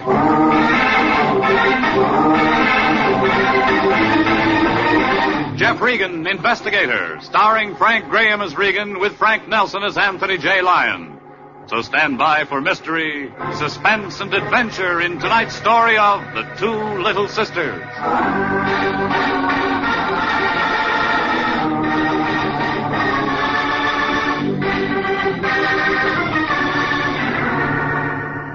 When a 6-foot, 200-pound guy turns up with a knife in his back, maybe a short 100 pounds of cool green-eyed blonde did it. And maybe she didn't. Well, this time there were two blondes, sisters. They looked alike, but they were about as much alike as a sheepdog and a cobra. Goes to show you can't tell by the package. Their names were Zemansky, Mary and Dolly Zemansky. They worked for the Everybody's Happy Pastime Carnival shows. It was old Happy Pastime himself who was sitting in the Lion's office when I got there about noon. Jeffrey, my boy, glad you've come in. I'd like you to meet our new client, proprietor of the Everybody's Happy Pastime Carnival shows. No doubt you've heard of them, Jeffrey? Sure. How are you? Laryngitis? Yeah, our friend here is troubled with laryngitis, Jeffrey. Purely psychological. A result of worry, profound worry. Isn't that right, sir? Yes. Yes. Well, Jeffrey... What do we do? Now, Jeffrey, I'm glad you asked that question. To tell the truth, I envy you. Fine opportunity for you to get out of the city while I sit here sweltering in this heat. You, Jeffrey... Get to the point. Well, yes. Well, Jeffrey, the fact is our friend here leaves on the 2:00 plane for Phoenix, Arizona. Advance arrangements for the carnival. Sure. Yeah, sure. Well, meantime, the star performer of Everybody's Happy Pastime Carnival shows, a girl named... Oh, now where's that piece of paper? I jotted it down. Oh, here we are. Dolly Zemansky, the Queen of the Blades. Ice skater? Knife thrower. Oh, I get it. She's a knife thrower with the show, Jeffrey. Best in a line, they say. Well, what's her trouble? That's just it. Someone's been threatening her, a man named Rand. It's upsetting her, Jeffrey. Beginning to show in her work. That's what worries our client here. What's Rand got on her? Well, I don't know, Jeffrey. Our client doesn't know. Isn't that right, sir? Yes. No, but we'll retain to find out. And get rid of him. Exactly, get rid of him. Get rid of him, Jeffrey.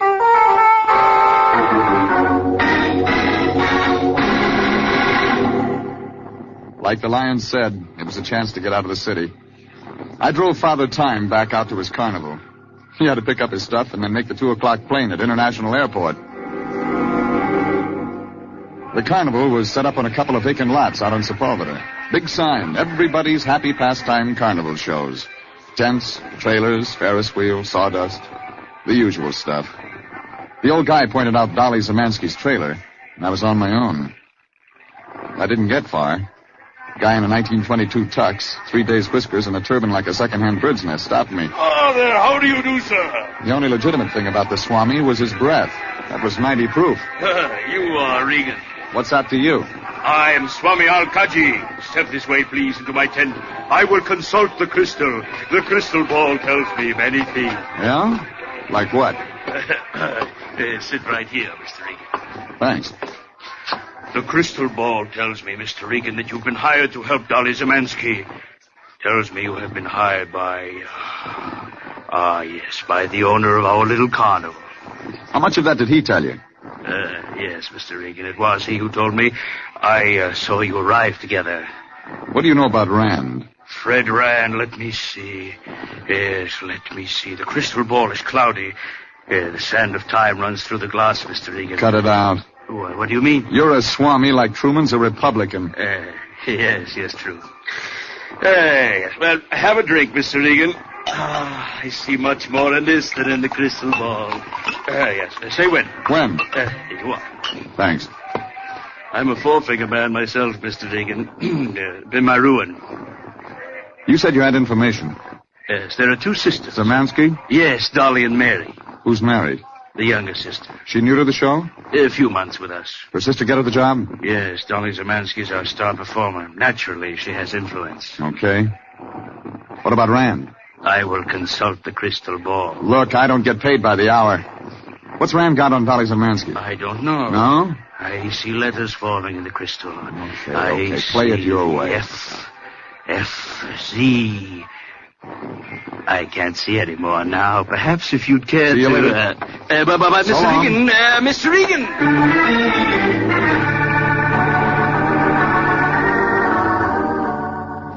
Maybe the Swami had something to sell. But if I couldn't get it for free, I could go back and buy it later. It was only a little ways to Dolly Zemansky's trailer. Big, expensive job. Everything was wide open because of the heat, so I walked in. Nobody home. Ladies' clothes lying around, theatrical makeup, grease paint stick. Picture of some round-faced guy with a crew cut signed, yours adoringly, no name. Knives and daggers around. And a frosty blonde with green eyes in the doorway watching me. What are you doing in here? Homework? That's clever. Who are you? That's what I ought to ask you. Oh, guess. You're Dolly Zemansky. No, I'm her sister. Mary Zemansky. Yes. I'm Jeff Regan, International Detective Bureau. You're a detective? That's it. You joined the carnival about 4 months ago. 5 months. 5 months. Been in show business before? No, I was a boy back home, but I... That him? What? Photo on the dressing table. No. It's Mr. Pine. Pine? He's in love with my sister. Pine. Pine, don't I? Harold Pine. J.J. Pine's son. Yeah? You know, Pine warehouses. They're all over Los Angeles. So your sister's going to marry them? Why, think so. But maybe she isn't. Mr. Regan, Supposing you give me what you know, About 4 days ago, a guy turned up, Rand. Yes. Your sister scare easy? Oh, no, Mr. Regan, that's just it. She's strong-minded. She left home when she was 15. Go on. Well, life can't have been easy for her, you know, show business. Just tell it. Well, she's independent, Mr. Regan. I've tried to tell her... What about Rand? Mr. Regan, I can't tell you. Lady, I've got a job to do. What about Rand? I don't know. Your sister scared of him? I... She is or she isn't? It's something else. She told me she didn't know him. She said he was trying to get fresh, but twice I shouldn't tell you this. My fee says I help your sister. All right. There's a little street 2 blocks up Sepulveda. Twice I walked by there, this morning and 2 days ago. There was a green sedan parked there both times, and Fred Rand and my sister were in it. They seemed to be arguing. Mr. Regan, that's all I know. Okay. How do I find your sister? She performs in the main tent, but she must be just about through. She might be over there. Okay. See you.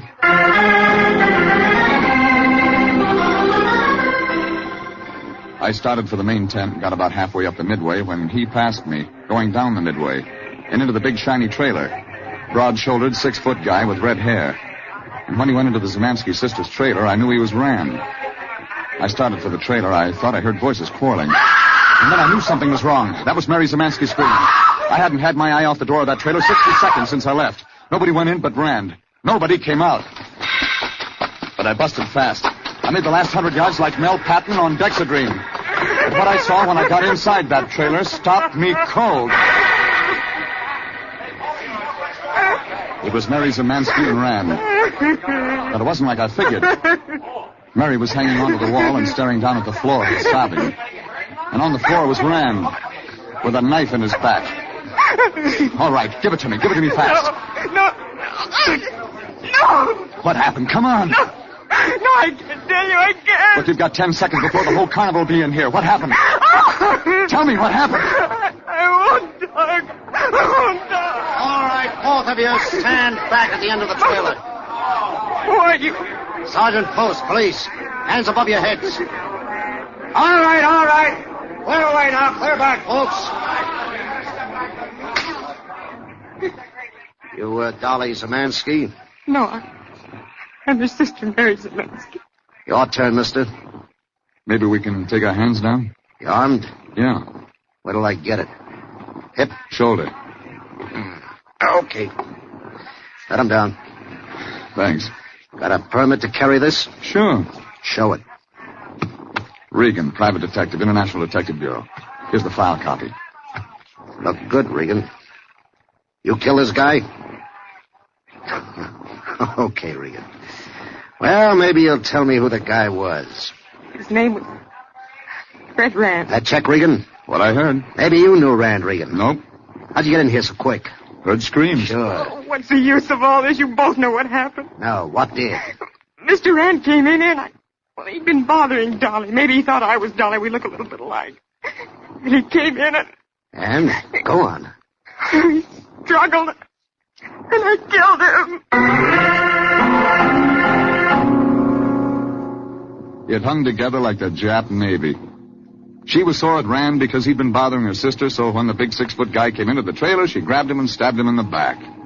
Sure, it could have happened like that. But from the look that came on Sergeant Post's face, I could see he'd try to make it stick. He looked like a hungry kid at a bakery window. He was seeing lieutenant stripes.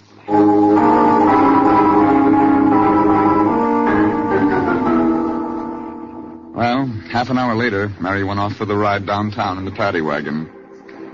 I figured it was a funny thing Dolly Zemansky hadn't showed up. I decided to look for her. She wasn't around. She'd finished her act a little bit before the ruckus started, and it looked like nobody had seen her since. Then I saw a tent with some stars and crescent moons painted on the front, and that reminded me of something. A phony Swami with information for sale. He was inside.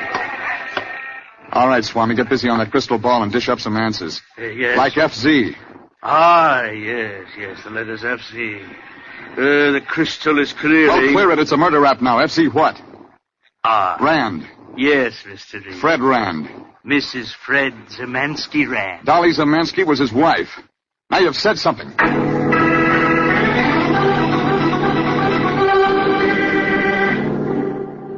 That gave me something to work on, but halfway to my car, I remembered something else.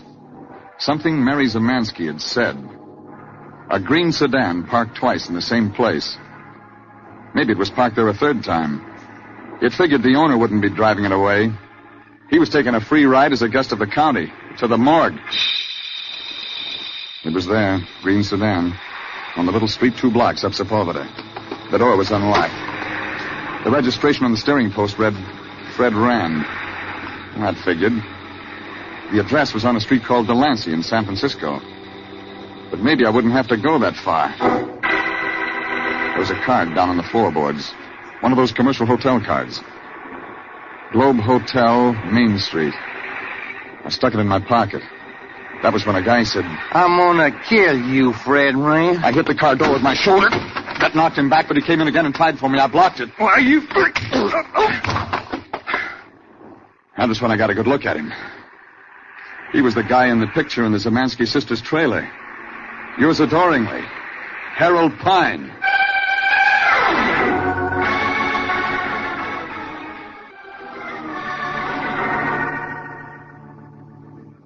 I'd like to have stuck around and had a little talk with Harold Pine.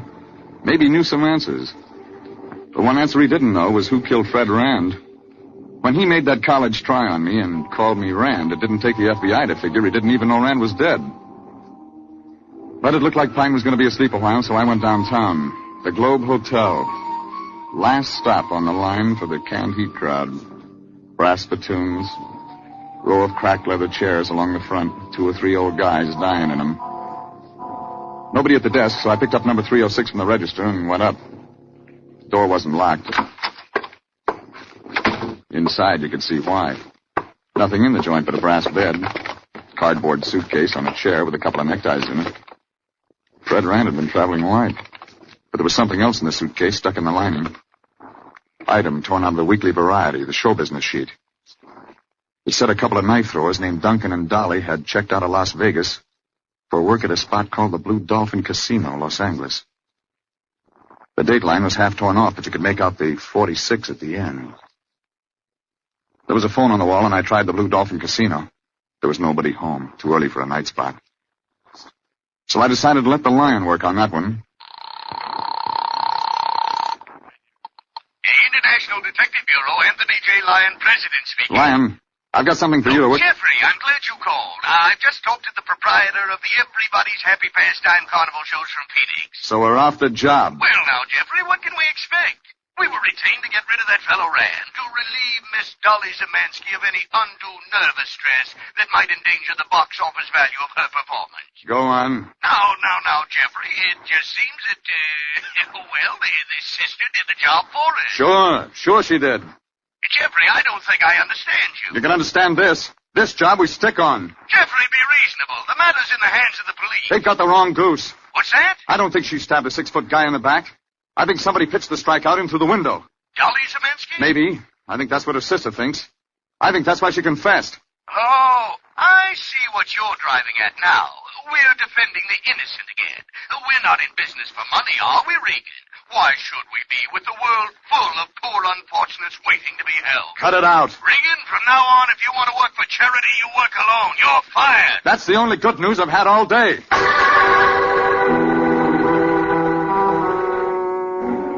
I checked out of Rand's hotel the same way I went in. When I was crossing the street, I saw somebody coming up the other sidewalk. My high school geometry told me that if I walked fast enough, I could get opposite where my car was parked the same time she did. Okay, come on. Let go of Come on, me. sister. Get in the car. Can't do this to me. You're Dolly Zemansky, and I'm doing it. Get in there. And stay still. I don't like you, Dolly. How do you know my name? You look like your sister. Mary? Mary. Who are you? Never mind. Well, where are you taking me? A ride up Hill Street. There's a place to park above Temple. There's a nice view of the city jail. Jail? That's right, jail.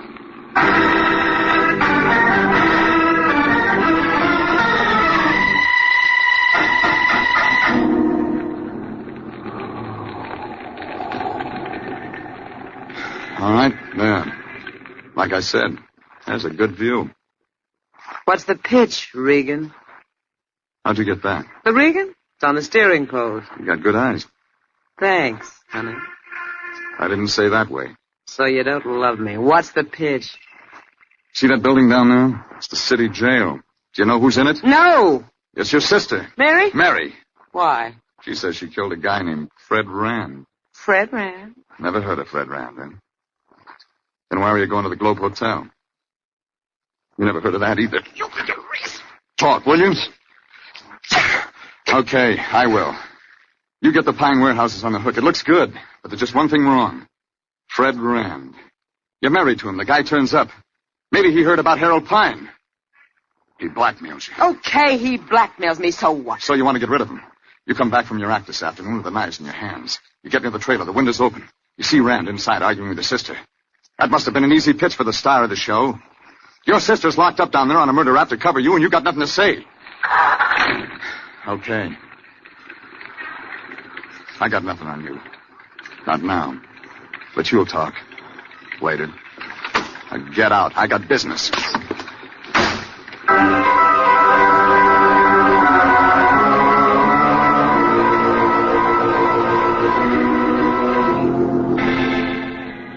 That gave me nothing, so I went down to the jail to try to see Mary Zemansky again.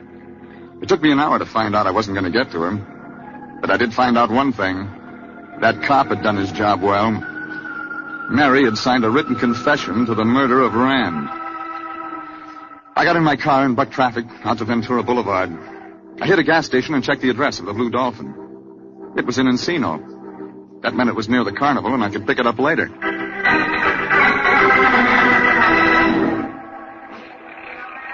Everybody's happy pastime was doing peak business by the time I got there. The Midway was lit up like a sailor on shore leave. But where I went, it was dark. Out in back of the Zemansky sisters' trailer. Maybe I could pick up some proof that Dolly Zemansky pitched that night that killed Rand. I tripped over a tent rope and bumped into something. Wait a minute. Who are you? I'm Porky. Come on out in the light. Yes, sir. You're Pine. Yes, sir, I'm Pine. Harold Pine. But they call me Porky. Porcupine. I reckon you could say it's a sort of a joke. Porcupine? It started when I was in college. Yeah. My name's Regan, private detective. Oh, I owe you an apology, Mr. Regan. At the car. Skip it. I thought you were Fred Rand. Why were you gunning for him? Fred Rand? Calls her Dolly. Dolly Zemansky. You're going to marry her, aren't you? Well, What's on your mind? Well, now that there's been a murder... Go on. I think I better tell the truth. It's a good idea. You asked me if I was going to marry Dolly. Well, I am married to her. San Bernardino. Last Thursday. My father, J.J. Pine, reckons, Mr. Regan, because of the family money... Sure. You couldn't have married Dolly Zemansky. She was married to Fred Rand. Not for 3 years. Huh? They was divorced, Mr. Regan. You know that? Well, Dolly had the decree. How else could we have got a marriage license? Did you see the divorce decree? Oh, yes, sir. When was it granted? 1946. Month, you remember? Yes, October. Day? Well, Mr. Regan, I don't see what... What day? October 14th, 1946. October 14th, 1946. Okay. Well, Mr. Regan, I don't understand. Rand showed up again, huh? Yes, sir. So you decided to kill him? He was molesting Dolly. Sure. Well, maybe I'd just beat him up. You're a kid, Pine. Maybe I am. You're keeping bad company. I don't think so. Who do you think knifed Fred Rand? I don't rightly know. What were you looking for in back of that trailer? Nothing. I didn't think of anything. You know Dolly's sister, Mary? I do. You think she killed Fred Rand? No. Then who did? I don't know. Okay, Pine. You didn't, anyway. Well, maybe I was just pretending I didn't know he was dead when I fought with you at his car. No, Porky. You're not that smart. Mr. Regan, I reckon that's so.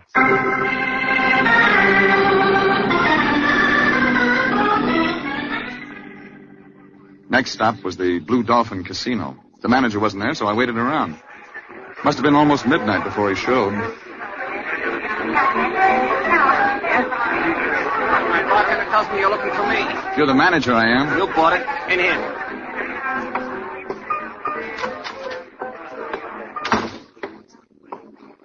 You book acts? Houston. You ever hear of Duncan and Dolly? Knife throwers? Did they ever play us? 1946. Maybe, October? I could look it up. Okay. Over here. Files, over here. Plenty of cheesecake on the wall. Oh, those pictures? Acts that have played us. Yeah? Yeah. Autograph photos. The Mandy boy, Mandy is me, we're just scared to love. Dimples Davis.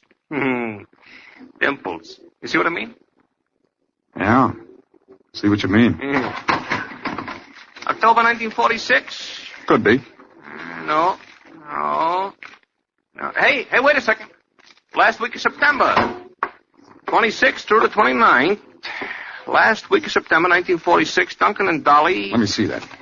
Dolly Zemansky and Harry Duncan, King and Queen of the Blades. Split week booking, September 26th to 29th, 1946. I'm thinking King and Queen of the Blades. Wait a second. Behind this locker. Yeah, photos all over the place. I'm just remembering. We keep the leg on out where you can see it, but this stuff, you see... Yeah, like I'm remembering. The Mandy, sincerely, King and Queen of the Blades, Duncan and Dolly. Let me see that picture. Yeah. You recognize me? Yeah. Both of them. Dolly and Duncan. Yeah? What'd it get you? It gets me my answer.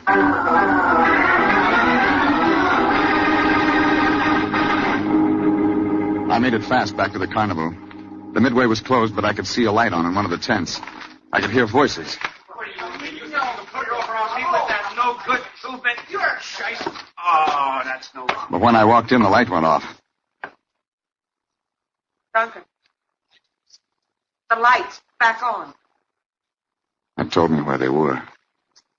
I started. Slow.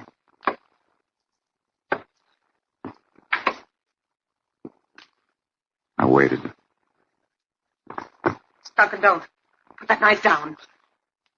Dunk one's enough. Rand was enough. All right, Duncan, I'm coming. The knife went past, took some air that belonged to me, and stuck in the tent pole. He shoved the table at me, and I shoved it back. He made it fly for the tent door, and that was when I got in.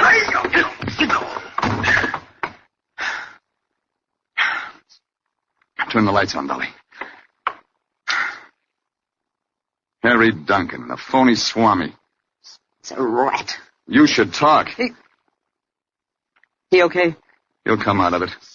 He killed Rand, thought I'd take the fall. You let your sister take the fall and kept your trap shut because you were scared of what he knew. Knew what? Blue Dolphin Casino, end of September 1946. How do you know that? When you were supposed to be in Nevada divorcing Rand. You got to stay there 6 weeks, baby. You can't even leave for 1 day. Figure it out. You're perjured in the Nevada courts. Your divorce is no good. When you married Harold Pine, you weren't divorced from Rand. Wise guy, Regan. You don't get Pine. I'll take care of that. Your marriage to him is good. Like a $3 bill. Thanks. Maybe I can do something for you sometime. So the Swami killed Rand. That's what I figured wrong. If Mary didn't stick Rand, it had to be a toss job. Somebody had to toss that knife through the trailer window. Somebody professional. I figured you. Till I saw that photo of Duncan and Dolly. Why'd you do it? Because he hated Rand. He loved you. How'd you figure that? Guys fall in love with dames like you. I don't know why. We were a duo. Duncan and Dolly. We were going to get married, but I ditched him for Rand. That figures. Rand looked good a while. Dunk went on the bottle when I married Rand. Pretty soon he got too shaky for a knife act. Ended up like this. The phony Swami. He said Rand had beat his time with me. He said he'd kill Rand if he got the chance. Didn't think he had the nerve. He's coming out of it. Get out of here. Yeah. Yeah, I wouldn't want to talk to Dunk. So long, Regan. Get out of here!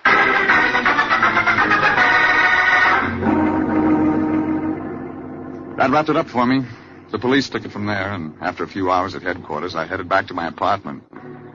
But if I figured it was that easy to get rid of the lion, I was in for a new set of figures.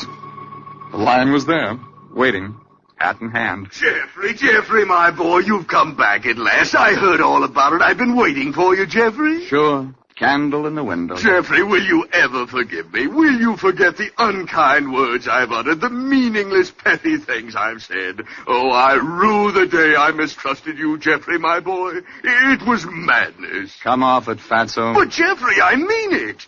You were right all along. Mary didn't kill that man. Mary was an innocent girl caught in the tangled web of suspicion. But you, Jeffrey, you defended her in her most trying moments. A noble thing, Jeffrey. But I'm fired. Fired? Oh, nonsense, my boy, nonsense. Haven't I apologized?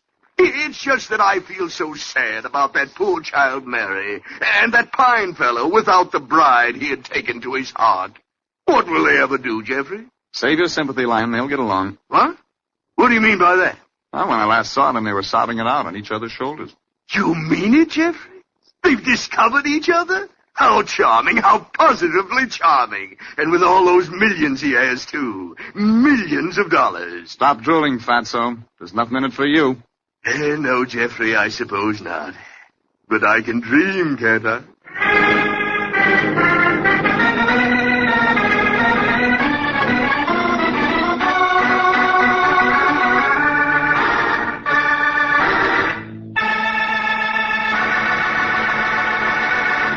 Jeff Regan, Investigator, is written by William Frug and William Fifield, directed by Sterling Tracy, and stars Frank Graham as Regan, with Frank Nelson as Anthony J. Lyon. Original music is by Dick Arant.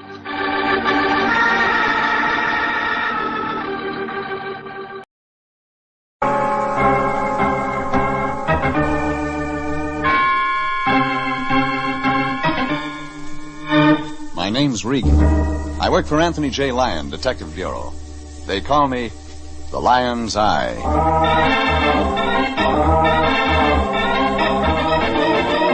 Jeff Regan Investigator, starring Frank Graham as Regan with Frank Nelson as Anthony J. Lyon.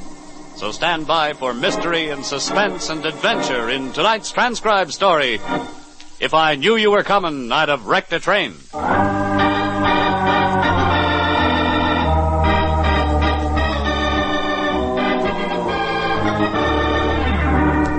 The letterhead said, Hardingstone Railroads Associated, Fairfield Hardingstone III, President.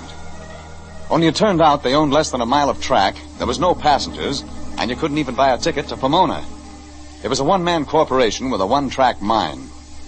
But before it was over with, all the competition was dead. I made the mistake of showing up at my boss, the Lion's office, too early on Tuesday. He was holding a letter. From the look on his face, you could tell in another 10 minutes he'd have run out to handle this case himself. Hardingstone Railroads Associated, Fairfield Hardingstone III. Name of a new wonder drug, Fatso? Jeffrey. Oh, don't be ridiculous. That's a man's name. Fairfield Hardingstone III, President of the Hardingstone... I got it the first time. Yeah, but Jeffrey, you don't understand. This is a letter from Mr. Hardingstone himself. He wants to hire our agency. He's our client, my boy, the Mr. Hardingstone. Sorry, Fatso, I never heard of him. You haven't? I'm still singing the Atchison, Topeka, and Santa Fe. Oh. You haven't heard of him either. No.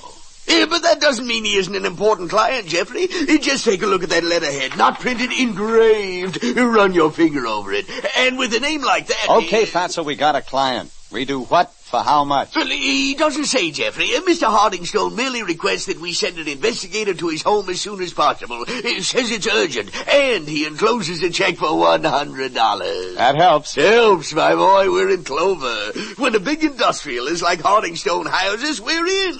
You handle this case right, and the next thing we know, we'll be hearing from General Motors. Matter of fact, I got a letter from him yesterday. You did? Yeah, something about, would I mind making another payment, please? All right, Regan, you make jokes about it, but I'm telling you this is our big chance. Now get out there and see Hardingstone. Tell him we guarantee our service. Convince him he hired the right agency. Oh, and, Something bothering you, Fatso? Well, as long as you're talking to him, Jeffrey. See if he has any good tips on the market.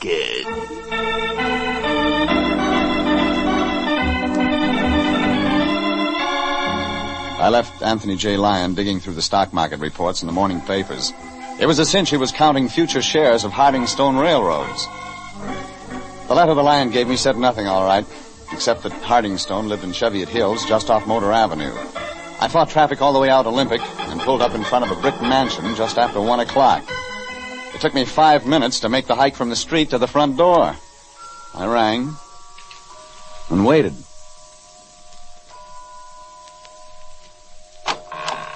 Yes, sir? Mr. Hardingstone in? I beg your pardon, sir? Fairfield Hardingstone III. Oh, yes, sir, of course. He's downstairs in the game room. You may go right down if you wish. Thanks. Sir, there's just one request. Huh? Treat him gently, sir. Mr. Hardingstone is in very poor humor today. Instead of getting better, it got worse. I followed the butler's nod and walked down the thickly carpeted stairs into the basement. Only it wasn't a basement the way you think of basements. It was mahogany-paneled walls, paintings in gilt frames, not copies, originals, and indirect lighting throughout. And over against the far end of the room stood a table the size of a tennis court. On it, trains, all kinds of trains, electric trains, all scale model stuff. And in front of a master switchboard, flashing 5 different colors of lights, stood Mr. Fairfield Hardingstone III. Age 12. What you are about to see is a duplication of the famous wreck of the Long Island Railroad, which occurred several years back. A step closer, please. If you will notice, the engineer of the train does not see the red warning signal up ahead.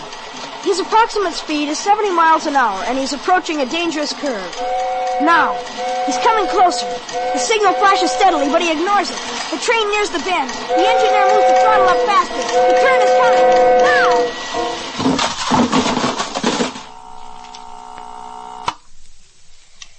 17 passengers killed, 42 injured, the engineer and fireman both dead. You see the folly of blind speed, of course. You always do this? It amuses me. By the way, I don't believe I caught your name. Regan. Oh, yes, of course, the Lion's Eye. Glad you came right out. My name's Hardingstone. The third. Must you remind me? It's bad enough being the sign of a wealthy family without attaching that stigma. You wanted a detective. Naturally. Mr. Regan, what do you know about murder? Get to the point, Fairfield. Yes, of course, I should have known you wouldn't be interested in this subtle approach. It's about my mother. Next week she's being married. I intend stopping her. Your father's dead? He died 6 years ago. I barely remember him. Ah, he was in railroads? No, my father was a lawyer, Mr. Regan. He defended the criminally insane. We don't discuss him in this house. How does that check with your mother?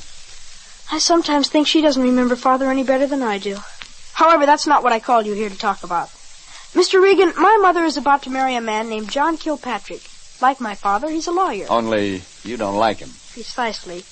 To use a somewhat childish term, he's a jerk. Also, if your mother marries him, he might interfere with the pleasures of one Fairfield Hardingstone III. Mr. Regan, you're a man after my own heart. What I want you to do is simple. Check every angle regarding this man Kilpatrick. Explore his past. Somewhere you'll find something. And if I don't? If I give him a clean slate? Kilpatrick has been in South America a number of years. I think one of the reasons he returned is that he was broke and came back to marry Mother and the family fortune. For $100, I tail him. Wrong. You don't tail him at all, Mr. Regan. In fact, I want you to go right into his office and see him. Tell him who hired you and why. He'll like that. You can't talk it out of him, scare it out of him, is that it? It's like the stationery my mother had made up for me a couple of years ago, Mr. Regan. Across the top it says Hardingstone Railroads Associated. My dear mother thought it was very cute. But you'd be surprised at some of the answers I get to my letters. Maybe I wouldn't. Okay, Fairfield, you paid your $100, you get your money's worth. Oh, don't rush off, Mr. Regan. There's one other little item. I want you to run upstairs and tell Mother about my little plan. What? What's good enough for the bridegroom is good enough for the bride, eh, Mr. Regan?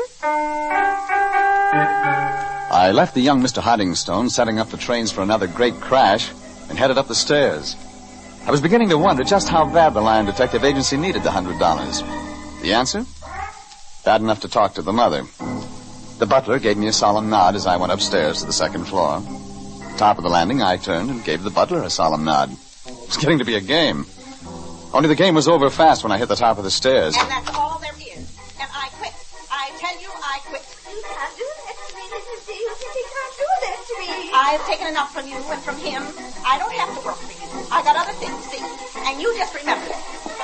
Well, I know. Well, what do you want? Mrs. Hardingstone in there? She most certainly is, young man. And God bless you if you plan to go in there. That bad, huh? Oh, terrible. Very terrible. The poor woman is losing her mind. I'm sure of it. Oh, that's why you quitting? I've been here just over 6 years, mister. And that's long enough. I quit. And if you're smart, you'll leave before everybody loses their mind. The round, frowning, gray-haired woman stomped off down the stairs. In front of me, the open door to Mrs. Hardingstone's room. I thought about the $100 check. Thought about it again. Looked at the open door and peeked in. Well, you're Dr. Martin's new young assistant. Oh, please do come in, Doctor. She was propped perfectly in the oversized bed. Satin covers, satin cushions, pillows, radio, ashtray, water pitcher, thermometer, hot water bag, ice bag, cold tablets, headache tablets, vitamin pills, and on a silver tray, one crisp golden brown piece of dry toast. Mrs. Fairfield Hardingstone II was 40, gold ringlets, pink hair ribbon, and a smile. Painted in place. Well, don't just stand there, Doctor. Do something. Take my temperature or something. You know. I'm afraid I'm not the doctor, Mrs. Hardingstone. Of course, when Dr. Martin said he couldn't come, that he was sending his assistant. What? You're not the doctor. No, my name's Regan. Regan? I know you'll forgive me, Mr. Regan, but just what do you specialize in? I'm a detective, Mrs. Hardingstone. Oh, I see. No, I don't see. A detective. Well, that is something, isn't it? I could hardly ask you to treat my sacroiliac, now could I? Now, look, lady, your son hired me. He asked me to come up and talk to you. Talk to me? Oh, dear, Mr. Regan, what shall we talk about? John Kilpatrick. Oh. You're marrying him next week. Yes, I am.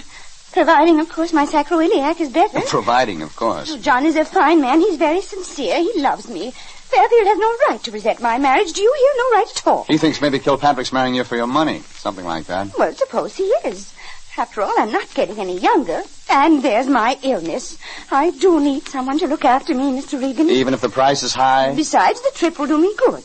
What trip? Why, John and I, we're sailing to South America together on our honeymoon. I have the tickets right here beside me, see? And your son stays here? Fairfield doesn't want to go. Poor dear boy, he's old beyond his years. It changed him. It completely changed him. What changed him? Please, Mr. Regan, I can't bear to discuss it. I'm a sick woman, you see, a very sick woman. It's all been too much for me. Too much for a very sick woman. Miss Hardingstone sniffled about her high blood pressure, and then her low blood pressure, and her asthma, and her sacroiliac. When she asked me to take her temperature just to be sure, then I knew it was time to leave. I nodded sympathetically, borrowed back my damp handkerchief, and silently stole away. But at the foot of the stairs, I got something else. The round, gray-haired woman who I'd seen leaving Mrs. Hardingstone's room. Just to keep things normal, she, too, was sniffling. Oh, Mr. Regan. Mr. Regan, what will become of us? I don't know about you, but I'm going to try fresh air. Oh, I don't mean to impose on you this way, but the boy, the poor dear boy. The poor dear boy? You mean little Fairfield? And none other. That the poor soul should be brought up in these circumstances. Look, just to fill me in, who are you and what are these circumstances? My name is Mrs. D. I'm the housekeeper. I've been here for 6 years, ever since poor Mr. Hardingstone passed on. God bless his soul. You like Mr. Hardingstone? The second, that is. Oh, a fine man he was. Oh, a very fine man. Tell me, Mrs. D, what do you think of Mr. Kilpatrick, the bridegroom-to-be? They're two of a kind, him and her. It's fitting they should wed. And that is that. I'm leaving tomorrow. Oh, poor dear little Fairfield. Poor. She was gone. Gone with her wet napkin and sad eyes into the pantry. It was getting so moist inside the house, an umbrella salesman could have made a fortune. I got out fast, into my car, and drove down to Hollywood.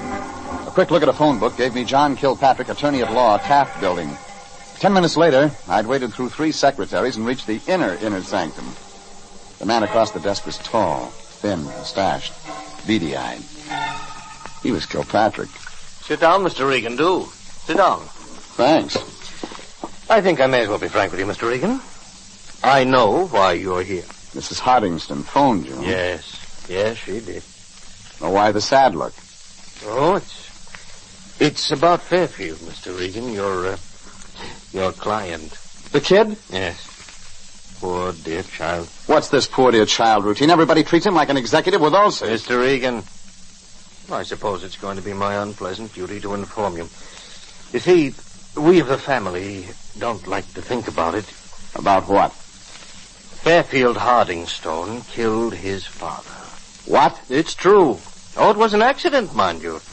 Fairfield had been given a chemistry set for Christmas. That was 6 years ago. Well, he was quite enthusiastic. He liked it a great deal, except that he mixed things. Poisons. Poison? And put some in his father's coffee. As a boyish prank, mind you, poor little fellow had no idea what he was doing. Neither did his father, is that it? Mr. Hardingstone died a few hours later. Kid took that pretty hard. Yes. Sorry. Colored his entire life. I'm sorry. Are you all right, Kilpatrick? Oh, yes, of course. Slight indigestion. Something they served for lunch. They? The Hardingstones. I lunched there. To continue, it was quite a tragedy for the family to face, and that's why I believe you ought to forget this case, Mr. Regan. Look, I'll get you some water. No. That won't be necessary. You see, Mr. Regan, poor little Fairfield simply has an overdeveloped imagination. He's simply I'll be right back. I rushed out to the water cooler and filled a cup. John Kilpatrick looked worse than a case of indigestion. When I went back into his office, I found him slumped in his chair. But John Kilpatrick had water wouldn't cure. He was dead.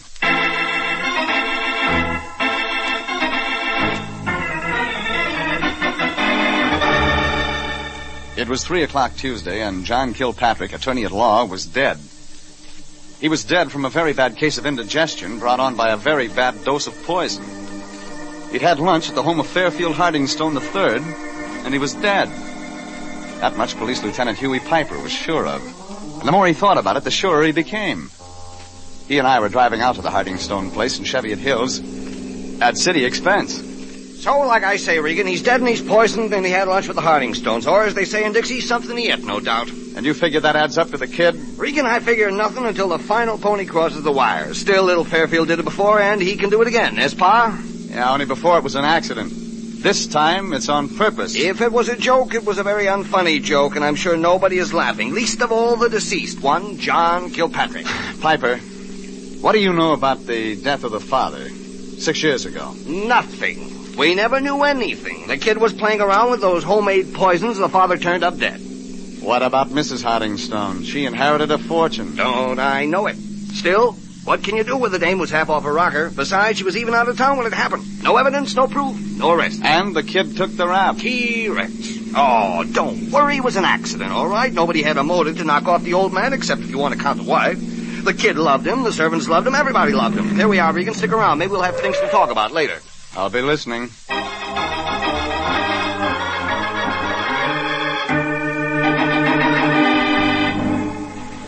Huey Piper and I went into the Hardingstone mansion.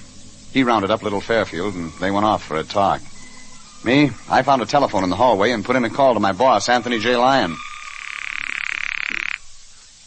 Anthony J. Lyon, Detective Bureau. Me, Fatso, get a pencil. Jeffrey, I found you. Well, show us what a sharp detective you are. Jeffrey, did you talk to our client, Mr. Hardingstone? Yeah, Fatso, as a matter of fact, I did. Well, did he have anything to say? About the stock market? Yes.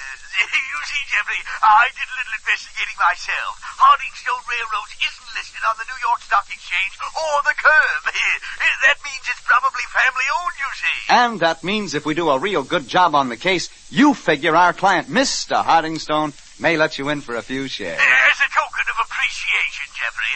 After all, Mr. Hardingstone is a big man. Not so big. Yes, And I might as well tell you, Fatso, Mr. Hardingstone's railroad is a pretty small railroad, as railroads go. Oh, that's all right with me, Jeffrey. They say it's the little companies who make the money. Well, this one doesn't own a lot of track. Jeffrey, why quibble over a few miles of track? My boy, this isn't like you to pass up a golden opportunity. Look, Lyon, before we invest, we got work to do. I want you to check the newspaper files. Everything you can find on Fairfield Hardingstone II, our client's father. Our client's father? Jeffrey! Check it, Fatso, and call me back with a complete bio. You got that? Yeah, but Jeffrey, our client's father? We're handling both of them? Never mind, Lyon. Just check. I hung up and wandered around the huge silent house. I just made the living room when I stopped cold. Standing very close to a locked door stood the forgotten member of the Hardingstone clan, the butler. I went over. I beg your pardon, sir. What's your name? It's Timothy Richard Nesher, sir. But they call me Casey. Casey? The boy gave me that name, sir, while playing one day with the model trains. We were reenacting a disastrous crash, and I was... Casey Jones. Yes, sir. You served lunch today, Casey? Oh, no, sir. Who did? Why, Mrs. D, sir. Mrs. D always serves the luncheon meal. Yeah, maybe I ought to have a talk with Mrs. D. Where is she, Casey? Well, sir, I'd like to accommodate you, but the fact is Mrs. D took bag and baggage and departed less than an hour ago. Maybe the look on my face printed it. But when I turned around, Lieutenant Huey Piper of Homicide was standing at my elbow. Well, that's very interesting indeed. You have a way of getting very good answers very quick, Regan. I think maybe this man and I will talk together, huh, Mr. Butler? Let's you and me talk. Piper and Casey moved off into the hallway, and I looked around at the open door to the room Piper had been in. Fairfield Hardingstone III was in there now. I wanted to talk to him.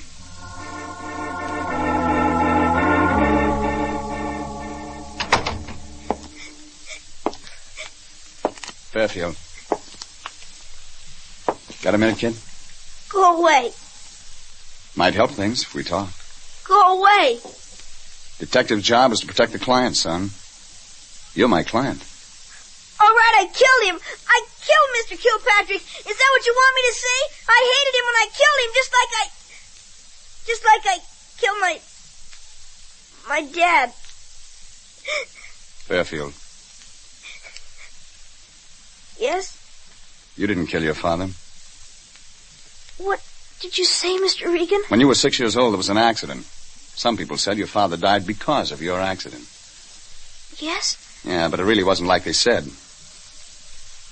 You didn't cause that accident, Fairfield. You had nothing to do with the death of your father. But how did you know? They said that because it seemed that way. Maybe your father's death was an accident, and it seemed like you were responsible. I tried to tell him, Mr. Regan. I tried to tell him I didn't do it. I tried. But they wouldn't believe me. Thought I wasn't old enough to know what I was doing. But, Mr. Regan, I didn't kill my daddy. I loved him. I loved my daddy. Fairfield, tell me something. That day your father died, who was here in the house? I don't remember anything about it, Mr. Regan. I don't remember anything. Now, it was a long, long time ago, Fairfield. I know you can't remember very much, but think. Who was here in the house with you? Well, it was Daddy. Yeah. And me. And Casey. Yeah. And Mrs. D. And Mr. Kilpatrick. Kilpatrick? What was he doing here? He and Daddy were arguing about something. They argued at the dinner table. Son, are you sure? Yes, Mr. Regan. Okay, we'll try it that way. Now, you stay right here and sit tight. I'll check back with you. Mr. Regan. Yeah? Mr. Regan, do you really believe me?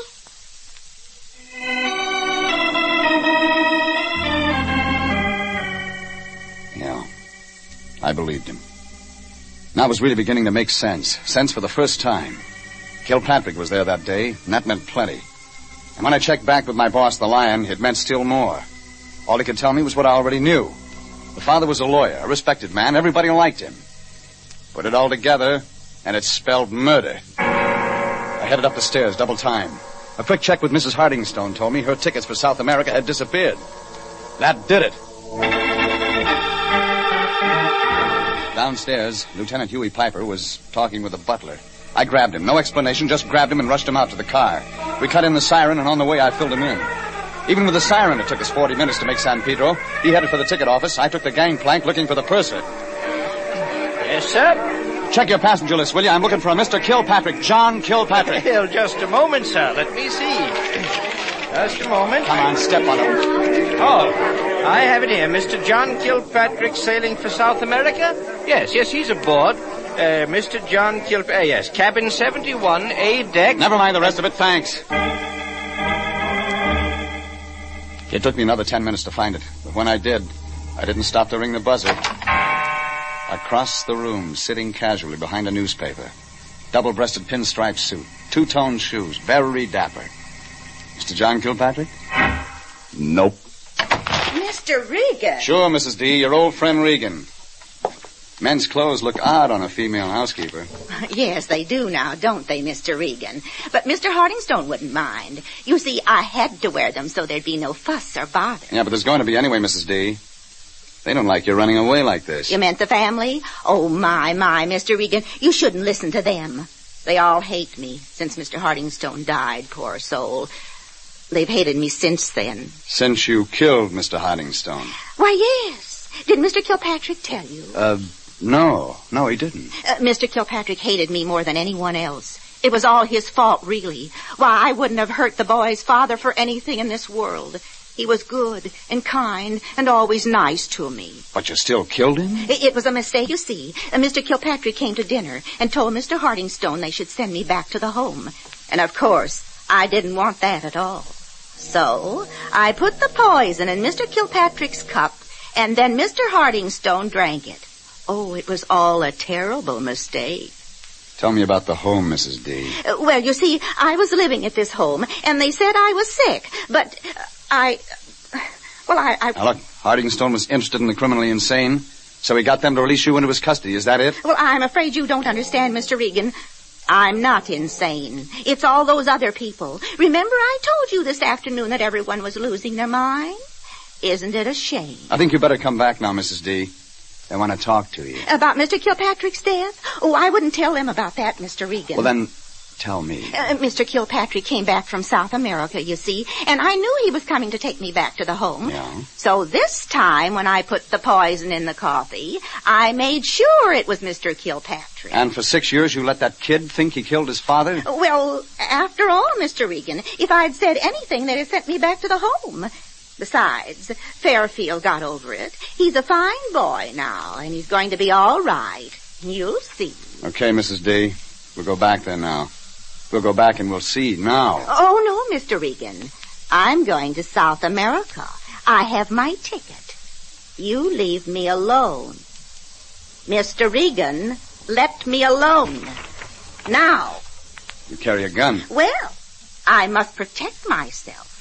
Like if I were to kill you in self-defense. Everyone would understand, because you have no right to be here. Drop the gun, Mrs. D. You needn't look at me that way, Mr. Regan. I know perfectly well what I'm doing. I'm not so crazy as they think.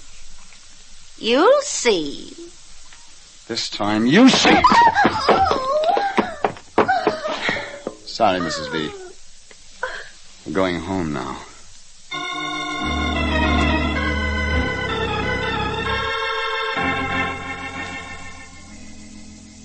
Lieutenant Piper showed up, and together we escorted the protesting Mrs. D back to police headquarters. Her next stop from there was the home, the official title of which turned out to be the L.A. County Home for the Mentally Infirm, the place she'd left just 6 years before.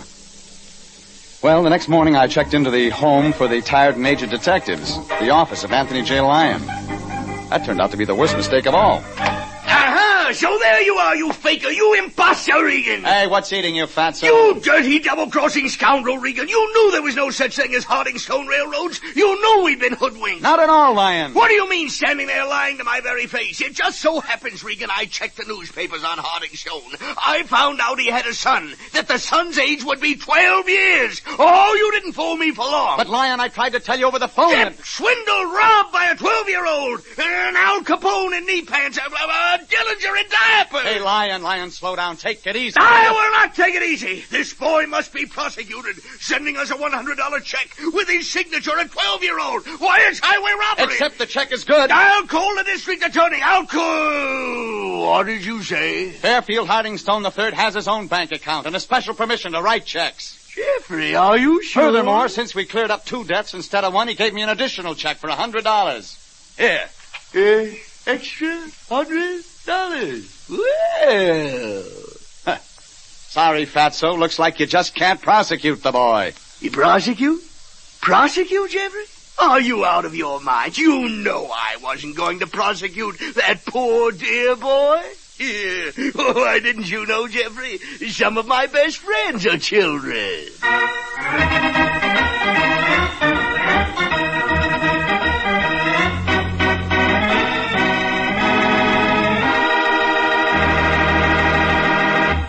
Jeff Regan, Investigator, is written by William Frug and Gilbert Thomas, produced, directed by Sterling Tracy, and stars Frank Graham as Regan with Frank Nelson as Anthony J. Lyon. Original music is by Dick Arant. Jeff Regan, Investigator, is heard transcribed each week at the same time over CBS. This is Bob Stevenson inviting you to be with us again for Jeff Regan, Investigator.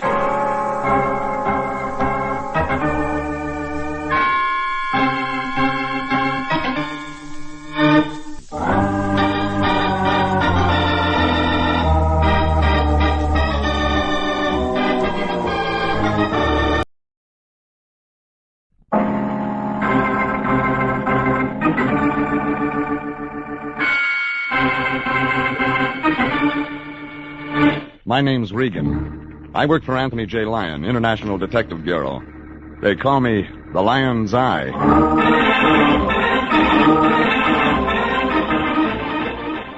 The 500 Santa Clauses from Mexico.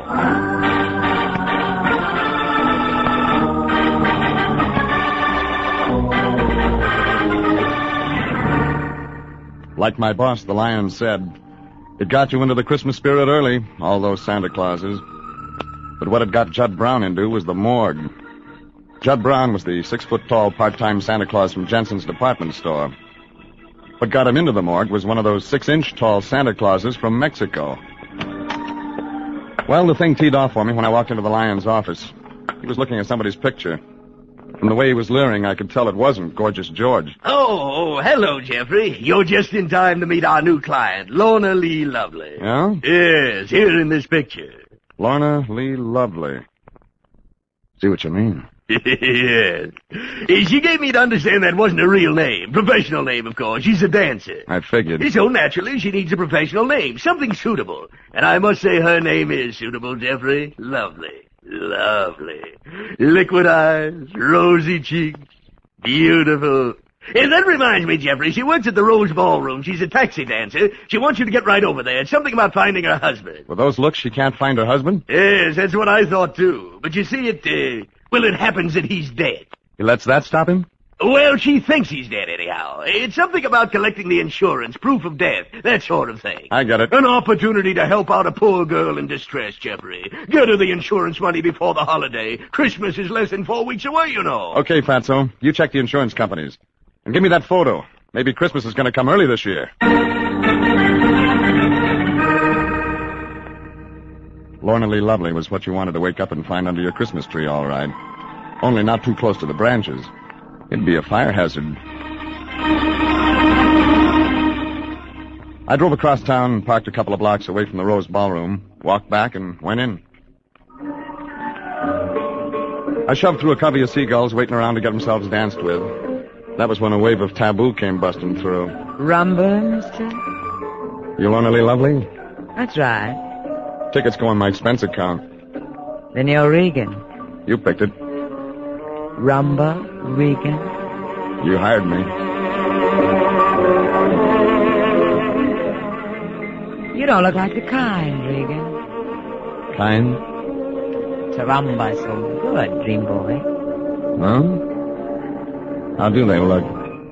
The kind? You know. Yeah.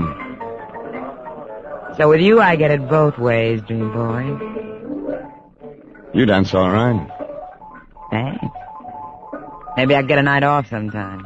Maybe. You talk brief. I like that. You gave the Lion a retainer. That wind tunnel with a cigar in the middle? That's the Lion. He said he'd send you over. He did. Yeah, he did.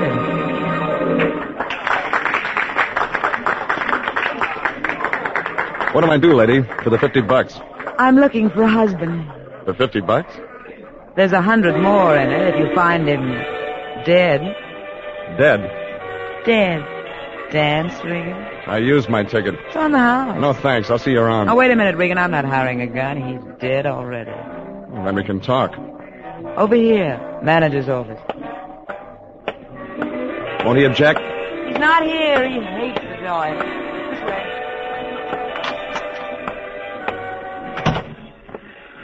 Better. Now we can have privacy. That's what I thought. How do you know your husband's dead? He's married to me, Regan, and he hasn't been home for 7 weeks. He's dead. See what you mean. And he was insured for $10,000. So, I prove he's dead, you collect the insurance. They don't all dance like you, Regan. 10,000 clams, I kiss off the Rose Ballroom for the rest of my life. Your husband's name? Judd Brown. Brown? My real name's Lorna Brown. Description? He's 6 feet tall, dark hair. Scar on the right hand, he got fishing.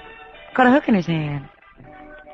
He's nuts about sports, baseball, football. If I find a corpse in the stand at the Rose Bowl game, I'll let you know. What else?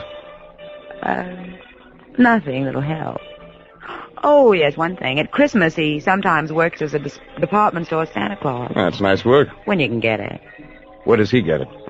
Around. Where they want him. I'll check. One question, Mrs. Brown. Yeah? What if I turn your husband up alive? Tail him, Regan. Find out where he lives and what he does. And phone me. Anytime, day or night. Live at the Sunrise Motel, Glendale Boulevard. Don't lose him, Regan.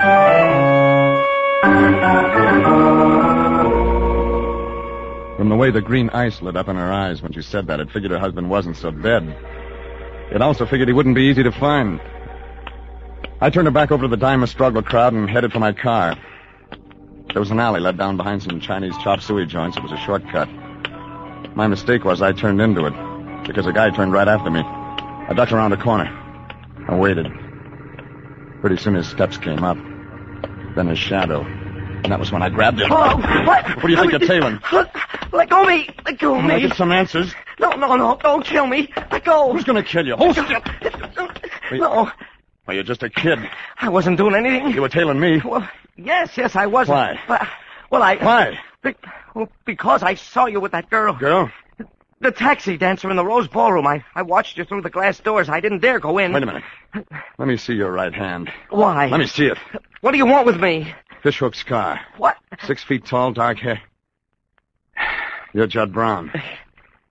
Yes, what have I done? Well, your wife says you're dead. Why? Lorna Lee Brown, alias Lorna Lee Lovely. But I'm not married to her. I never saw her till this week. Yeah, and you hate sports. I haven't time for them. I'm studying to be a chiropodist. Sure. At Joshua Addison College of Pedal Care and Cure in Eagle Rock. I haven't time for anything but people's feet. And right now, being Santa Claus. Give me that again. Being Santa Claus. The department store Santa Claus at Jensen's downtown store. Well, that checks anyway. Checks? Oh, look, I don't understand this. You aren't one of them, are you? I'm Regan, international detective girl. A detective? Oh, then maybe you can help me. I think they meant to kill me. They? Yes. You better give it to me from the top. Well, last Friday I went to work at Jensen's weekends. As Santa Claus? I needed the extra money. Go on. I worked Friday and Saturday, and then Sunday I studied at the college library on the tibiotarsal articulation in digitigrade animals. Get to Monday. Well, Monday, that was the first time I saw her following me. Lorna Lee Lovely? Yes. And that same night when I was leaving the metatarsal foundation, somebody grabbed me in the dark. Who? I don't know, but I fought and I got loose. At first I thought it might just be a holdup. Something changed your mind? Yes. Tuesday somebody tried to break into my room at the boarding house, so I moved out Wednesday. And hid out? Yes, Mr. Regan. I moved into the New Canton Hotel, and I didn't come out till tonight. Yeah, but you knew exactly where to find Lorna Lee Lovely. Well, yes, I saw her picture in the Rose Ballroom advertisement in the Examiner. I thought that if I hung around and she didn't see me, I might find out why she was following. Mr. Regan, behind you, look out! I turned too late and got one alongside of the head. I thought I was seeing light from the naked bulb at the end of the alley, but the light began to spread like an orange bruise. Then a fist the size of a pillow drifted up. I couldn't see anything else. I rested my chin on the pillow. I shouldn't have done that.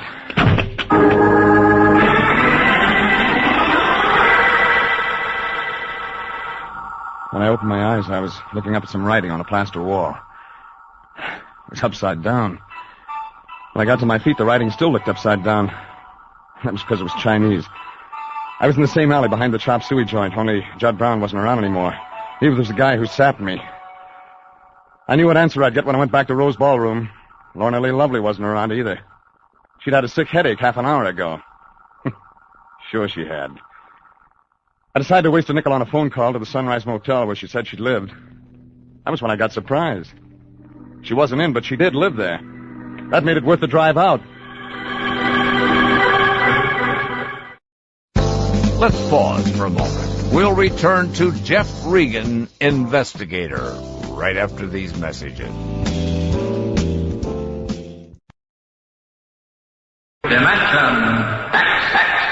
George Burns and Gracie Allen. Hopalong Cassidy. Edgar Bergen. The Shadow. John and Blanche Bickerson, the Whistler. Choose from among thousands of downloadable old-time radio shows and spoken word titles at MediaBay.com. The best voice on the net. Yeah. And now, let's return to Jeff Regan, Investigator.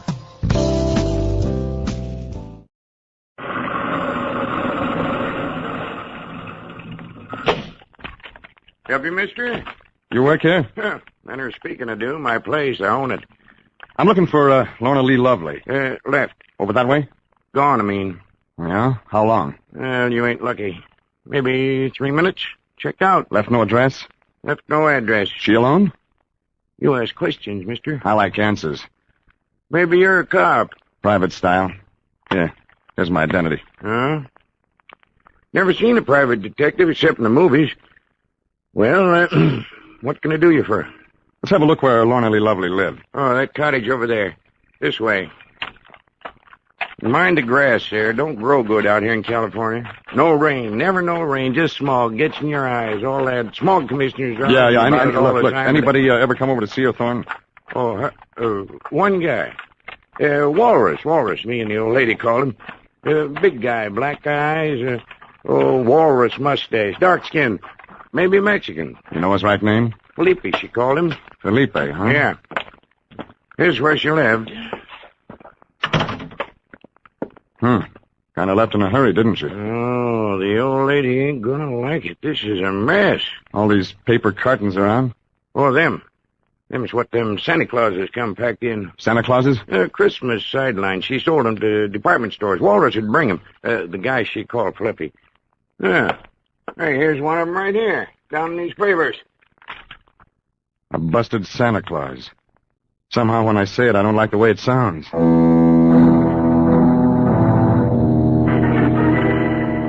All of a sudden, I was awful anxious to visit Toyland at Jensen's department store. I did. It was Friday night, so they were open. But Judd Brown, part-time Santa Claus, hadn't showed up. But there were some other Santa Clauses there that sent me looking for a white carnation. Hey. Yes, sir? You the floor walker? Yes, sir. May I assist you, sir? What about these things? Oh, yes, the little pottery Santa Clauses. You'd like one, sir, to brighten hearth and home for the coming Yule season? Maybe. I saw one of them a little while ago. You know where they came from? Why, yes, Mexico, La Paz, and Lower California. You got any broken ones? Well, now, it's a very queer thing that you should ask that. Why? Because somebody else came here and asked exactly the same question. Don't tell me. Tall, good looker, green eyes. About 30. Why, yes. How could you know that? It figures. Name? Lorna Lee Lovely. Well, I don't know about that. The Santa Clauses are imported by the La Paz Importing Company, small importers. We took 500 on consignment. She merely said she was a representative of the La Paz Company. Sure.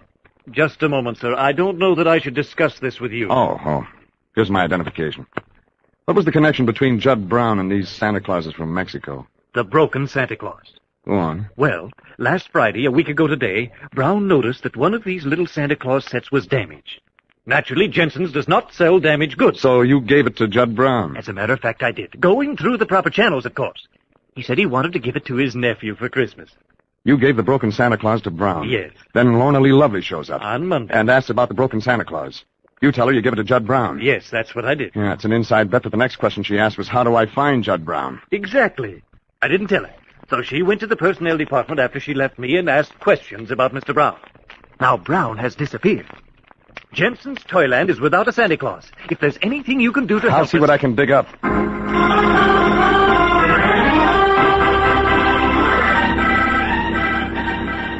But dig up was too true. I got down to the street in front of Jensen's store, and the late editions of the papers had hit the stands. They had a big story, front page, colorful. A broken Santa Claus had been found on the railroad tracks near Union Station. Only this Santa Claus was real. Or used to be. You guessed it, Judd Brown.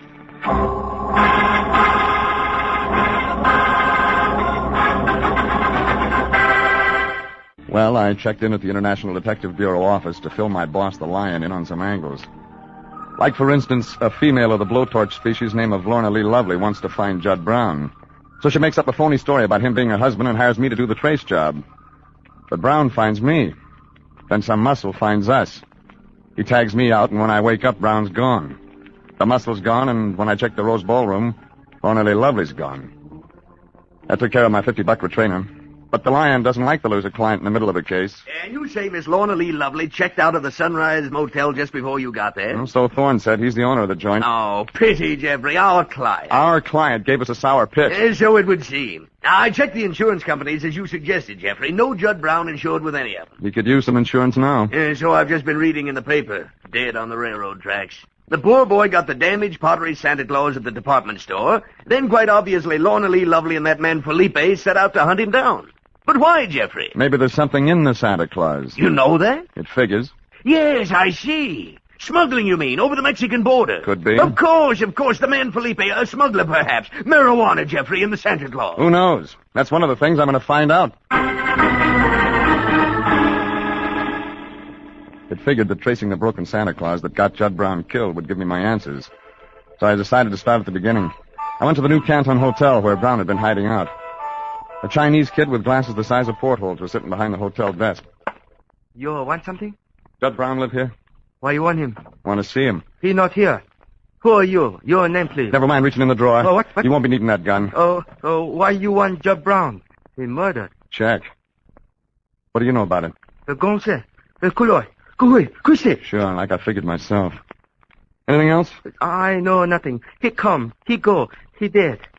Maybe I could take a look at his room. Oh, no. Police say no. They've been here already? Oh, his room all sealed up by police. They take everything. Police station. Everything? Oh, yes. Clean up whole room. Thanks. But that didn't turn out to be any good either. The Santa Claus wasn't in the stuff the cops picked up in Judd Brown's room. I phoned the Chinese desk clerk at the New Canton Hotel descriptions of Lorna Lee Lovely and Felipe. Figured they might have beat the cops to the hotel and grabbed the Santa. But he'd been on duty since 6 p.m., and you had to pass him to get upstairs. And he'd never seen or heard of either one of them. That made the score at the end of the quarter 0-0. But when I dropped by the office half an hour later, the Lion's blood pressure had hit the gong and won the Cupid doll. And it looked like one side or the other was lining up to score a touchdown. Jeffrey, here you are. I've been trying to locate you everywhere. You lonesome? Jeffrey, don't joke. Be serious. Something has happened. Like what? She's telephoned, Jeffrey. She's telephoned here. You mean Lovely phoned? 10 minutes ago. Well, what did she say? Where was she? She wants to see you, Jeffrey. Jeffrey, I didn't know what to do. Ought I to notify the police? Or since she's our client, Okay, so what did you do? Well, I did... Jeffrey, I did nothing. It figures. It was only 10 minutes ago. Sure. Oh, where was she? Lorna Lee Lovely? Where was she? Oh, yes, Echo Park, Jeffrey, on Glendale Boulevard, the little lake where the boats are. She said she'd be on the boat platform. She said if I could find you... Jeffrey, where are you going? Echo Park Lake.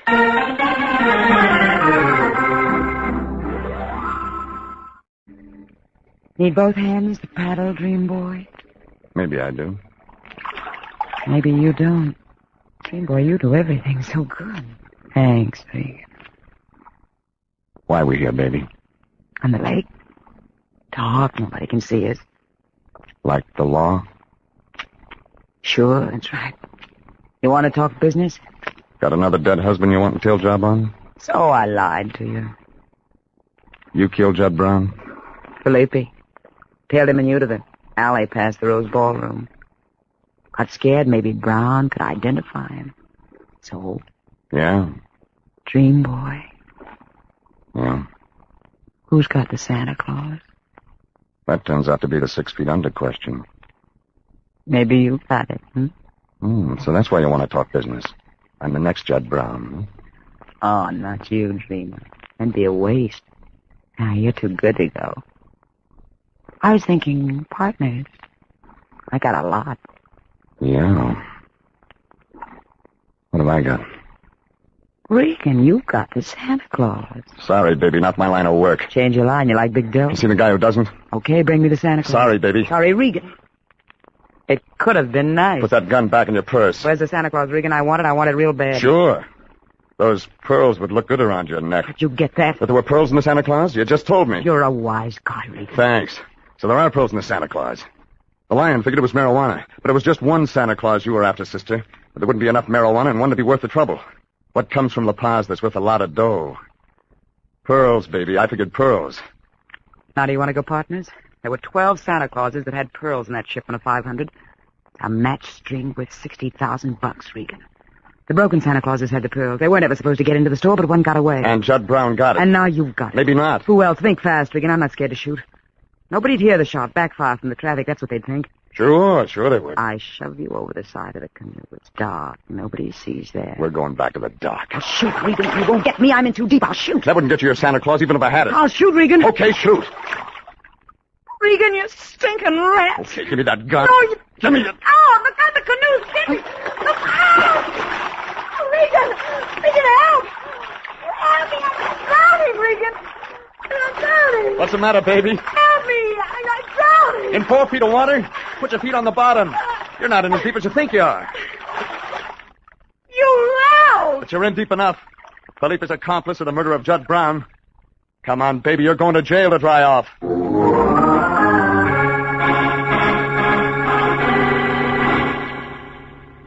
So I dropped Lorna Lee Lovely off at the nearest precinct station and went to my place and changed my clothes.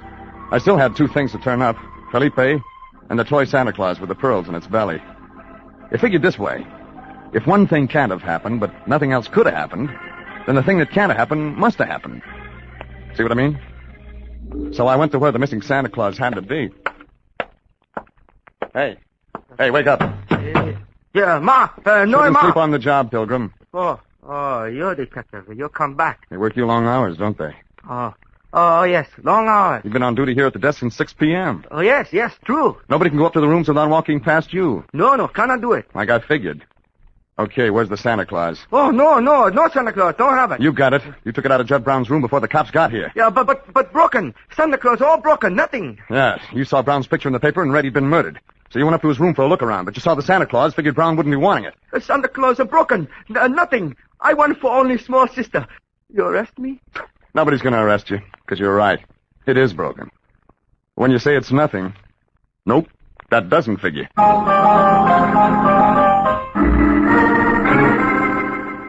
The Chinese desk clerk got me the Santa Claus he'd borrowed out of Judd Brown's room.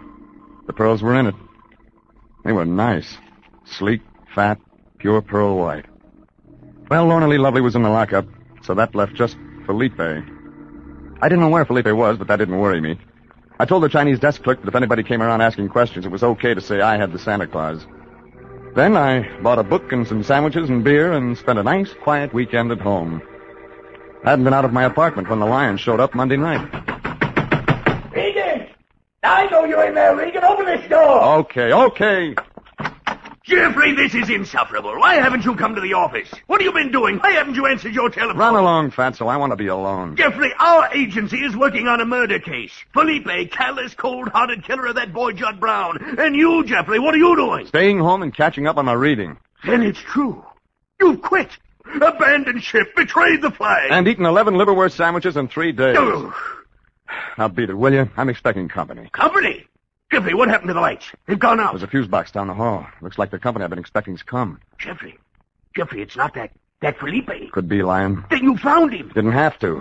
Figured if I had the Santa Claus, he'd find me. So that's why you stayed home. Clever, very clever. Hold it, Lion.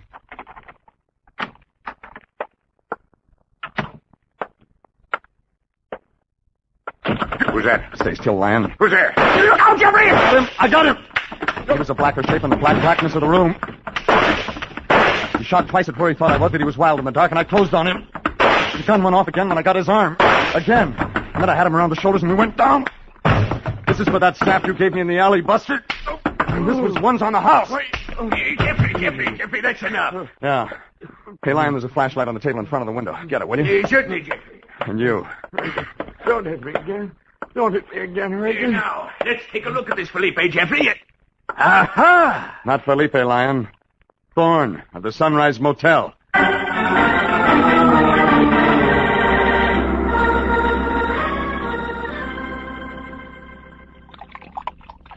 Have it last, Jeffrey? No, thanks. You know, ever since I've had this mountain spring water dispenser put into the office, I've been feeling better and better. Oh, splendid for the health. Or perhaps I feel good because of the way we solved the Santa Claus case. The way we solved it? Thanks, Fatso. So that Sunrise Motel man Thorne was Lorna Lee Lovely's partner and the murderer of Judd Brown after all. That's right. Felipe was just a name he made up. And then she followed his lead. The non-existent suspect. The police, the gentlemen of the press, searching 3 days for an inhabitant of the kingdom of Macomacum. Give me that again. In the kingdom of Macomacum. What does it mean? I don't know, Jeffrey. I don't know. I believe I heard the expression somewhere. Wind tunnel with a cigar in the middle. What's that mean? I don't know, Fatso. Just an expression I heard somewhere.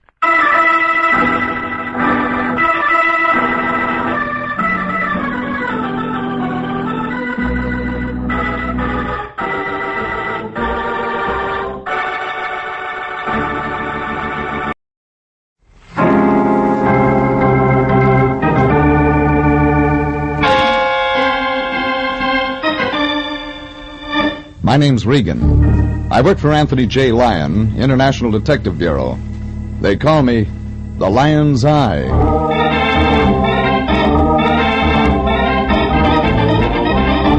Wednesday at 9, and CBS brings you Jeff Regan Investigator, starring Frank Graham as Regan with Frank Nelson as Anthony J. Lyon. So stand by for mystery and suspense and adventure in tonight's story of Some Enchanted CARHOP.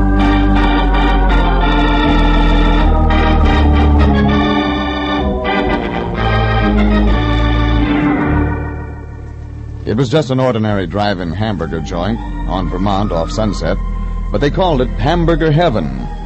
And just to carry out the idea, they'd hired 6 angels to wait on cars. 3 blondes, a redhead, and 2 brunettes. I was lucky. I drew the redhead. Only she didn't serve up what I ordered. All she brought me was trouble. The whole thing started when there were only 8 more shopping days until Christmas. I fought my way through the necktie and socks set, and by the time I reached the office, I was ready to start celebrating New Year's. But my boss, the Lion, had other ideas. When I walked in, all 280 pounds of him was up on an office stool. He was tacking a dried-up sprig of mistletoe over the door. Jeffrey, my boy, come in. The festive season is at hand. How's that again? I said the festive season is at hand. I'm filled overflowing with the Yuletide spirit. Yeah? Well, you better take those nails out of your teeth before you spring a leak. Oh, yes. Yeah, guess you're right, my boy. I got carried away. Yeah, sure. You and Tiny Tim. We're, expecting women clients? Women clients? Oh, you mean the mistletoe? Well, Jeffrey, you never can tell when a sweet young thing might accidentally happen in. Stop drooling, Fatso. You dropped out of the mistletoe set 50 pounds ago. Well, maybe so, but I still believe in Santa Claus. Now, where was I? You were up on the stool with berries in your hair. No, I mean about the new client. What have I told you so far? That the festive season is at hand? Huh? Oh, then I haven't told you about our new client. His name is Ward Hamilton, Jeffrey. He was in just a few minutes ago. Fine figure of a man. Well-dressed, distinguished, prosperous. That explains the Christmas spirit. How much? Jeffrey, the Christmas spirit cannot be measured in terms of money. This is the time of goodwill toward men of unselfish devotion. Sure. How much unselfish devotion did he buy? $50 worth. It's something about his niece or daughter or some friend or something. What about them? Well, it seems this girl's been receiving packages, flowers, candy, that sort of thing. Well, what's so mysterious about that? Doesn't she know it's Christmas? Well, for some reason or other, Ward Hamilton says she's worried about them. He'll tell you all about it when you see him. The address is on the desk. It's out on Iredell Road in North Hollywood. So I find the Santa Claus that's been sending the packages. Say, that's right. This case does fit right in with the season, doesn't it? Sure. And Merry Christmas to you, too, Fatso.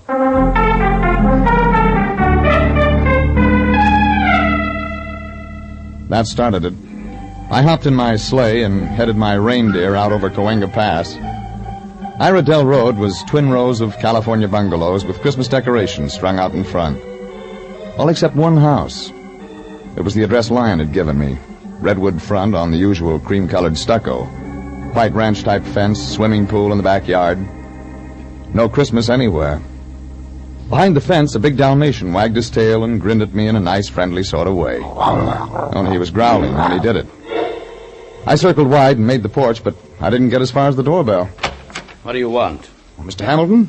I'm Regan, International. Regan? Oh, yes, the detective. Come in, Mr. Regan, come in. He was big and gray-haired, the man of distinction. But what he had in his hand wasn't a glass. It was a whip. Black, 10 feet long, with lead weights at the tip. In here. I appreciate your coming right out, Mr. Regan. I like to get prompt action. Is that what you used that for? Well, the whip. No, just a hobby of mine. I practice hitting toy ducks floating in the swimming pool. Oh, nice way to get use out of your pool during the winter season. Well, yes. Never mind that. Sit down, Mr. Regan. I want to tell you about Mary. That's the niece. Niece? No relation. I'm a close friend of her family's. Her parents died several years ago.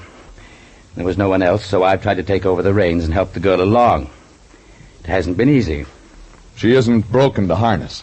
It's a nice metaphor, but it doesn't fit. Not at all. Mary Winter is a strange girl. Very strange. She's the shy, retiring type. Ah, I see. The detective training.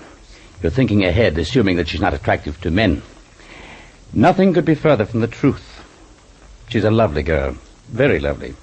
Auburn hair, green eyes, fine, firm, youthful figure. Desirable is the word, Mr. Regan. Desirable. You understand what I mean? You make it pretty clear. So, that brings us to the anonymous packages. For almost 6 weeks, someone has been sending Mary gifts, almost every day. Flowers, candy, novelties, that sort of thing. No name, no indication where they come from. Mary has no idea either? No. But she's reacted to them badly. They're making her nervous, upset. There's something I can't afford to have happen. Come again? Mr. Regan, I can observe that there's little use in trying to keep anything back from you. My interest in the package matter is because of money. Now the story begins to make sense. Mary is strange. Perhaps I should have said peculiar. Her aversion to men is almost, well, I've been sending her to a Mr. Farthing, a human relations counselor. A psychologist? Something like that. And it costs money? Yes, it costs money. The more delay in cure, the more it costs. Frankly, Mr. Regan, I'm tired of the obligation. She work? Yes. She works at one of those drive-in stands. CARHOP. Something wrong with that? The place is called Hamburger Heaven, Mr. Regan. And you want me to find the guy who sends the packages so he'll marry her, or so you can get rid of him? It works the same either way. You'll take the job, Mr. Regan? Sure. I'll find your guy. Maybe he'll look good under your Christmas tree.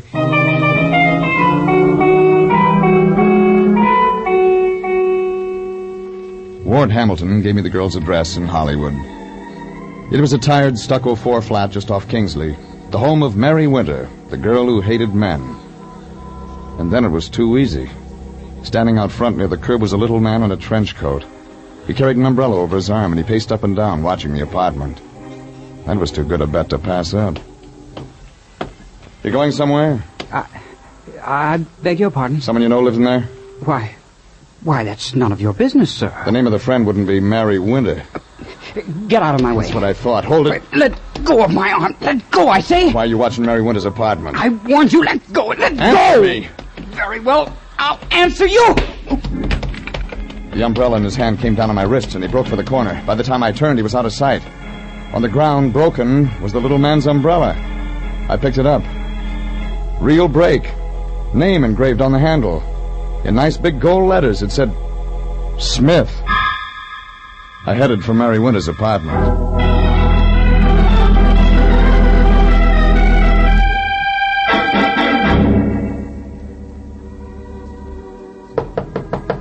I knocked, and nothing happened. Knocked again. The radio in the room told me somebody was in and liked their music loud. I tried the door, and it worked. I stuck my head in to look around. A redhead came in from another room, in slacks and halter. She saw me. She dived for the closet and came out wearing a coat. Then she snapped off the radio. Get out of here! Look, I tried knocking, but... Get out before I call the police! The name's Regan. Ward Hamilton sent me. You're lying. You're trying to trick me. Phone him. He'll tell you.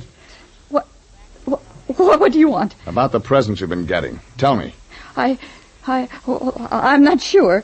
I can't trust you. Well, look, for the last time, I'm supposed to find out who's sending them. Either you help or you don't. Now, take your choice. All right. I'll listen. But don't you come a step closer.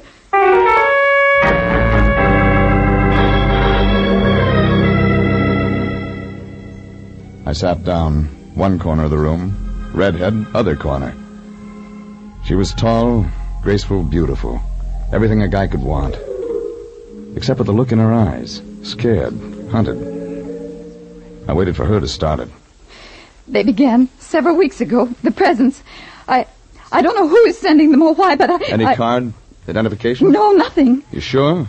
You think I'd accept gifts from a stranger? Take it easy. Nobody said that. What did Farthing tell you? Farthing? This human relations counselor you go to. Oh, you know about that? Yeah, I know about that. What did he say? That I shouldn't worry. That I should find out. Is that all? Oh, you don't understand. You're like all of them. Get out of here. One question. You know a little guy about 30 carries an umbrella, wears a trench coat, shy? No. Are you sure? Think. A little guy. No, I don't know him. I've never met him in my life. Now, get out! I left the redhead sobbing softly to herself. Maybe a lot of flowers and candy would be kind of nice to a lot of people during Christmas, but not to Mary Winter. She was mixed up, inside and out. I headed back to my car, and then I was mixed up. It had looked easy until I got to my car. That's when I got complications. A big complication, fat, 40, with a gun. Get in, Shamus. Now what? Your choice, Shamus. Like what? The Winter Dame, Your property? Not my type. Belong to the boss? Question, Shamus, Beat it, will you? I'm not through with you. Okay, get through. Stay away from Mary Winter or you get trouble. Real bad trouble. Any questions now, Shamus? Yeah. Who pays you? You shouldn't have asked that question.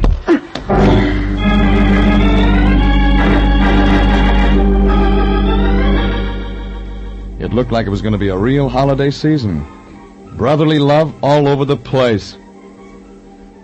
The next stop was a man named Mr. Farthing. Only the sign on the door said John J. Farthing, Human Relations Counselor. It was a plush layout. Waiting room the size of a box top. Rich, solid, lined with deep green leather chairs, brass studs. On the wall, Van Gogh, Gauguin, that kind of stuff. The receptionist was out, and I took a crack at the thick mahogany door.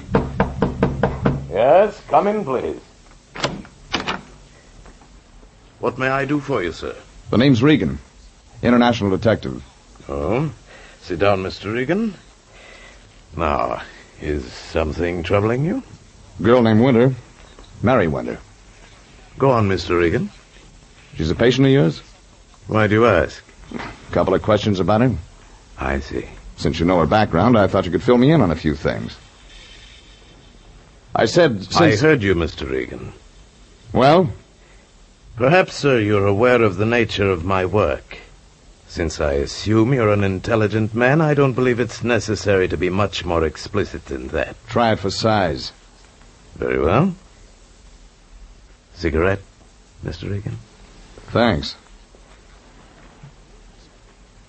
There is in existence a code of ethics. Some practitioners call it the Hippocratic Oath. I'm not a doctor, as you know, yet I, too, Mr. Regan, have a moral code. I'm listening. Nothing in my code, either morally, ethically, or in any other way, allows me to discuss the affairs of my patients. Is that clear? Yeah. That's clear. I'm sorry I can't assist you in whatever it is you're trying to do, Mr. Regan. I'd like to help, but as you see, my hands are tied. That makes two of us. Thanks. Thanks a lot.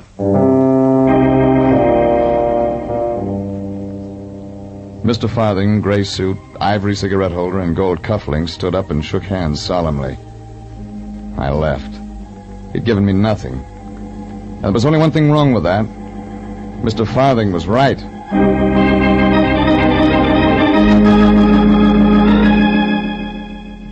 I decided to check in with my boss, Anthony J. Lyon.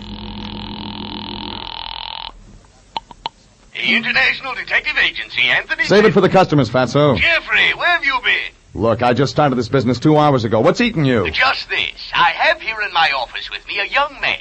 He has an interesting story, Jeffrey. It seems he's been sending gifts to one Mary Winter. What? That's correct, Regan, the man you're supposed to be looking for. Well, don't just stand there. Get over here at once. This young man can't wait all day for lazy detectives. And besides, he needs help. He needs help. Yeah, that's right, Jeffrey. The man you were supposed to find. His life's in danger.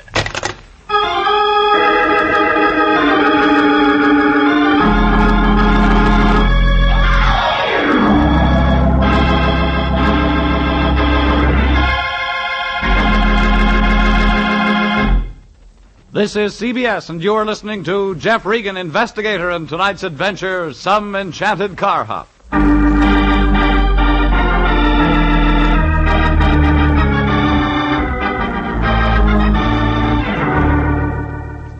It started when a guy named Ward Hamilton hired the Lion and me to find out who was sending packages to a CARHOP named Mary Winter. I met a little guy with an umbrella and a big guy with a gun, and a human relations counselor who called himself Mr. Farthing. Then I phoned my boss, Anthony J. Lyon, and found the mysterious Santa Claus who'd been sending the girl gifts had walked right into our office. When I got there, I found the Lion sitting with his fingertips touching as he talked to the man across the desk from him. Like I guessed, it was the same guy I'd seen outside Mary Winter's apartment. The little guy, 30, trench coat, and nervous. Jeffrey, come in. I want you to meet our new client, Mr. Smith. Mr. Ernest Smith. He's in trouble. Well, if he isn't, he should be. Jeffrey, what on earth do you mean? I found your Mr. Smith outside the girl's apartment. He wasn't looking for frost on those windows. Oh, no, Mr. Regan. That's... What Mr. Smith is trying to say, Jeffrey, is that that's not true. Mr. Smith is in real trouble. You sell it to him? Jeffrey, how can you say such a thing? Mr. Smith feels his life is in danger, hence he has retained us to act in his behalf. That's true, Mr. Regan. I'll admit I sent the gifts to Miss Winter. I didn't realize, I didn't know... Get to the point. Well, now I'm afraid. Since I saw you this afternoon, someone's following me. Fat guy, big coat. Yes. I came here for help. Someone doesn't like my sending the gifts. Well, that's real bright. Well, you can start with Mary Winter. She doesn't like them, Mr. Regan? Then there's a guy named Hamilton. She's married? We call him a guardian, family friend. Finish your story. I like Miss Winter. I wanted to do something for her. So you've been sending her anonymous presents for almost 6 weeks. Isn't that carrying the Christmas spirit too far? Well, I like her. That's not abnormal, is it, Mr. Regan? Yeah, of course not, Mr. Smith. You keep out of this, Fatso. Yeah, but Jeffrey, our client... We got another client, named Hamilton, remember? Besides, you haven't met the girl. Neither have I. What? I've never met Mary Winter. Is that abnormal, Mr. Regan? Oh, dear. Dear, perhaps I'm sicker than Mr. Farthing told me. Say that again. Mr. Farthing, my human relations counselor, he takes care of me. Oh, wait a minute. Maybe this is going to add up. You've never met Mary Winter? No. No, but you've seen her. You've seen her in the waiting room of Farthing's office. Why, Mr. Regan, how on earth did you guess? That's exactly it. She was reading a copy of Reader's Digest, and I was reading an old National Geographic. It was a fall Never day. mind. Well, Ann, I think that wraps that up. Jeffrey, what do you mean? Mary Winter is afraid of unknown guy sending packages. Unknown guy turns out to be Smith. Take Smith to Mary, show her he's harmless. Collect our fee. Yeah, but Jeffrey, what about Mr. Smith? What about the man who's following him? Maybe you just imagined it. Come on, Smith. We're going to visit a redhead.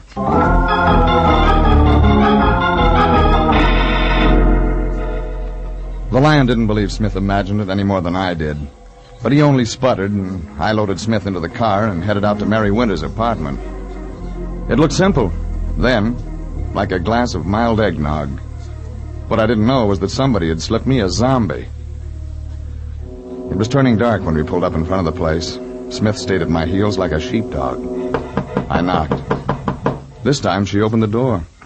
Oh, Mr. Regan, what are you doing here? Brought your Christmas present. Only this one's harmless. Oh, no. Take it easy, sweetheart. Just a guy named Smith. You might even like him. No, please go away. Please go away.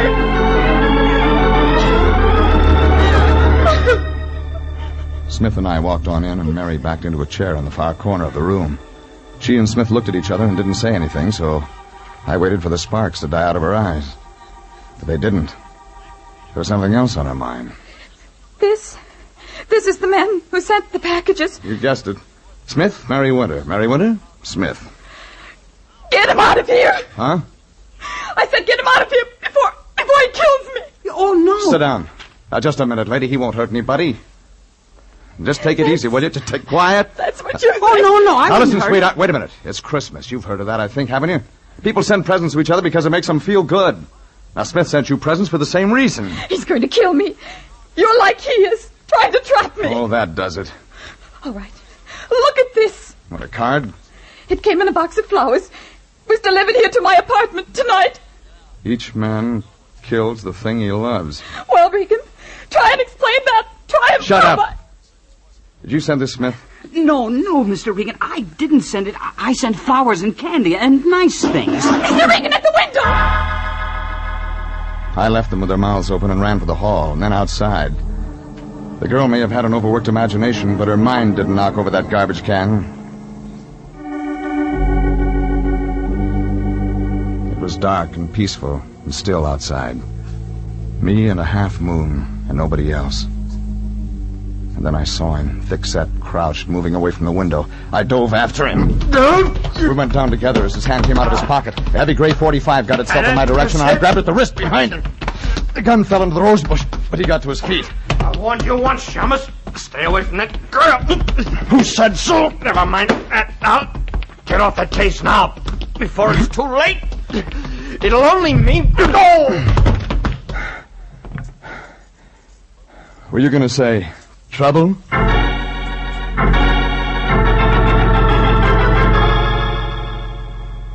The big guy was 200 pounds of unconscious as I bent over him. A heavy camel hair coat was wrapped around him. The same guy I'd seen before. I unbuttoned the coat figuring some identification might help, only when it came open, I didn't need any more. He was wearing a tailored starched jacket. It wasn't the kind you see every day. It was white. That gave me the lead I needed, and I headed fast for my car.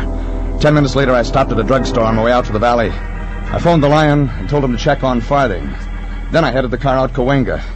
The pass was crowded with home-from-work traffic. It took me 25 minutes to make Iredell Road and the home of Ward Hamilton. This time the Dalmatian was out for the night. But Ward Hamilton wasn't. He opened the door.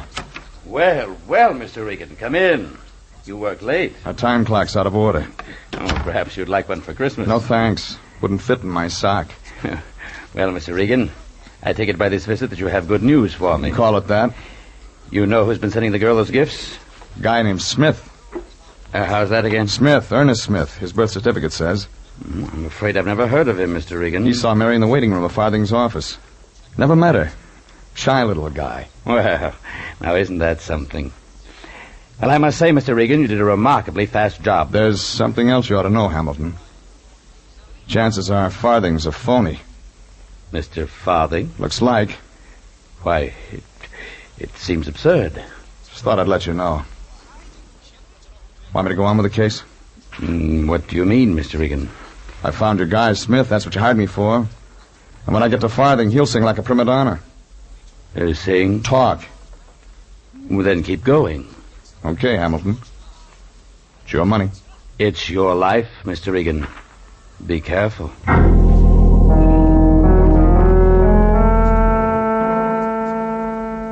I made a fast phone call to the Lion on my way back into town, and that tied it up. Farthing was working late when I got there, only when he looked up and saw me, he wasn't happy. What do you want? Conversation, a lot of it. Mr. Regan, I must ask why you've come to my office at this hour. I told you, for conversation. Then I may regard this whole thing as a sort of joke? Maybe. Only the laughs you'll get wouldn't get by even on television. I demand an explanation of your attitude. Fair enough. Start with your name. Not Farthing, it's Farnham, Howard Farnham. You want more? Where did you get that? I had a phone conversation with my boss. He's got ways of getting things. Like your record. 5 arrest bunco, 1 arrest forgery, 1 arrest fraud. No conviction. You were lucky. Maybe you won't be this time. You haven't got anything on me, Regan? How about blackmail? Not a chance. Maybe not yet. Only you were getting set for a job. I believe the guy's name was Hamilton. You can't prove it. Well, it was your mug. The big guy in the white jacket. He meant business. See, do your legwork. Listen, Regan, you can't pin blackmail on me. Sure, maybe I had ideas, but I don't claim I'm a doctor. I don't hand out any pills. Just advice, Regan. That's all. Just advice. That's too bad. You know, there are a lot of people that take phonies like you seriously, Farnham. A lot of people that could use advice. Real advice. Mine's real. They say, should I marry him? And I say yes or no, depending... On how much there is in it for you. What do you want from me, Regan? Who paid you to put the B on Mary Winter? Never mind, Farthing. You won't have to answer that. Come on in, Hamilton. I've been waiting for you. You're bragging, Mr. Regan. It made sense if I could get you to join Farthing and me. You might have something to say. You're showing up, check my story. What story? Like this. Man named Hamilton's supposed to look out for a young redhead named Mary Winter. Only Hamilton takes one look at this number and suddenly he's not fatherly anymore. He decides to move in for himself. It's absurd. Is it? You convinced the girl she couldn't trust any man in the world but you. Should have been the other way around. You're the one she couldn't trust. Isn't that right, Farthing? Leave me out of this, Regan. I run a legitimate business. Leave you out? Well, that wouldn't be fair. You were the guy Hamilton came to with money. He paid you to tell Mary Winter who's the man for her. Am I right, Farthing? You're lying, Regan. No, I'm not. Everything worked fine until along came a nice, shy little guy with an umbrella, Mr. Smith. Met Mary in Farthing's waiting room, starting sending her presents. You know, that must have really stopped you, Hamilton, trying to figure out who was cutting in on your Romeo act. Regan, I've had enough out of you. I thought you were getting nosy. You hired me to find the guy, and I did. End of story. Except if anybody should happen to tell Mary Winter what kind of a guy you really are, Hamilton. You might suddenly find yourself out of a lifetime career. You'll never tell her, Regan. I'll see to that. Forget one item. For a last touch, you send Mary a threatening note. Really put the pressure on. You're washed up, Hamilton. This revolver says I'm not, Mr. Regan. Farthing, come over here, out of the way. We're going to take care of Mr. Regan. Self-defense, not a chance with Farthing's record. Am I right, Farnham? Do as I say, Farthing. Go ahead, Farnham, go ahead. Murder will look good on your list. I won't play ball, Hamilton. I told the girl what you wanted, but I'm not in this. It's your fight. I can make it yours. Don't try it. I am as good with this gun, gentlemen, as I am with a whip. Farnham, watch out. Farnham ducked as I hit Hamilton's wrist. The bullet buried itself in the desktop, and the gun hit the floor. I got the gun as Hamilton moved in fast. Only what he got for his trouble was the barrel across his head. Farnham crawled up to his chair and sat down, puffing. I let him catch his breath. When I waved the gun in his direction, he didn't mind phoning the police.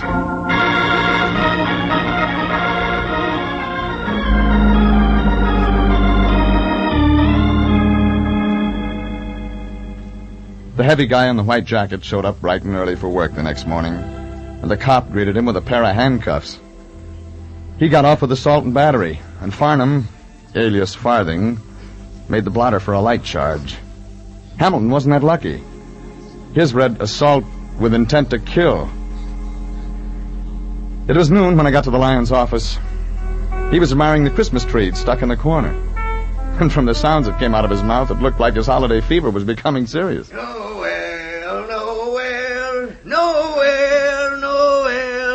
Born is the king of... Oh, hello, Jeffrey. They're looking for a replacement for Vaughn Monroe? Jeffrey, how unkind. It's the season for songs. Sunday is Christmas, my boy. And today is payday. So it is. Well, perhaps I could manage a small token, a sign of my gratitude. Thanks. Yeah, by the way, what about Mary Winter, the CARHOP? How is the girl, Jeffrey? Oh, I left her with Smith last night when I went after Farthing's mug. Jeffrey, you didn't. Alone together? And that girl hating all men, and that boy shy, backwards? Jeffrey, how could you? How cruel. It's too late now, Lion. Maybe we'll read about it in the afternoon paper. Double murder. Double hamburger. What did you say? I drove by Mary's drive-in this morning. There was a car parked there. Jeffrey, you mean... Little guy behind the wheel, trench coat, umbrella. He looked an awful lot like our boy Smith. And then you talked to them? For a minute. Oh, wonderful, wonderful. Tell me, Jeffrey, tell me. What did Mary say? She said, with or without onions. Merry Christmas, Lion. Merry Christmas, Jeffrey.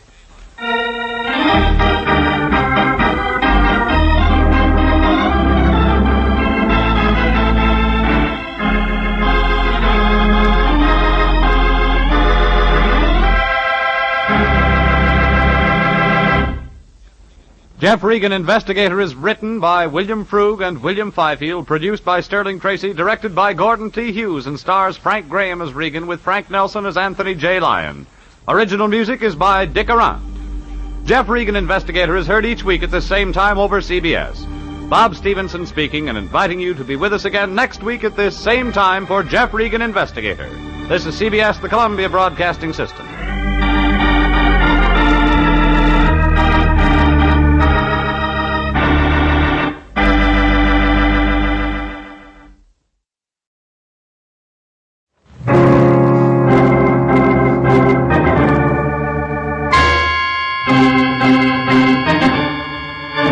My name's Regan. I work for Anthony J. Lyon Detective Bureau. They call me the Lion's Eye.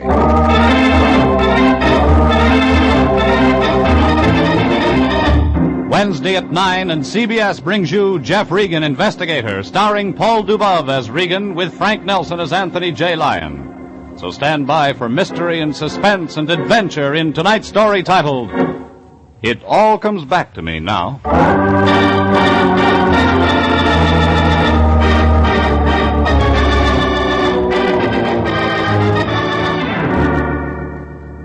She was about medium size, brunette, beautiful, and bewildered. She couldn't remember where she'd come from or where she was going. Couldn't remember her own name. Just one thing she could remember. She wanted to commit murder. She was in the office of my boss, Anthony J. Lyon, that Friday morning. Sitting there across the desk from him, holding onto her battered purse like it was the last thing in the world she was sure of. What the Lion or I didn't know, she was right. Oh, Jeffrey, come in. I've been waiting for you. Morning, Fatso. New client? Yes, Jeffrey. I think we could call her that. Jeffrey, this is Miss... That's a very interesting name, Fatso. My name's Regan, Miss. Well, how do you do, Mr. Regan? Jeffrey, she has a terrible problem. Somebody does. She can't remember her name. Please, can't you help me? I don't remember anything. You remember how you got here to our office? No, not anything. From when? Well, from now. Except, there was a door. It said detective agency. I walked in. Yes. Jeffrey, what are we going to do about Miss Smith? Smith? Well, we've got to call her something, haven't we? All right, Smith. Jeffrey, this is a matter for the police. The Bureau of Missing Persons. Surely if Oh, no, Mr. Lyon, please. Not the police. What's that? Oh, please, Mr. Regan, please don't let him call the police. People who can't remember their names usually can't remember they shouldn't go to the police, Miss Smith. But Oh. Look, lady, if you don't want to go to the cops, there's got to be a reason. Well, then, look at this. Jeffrey. .32 caliber revolver, Smith & Wesson. Loaded except for 2 empty shells. You see, Mr. Regan. The gun's been fired, Jeffrey? 2 bullets missing. Miss Smith? I don't know. Hey, Jeffrey, that settles it. We call Lion, the I police. think Miss Smith hasn't quite finished her story. The gun in her purse isn't the only reason she doesn't want to go to the police. That right, Miss Smith? Mr. Regan, I try to remember. There was a house somewhere. A small house. I was in a room. Go on. No, I can't. Keep trying, Miss Smith. I was going somewhere. Alone. I wanted to see someone. I think I was on my way to kill someone. Fatso, get some water. She's fainted. Here, water? Jeffrey, don't just stand there. Call an ambulance.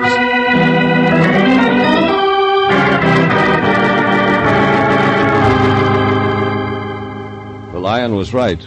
Miss Smith wasn't just a quick faint. Her breath came in short, hushed spurts, and her pulse was a whisper. Beside her, the battered little purse had fallen open. Inside, $2.17 and a receipt for cab fare. No wallet, no identification. I picked up the receipt. It was dated that morning, Friday, and totaled $3.70. It was a lead.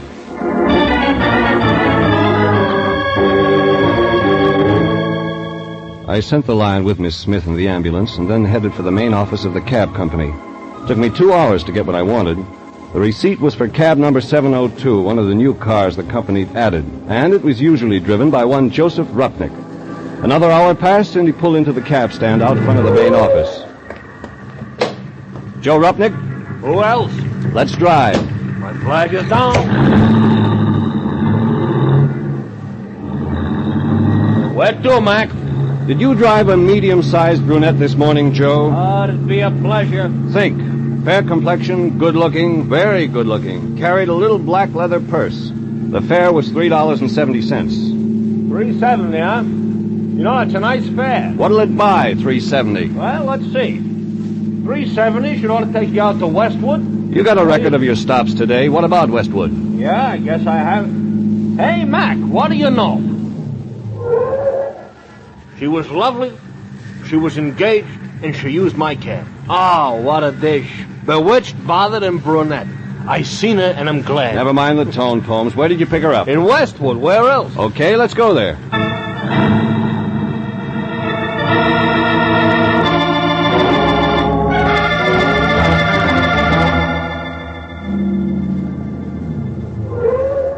This is it, Mac.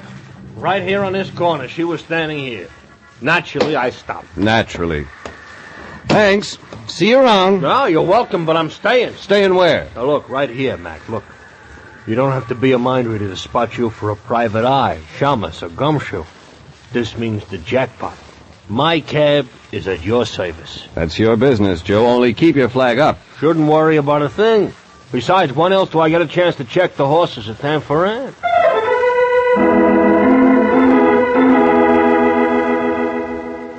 Joe Rupnick pulled a racing form out of his pocket, and I looked at the place he'd pointed out.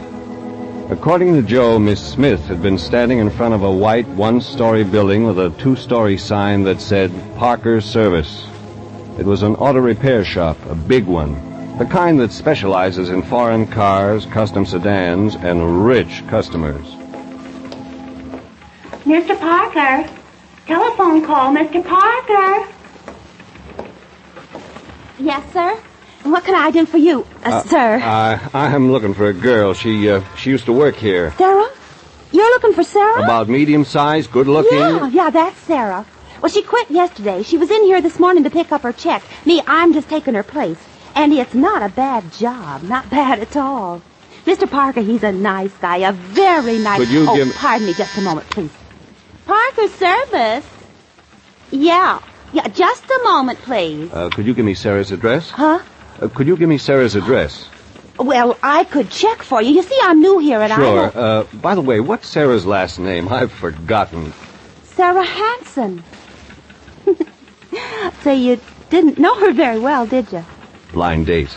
Oh, yeah. I understand. And she forgot to give you her address. Sure, I'll find out for you, mister. Glad to. The girl behind the counter winked at me and went back into the office, and before I could turn around, there was somebody at my elbow. And I had that feeling you get when you know someone's staring down your neck. I turned, and I was right. Tall man, neatly dressed, business suit, about 35. Suntan that spelled 18 holes of golf on Sunday, private club, Chamber of Commerce. I beg your pardon, sir. Did I overhear you asking for Sarah Hansen? Maybe you did. My name's Parker. Mine's Regan.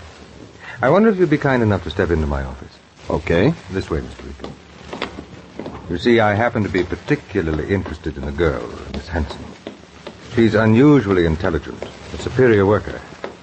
I hated to see her leave. Here we are, Mr. Regan.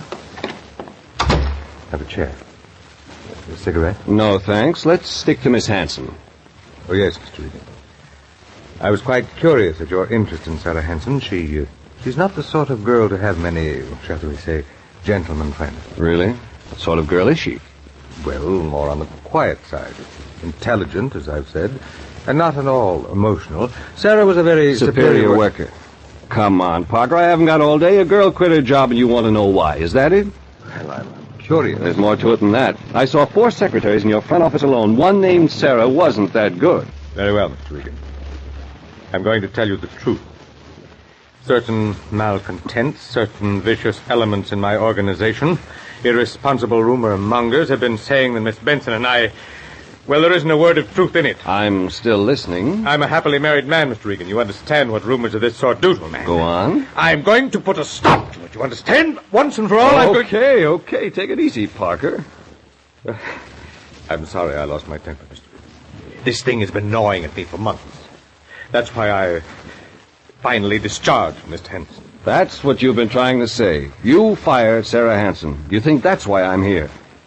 Well, yes, It's just a job, Mr. Parker. We all got to make a living.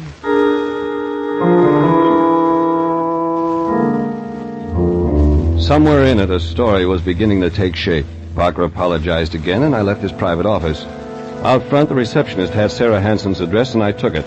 When I got to the street, Joe Rupnick's cab was still sitting there. Hop in, Mac. I'm available. You find the gun? No, but I've got an address. Great. I got them all lined up for tomorrow at Tanforan. Let's go.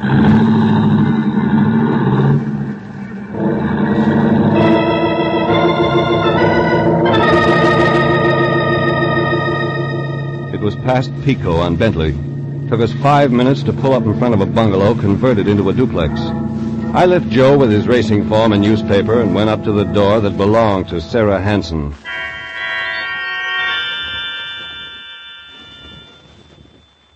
I rang the doorbell. No answer. I knocked. Same results. The sun was sinking somewhere in the distance, and the early mist, the prelude to fog, was settling in fast. I tried the doorknob. No results.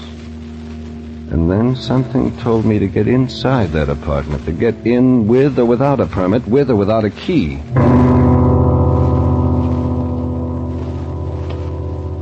I walked around back until I found a window unlocked. The screen was easy, and I climbed up. My stomach scraped across the windowsill, and I was inside. Dark, dank, stale-smelling air. Something foul and disagreeable. I wanted to turn and leave and get out of the stinking apartment. But I didn't. Instead, I moved slowly along the wall in the darkness and fumbled until I hit the light switch. The lights didn't change the smell, but it told a story. Chairs upside down. Picture frame smashed to the floor. 2 dishes broken in 1,000 pieces. And the sofa cushions on top of each other in a corner. The whole place turned upside down, looking like a clapboard shack after a hurricane. I moved into the living room, picking up pieces, searching for anything. And I found something. In front of the imitation fireplace on the carpet, a pool of blood. Hey, Mac, you okay? Yeah, Joe. Look, Mac, I think I got something important. Be there in a minute. Never mind. I'll climb through the window. Hey, look, Mac, I want you to take a look at this. I was reading while I was waiting for you. Early edition of the afternoon paper. Yeah. Look on page 2. You find it, Mac? Yeah, I found it. Story on page 2. The body of a girl found washed up on Will Rogers State Beach, tentatively identified as Sarah Hansen.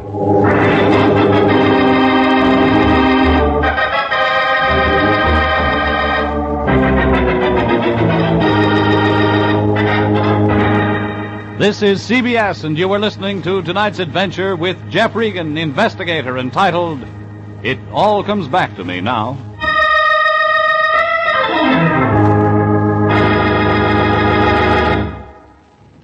CBS brings you many of the most exciting programs on the air. For example, Sundays at 5:30. A face in the shadows, a blood-stained burnoose, a beautiful dancing girl may set Rocky Jordan on an exciting adventure in ancient Cairo. Follow Rocky Jordan as he moves through the dangerous streets of the capital of Egypt. Meet Rocky Jordan this Sunday at 5:30 on CBS. And now, back to tonight's story titled, It All Comes Back to Me Now, and Jeff Regan, investigator.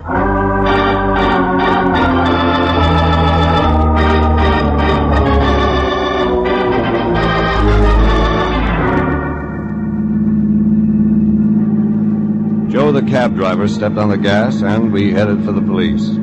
I sat in the back seat, the folded newspaper in my lap, and tried to make sense out of a story so twisted even the principal characters no longer made sense. A girl with amnesia hires the Lion and me to help her find herself. She says she remembered wanting to kill someone. She collapses, and I follow a lead to a cab driver, to a repair shop in Westwood, to the home of one Sarah Benson. That was when I read the early afternoon paper which said a girl had been found washed up on Will Rogers State Beach.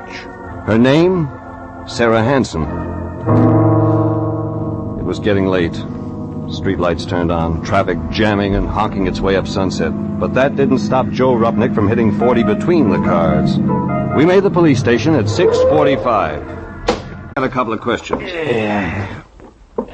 Regan, I am tired to the very bottom of my large, flat feet. Let's make it tomorrow. It can't wait. All right, Regan. What's her name? Listen, Candid, all I want to know is where you got your identification for Sarah Hansen. Sarah Hansen, age 27, height 5'4", weight about 117, hair blonde, eyes brown. Blonde. That's what I said, wasn't it? You fished her up off Santa Monica? Will Rogers State Beach. We didn't find her. Some swimmers did. They called. You weren't looking for her? Looking. We didn't know Sarah Hansen from my friend Irma. What's eating you, Regan? Canada, just tell me something else. Who identified the girl for you? Only her mother and father and brother and sister, that's all. Okay, Canada. Sorry I bothered you. It's all right. We can't find the murder weapon. We haven't got a lead on the killer, and I got to talk to you yet. She was shot? 2 slugs in her chest.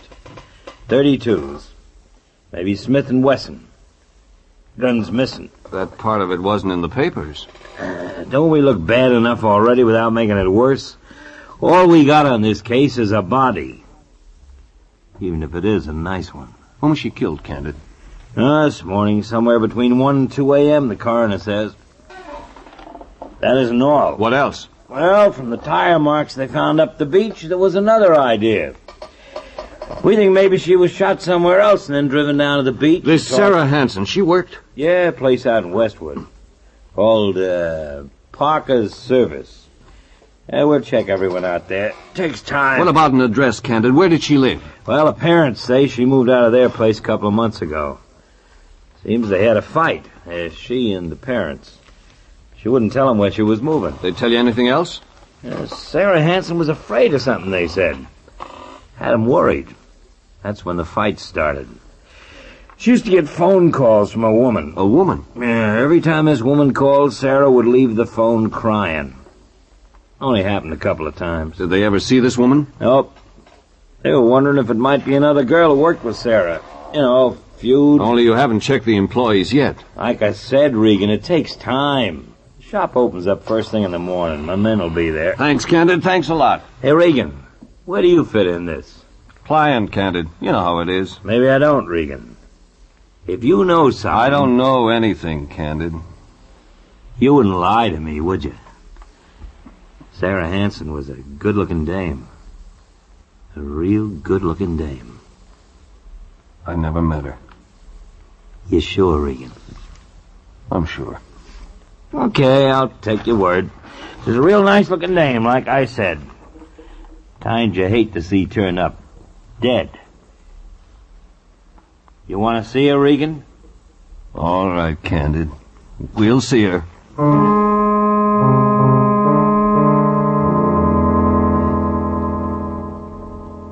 Candid and I went to the morgue.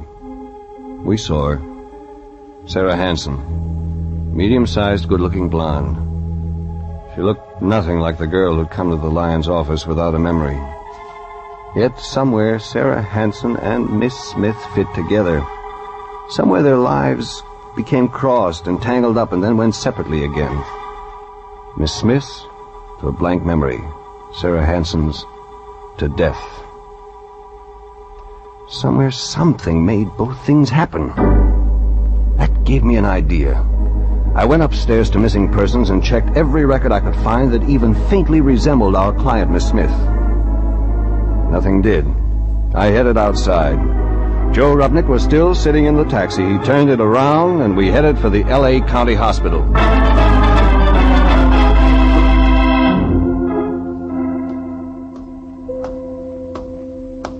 Jeffrey, there you are. Trouble, Fatso? Trouble? I've been sitting here all day, wasting time and money. How's she doing, Fatso? Is she? Oh, Miss Smith, fine. She's doing fine. Doctor says she was merely weak from too much tension brought on by the amnesia. Good, Lion. I think we may have something. We may have something. You're darn right we have something. Hospital bills, doctors, nurses' bills. Every time the door opens to that girl's room, I add another $5. Jeffrey, this is ridiculous. We're not Fort Knox. How do you think the Lion Detective Agency can pay for these bills? Take it easy, Fatso. Remember, it was your idea to bring Miss Smith here. So what if it was my idea? That's right, Lion. You call the ambulance. Well, that's no reason why we have to pay... Mr. Lion, I'll have to ask you not to raise your voice. Yes, Miss Wilson, yes. Thank you, Mr. Lion.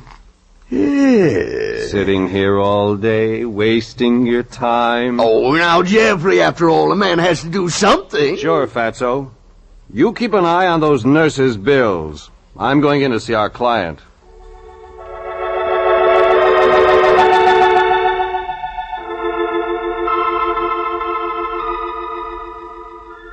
Miss Smith was lying there, Pale face made paler by the whiteness of the sheets, the white hospital walls, the clinical smell of the room. You don't have to be sick to look sick in a hospital bed. Oh. Hello, Mr. Regan. You remember me?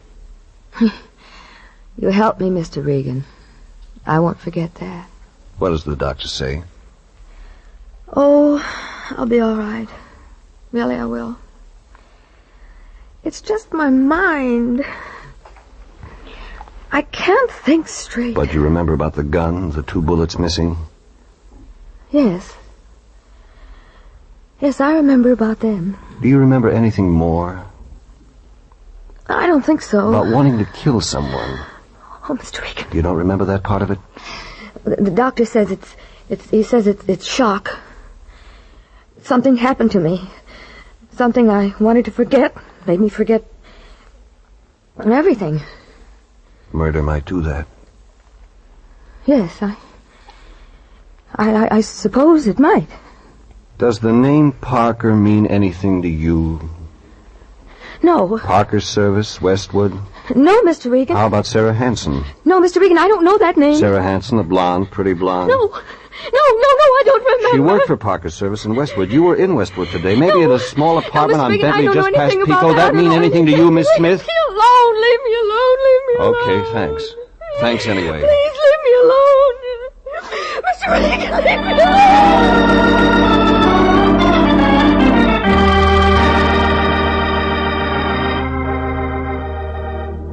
Somewhere the paths of Sarah Hanson and Miss Smith crossed. Somewhere their lives were woven in and out of each other until it was so mixed up, and then it made sense. Simple, quick, easy sense. I left the hospital in a hurry, the cab was there, and I got in, and we drove and drove fast. First for a drugstore and a phone booth, then for Westwood.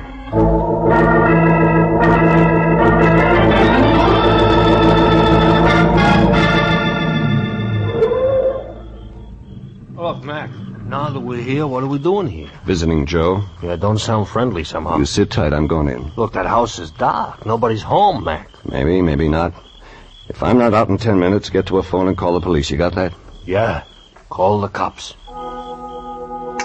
It was 50 feet back from the street. Not a mansion, not a little house. Grounds well kept, lawn neat and trimmed. I moved slowly up the walk toward the front door. The fog had settled on Westwood Village, and the soft dampness sifted under your clothes, made your skin turn cold. Up ahead, the dark house, waiting. I changed my mind, moved along the side of the house toward the fireplace. That might mean den, and the den might mean proof. Around back, a patio and French doors next to the red brick. Still no sounds from the dark house. I tried the French doors. It was the den. Books, heavy leather chair and desk. On the desk a photograph, too dark to see. I picked up the metal frame and lit a match. It fit. The final nail in a murderer's coffin. You like the photograph? Get your hands off your gun, Mr. Regan. That's better. Only one of us needs a gun just now. Just you, Parker. The photograph is almost a perfect likeness, isn't it? Beautiful woman. But not beautiful enough for you, was that it? Beautiful but possessive. She didn't understand me. And Sarah Hanson did. Jane killed her. So that's her name, Jane Parker. Too bad you've never met her, Mr. Regan. I've met her, Parker. In fact, I just left her less than 30 minutes ago. It's a lie. You've never met my... Your wife, Jane Parker. She asked for help. Regan, you're lying. You tell me a better story. Where is your wife? I don't know. But you'd like to, wouldn't you? You'd like to know so you could see her once more, so you could see her and shut her up. She told you. That you killed Sarah Hanson? She was lying. She killed Sarah. There was a fight. Jane killed her in a jealous rage. Then you're going to try to tell me Jane carried Sarah Hanson to her car, then took her to the beach, and then threw her body in the... I left. I don't know what happened. It was Jane. Jane carried a woman her size down to the ocean. Who do you think you can make believe that? You're lying. I'll tell you what really happened. Jane found out you were running around with another woman, Sarah Hanson. She phoned Sarah, tried to reason with her. Your wife was dumb enough to want to keep you. When Sarah wouldn't listen to reason, your wife went to see her. You don't know what you're talking about. She found you at Sarah Hanson's apartment on Bentley. There was a fight. You lost your temper, Parker. Only a man your size could have wrecked the place the way it is now. No. You shot and killed Sarah, and the shock was too much for your wife. No. Her mind went completely blank, rather than remember the nightmare she'd seen. How do you know? How? Because I know where your wife, Jane Parker, is right now. She didn't tell you that. She wouldn't dare tell you. Your wife disappeared after the shooting early this morning, didn't she, Parker? You didn't know where she'd gone. That's what you really wanted to find out from me when I was at your shop this afternoon. You're making that up? You were afraid then, and you're afraid now. Yet you didn't report to the police that your wife was missing. I checked that. You didn't want them to find her either. She could tell the real story. Where is Jane, Mr. Regan? You're wasting time. Unless you tell me where my wife is, Mr. Regan, I'll put every bullet in this gun through your body. And that still wouldn't stop your wife from talking, would it, Parker? That still wouldn't give you the answer to where she is now. Tell me, Regan. Go ahead. Shoot, Parker. Shoot and read the morning papers tomorrow. The headlines will tell how every cop on the West Coast is waiting to shoot you on sight. Regan! So you won't need that gun! Let go! You pulled the trigger on yourself, Parker. Too bad your aim wasn't better.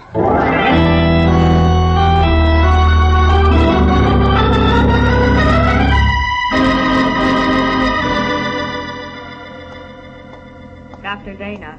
Dr. Stephen Dana. $16 a day for room. Private nurse. Hiya, Fatso. No, don't bother me, Jeffrey. I'm very busy.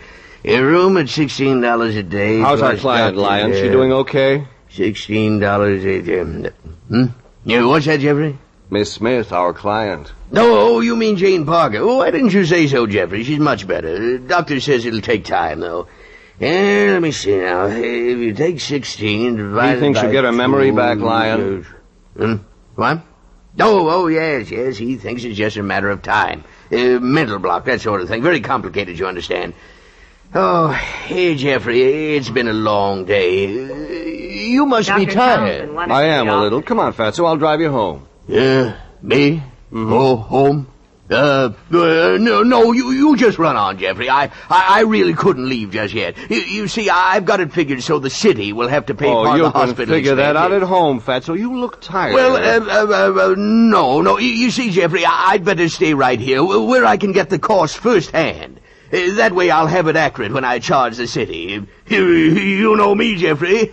Business before pleasure. Oh, yes, business before pleasure. Yes, I'm not satisfied until I've completely finished the case. You look peaked, boy. You run along, get some sleep. Me, well, I'll just sit here and work. Finish my job. I'm all ready, Mr. Lyon, if you are. Yeah. The night supervisor said it would be all right if I left early. Yeah. Isn't that just grand? Yeah.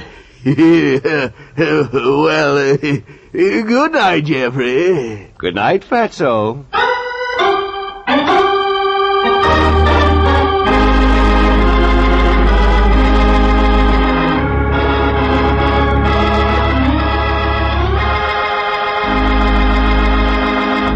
Jeff Regan, Investigator, was written tonight by William Frug, produced and directed by Sterling Tracy, and stars Paul DeBove as Regan with Frank Nelson as Anthony J. Lyon. Original music is by Dick Arant. Jeff Regan, Investigator, is heard each week at the same time over CBS, the Columbia Broadcasting System.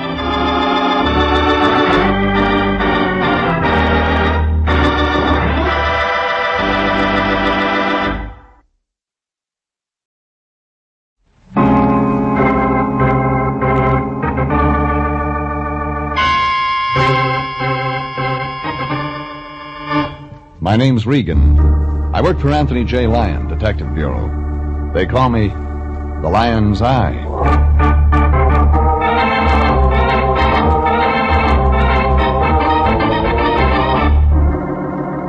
Sunday at 8:30, and CBS brings you Jeff Regan, Investigator, starring Frank Graham as Regan with Frank Nelson as Anthony J. Lyon. So stand by for mystery and suspense and adventure in tonight's transcribed story, They've Got More Than Coffee in Brazil.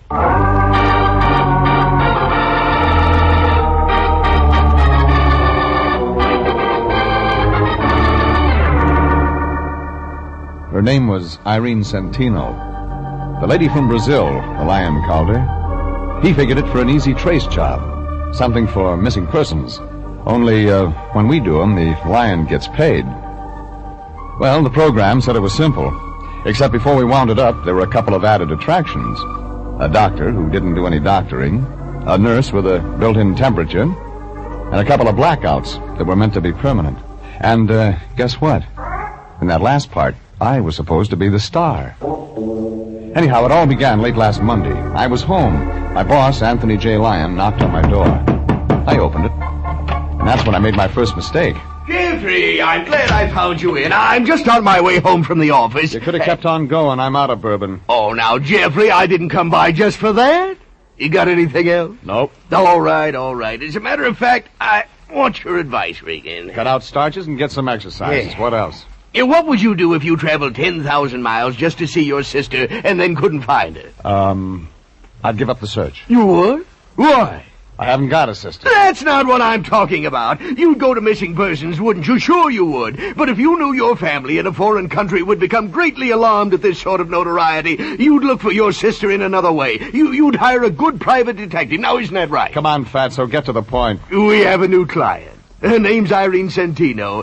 She's from Brazil. Real fine family, Regan. Coffee. She's engaged the Lyon Detective Bureau to locate her younger sister, Carmen. I'm no St. Bernard. You'll do till I can feed one. Oh, I know you've been working hard lately, but, Jeffrey, this is one of those occasions when I'm proud to be a part of our profession. We have an opportunity to help a young lady in desperate straits and, at the same time, secure goodwill from South America. Ever hear of the State Department? Of course I have. But they can't do it all alone. It's up to individual citizens to take responsibility, too. And that's the only reason you want me to find her sister? Absolutely. Now, Miss Santino is taking an apartment at this address. Here, go see her, comfort her, let her know the Lyon Detective Bureau and the United States of America will do everything possible to locate her lost sister. That all? That's enough. What'd she pay you? $200. Yeah. That's a lot of green to get in advance. She insisted. She's very anxious to find that girl. Well, watch out her check doesn't bounce. It won't. She paid cash. The $200 was already making a lump in the Lion's coat, and I knew the next spot for it was his mattress. Well, maybe that's the reason he's a bachelor. I left him in my place and drove over to the address he'd given me. It was one of those Beverly Hills apartments with a long, glassy look. Irene Santino's apartment was on the second floor. She was a tall, brown-haired girl without a smile. She wore glasses. And when she talked, she sounded sad, like a banjo player with a paper pick. Thank you so much for coming over, Mr. Regan. I've been very upset all day. I just had to do something about Carmen. Your sister? Yes, my younger sister. She's the one I came here to see. Yeah, I heard. It's an awful vacant feeling. I thought she'd meet me at the airport, and then she wasn't there. And when I went to her address, we were very close. She's from Rio, too? Yes, of course. How's her English? Well, the same as mine. We were both educated in the United States. Where? Back east, Vassar. You older than Carmen? Yes, 2 years. She's 25 now. Carmen left home a year ago, you see. She's always been very independent, and well, I'm afraid something might have happened to her. Like what? Well, I don't know. Young girl, pretty, I don't know. And as I say, she's so independent. I received this letter from her a few days ago. It was the first word since she left home. It came this way? Yes. No envelope? Oh, well, I threw that away. She wrote her address there at the end, and I didn't see any need for keeping the envelope. And, she wasn't at this address? That's what frightens me. There isn't any such address. Yeah. What does your sister Carmen look like? Why, I gave her a snapshot to Mr. Lyon. Didn't he give it to you? He forgets things. Oh, no matter. I have another. Of course, it's old and not very good. I think it's right here in this suitcase. You'll pardon things strewn all over, but I haven't had time to do it. Oh, here it is. Right here. Ah, she's blonde, huh? Well, a little lighter than mine. We're the same height, too. We used to wear each other's clothes. Oh, Mr. Regan, you will be able to find her, won't you? I don't think you want me to. Mr. Regan, are you trying to be funny? You hand me a snapshot so old it could be anybody and a letter that says nothing, and you want me to turn up a blonde. But I thought those would be leads. She mentions the name of a doctor. I thought you Is he the man? The man? She left home a year ago. She wasn't following the crops. I don't know what you're talking about. There was a man in it. If I'm going to do any good, I've got to have it all, lady. All right, there was a man. Yeah. His name was Frank Martin. I met him once in Mexico City. She thought she was in love with him. But he has nothing to do with it, Mr. Regan. I'm sure he has nothing to do with it. How do you know? Because I looked him up. He lives out on Laurel Avenue. You talked to him? No, but I asked questions around. I'm completely satisfied he knows nothing about it. Look, if you'd see this doctor my sister mentioned... You want me to find your sister? Yes. But you don't want me to see this Frank Martin. I didn't say that. You didn't have to, lady. Okay. You'll get a report when I got something. Oh, there's one more thing. What's that? How long did you stop off on the way to shop in New York? What makes you think I'd do that? Labels. When you leave your clothes strewn around, labels show. There's no Saks Fifth Avenue in Rio.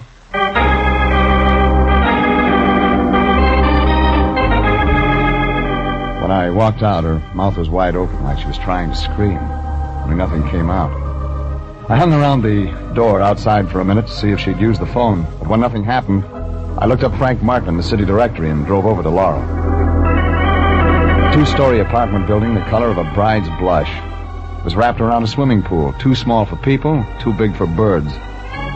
Martin's name wasn't on the mailbox, so I tried the manager's door. Her voice sounded like a beer truck in low gear. Well, come on in, Pilgrim. You don't know me, do you? I just got here. I played the Palace in 26. Oh, them was the days. Write it up, sell at the movies. Oh, them slobs. Central Casting ain't called me in 4 years. You got a card? AFRA, SAG, and the Musicians Union. I play the French horn. And none of them call me. Now, I figure it's television. No union yet, but... by the way, what are you doing here, buddy? Looking for a man named Frank Martin. Now, look, I like Frank. You got trouble, stay away from him. He bruises easy. And you're just a mother to him. He's a nice laddie. Remember what I tell you, huh? Sure. Come on, I'll show you. Thanks. That's him. He stays in one key. All the time. A low one. Sounds like. Second door on the right. Thanks. See ya, Pilgrim.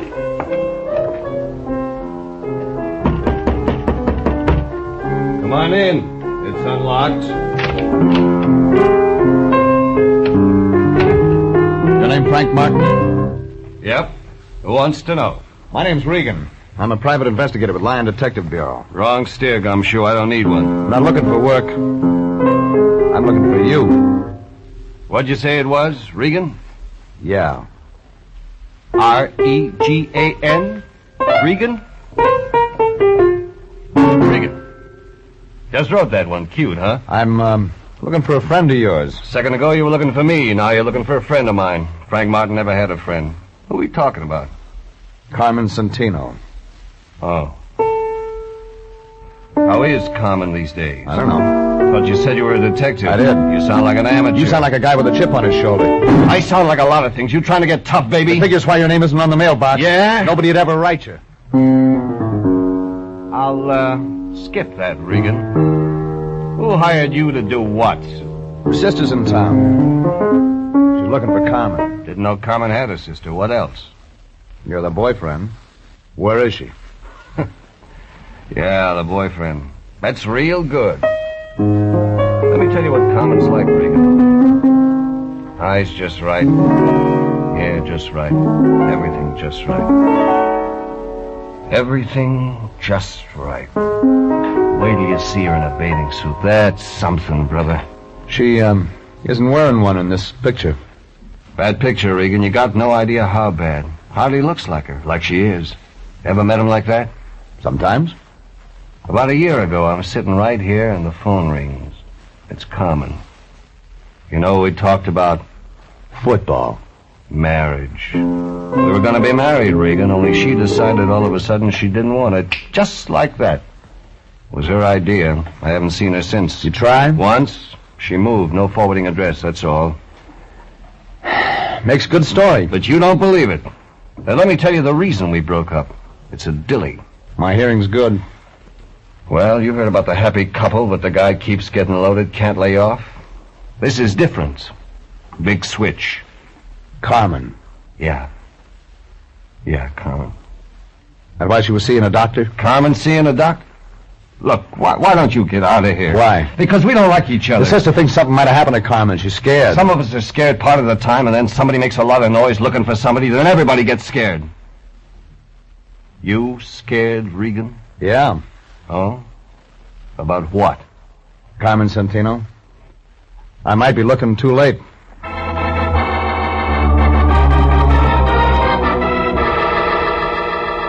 Well, what he gave me filled in the cast. But the plot wasn't getting any clearer.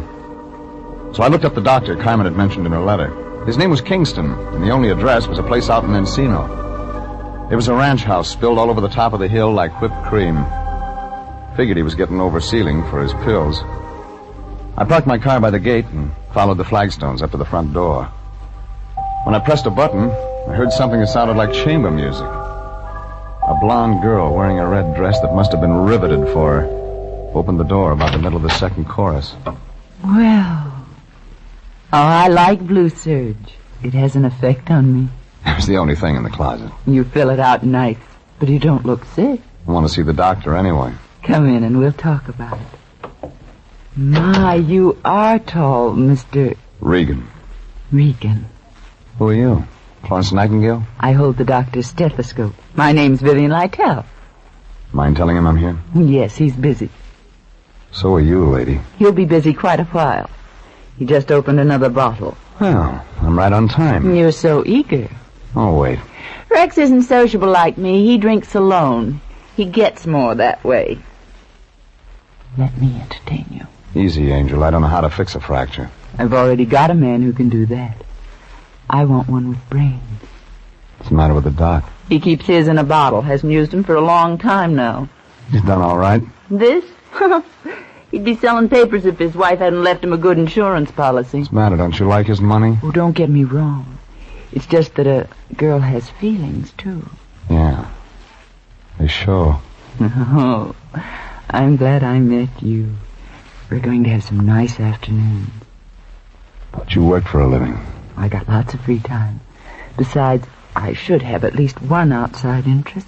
Keep looking. You'll find one. You smile good, but you talk nasty. I only came to see Kingston. There's the phone. Call and make an appointment. Now get out. Vivian, about this... Oh, I didn't know you had company. I'll talk to you another time. Just a minute, Doctor. This is Mr. Regan. He's your company, but he doesn't have a business card. Look, Mr. Regan, I'm no longer in practice, just doing research on my own. I have all the medical equipment I can use, and I turned all my patients over to another doctor. I know one you forgot. Oh? Well, tell me who. Carmen Santino. Go ahead, Vivian. I'll speak to Mr. Regan. Watch yourself, Rex. He doesn't know how to be nice. It'll only take a minute. I'll crack some ice. You'll need a drink. Very fine, nurse. Yeah. It's a nice uniform. Working on my own. We're very casual. You said I had a patient named Carmen, what was it? Carmen Santino. I'm afraid you're mistaken, Mr. Regan. Who told you that? I read about you in a letter. Must have been another Kingston. There's only one with a license. Are you a relative of this girl? Friend. You're a detective, aren't you? Yeah. Want to show me your files someday? Why not today? This way. I keep them right here in my lap. Help yourself, Mr. Regan. Thanks. Want a drink? Too early. You don't mind if I have one? Your house.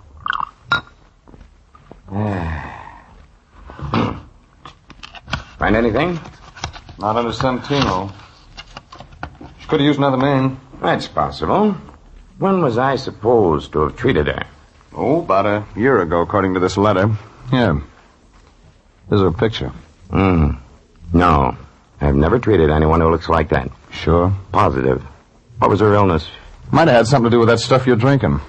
They, die from it sometimes. I see.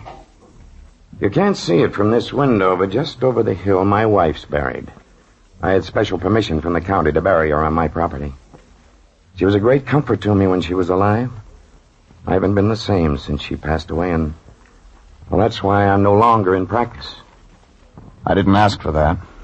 But you did, with your eyes. You're a strange man. Do you enjoy making a living this way, prying into other people's lives, searching for what's best left alone? Is he still here, Rex? Yes, Vivian, but he's just leaving. You can find your way. Yeah. Goodbye, Blue Serge. You were a real disappointment. Don't give up. I'll be back. Don't bother, Regan. The doctor will be out. The whole thing looked phony, like a fan dancer in long underwear. But when I left the two of them, I was beginning to get an idea, just beginning. I walked over the side of the hill to look at the grave. He was there all right, like he said. Irene Kingston, 1922, 1948. Maybe that explained it.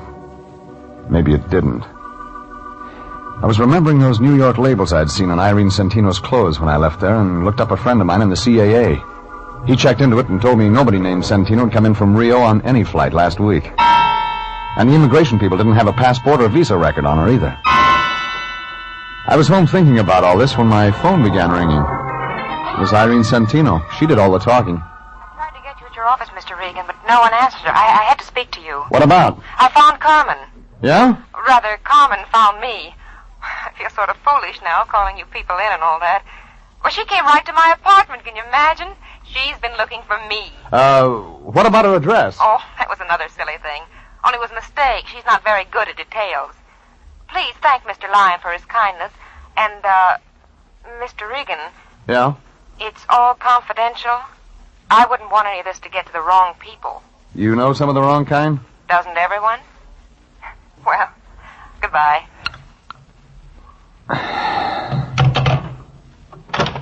Oh, Jeffrey, you run any expenses on the Santino thing? No. Good, it's all over. Well, how do you know? She just... It just came from missing persons. There's a cop there named Perini. Got an eye like an eagle. Talk sense. I had that other picture of the Santino dame with me. He took one look at it and opened up a file. What kind of file? Dead and unclaimed. What do you mean? The county buried her. Carmen Santino's been dead a year.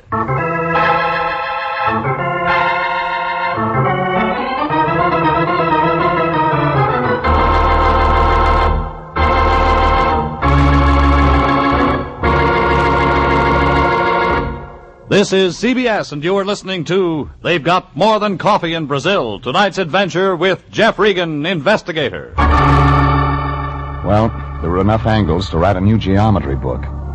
Irene Santino gave me a picture and a letter and started me digging for her sister Carmen. I meet a guy with a piano and a doctor with a bottle. Everybody talks, but nobody says anything. And then Irene calls me off, says she found her sister. Only the Lion walks in with a different version. Missing persons say Carmen Santino's holding down a spot in the county cemetery. Well, I figured somebody was having nightmares. I didn't say anything to the Lion and went down to the Hall of Records. There was a little guy sitting at the desk in vital statistics. His fingernails were dirty and he was reading a dictionary. He must have been at a good part, because he looked mad when I interrupted him. We're not on a bus. Quit shoving. I want some information. I'm a public servant. That's what I'm here for. What kind of information? Get to the death files, will you? You're a morbid guy. We got a lot of stuff on births and marriages. Ask me something about that. A girl named Carmen Santino died about a year ago. Tell me what from. Okay. How do you spell it? Just like it sounds. Santino, huh? Sabatini, Sanaki, Sanford. That's what happened to old Sandy. No wonder I ain't seen him around. Come on, get with it, will you? Here it is. Santino. Date of death, 15 October 1948. Cause of death? Alcoholic poisoning. Yeah. How'd you get it? Never mind. Who signed the certificate? Rex J. Kingston, M.D. Okay. Here's one more for you. Look up Irene Kingston. The doc's wife? Look it up. Okay. Kingsley. Here. Kingston, Irene. 13 October 1948. Cause of death? You guessed it again. The same. Alcoholic poisoning. Hey, this guy couldn't keep a patient.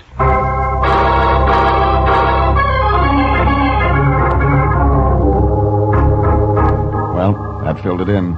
I could see the plot, but I wasn't sure of the ending. So I didn't waste any time getting over to Irene Santino's place. But I wasn't fast enough. The door was halfway open when I got there. All the company had left, but Irene was still around. She was sitting there looking at the phone. Like it was all she had to think about. Mr. Regan. What's so funny? Everything, Mr. Regan. Oh, excuse me for not getting up. I didn't expect you. I told you I found my sister, didn't I? Yeah, you told me, but you didn't tell me she was dead. I didn't even tell you that I haven't got a sister. Did I? Did I? Come on, lady, give it to me. What are you talking about? Look, this little red spot on my arm. Doesn't look like much, does it? But just wait, Mr. Regan. You just wait. You just wait. Wait.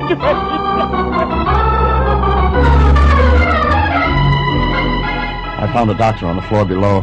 He grabbed his black bag and went to work on her. She quieted down to a slow inside giggle, then went out altogether. The doctor got hold of an ambulance and carted her off to a hospital. They just wheeled her out the door when the lion showed up.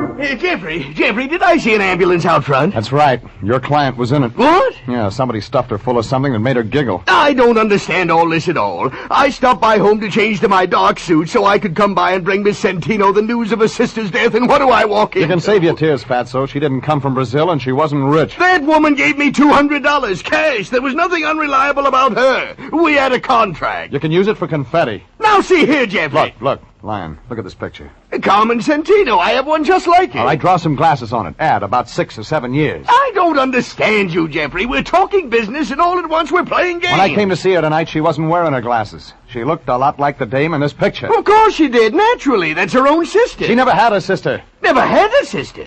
Then who did the county bury? That's what I'm going to find out from a guy named Rex Kingston.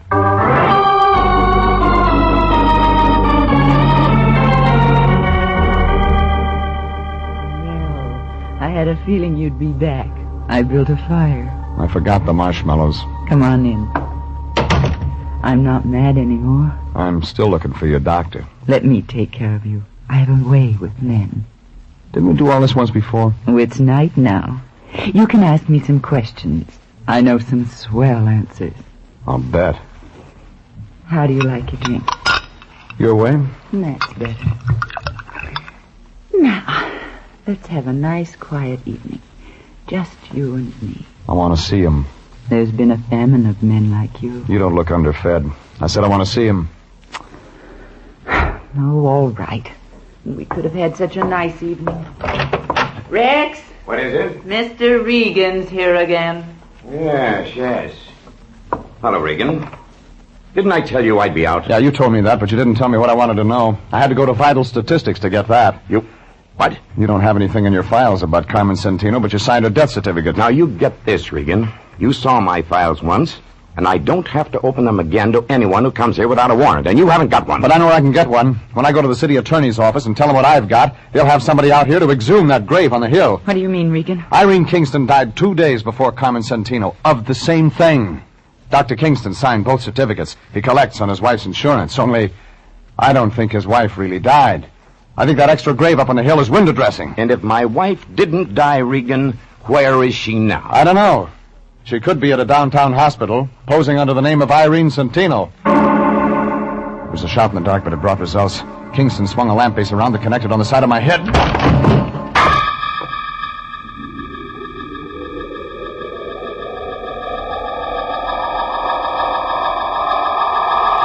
When I came to, I was in White Room, back of the house. Tried to move my head, but it felt like a grand piano. Nothing else worked either, so I just lay there. Pretty soon somebody began putting something damp on my face, and I began to see better. Vivian was standing there with Kingston. He looked sick, like an ostrich with a sore throat. He had a needle in his hand. I can't. You can do it all right, Rex. Go ahead. That's the same treatment you tried to give Irene? You should have stayed out, Regan. I wanted one more look at you, baby. I hate to see the nice ones go, but it'll be all over in a minute. All right, Rex. Give me a drink, Vivian.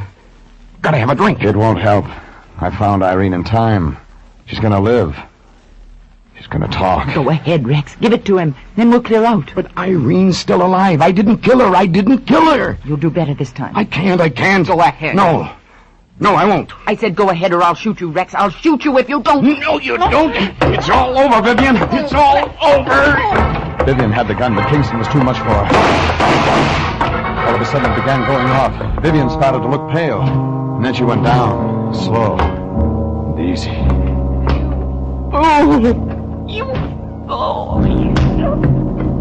She deserved it. That what you're going to tell the state? Regan, is Irene really going to live? That's what the doctor says. Good, Regan. No, don't try to move. I gave you a shot of preparatory solution. You won't be able to move for another hour. I suppose I ought to run. You won't get far. I know. But listen to me. Irene, she's my wife. She's innocent of all this. When you tell the police the real story... I haven't got it all. You had enough? It started with Carmen Santino. She stumbled in one night. She was very ill. She dropped dead before I could do anything for her. Alcohol? Yes. But before she died, she kept talking about a man named Martin. Lives over on Laurel. Yes, I was going to get in touch with him. But I had a better idea. She looked a great deal like my wife, Irene. It was quite remarkable. The insurance. Yes. Irene didn't want to do it, but she loved me, so she finally disappeared. I used one body for 2 death certificates and buried an empty box up on the hill. I was supposed to join Irene later. See. Vivian. Yes. Vivian came along.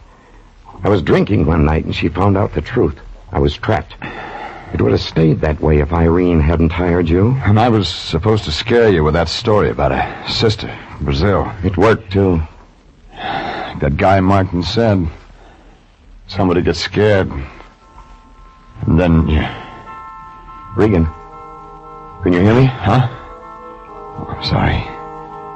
Stuff's making me sleepy. It'll wear off. I'm going now, Regan. See that Irene gets a fair shake? I'll try. He picked up a bottle and started out the door. He didn't even look down at Vivian's body on the floor. I tried to move. Like he said, nothing worked. It was 2 more hours before I could get to the phone and call homicide. It was 2 more days before I talked to the Lion. Sure. I'm sending it right over. Yes, of course.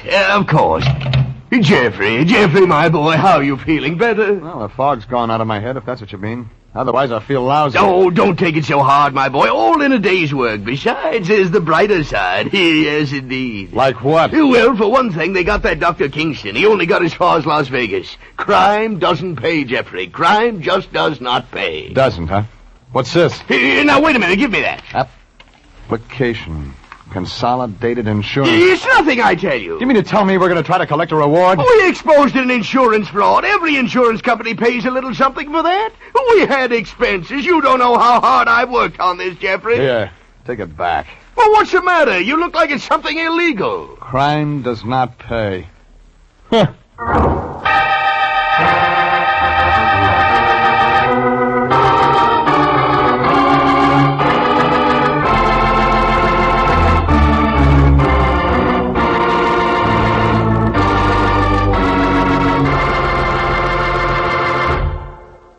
Jeff Regan, Investigator, is directed and transcribed by Sterling Tracy and stars Frank Graham as Regan, with Frank Nelson as Anthony J. Lyon.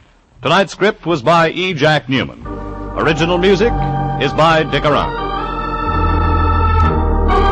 Bob Stevenson speaking. This is CBS, the Columbia Broadcasting System.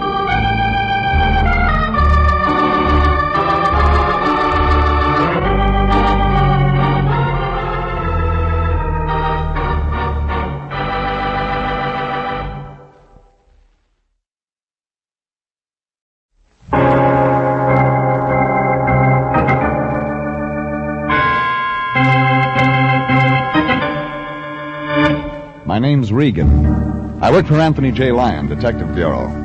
They call me the Lion's Eye.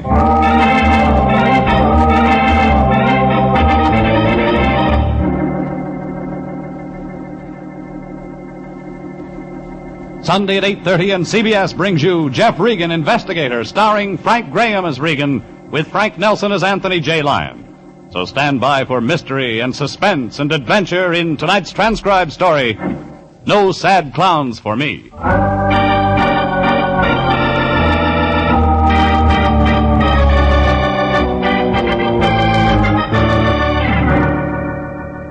There was a tall clown and a short clown juggling this one, plus a sleek but overaged destroyer named Ruth that wore tights and trained tigers.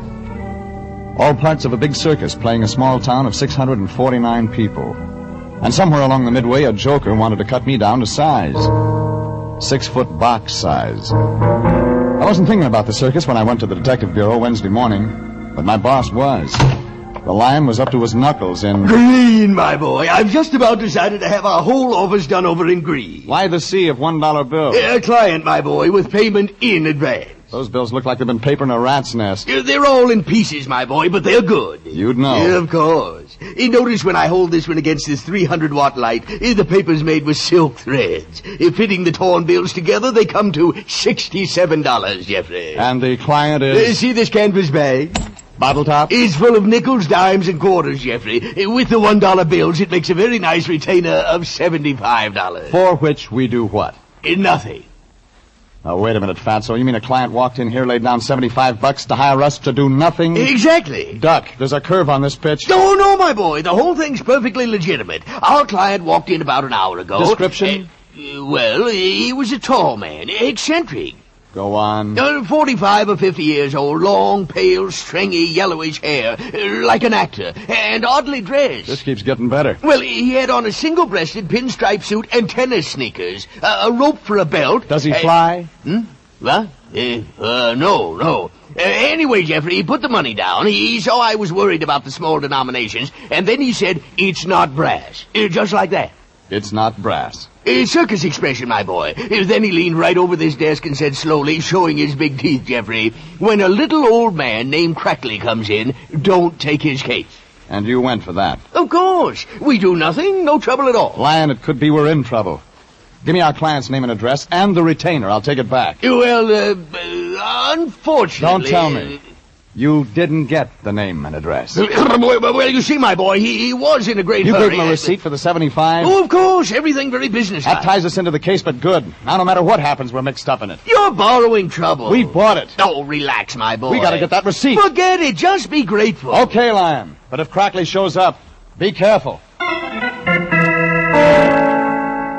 I turned and started for the door. Our new client was a crank. We'd have to be more than careful.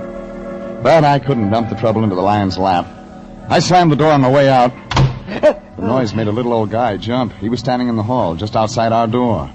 It wasn't hard to figure who he was. Crackley? You know my name? Well, I do now. You're on your way into the Lion Detective Bureau. Yes. I'm Regan. The Lion's Eye? That's what they call me. You're the man I came here to see. You were highly recommended. I'd like to talk to you, Crackley. I know a place they'll let us sit down for 50 cents. I could use a drink. I thought maybe. We went to Dugan's bar. Crackley was a little guy, but smart, almost sharp. He had an outdoor face, tanned with deep wrinkles like closed eyes in his forehead. Like he had a lot on his mind, and he wanted to talk. I'm the owner of a circus, Mr. Regan. Oh, congratulations. Well, you don't understand. I don't know if you can imagine the responsibilities of a circus owner. To his employees, I mean. They're all specialists. And if we were to close up and go out of business, well, there'd be no place for them to go. Except another circus. Oh, circus business has fallen off since the war years, Mr. Regan. Oh, I hadn't heard. Business is terrible. Oh, sure. Another drink, gentlemen? No, thanks. No, I don't. Now, why did you come to the Lion Detective Bureau? I want you to find a man named Bliss. Why? Well, Bliss has been investing in my circus. Putting money into a losing proposition? Oh, it's not unusual. People that love the circus, especially wealthy people, enjoy putting their money into things that give them pleasure. Bliss is missing? Oh, yeah, for the last 3 weeks. And the money has stopped coming into the circus? Well, yes, Mr. Regan. When did you last see Bliss? The fact is, I've never seen Bliss. But he puts money into your circus? Through his lawyer. Right now we're playing Bliss's hometown. I'd hope to meet him in person. What would you say, Mr. Crackley, if I told you a strange man came into our bureau this morning and paid us not to take your case? What? Someone's following me? Well, I don't know, but Yeah, Mr. Crackley, someone's following you. Mr. Regan, what are you looking at? You mean, what is it looking at us? But where? Stay put, I'll be right back. I ran to the window. The face that had been peering in at us whipped out of sight. A couple of winos in Dugan's door cost me 2 or 3 seconds getting out, and that was enough. When I got to the street, it was empty. The man with the long, stringy, yellowish hair who'd been watching us was gone. I went back into the bar. That's when I got a second surprise. Crackley was gone, too. A quick call to Billboard gave me what I needed. The Crackley Great Combined Circus was playing a town of 650 people. A place called Crossroads in the foothills, about a 2-hour drive from L.A. The crank with the yellow hair on the rope belt was somehow tied up with that crackly circus. Yellow hair had the Lion's signed receipt. I had to get it back. So I got into my car and headed for Crossroads. And when I got there, funny thing, the town was deserted. But the circus midway was jammed. It looked like Crossroads' whole 649 population was at that circus. Hot dogs, hot puppies, they're delicious, they're nutritious. Step up and get one. How much? Eh? A hot dog, how much? Oh, yeah, hot dog. Hey, you mean you're going to buy one? Why not? Nobody buys nothing in this cheap burg. Business looks pretty good to me. Everybody in town here at the circus. Don't cost them nothing. Oh, no? Old Crackley's putting on a show for nothing. Making it look good for Bliss, his silent partner. The show's papered then. Annie Oakley's for free, huh? Say, you Bliss? And if I am? I ain't said nothing. Yeah. How much for the hot dog? 2 bits. I paid for the hot dog, walked along the midway asking questions wherever I could get an answer. It's like the dog peddler had said. Crackley had papered the house, bought tickets for everyone in town to guarantee business. We weren't supposed to take the case, but the situation was interesting, and I got to wondering about Bliss, how he fitted in. But then I remembered I was here to get our receipt back, so I bypassed the midway, walked around to the performers' tents. No gaudy signs here, no freak shows, palmists or ballet. And I found a woman, or rather, she found me. Regan? Nice to be known. This is my tent, Mr. Regan. Please come in. She was tall, slim. You could spend time watching her. Young, but not too young. Her hair was long and black, almost to the roots. Her face was firm, beautiful, but her eyes had already been there and back. Then we were in her tent, nobody around except the tigers just outside. And she got nearer, and I could see more. Regan. Nice tent. I got a message. Uh-huh. Go home. That's your message? Go back to L.A., Crackley says. You a friend of Crackley's? He saw you on the midway. He said, that's Regan. That's the Lion's Eye from L.A. that ought to go home. You sure it wasn't Bliss? You know Bliss? Oh, yeah, a very close personal friend of mine. You're clever, Regan. It's my business. Make sure your business doesn't get you into trouble. Hey, that tiger's close. Yeah, I work the big cats. They hate me and I hate them.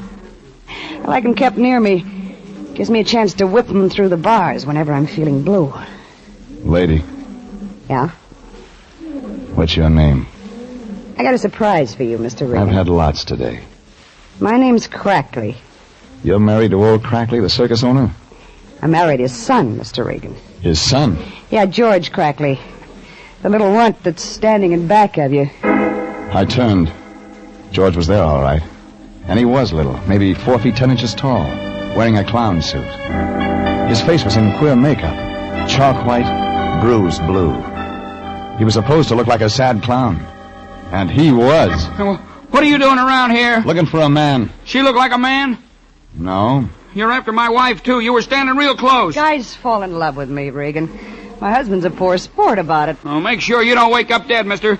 Make sure you don't get dropped on. I'll be real careful. George, if you don't get out of here... Ruth, don't you think it's time you were getting into your costume? The walk-around will begin in 4 or 5 minutes. A tall clown filled the opening to the tent. When he spoke, Ruth began fumbling with the costume. Little George looked like he was going to cry, then walked out of the tent without a word. Ruth followed him. And I was left alone with a tall clown in makeup, with a red watermelon mouth and cold blue eyes. I hated to interrupt, Mr. Regan, but Ruth must dress for the walk-around, as we of the circus call our opening parade. You seem to have an effect on George, too. Oh, George and I are partners. He's the sad, bruised clown, and I am the cruel clown. I frighten him, mauled him, beat and bruise him with various objects. It amuses people. Naturally. We're all sadists at heart. Maybe you can help me. I'll try. I'm looking for a tall, eccentric man. Wears tennis shoes. Rope for a belt. Has long, stringy, yellowish hair, you know? I said, do you know him? Of course. That would be Mr. Bliss. Where can I find him? As a matter of fact, Mr. Regan, I have a message from Mr. Bliss. He wants to see you. Oh? Who will I say sent me? Just the cruel clown. He'll know who you mean. Where do I meet Bliss? At his home. I'll tell you how to get there. He did. I got into my car and started the drive to his shack. I'd meet him on his own terms at his place.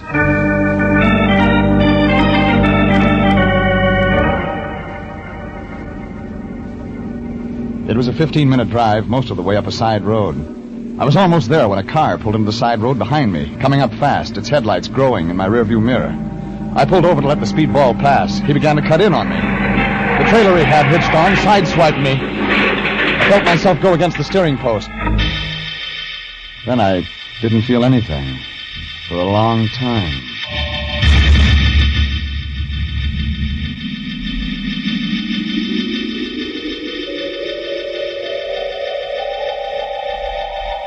I'd been thrown clear of my car. When I came to, there was a huge man standing over me, black in the moonlight. My gun was gone. My hand caught at a club, and then I saw it wasn't a club, but a small, very small chair arm. Must have fallen from the trailer. The trailer was gone. The man started moving in. Well, sweetheart. Stand back. Coming to, sweetheart? Get back. I got your gun, baby.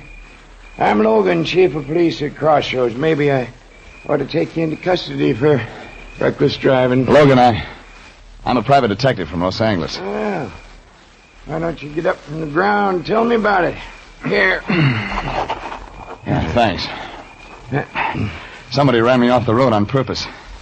And I think I know who. That's so, sweetheart? That's not all. There's something phony about that circus play in your town. Ain't no circus around here. You're real funny. Fact is, I'll make you a bet, baby. You can't show me no circus around these parts. You seem sure of that. Give you 20 to 1. Let's go take a look. All right. We drove in his car to the circus lot. When we got there, we saw the lot was full of color. All of it moonlight. Vacant. Not a candy wrapper. The crackly great combined circus was gone. As though it had never existed.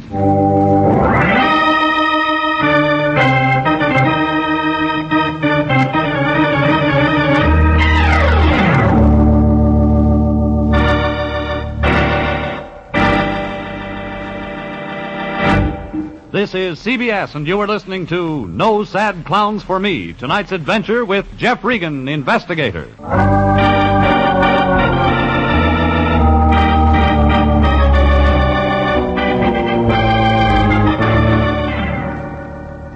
It started bad, and it got worse. Lion had us balled up in it like a cat in a fish line before I even heard of the case.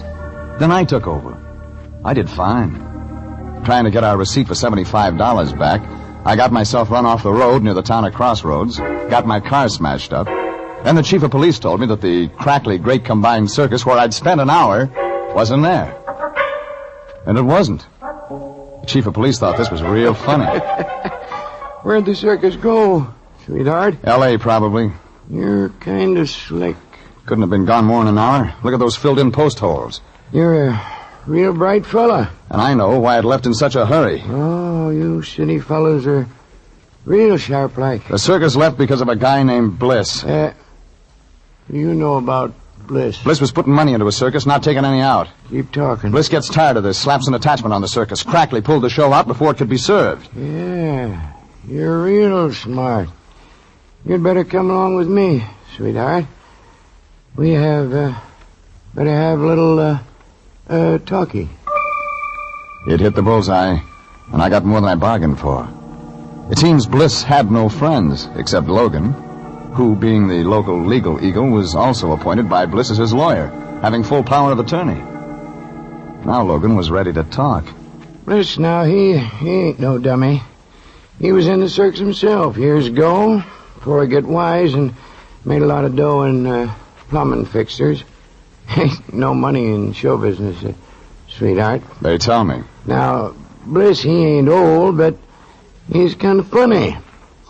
All of a sudden, he wants to... invest in a circus. His old love. But he also wants to make some money out of it. Oh, Bliss, he likes money. He married a circus gal years ago. Left her because she was draining away his salary. How much money did Bliss put into the Crackley Circus? Well, baby, Bliss bought in deep enough to own, 49% of the show. Bliss isn't getting any money out of his investment, so he slaps an attachment on the show. Crackley gets wind of it, pulls the show out. You were right up to there, sweetheart. Talk, Logan. I got a note from Bliss just this afternoon. Told me to lift the attachment order. It was a real happy note. Where's Bliss now? Honest, baby, I don't know. He's queer. He's just gone. Bliss skipped out on his wife. That can't be his real name. No, I can't tell you much. Promised Bliss I wouldn't, but his name used to be Elmer C. Bickle. You got a phone, Logan? Here you are, baby. But get the charges. I was getting an idea. Another reason for the show's moving. One thing was sure. Bliss was in it up to his ears. It was 2 a.m. now, and I got the Lion at home.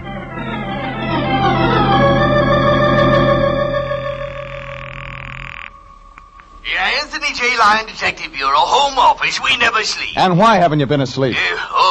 Jeffrey. Well, I've had some very important work to do tonight. Such as?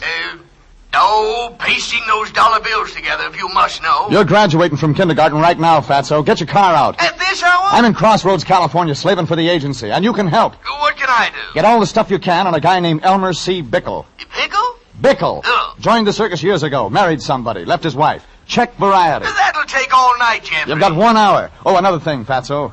Check the theatrical hotels, places where show people, circus people put up. Here's what we need. A line on anybody connected with the Crackley Great Combined... I can give you that, sweetheart. What? You what? I know where they probably hold in. Lion, forget that last. But check Bickle. I hung up, and Logan said he'd heard the performers from Crackley Circus usually stayed at the Fossman Hotel in Los Angeles. So I called the Fossman Hotel. Oh, hello.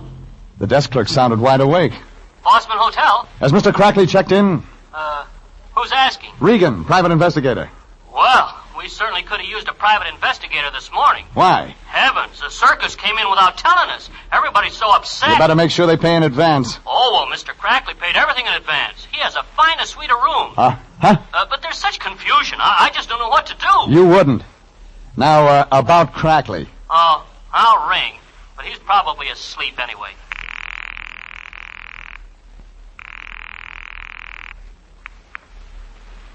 Hello? Crackley, this is Jeff Regan. Oh, Regan. Why did you run away? I don't know. We had to leave because we were so low on funds that the sheriff's office is going to attach the show. We heard of the order and left town to leave their jurisdiction. Yeah, sure. Well, your worries are over, Crackley. I've found Bliss for you. Bickle, too. Oh, no, it's impossible. What I mean is... Yeah, I know what you mean. It hit me. The circus was making money. Crackley had paid his hotel bill in advance. Fine suite of rooms. Why, he'd probably been keeping a double set of books cheating Bliss. I got Logan, got in his car, and drove back to the deserted circus lot. We drove fast. The circus had pulled out in the middle of the night for another reason. And I knew now we'd better look for that reason. The lot was deserted. Low, cold mist over the ground. Gray morning. A small animal moved through the mist like a creature from another world. A small dog.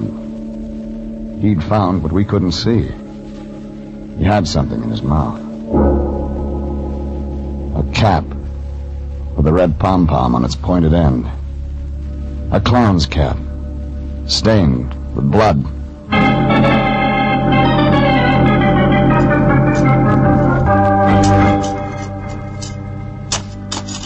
Logan had men digging within minutes.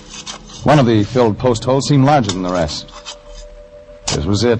We found him, Mr. Regan. Yeah. Let me see his face. Yeah. Kind of muddy. Still in makeup. Tall, cruel clown. You know him? Yeah. You too. Pull the skull cap off. Poor Mr. Bickle, alias Bliss. Long, stringy, yellowish hair like an actor. Only he isn't playing at being dead. Come on, Logan. Keys to your car. I've got an appointment at the Fossman Hotel.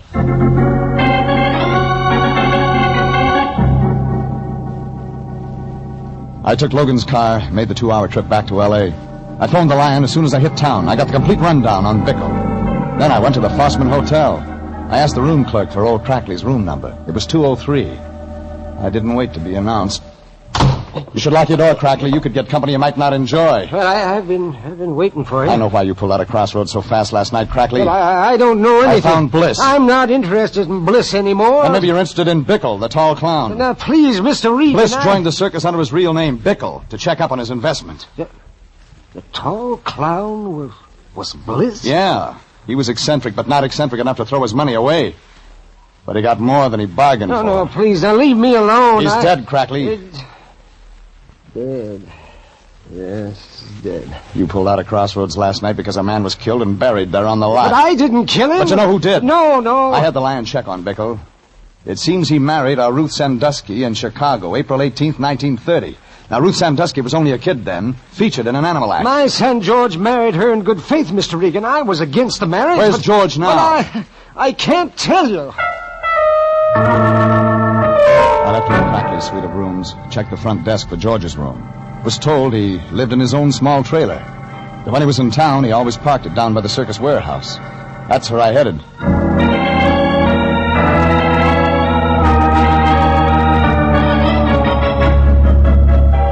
The circus warehouse was down by the tracks. It was a raw wood building that had fallen in on its bones. Most of the circus trucks had unloaded. Things were pretty quiet. I got out of the car, walked around. The rear of the warehouse was parked a small trailer, beat up. The one that had forced me off the highway near Crossroads. Inside, I found Ruth. Ruth Sandusky. Regan. Married Elmer C. Bickle in Chicago, April 18th, 1930. You're a real bright eye. You kind of like being married, don't you, Ruth? So much you get married twice. Girl needs a man. With money. Bickle ran away from me the week we played Chillicothe. The only way I knew he was alive, he used to put crazy ads in the trades every Christmas. You'll be sitting pretty when old man Crackley dies and George inherits the circus. Oh, I try not to think of such things. Bickle joined the circus 3 weeks ago. He recognized you, wanted you again, moved in on George. The thing is, you were still married to Bickle. You'd kind of overlooked getting a divorce, which meant you weren't legally married to George, meaning you had no future claim on the circus. You won't tell George. I'll make it worth your while, Mr. Regan. Trouble is, lady, George saw Bickle, the new clown, moving in on him. And easily, too. You were afraid to hold Bickle off, afraid he might yell bigamy. Real cozy for you, Ruth. Both husbands, clowns in the same act. You better stop talking, Mr. Regan. George had to move out of your tent, sleep in his trailer. He was crazy jealous. That's why he tried to finish me by driving me off the road. He thought I was moving in, too. Stop it while you still got the chance. Bickle said, come back to me or I yelled bigamy, and you killed him. Stop it! Only one thing, lady. You didn't know that Bickle and Bliss were the same man. Bliss? Yeah, the angel. The guy that was pouring all that money into the circus. Bickle was Bliss. I'm still married to him, legally. That's almost right. Yeah. Yes, it was bigamy. What do I want with George now? As the wife of Bliss or whatever he called himself now, I'll inherit all his dough. You killed Bliss. What? Crackley thinks his son did it. George will go to the gas chamber for me. I'm a bigamist, Mr. Regan, so give me 2 years. No, Ruth, no. No, you won't get rid of me that easy. George. I heard what you were Little George, the sad, bruised clown, stood in the doorway of a small trailer. It was like he didn't see me, only Ruth, his almost wife. But he'd heard I plenty. thought you killed him because he was molesting you. Shut up, George. I thought you killed him because you loved me. You stay away from me, George. Ruth ran out of the trailer, followed by George. He slammed the door to hold me back. I got the door open just in time to see little George slip into the circus warehouse. I ran after them, fast. Inside the warehouse, it was dim. There was the sharp smell of circus animals. Little George was flexing his muscles for the first time in his life. I won't let him get you. I'll take you from the gas chamber. A superhuman strength had come into him. He had Ruth by the hair and was forcing her into an animal cage. The tiger was crouched in the corner of the cage, ready to jump. I grabbed both George and Ruth by the hair and pulled them back. I kicked the cage shut.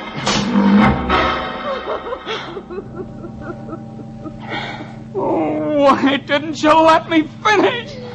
Sorry, George. The state will want witnesses when Ruth finishes her act. In the gas chamber.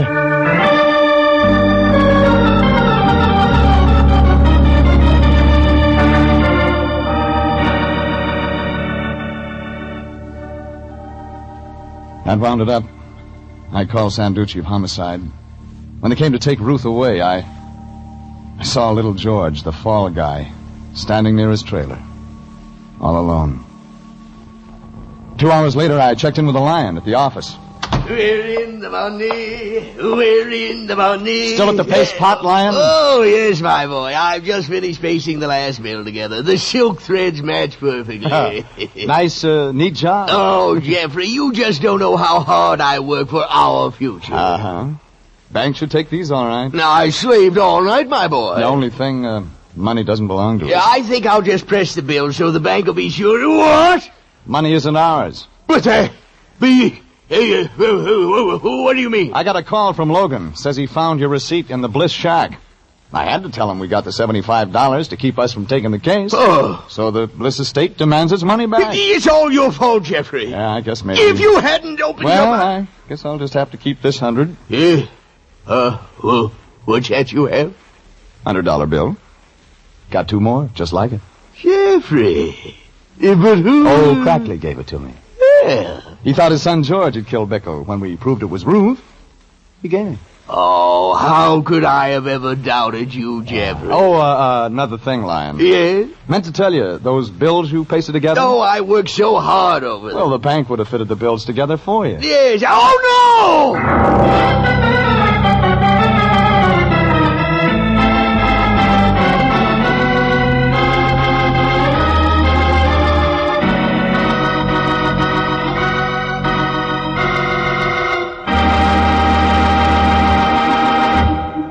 Jeff Regan, Investigator, is written by William Frug and Gilbert Thomas, directed by Sterling Tracy, and stars Frank Graham as Regan with Frank Nelson as Anthony J. Lyon. Original music is by Dick Arant.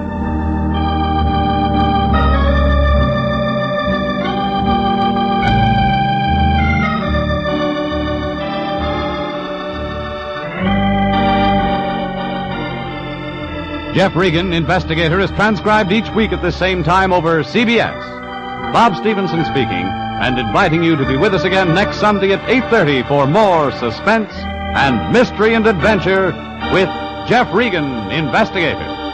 This is CBS, the Columbia Broadcasting System.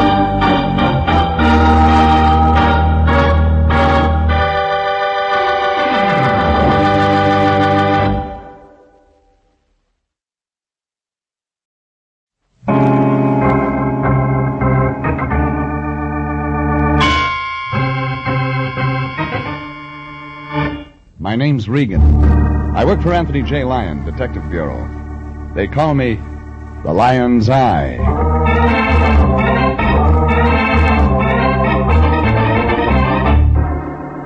Sunday at 8:30, and CBS brings you Jeff Regan, Investigator, starring Frank Graham as Regan, with Frank Nelson as Anthony J. Lyon. So stand by for mystery and suspense and adventure in tonight's transcribed story. She's lovely, she's engaged, she eats soybeans.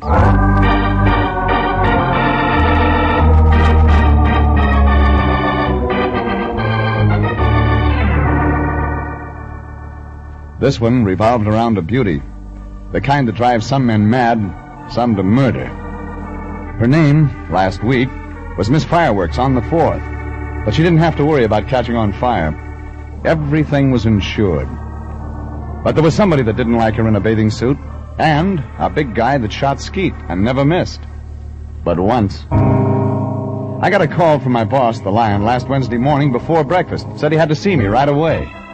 When I got down to the Detective Bureau, the Lion was chewing slowly and holding a picture, Jeffrey. A photograph, to be exact. Chewing your cud, Lion? Wheat kernels, Jeffrey. Sunny fruit of Mother Earth. I saved some for your breakfast. Where's the marmalade? Don't scoff, my boy. These golden grains of patented wheat. Who's got a patent on wheat? It's Steve Albright. And this isn't just any wheat. It's grown only in a sun-splashed acre of alluvial soil, watered by a gushing spring of, have a kernel, Jeffrey. Thanks. It's the new miracle health food, my boy. If you're heavy, it slims you. If you're lean, it builds you up. And you need only 10 kernels a day. Here, have another. The picture, Fatso. Yes, the picture. Well, look what the wheat has done for this girl, Jeffrey. Wrong side up. Yeah? Oh, yes. Ah, bathing beauty. Yeah, professional, my boy. He travels around the country doing This. Yes. But there's trouble afoot, Jeffrey. This lovely girl is in some sort of danger. What kind? That's your job, my boy. You must find out. Our retainer of $150 says you do. Who's Steve Albright? Her manager. He left me these pictures of the girl, and when I asked how she managed to keep her figure... He produced a sack of wheat and said, chew slowly. Something like that. What's the girl's name? Name? I guess I forgot to ask. You're right. Doesn't make any matter. Where do I find the Steve Albright? Yeah, I have the address right here. Oh, you're improving. Here it is. Now give me back my picture and get right out there. Mr. Albright said this girl is a very valuable property.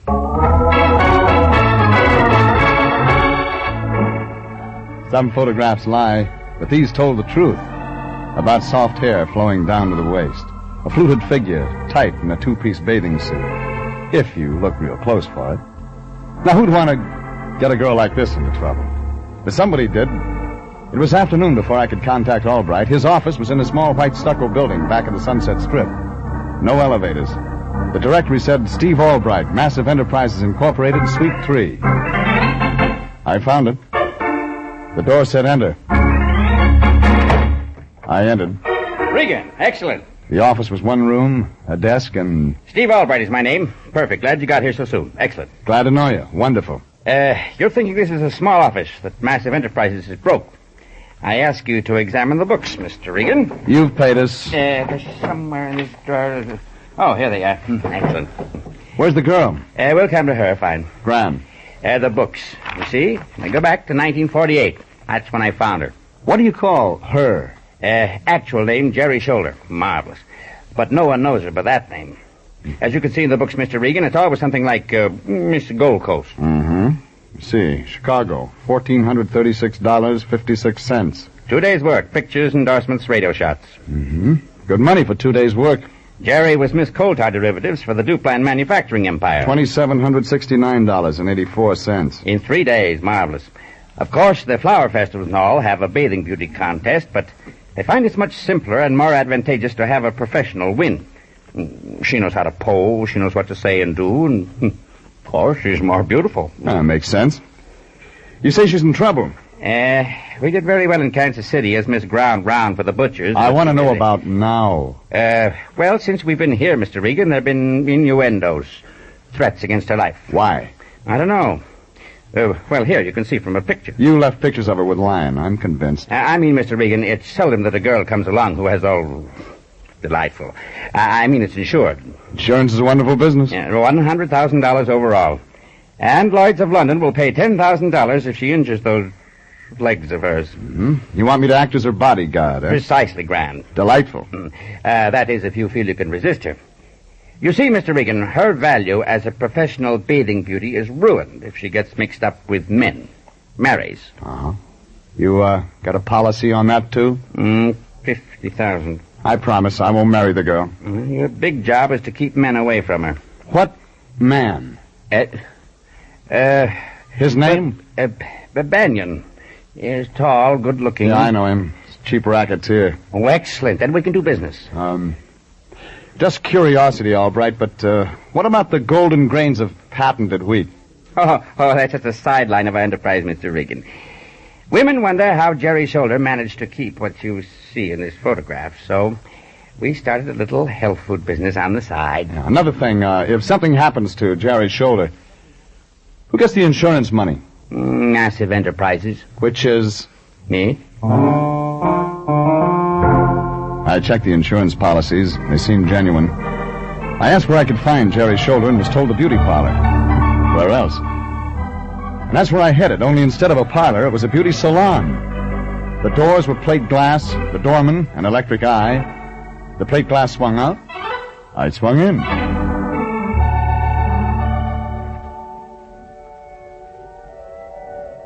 I sank into the deep rug like it was something alive. The place was wired for music. There were flowers and a statue of Aphrodite, life-size, standing in the fountain. The official greeter was Trey Chick in ascot tie and cutaway pants. What's it to you, Mac? He said, noticing my glance. You maybe want your hair done? If you don't mind my asking, why are you working here? The slick dames gotta get their kicks. I remind them of Humphrey Bogart. Oh, yeah, sure. Well, now, Humph, could you tell me... My name is Mungo.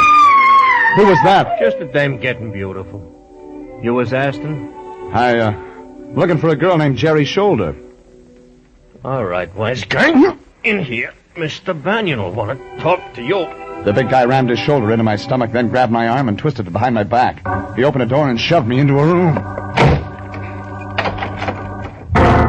He locked the door from the outside. There was another door, and it was locked, too. I looked around the room.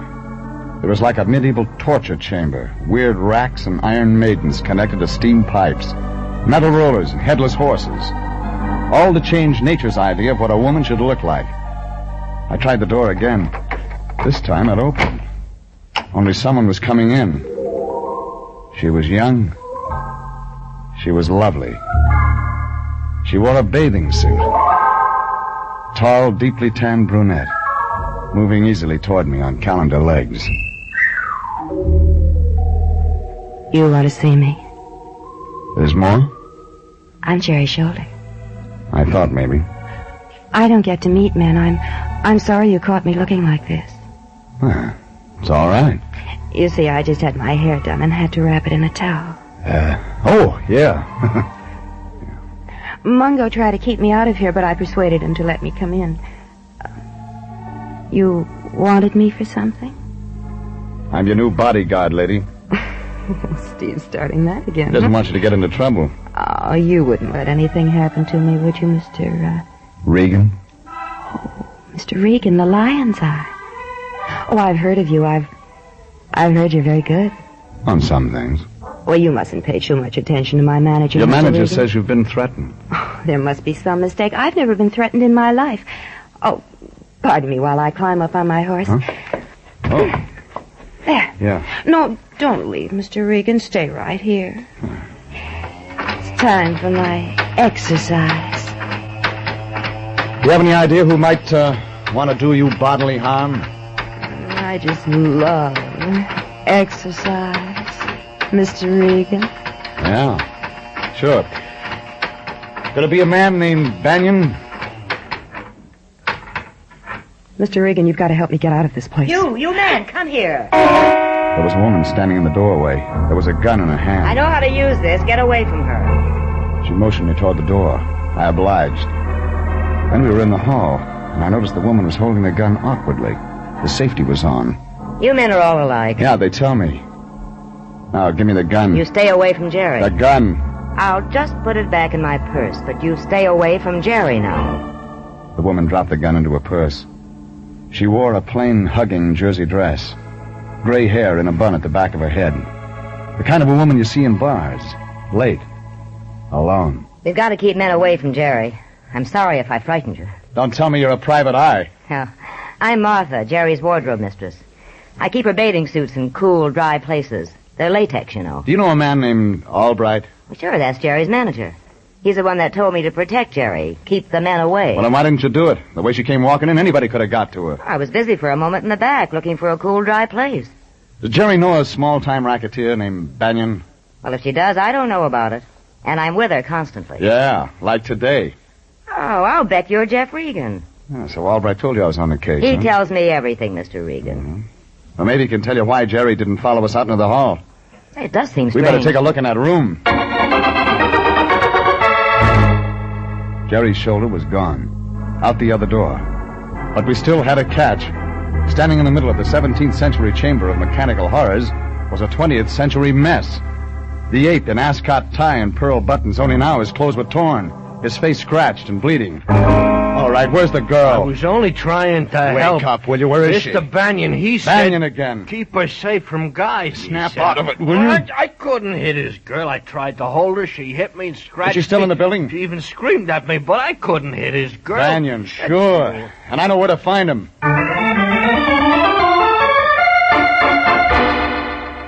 Banyan operated out of the 7 Club, but when I checked, he wasn't there. I finally caught up with him outside of town, in a spot hidden from the highway. A country club. A gambling joint that featured bare-knuckle bouts, cockfighting, and now, Banyan, with a shotgun in his hands, shooting skeet. Pull! Dead duck. Nice shooting, Banyan. Talking to yourself, Banyan? Huh? Oh, Regan. Shooting clay pigeons a little out of your line, isn't it, Banyan? Clay pigeons? You never know which way they'll fly. Sharpens the eye. Pull! Yeah. Makes it easy when you're trying for a larger target. Nice spot you got here. Doesn't belong to me if that's what you're after. No. The way I read it, brand new beauty parlor belongs to you. Likewise, a guy named Mungo. That's your new front. Regan, it's a salon. Oh, yeah, I thought. What I'm after, Banyan, is a girl named Jerry Shoulder. Never heard of her. Beautiful, isn't she? Very. Look, I'm playing for keeps. Oh? You won't mind if I just slip a few more shells into my shotgun? Just remember, I don't scare. Oh, I'd almost forgotten. Open up, Banyan. Jerry Shoulder. You know what my enemies are saying, Regan? That Jerry Shoulder's as good as dead. Pull! You missed. This time. I checked the club grounds. No Jerry Shoulder. She wasn't with Banyan. I headed back to L.A. fast.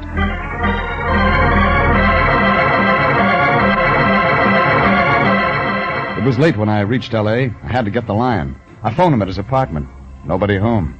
I called again 15 minutes later. Still no answer. I was getting worried. I went to his apartment. He wasn't there. I checked with the janitor. He told me the Lion was on the roof. That's where I found him. In bed. Lion. Hey, Lion. Lion Detective. Oh, it's you, Jeffrey. Why the Boy Scouting on the roof? I'm sleeping in nature's own clean, sweet air. My boy. I moved my cot up here just this evening. Look, Lion. You're sleeping under the stars, just as Mother Nature intended. Lion, If Mr. Albright says Miss Shoulder sleeps out, even when it's raw, it's part of their health plan. Look at me, Jeffrey. I'm thinner already. You know, I've only had 8 kernels of the patented wheat today instead of 10. I did without dessert. Listen, Fatso, I'm heading for Jerry Shoulder's hotel. I want you to check on Banyan. Is that low criminal? Find out where he's been the last few days, how he's been spending his time, everything. Keep an eye on it. Oh, all right, Jeffrey, if you insist. I insist. Do you think you'll find Miss Shoulder at a hotel? Maybe. If she's alive.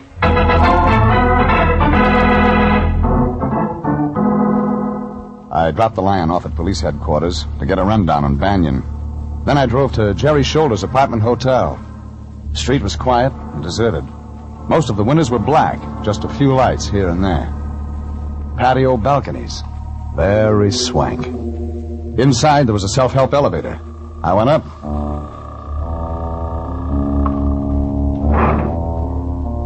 The elevator opened onto a long corridor. A small night light down at the end. The room was 306. I was almost at the door when the door banged open, and coming at me fast was that mug from the beauty parlor, Mungo. Get out of my way! No, brother, not this time. It's my... My fist found his stomach as soft as pie. He doubled and fell. I jumped over him and ran into the apartment. The lights were on. The living room was empty. I tried the bedroom. The light was on in there, too, glaring white on what I didn't want to see. There was a body lying across the bed. Not Jerry Shoulder. A man's body, a bullet through his chest. The dead man was Steve Albright. The ripped sheet that covered him was stained purple.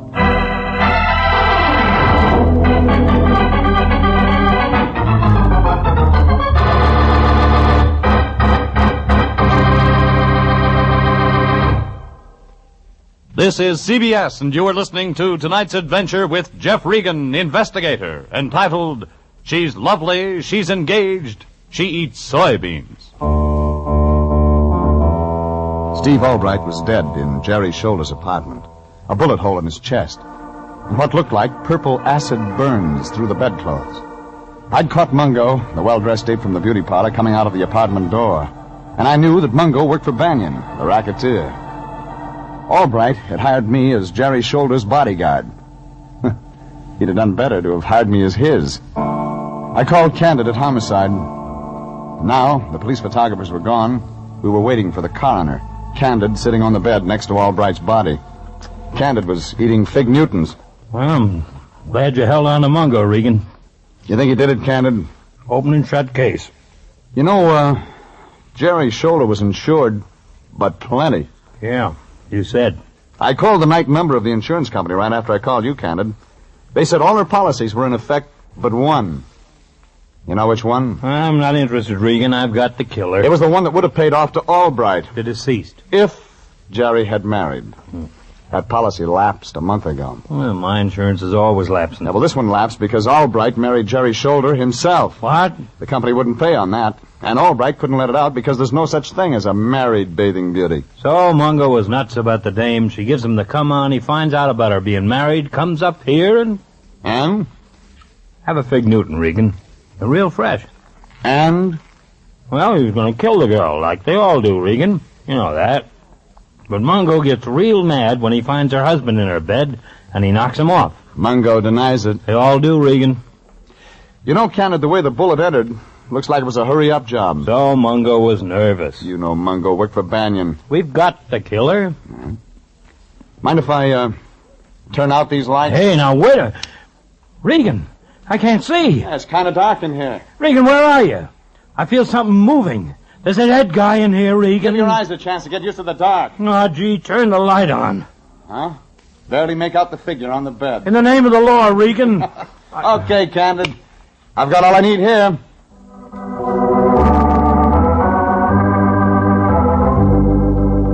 I left Candid and the dead man and headed for my car. But I saw something across the street that stopped me. A long black convertible with the top up. Over the wheel, I could see a face. Banyan. I ran across the street, grabbed the door handle just as the car started to move, opened it, and pulled the handbrake. Take it easy, Regan. You're liable to get hurt. Are you waiting for someone, Banyan? What I do's my business. Been up to Jerry's apartment tonight, Banyan? Cops having a ball over there, Regan? Yeah, a real party. They're serving refreshments. Fig Newtons. I stopped laughing in 29. Maybe you've been in the building. Just got out. You were leaving without saying goodbye. Where's Jerry Shoulder, Regan? Let's look in your car trunk. If anything happened to that girl, I'm holding you responsible. Put that gun away. She's the only clean, decent thing I've ever had in my life. Something a peeper like you wouldn't understand. Try me. Jerry Shoulder and I are engaged to be married. You'll have to stand in line. Yeah? Quitting the racket. Sure, at first I was just playing around with Jerry, but then I found she was... different. A decent dame. You've known Jerry Shoulder how long, Banyan? 3 weeks? Ever since she's been in town. Yeah, maybe 3 weeks. How'd you meet her? I answered a Lonely Hearts ad. Look, Banyan, I know you started that beauty shop front so you could meet Jerry there. Or have her brought there so you could be nearer. Oh, let's stop fishing. Sorry, time's running out, Banyan. I gotta give it to you straight. Jerry Shoulder was married to Steve Albright. What? Why, you lying. Somebody's been killed in Jerry Shoulder's bed, and it looks like it might be a hubby. Maybe you better go take a look. Banyan ran upstairs, but I didn't have time to wait for his reaction.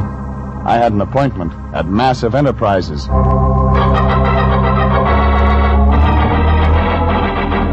It was 4 a.m. now. A clear sky, pouring cold moonlight down on the deserted stucco that housed Massive Enterprises Incorporated. The outside door was open. Steve Albright's office was locked. It opened on the 3rd key. I tried. I snapped the overhead light on. Everything just as I remembered it.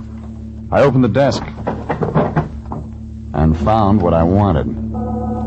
When Steve Albright had said that Massive Enterprises consisted of himself, he was almost right. The health food sideline was in the name of Martha Highgate. I used the phone to raise the line. Tried every place I thought he might be. Then tried the office of the Detective Bureau. Yeah, Anthony J. Lyon, Detective Bureau. Anthony J. Me, Lyon. Fatso. Oh, Jeffrey, my boy. I've been trying to locate What'd you get on Banyan? That's what I wanted to tell you. I picked up his trail at the 7 Club. He was with Jerry Shoulder. Well, yeah. Yeah, I just talked to Banyan. Yeah, I'm not surprised, Jeffrey. I took his girl away from him.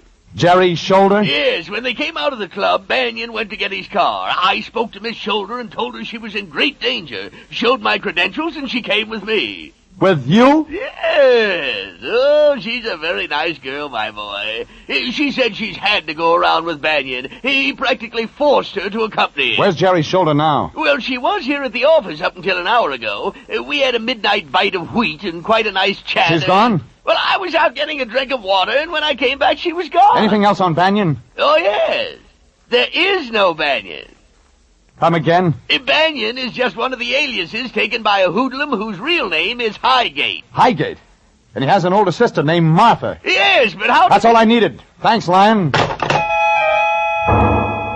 It began to make sense. When Banyan saw Jerry Shoulder had run out on him, he phoned downtown to Mungo, had Mungo check her apartment. That's where I found him. I looked through Albright's desk and found Martha Highgate's address. It was the Ronda Hotel. When I got there, the room clerk was smiling. Room 405, Regan, but you won't find Martha Highgate up there. Who will I find? Smooth dame. Must be a friend. Had a bottle and some ice cubes sent up just a little while ago. Celebrating. Celebrating? Wearing a bathing suit.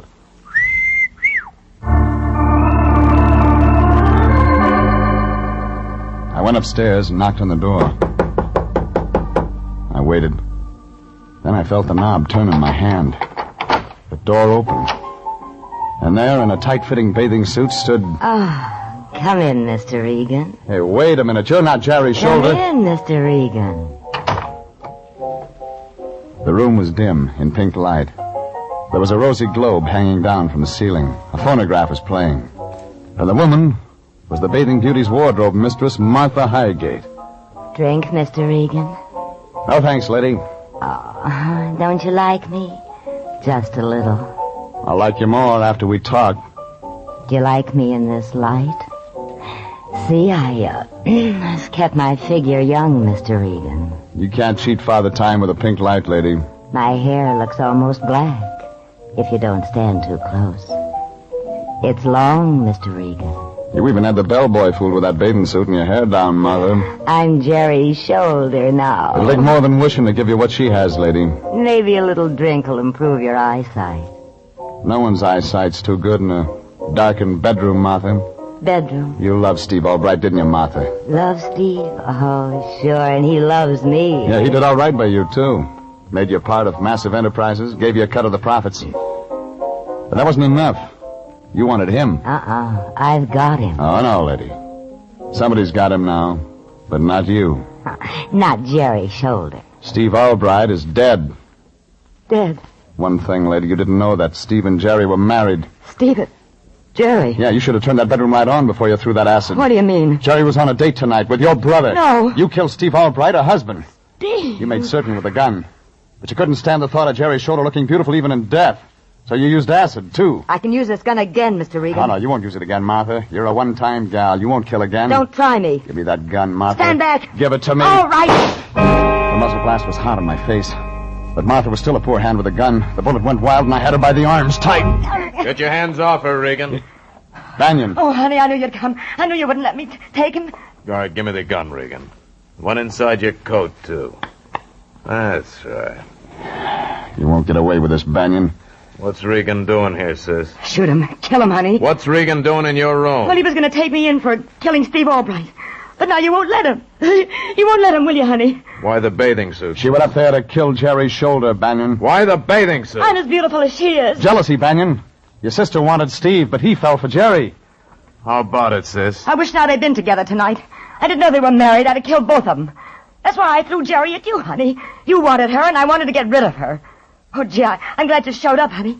Now, come on, kill Regan. Come on, shoot Regan. No. That's not the way it's going to be. All right, Regan, here's your gun. What? Thanks, Banyan. What are you doing? You're my brother. You can't do that. You can't turn me in. You don't need to worry about Martha, Regan. No, you can't. So Jerry was married. Well, all that's over for me. But you tried to kill her, Martha. So I'm turning you in myself. No, you can't. It'll hurt me and my brother. Yes, The woman in the bathing suit, flattered by the rosy light, allowed her brother to take her by the arm and lead her from the room.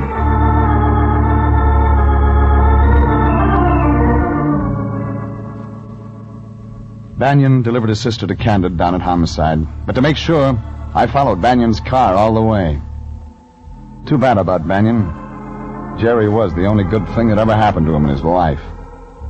But it happened too late. Anyway, Candid finally found the scared Jerry shoulder, released Banyan's sidekick, Mungo, and that put a period.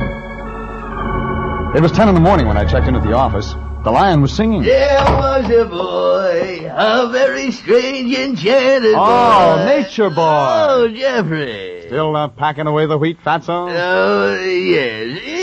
Notice how much weight I've lost already, my boy. You know, this morning I saw my cheekbones for the first time in years. Oh, eyes sunken, color gray. Jeffrey, I've never felt so healthy. I've been eating nothing but golden grains of patented wheat. Patented? Patented. You know, Miss Shoulder eats nothing but health foods, Jeffrey. Last night she recommended a health food restaurant where we might have lunch. The Grated Garbanzo Grotto.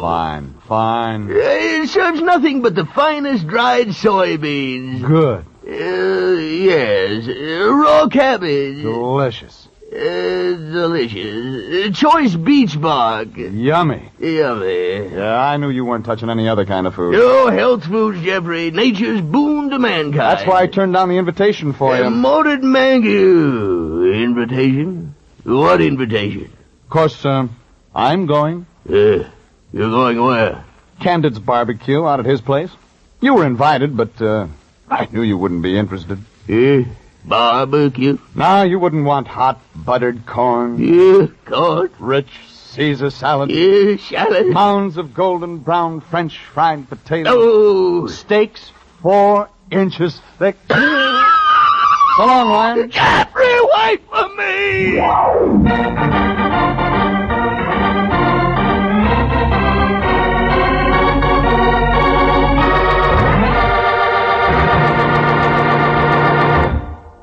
Jeff Regan, Investigator, is written by William Frug and Gilbert Thomas, produced and directed by Sterling Tracy, and stars Frank Graham as Regan, with Frank Nelson as Anthony J. Lyon. Original music is by Dick Arant. Jeff Regan, Investigator, is heard each week at the same time over CBS. Bob Stevenson speaking, reminding you that Jeff Regan will be back next week, transcribed. This is CBS, the Columbia Broadcasting System.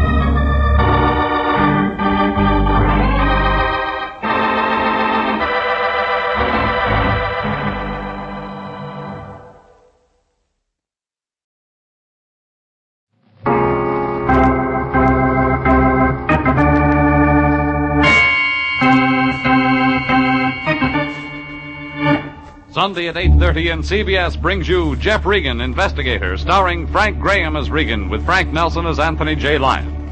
So stand by for mystery and suspense and adventure in tonight's transcribed story, A Fire for Romano.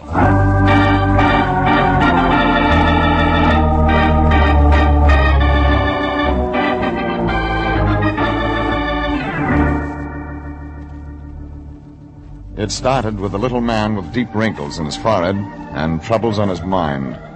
Then there was a kid traveling fast in a hot rod. And then there were 2 women. One who didn't deserve to die, but did. And another one who did deserve to die, but didn't. It was a sunny, healthy Chamber of Commerce Tuesday that I wandered into my boss, the Lion's office. Got a surprise. No Anthony J. Lyon. Then I remembered he was on vacation. Yeah. This made it look like an even sunnier, healthier Tuesday. See, the beach or the track or... That was before the door opened right behind me, and the aforementioned little man with wrinkles walked in.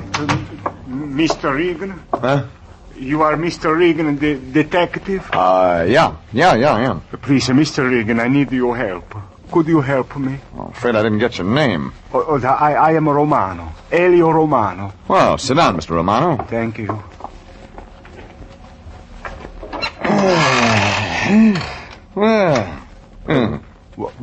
What do you say, Mr. Regan? Very nice fit. What? What's that? Oh, just the chair. Fits pretty good. The chair fits? Yeah, my boss is on vacation. I'm just trying out his chair. Oh, yeah, I see. Yeah. Suppose you tell me about your problem. You're needing help, Mr. Romano. Oh, yes, Mr. Regan, it's true. I do need help. My store, it's my store. Store. I have a smaller grocery store. It's on 6th Street. It's my own little store, and I'm very Romano, proud. what about the store? Oh, such a nice little place where people may buy food. We got everything, my Maria and I. We are the proprietors of this store. We also own it. Fine. Now, what about... It's called the Romanos. We have a big new neon sign. My someone is trying to destroy my store. Now we're making headway. Tell me about the someone. I don't know this someone. If I should get my hands on them... Somebody breaks windows? No. They tried to burn it down. They tried to burn my store. When? Last week, Thursday. Did you call the police? Yes. And then what? Well, they said there was an accident. They said I did this to my own store. Ma questa è una cosa che... Oh, mamma mia. And you're sure it was no accident? Mr. Regan, would I destroy the one thing Maria and I have given our lives to make? Would I so much as harm a single little glass window? No, I would not. Where'd the fire start? In the back room where the cans are stored. What time of day? Night. It was at night. My Maria and I, we sleep above the store.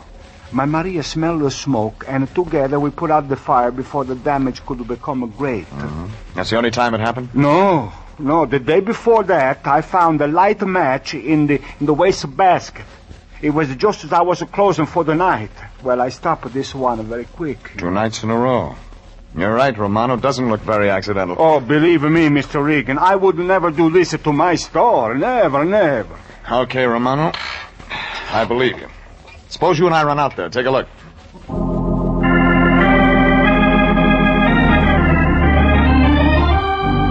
The little man with the wrinkled brow got in the car beside me, and we drove out 6th Street, past Alvarado, past Union. We parked in front of a small grocery store with a big neon sign over the door. The sign said very proudly, Romanos.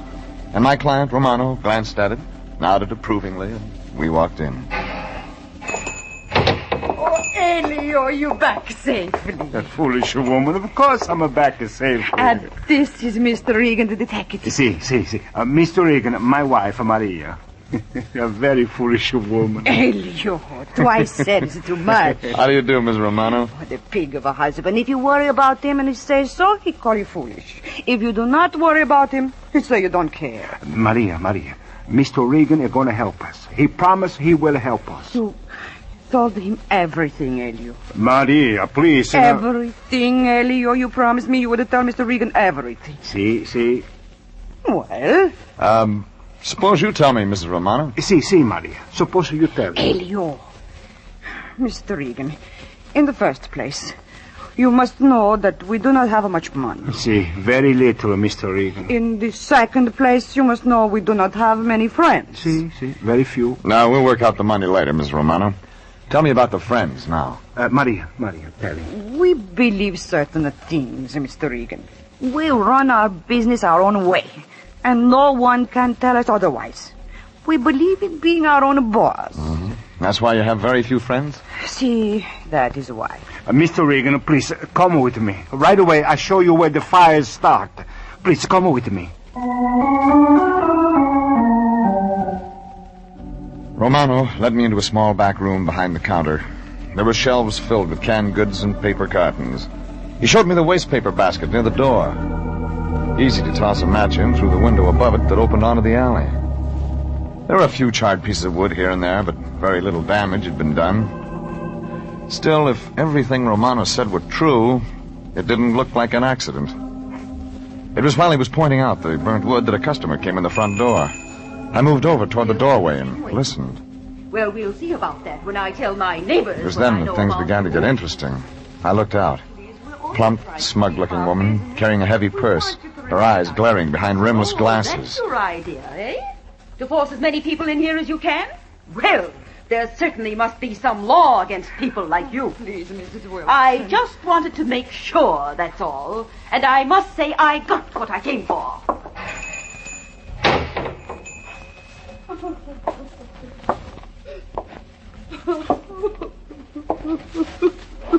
What was that all about, Mrs. Romano? Oh, Mr. Regan, you heard. Maria, what has she said to Quiet, you? Romano. Mr. Regan is right, Elio. It was enough. It didn't sound like nothing, Mrs. Romano. What'd she mean by tell my neighbors? No, we will not talk of it. See, we will talk of it. Mr. Regan, this woman, this is Mrs. Wilson. She used to be our best customer. Then she turned on us. She tells all her friends not to come to our store. Why? Why? Because... Now, who knows why? Oh, you have started it. Now you will finish, Elio. She does not buy from us because we would not let her tell us how to run our store. See. That's all there is to it? See. When did this start? A week ago. Oh? Same time the fires started. See, the same... But, Mr. Regan, you don't think... You hired me to think, Romano. I'll see you later. Mr. Regan, where you going? To talk to Mrs. Wilson. If I moved fast, I could find Mrs. Wilson. If I could find her, I could talk to her. She had answers, plenty of them. Plenty more than the Romanos gave her credit for. And then I saw her, a block away, walking fast. I followed. Around the corner, she turned up a walk and disappeared into a 2-story apartment house. I was right behind her. The mailbox out front said 208, and when I got there, the door was just closing. I knocked. Yes? Could I talk to you for a minute? Young man, if you're selling I'm not something... selling anything. Then what do you want? Just a couple of questions, Mrs. Wilson, about the Romanos. Oh, so that's your game, is it? You're trying I'm to not tell trying me... to tell you anything. We'd just better talk now, for your own good. You go back and tell those people we don't want them around here. We don't want them in our neighborhood. Is that clear? That's as good a place to start as any. I will just... Oh, no, you don't. You're not coming in without a warrant. I knew you were a policeman right away. They called you, those Romanos. Just like them to take advantage of our Constitution. But I know my rights as a citizen. Lady, I haven't broken any laws, you understand? It's them that cause all the trouble, them. And we don't want their kind around here. Now, good day. So I had nothing after all. I got in my car, drove down toward police headquarters. It wasn't that easy. Because behind me, starting at Alvarado, was a yellow Model A Ford. A yellow hot rod, and it wasn't behind me by accident. It stayed there 2 blocks, 10 blocks, 20. And whoever sat behind the wheel didn't care if I knew it.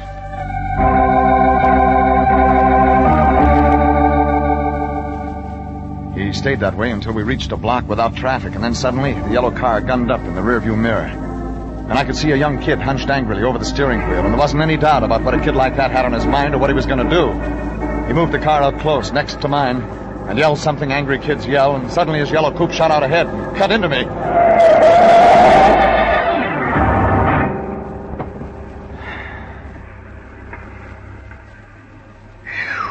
Like I figured.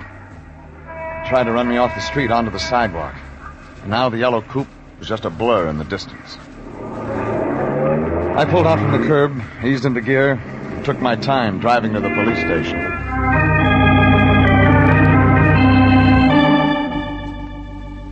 The police told me to check with the arson squad. The arson squad told me to check with the sergeant. And to make a rotten day just that much rottener, the sergeant turned out to be a guy I knew, named Bowles. All right, what do you want, Regan? Transferred from homicide, Bowles? I don't need any of your lip today, Regan. I'm busy. What do you want? You handle the Romano investigation? Romano? Who's that?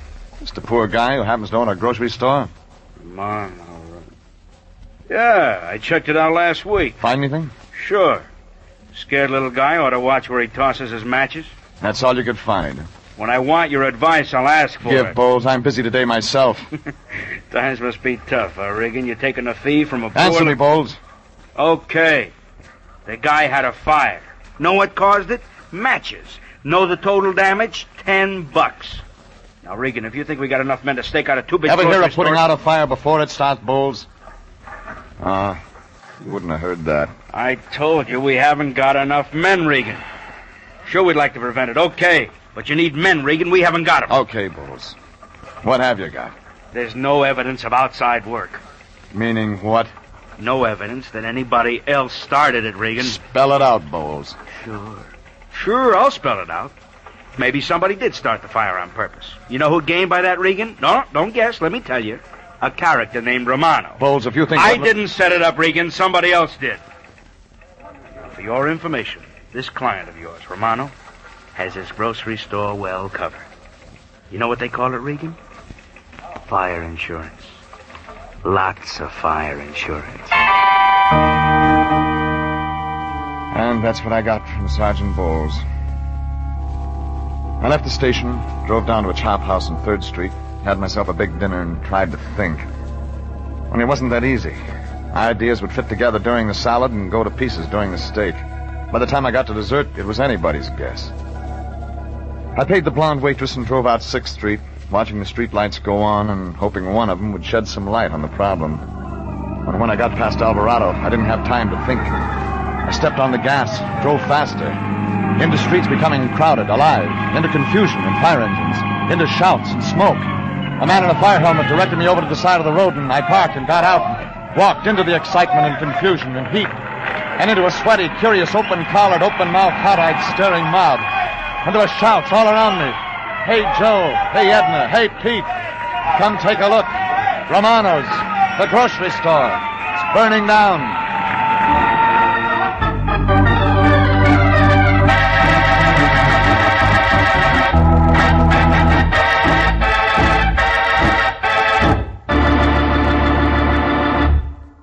This is CBS, and you are listening to tonight's adventure with Jeff Regan, investigator, entitled A Fire for Romano.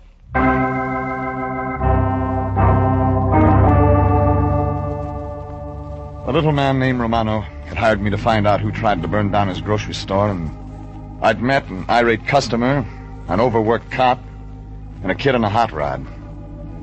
Now I was back on 6th Street, back at Romano's little store, and there was a mob of excitement-hungry people yelling and cheering and shouting, while flames licked up the store walls and around the big new neon sign Romano had proudly shown me. And I was moving into the mob, trying to get closer, when a big burly man covered with soot and sweat shoved me aside. Hey, stand back, will you please, mister? Have you seen the owner? Too many people to see anything, mister. Out of my way. The big fireman moved on, and I followed him, letting him clear a path through the spectators, and up ahead I could see another big man. This one I knew. Stand back there. Oh, Regan. Rand, have you seen Romano, the owner? What's he look like? A little guy. Dark hair, mustache. Out of control, Regan. I haven't seen anybody. Better stand back. That wall's going soon. Romano and his wife live in there. Sorry, Regan. Too many people. My men can't get equipment Never mind. Regan, come back here. Fire Chief Rand's shouts were lost in the crowd behind me as I moved and shoved and pushed my way around to the side of the burning grocery store. Somewhere in there was my client, Romano, and his wife, Maria. And then, stumbling out through the smoke, came a fireman. And he was dragging a man, a little man, coughing, spitting, screaming. It was Romano. Maria. Easy. This is the man you were looking for, mister. Maria, let me go, please. Let me go. Romano, it's me, Regan. Let me go in the name of God. Please let me go, Maria. I must get to my Maria. You take him, mister. I'll go back for her. Right, I got him. Regan. Mr. Regan, where is she? They left my Maria. Take it easy, Romano. They'll get Maria.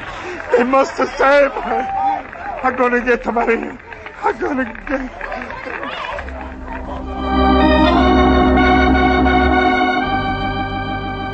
I pulled the little man away from the smoke and heat and people, and stretched him out on the pavement.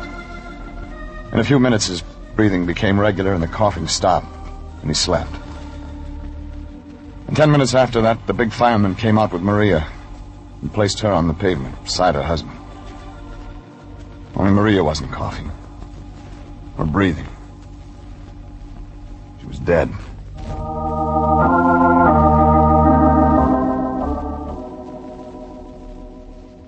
The ambulance took Maria and Romano away. The fire hissed steam where the firemen's hoses poured gallons of water. And soon even the crowd had lost interest. And only the hissing steam and smoke filled the cavity that had been Romano's grocery store. Fire Chief Rand came over to me.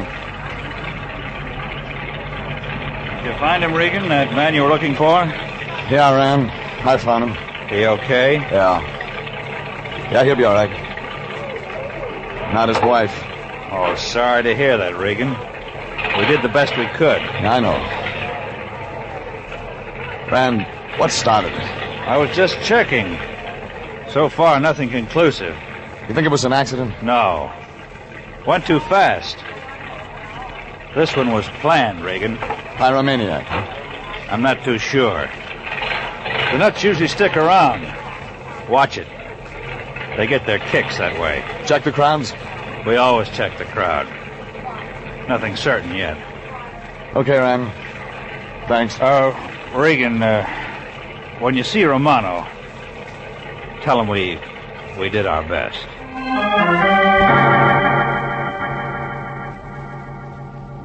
I left Rand examining the charred scraps of what was left of Romano's grocery store. I walked down the street, thinking, putting the twos with other twos and trying to make fours. And then I saw something up ahead, and I forgot about the twos and fours and moved faster. It was a yellow Model A Ford parked 3 blocks from the scene of the fire, sitting quiet, docile, far from the nearest streetlight. I got to it, started to look in. It was the car that had tried to run me off the street. It was... Get away from there, mister. I turned, saw a kid. The kid who'd driven the car into me. In his right hand, a revolver. Come on, get away from it. You like guns. They get me things. Come on. You also like matches. Shut up. You also like killing people. He blinked when I said killing, and I dove across the sidewalk at his knees, and we went down together, rolling on the pavement and digging for the gun. And it was anybody's weapon until I felt the cold steel of it pressing between us. Saw the barrel moving up under my chin. Heard the report.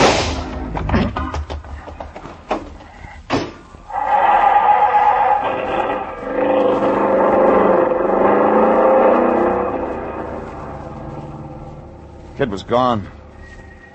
And I was holding a sticky, damp spot above my left ear, and when I pulled my hand away, it too was sticky, damp.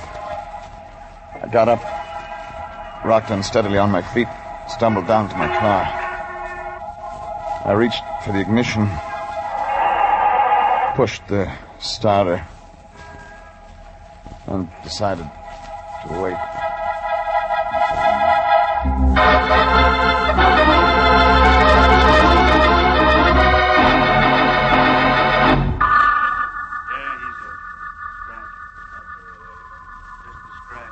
Voices and faces, and voices and lights, and a big blank wall to stare at.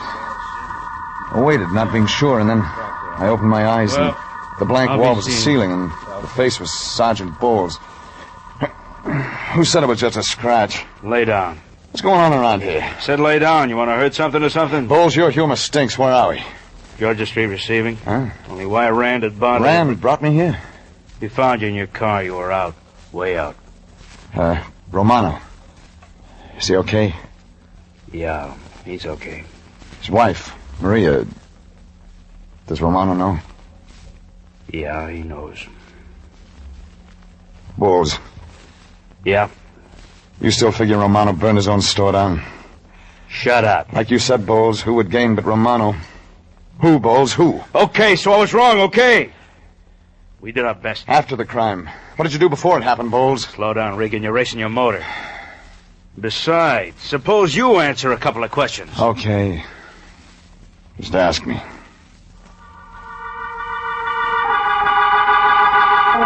Bowles asked me, and I told him. And he folded his notebook and he walked out. I got up, checked my legs and the bandage over my left ear, glanced down the hospital corridor, and walked out. 30 minutes later, the cab let me off where I'd last seen that yellow coupe, and I began to check garages. And the first one I checked was behind the apartment building where Mrs. Wilson lived. And I got nothing. 30 minutes after that, I'd covered her side of the block and was on the last apartment across the street. 4 garages, side by side. First, Chevy. Second, Dodge. Third, Ford. Not a new one. It was a coupe like the yellow one I was looking for, only this was black. Shiny black. Shiny black. That was worth something. I moved into the dark garage and looked closer at that Model A and reached out and touched the shininess and brought my finger back fast. Sticky. Wet. Newly painted. What are you doing back here? Short, fat, with a flashlight beam in my eyes. Come on, speak up. What's your business? Turn off your light. Not a chance, mister. I'm on I said you. turn it off. Hey! Whose car is this? None of your business. I said whose car? This is my property, mister. You... Talk! It ain't my place to give out information on my tenants. Oh, the owner lives in your apartment? Well, Does he? Well, I rent that garage, mister. $5 a month. But the guy who owns the car doesn't live here? It ain't no guy, mister. Woman pays the bill. A woman? A plump woman, wears rimless glasses. Yeah. Her name's Wilson, Mrs. Wilson. Hey, that's... Thanks. Hey, you ain't got no right to ask me questions. I moved around the building, across the street, double time up the stairs, up to the place I'd been earlier in the afternoon. It was late now, very late. But whether she liked it or not, Mrs. Wilson was getting a caller. I leaned on the buzzer, stayed on it. And midnight or not, Mrs. Wilson was going to answer if it took me all... What's the meaning of this? The very idea... Oh, it's you. Well, see here. I'm coming in, Mrs. Wilson. I won't have this, you. I'm calling the manager. That's what I'm going to do. I'm coming in, Mrs. Wilson. You policemen have no right to disturb peace-loving citizens. I'm not the police, Mrs. Wilson. You're not the police? Well, in that case, Not this time. Get out of my house, do you hear? Get out of Shut my... up. And what do you want? Your son. If he is your son. You're playing crazy. My son is out of town. Really? He's been gone since yesterday. He's visiting his aunts. That right. He left on the train for Santa Barbara. That's where my sister lives. Tommy left yesterday morning. Tell me about Tommy. He's a good boy. There's nothing he's done wrong. What right have you got? What right have you got covering up a murder? Murder? Sure, murder, Mrs. Wilson. When your kid set fire to Romano's store, somebody was killed. The law can call that manslaughter, Mrs. Wilson, but you and I know it's murder. You're lying. You're making Why, up. Mrs. Wilson? That's all I want to know. Why? Why did you knowingly let your kid set fire to that store? What kind of a distorted brain... You shut up! What those people got, they deserved. We don't want their kind in this neighborhood. We've got our rights. Who's we? Citizens. Real American citizens. Oh, Romano's not, is that it? There's no place here I think for such... I'll just look around, Mrs. Wilson. Where are you going? Look around. Something brought this business to a boil. You stay out of there! Ah, I wasn't going in. But since you made a point of it... Kitchen. You get out of here! Now, why would you care if I looked in your kitchen, Mrs. Wilson? Interesting. Very interesting. You've got no right to come in Coffee, here and... sugar, soap. What? Lots of it. Let's see. Say about 24 cans of coffee. A couple of cases of soap. And there's a sugar there. I paid for it. It's my right to buy what I want. Romano can't tell me so what I'm that's it. supposed... Romano tried to tell you how much you could buy. No dirty, filthy foreigner is going to tell me what I That's can... right. You're an American. A real patriotic American. Right. The Constitution says you've got a right to buy as much as you want any time you want. You've got your rights. Remember you telling me that. So I'll thank you to keep your nose Your out kind of my belongs business. behind bars, Mrs. Wilson. What? Your kind can't eat off the same table with Romanos. Your kind belongs out back in the pig pen, where you can wallow in your soap and coffee and sugar and greed. How dare you? Get back with the pigs, Mrs. Wilson. Somebody left a loophole in the Constitution. Why? Stand right where you are, mister. Well, that makes it complete. Oh, Tommy. Oh, my Tommy. I thought I stopped you once, mister. Oh, he said such horrible things, Tommy. He said such terrible things. I won't be saying much when I get through with him. When you get through with what? Oh. Haven't you killed enough for one night? Killed? Mrs. Romano's dead. Dead from the smoke and flames and hate your mother cooked up. Oh, no. I wasn't going to kill her. Sure, just a little fire. Burn them out of the neighborhood. It's your mother's idea. Oh, Tommy, don't let him talk to me that Sure, way. they always start that way. Just a little hate. But it builds, doesn't it, kid? Starts with a fist, ends up with guns, lots of them. Tommy. I didn't mean... Go on, shoot, kid. Make the neighborhood safe for Americans. Your mother's kind of Americans. The kind that breeds hate and greed and gets fat doing it. Tommy, make him stop. Shoot, kid. Go ahead, prove she's right. That you can kill because you're special like she is. Tommy! Give me that gun.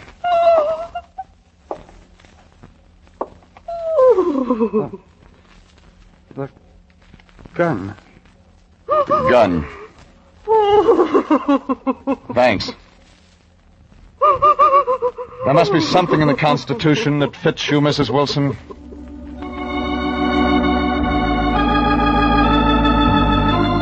And there was. Murder, arson, whatever you want to call the crimes of Mrs. Wilson. You might say she was fighting for a fifth freedom. The freedom of grab. And she won. The right to spend the next few years grabbing the bars of her own private cell.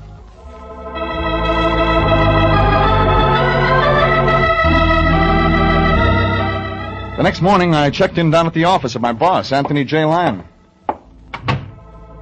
Empty. Anthony J. on vacation. Way up in the mountains, breathing fresh air, living the hard, rugged life. Fishing, hunting, getting next to nature. And doing good. Thought about that as I sat down in his big swivel chair. Anthony J. Lyon, Detective Bureau. Regan speaking. I have a long-distance call for a Mr. Jeffrey Regan from Mr. Lyon in Mammoth Lakes, California. Okay, I'm Regan. The call is collect. Will you accept the charges? What else? Okay, operator. Jeffrey! Is that you, Jeffrey? Ah, Lyon, how's the fishing? What's that? Oh, terrible connection. I can't hear a thing. I said, how's the fishing? Fishing? Oh, yes, fine, wonderful. Spend every minute out on the lake, open air, exercise. Just a minute, Jeffrey. Certainly I'm in for $5. Deal, Charlie. Yes, really roughing it, Jeffrey. Yeah, I can tell. Yes, generally fine weather. Just what I needed. All this outdoor exercise.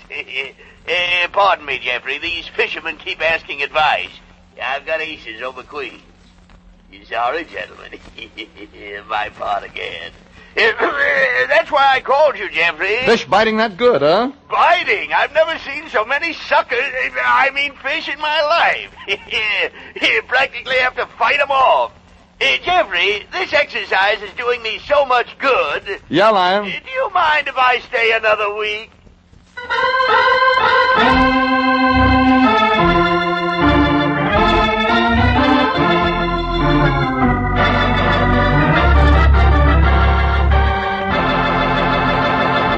Jeff Regan Investigator is written tonight by William Frug, produced and directed by Sterling Tracy, and stars Frank Graham as Regan with Frank Nelson as Anthony J. Lyon. Original music is by Dick Arant. Jeff Regan Investigator is heard transcribed each week at the same time over CBS. Bob Stevenson speaking, and inviting you to be with us again next Sunday at 8:30 for more suspense and mystery and adventure with Jeff Regan Investigator. This is CBS, the Columbia Broadcasting System.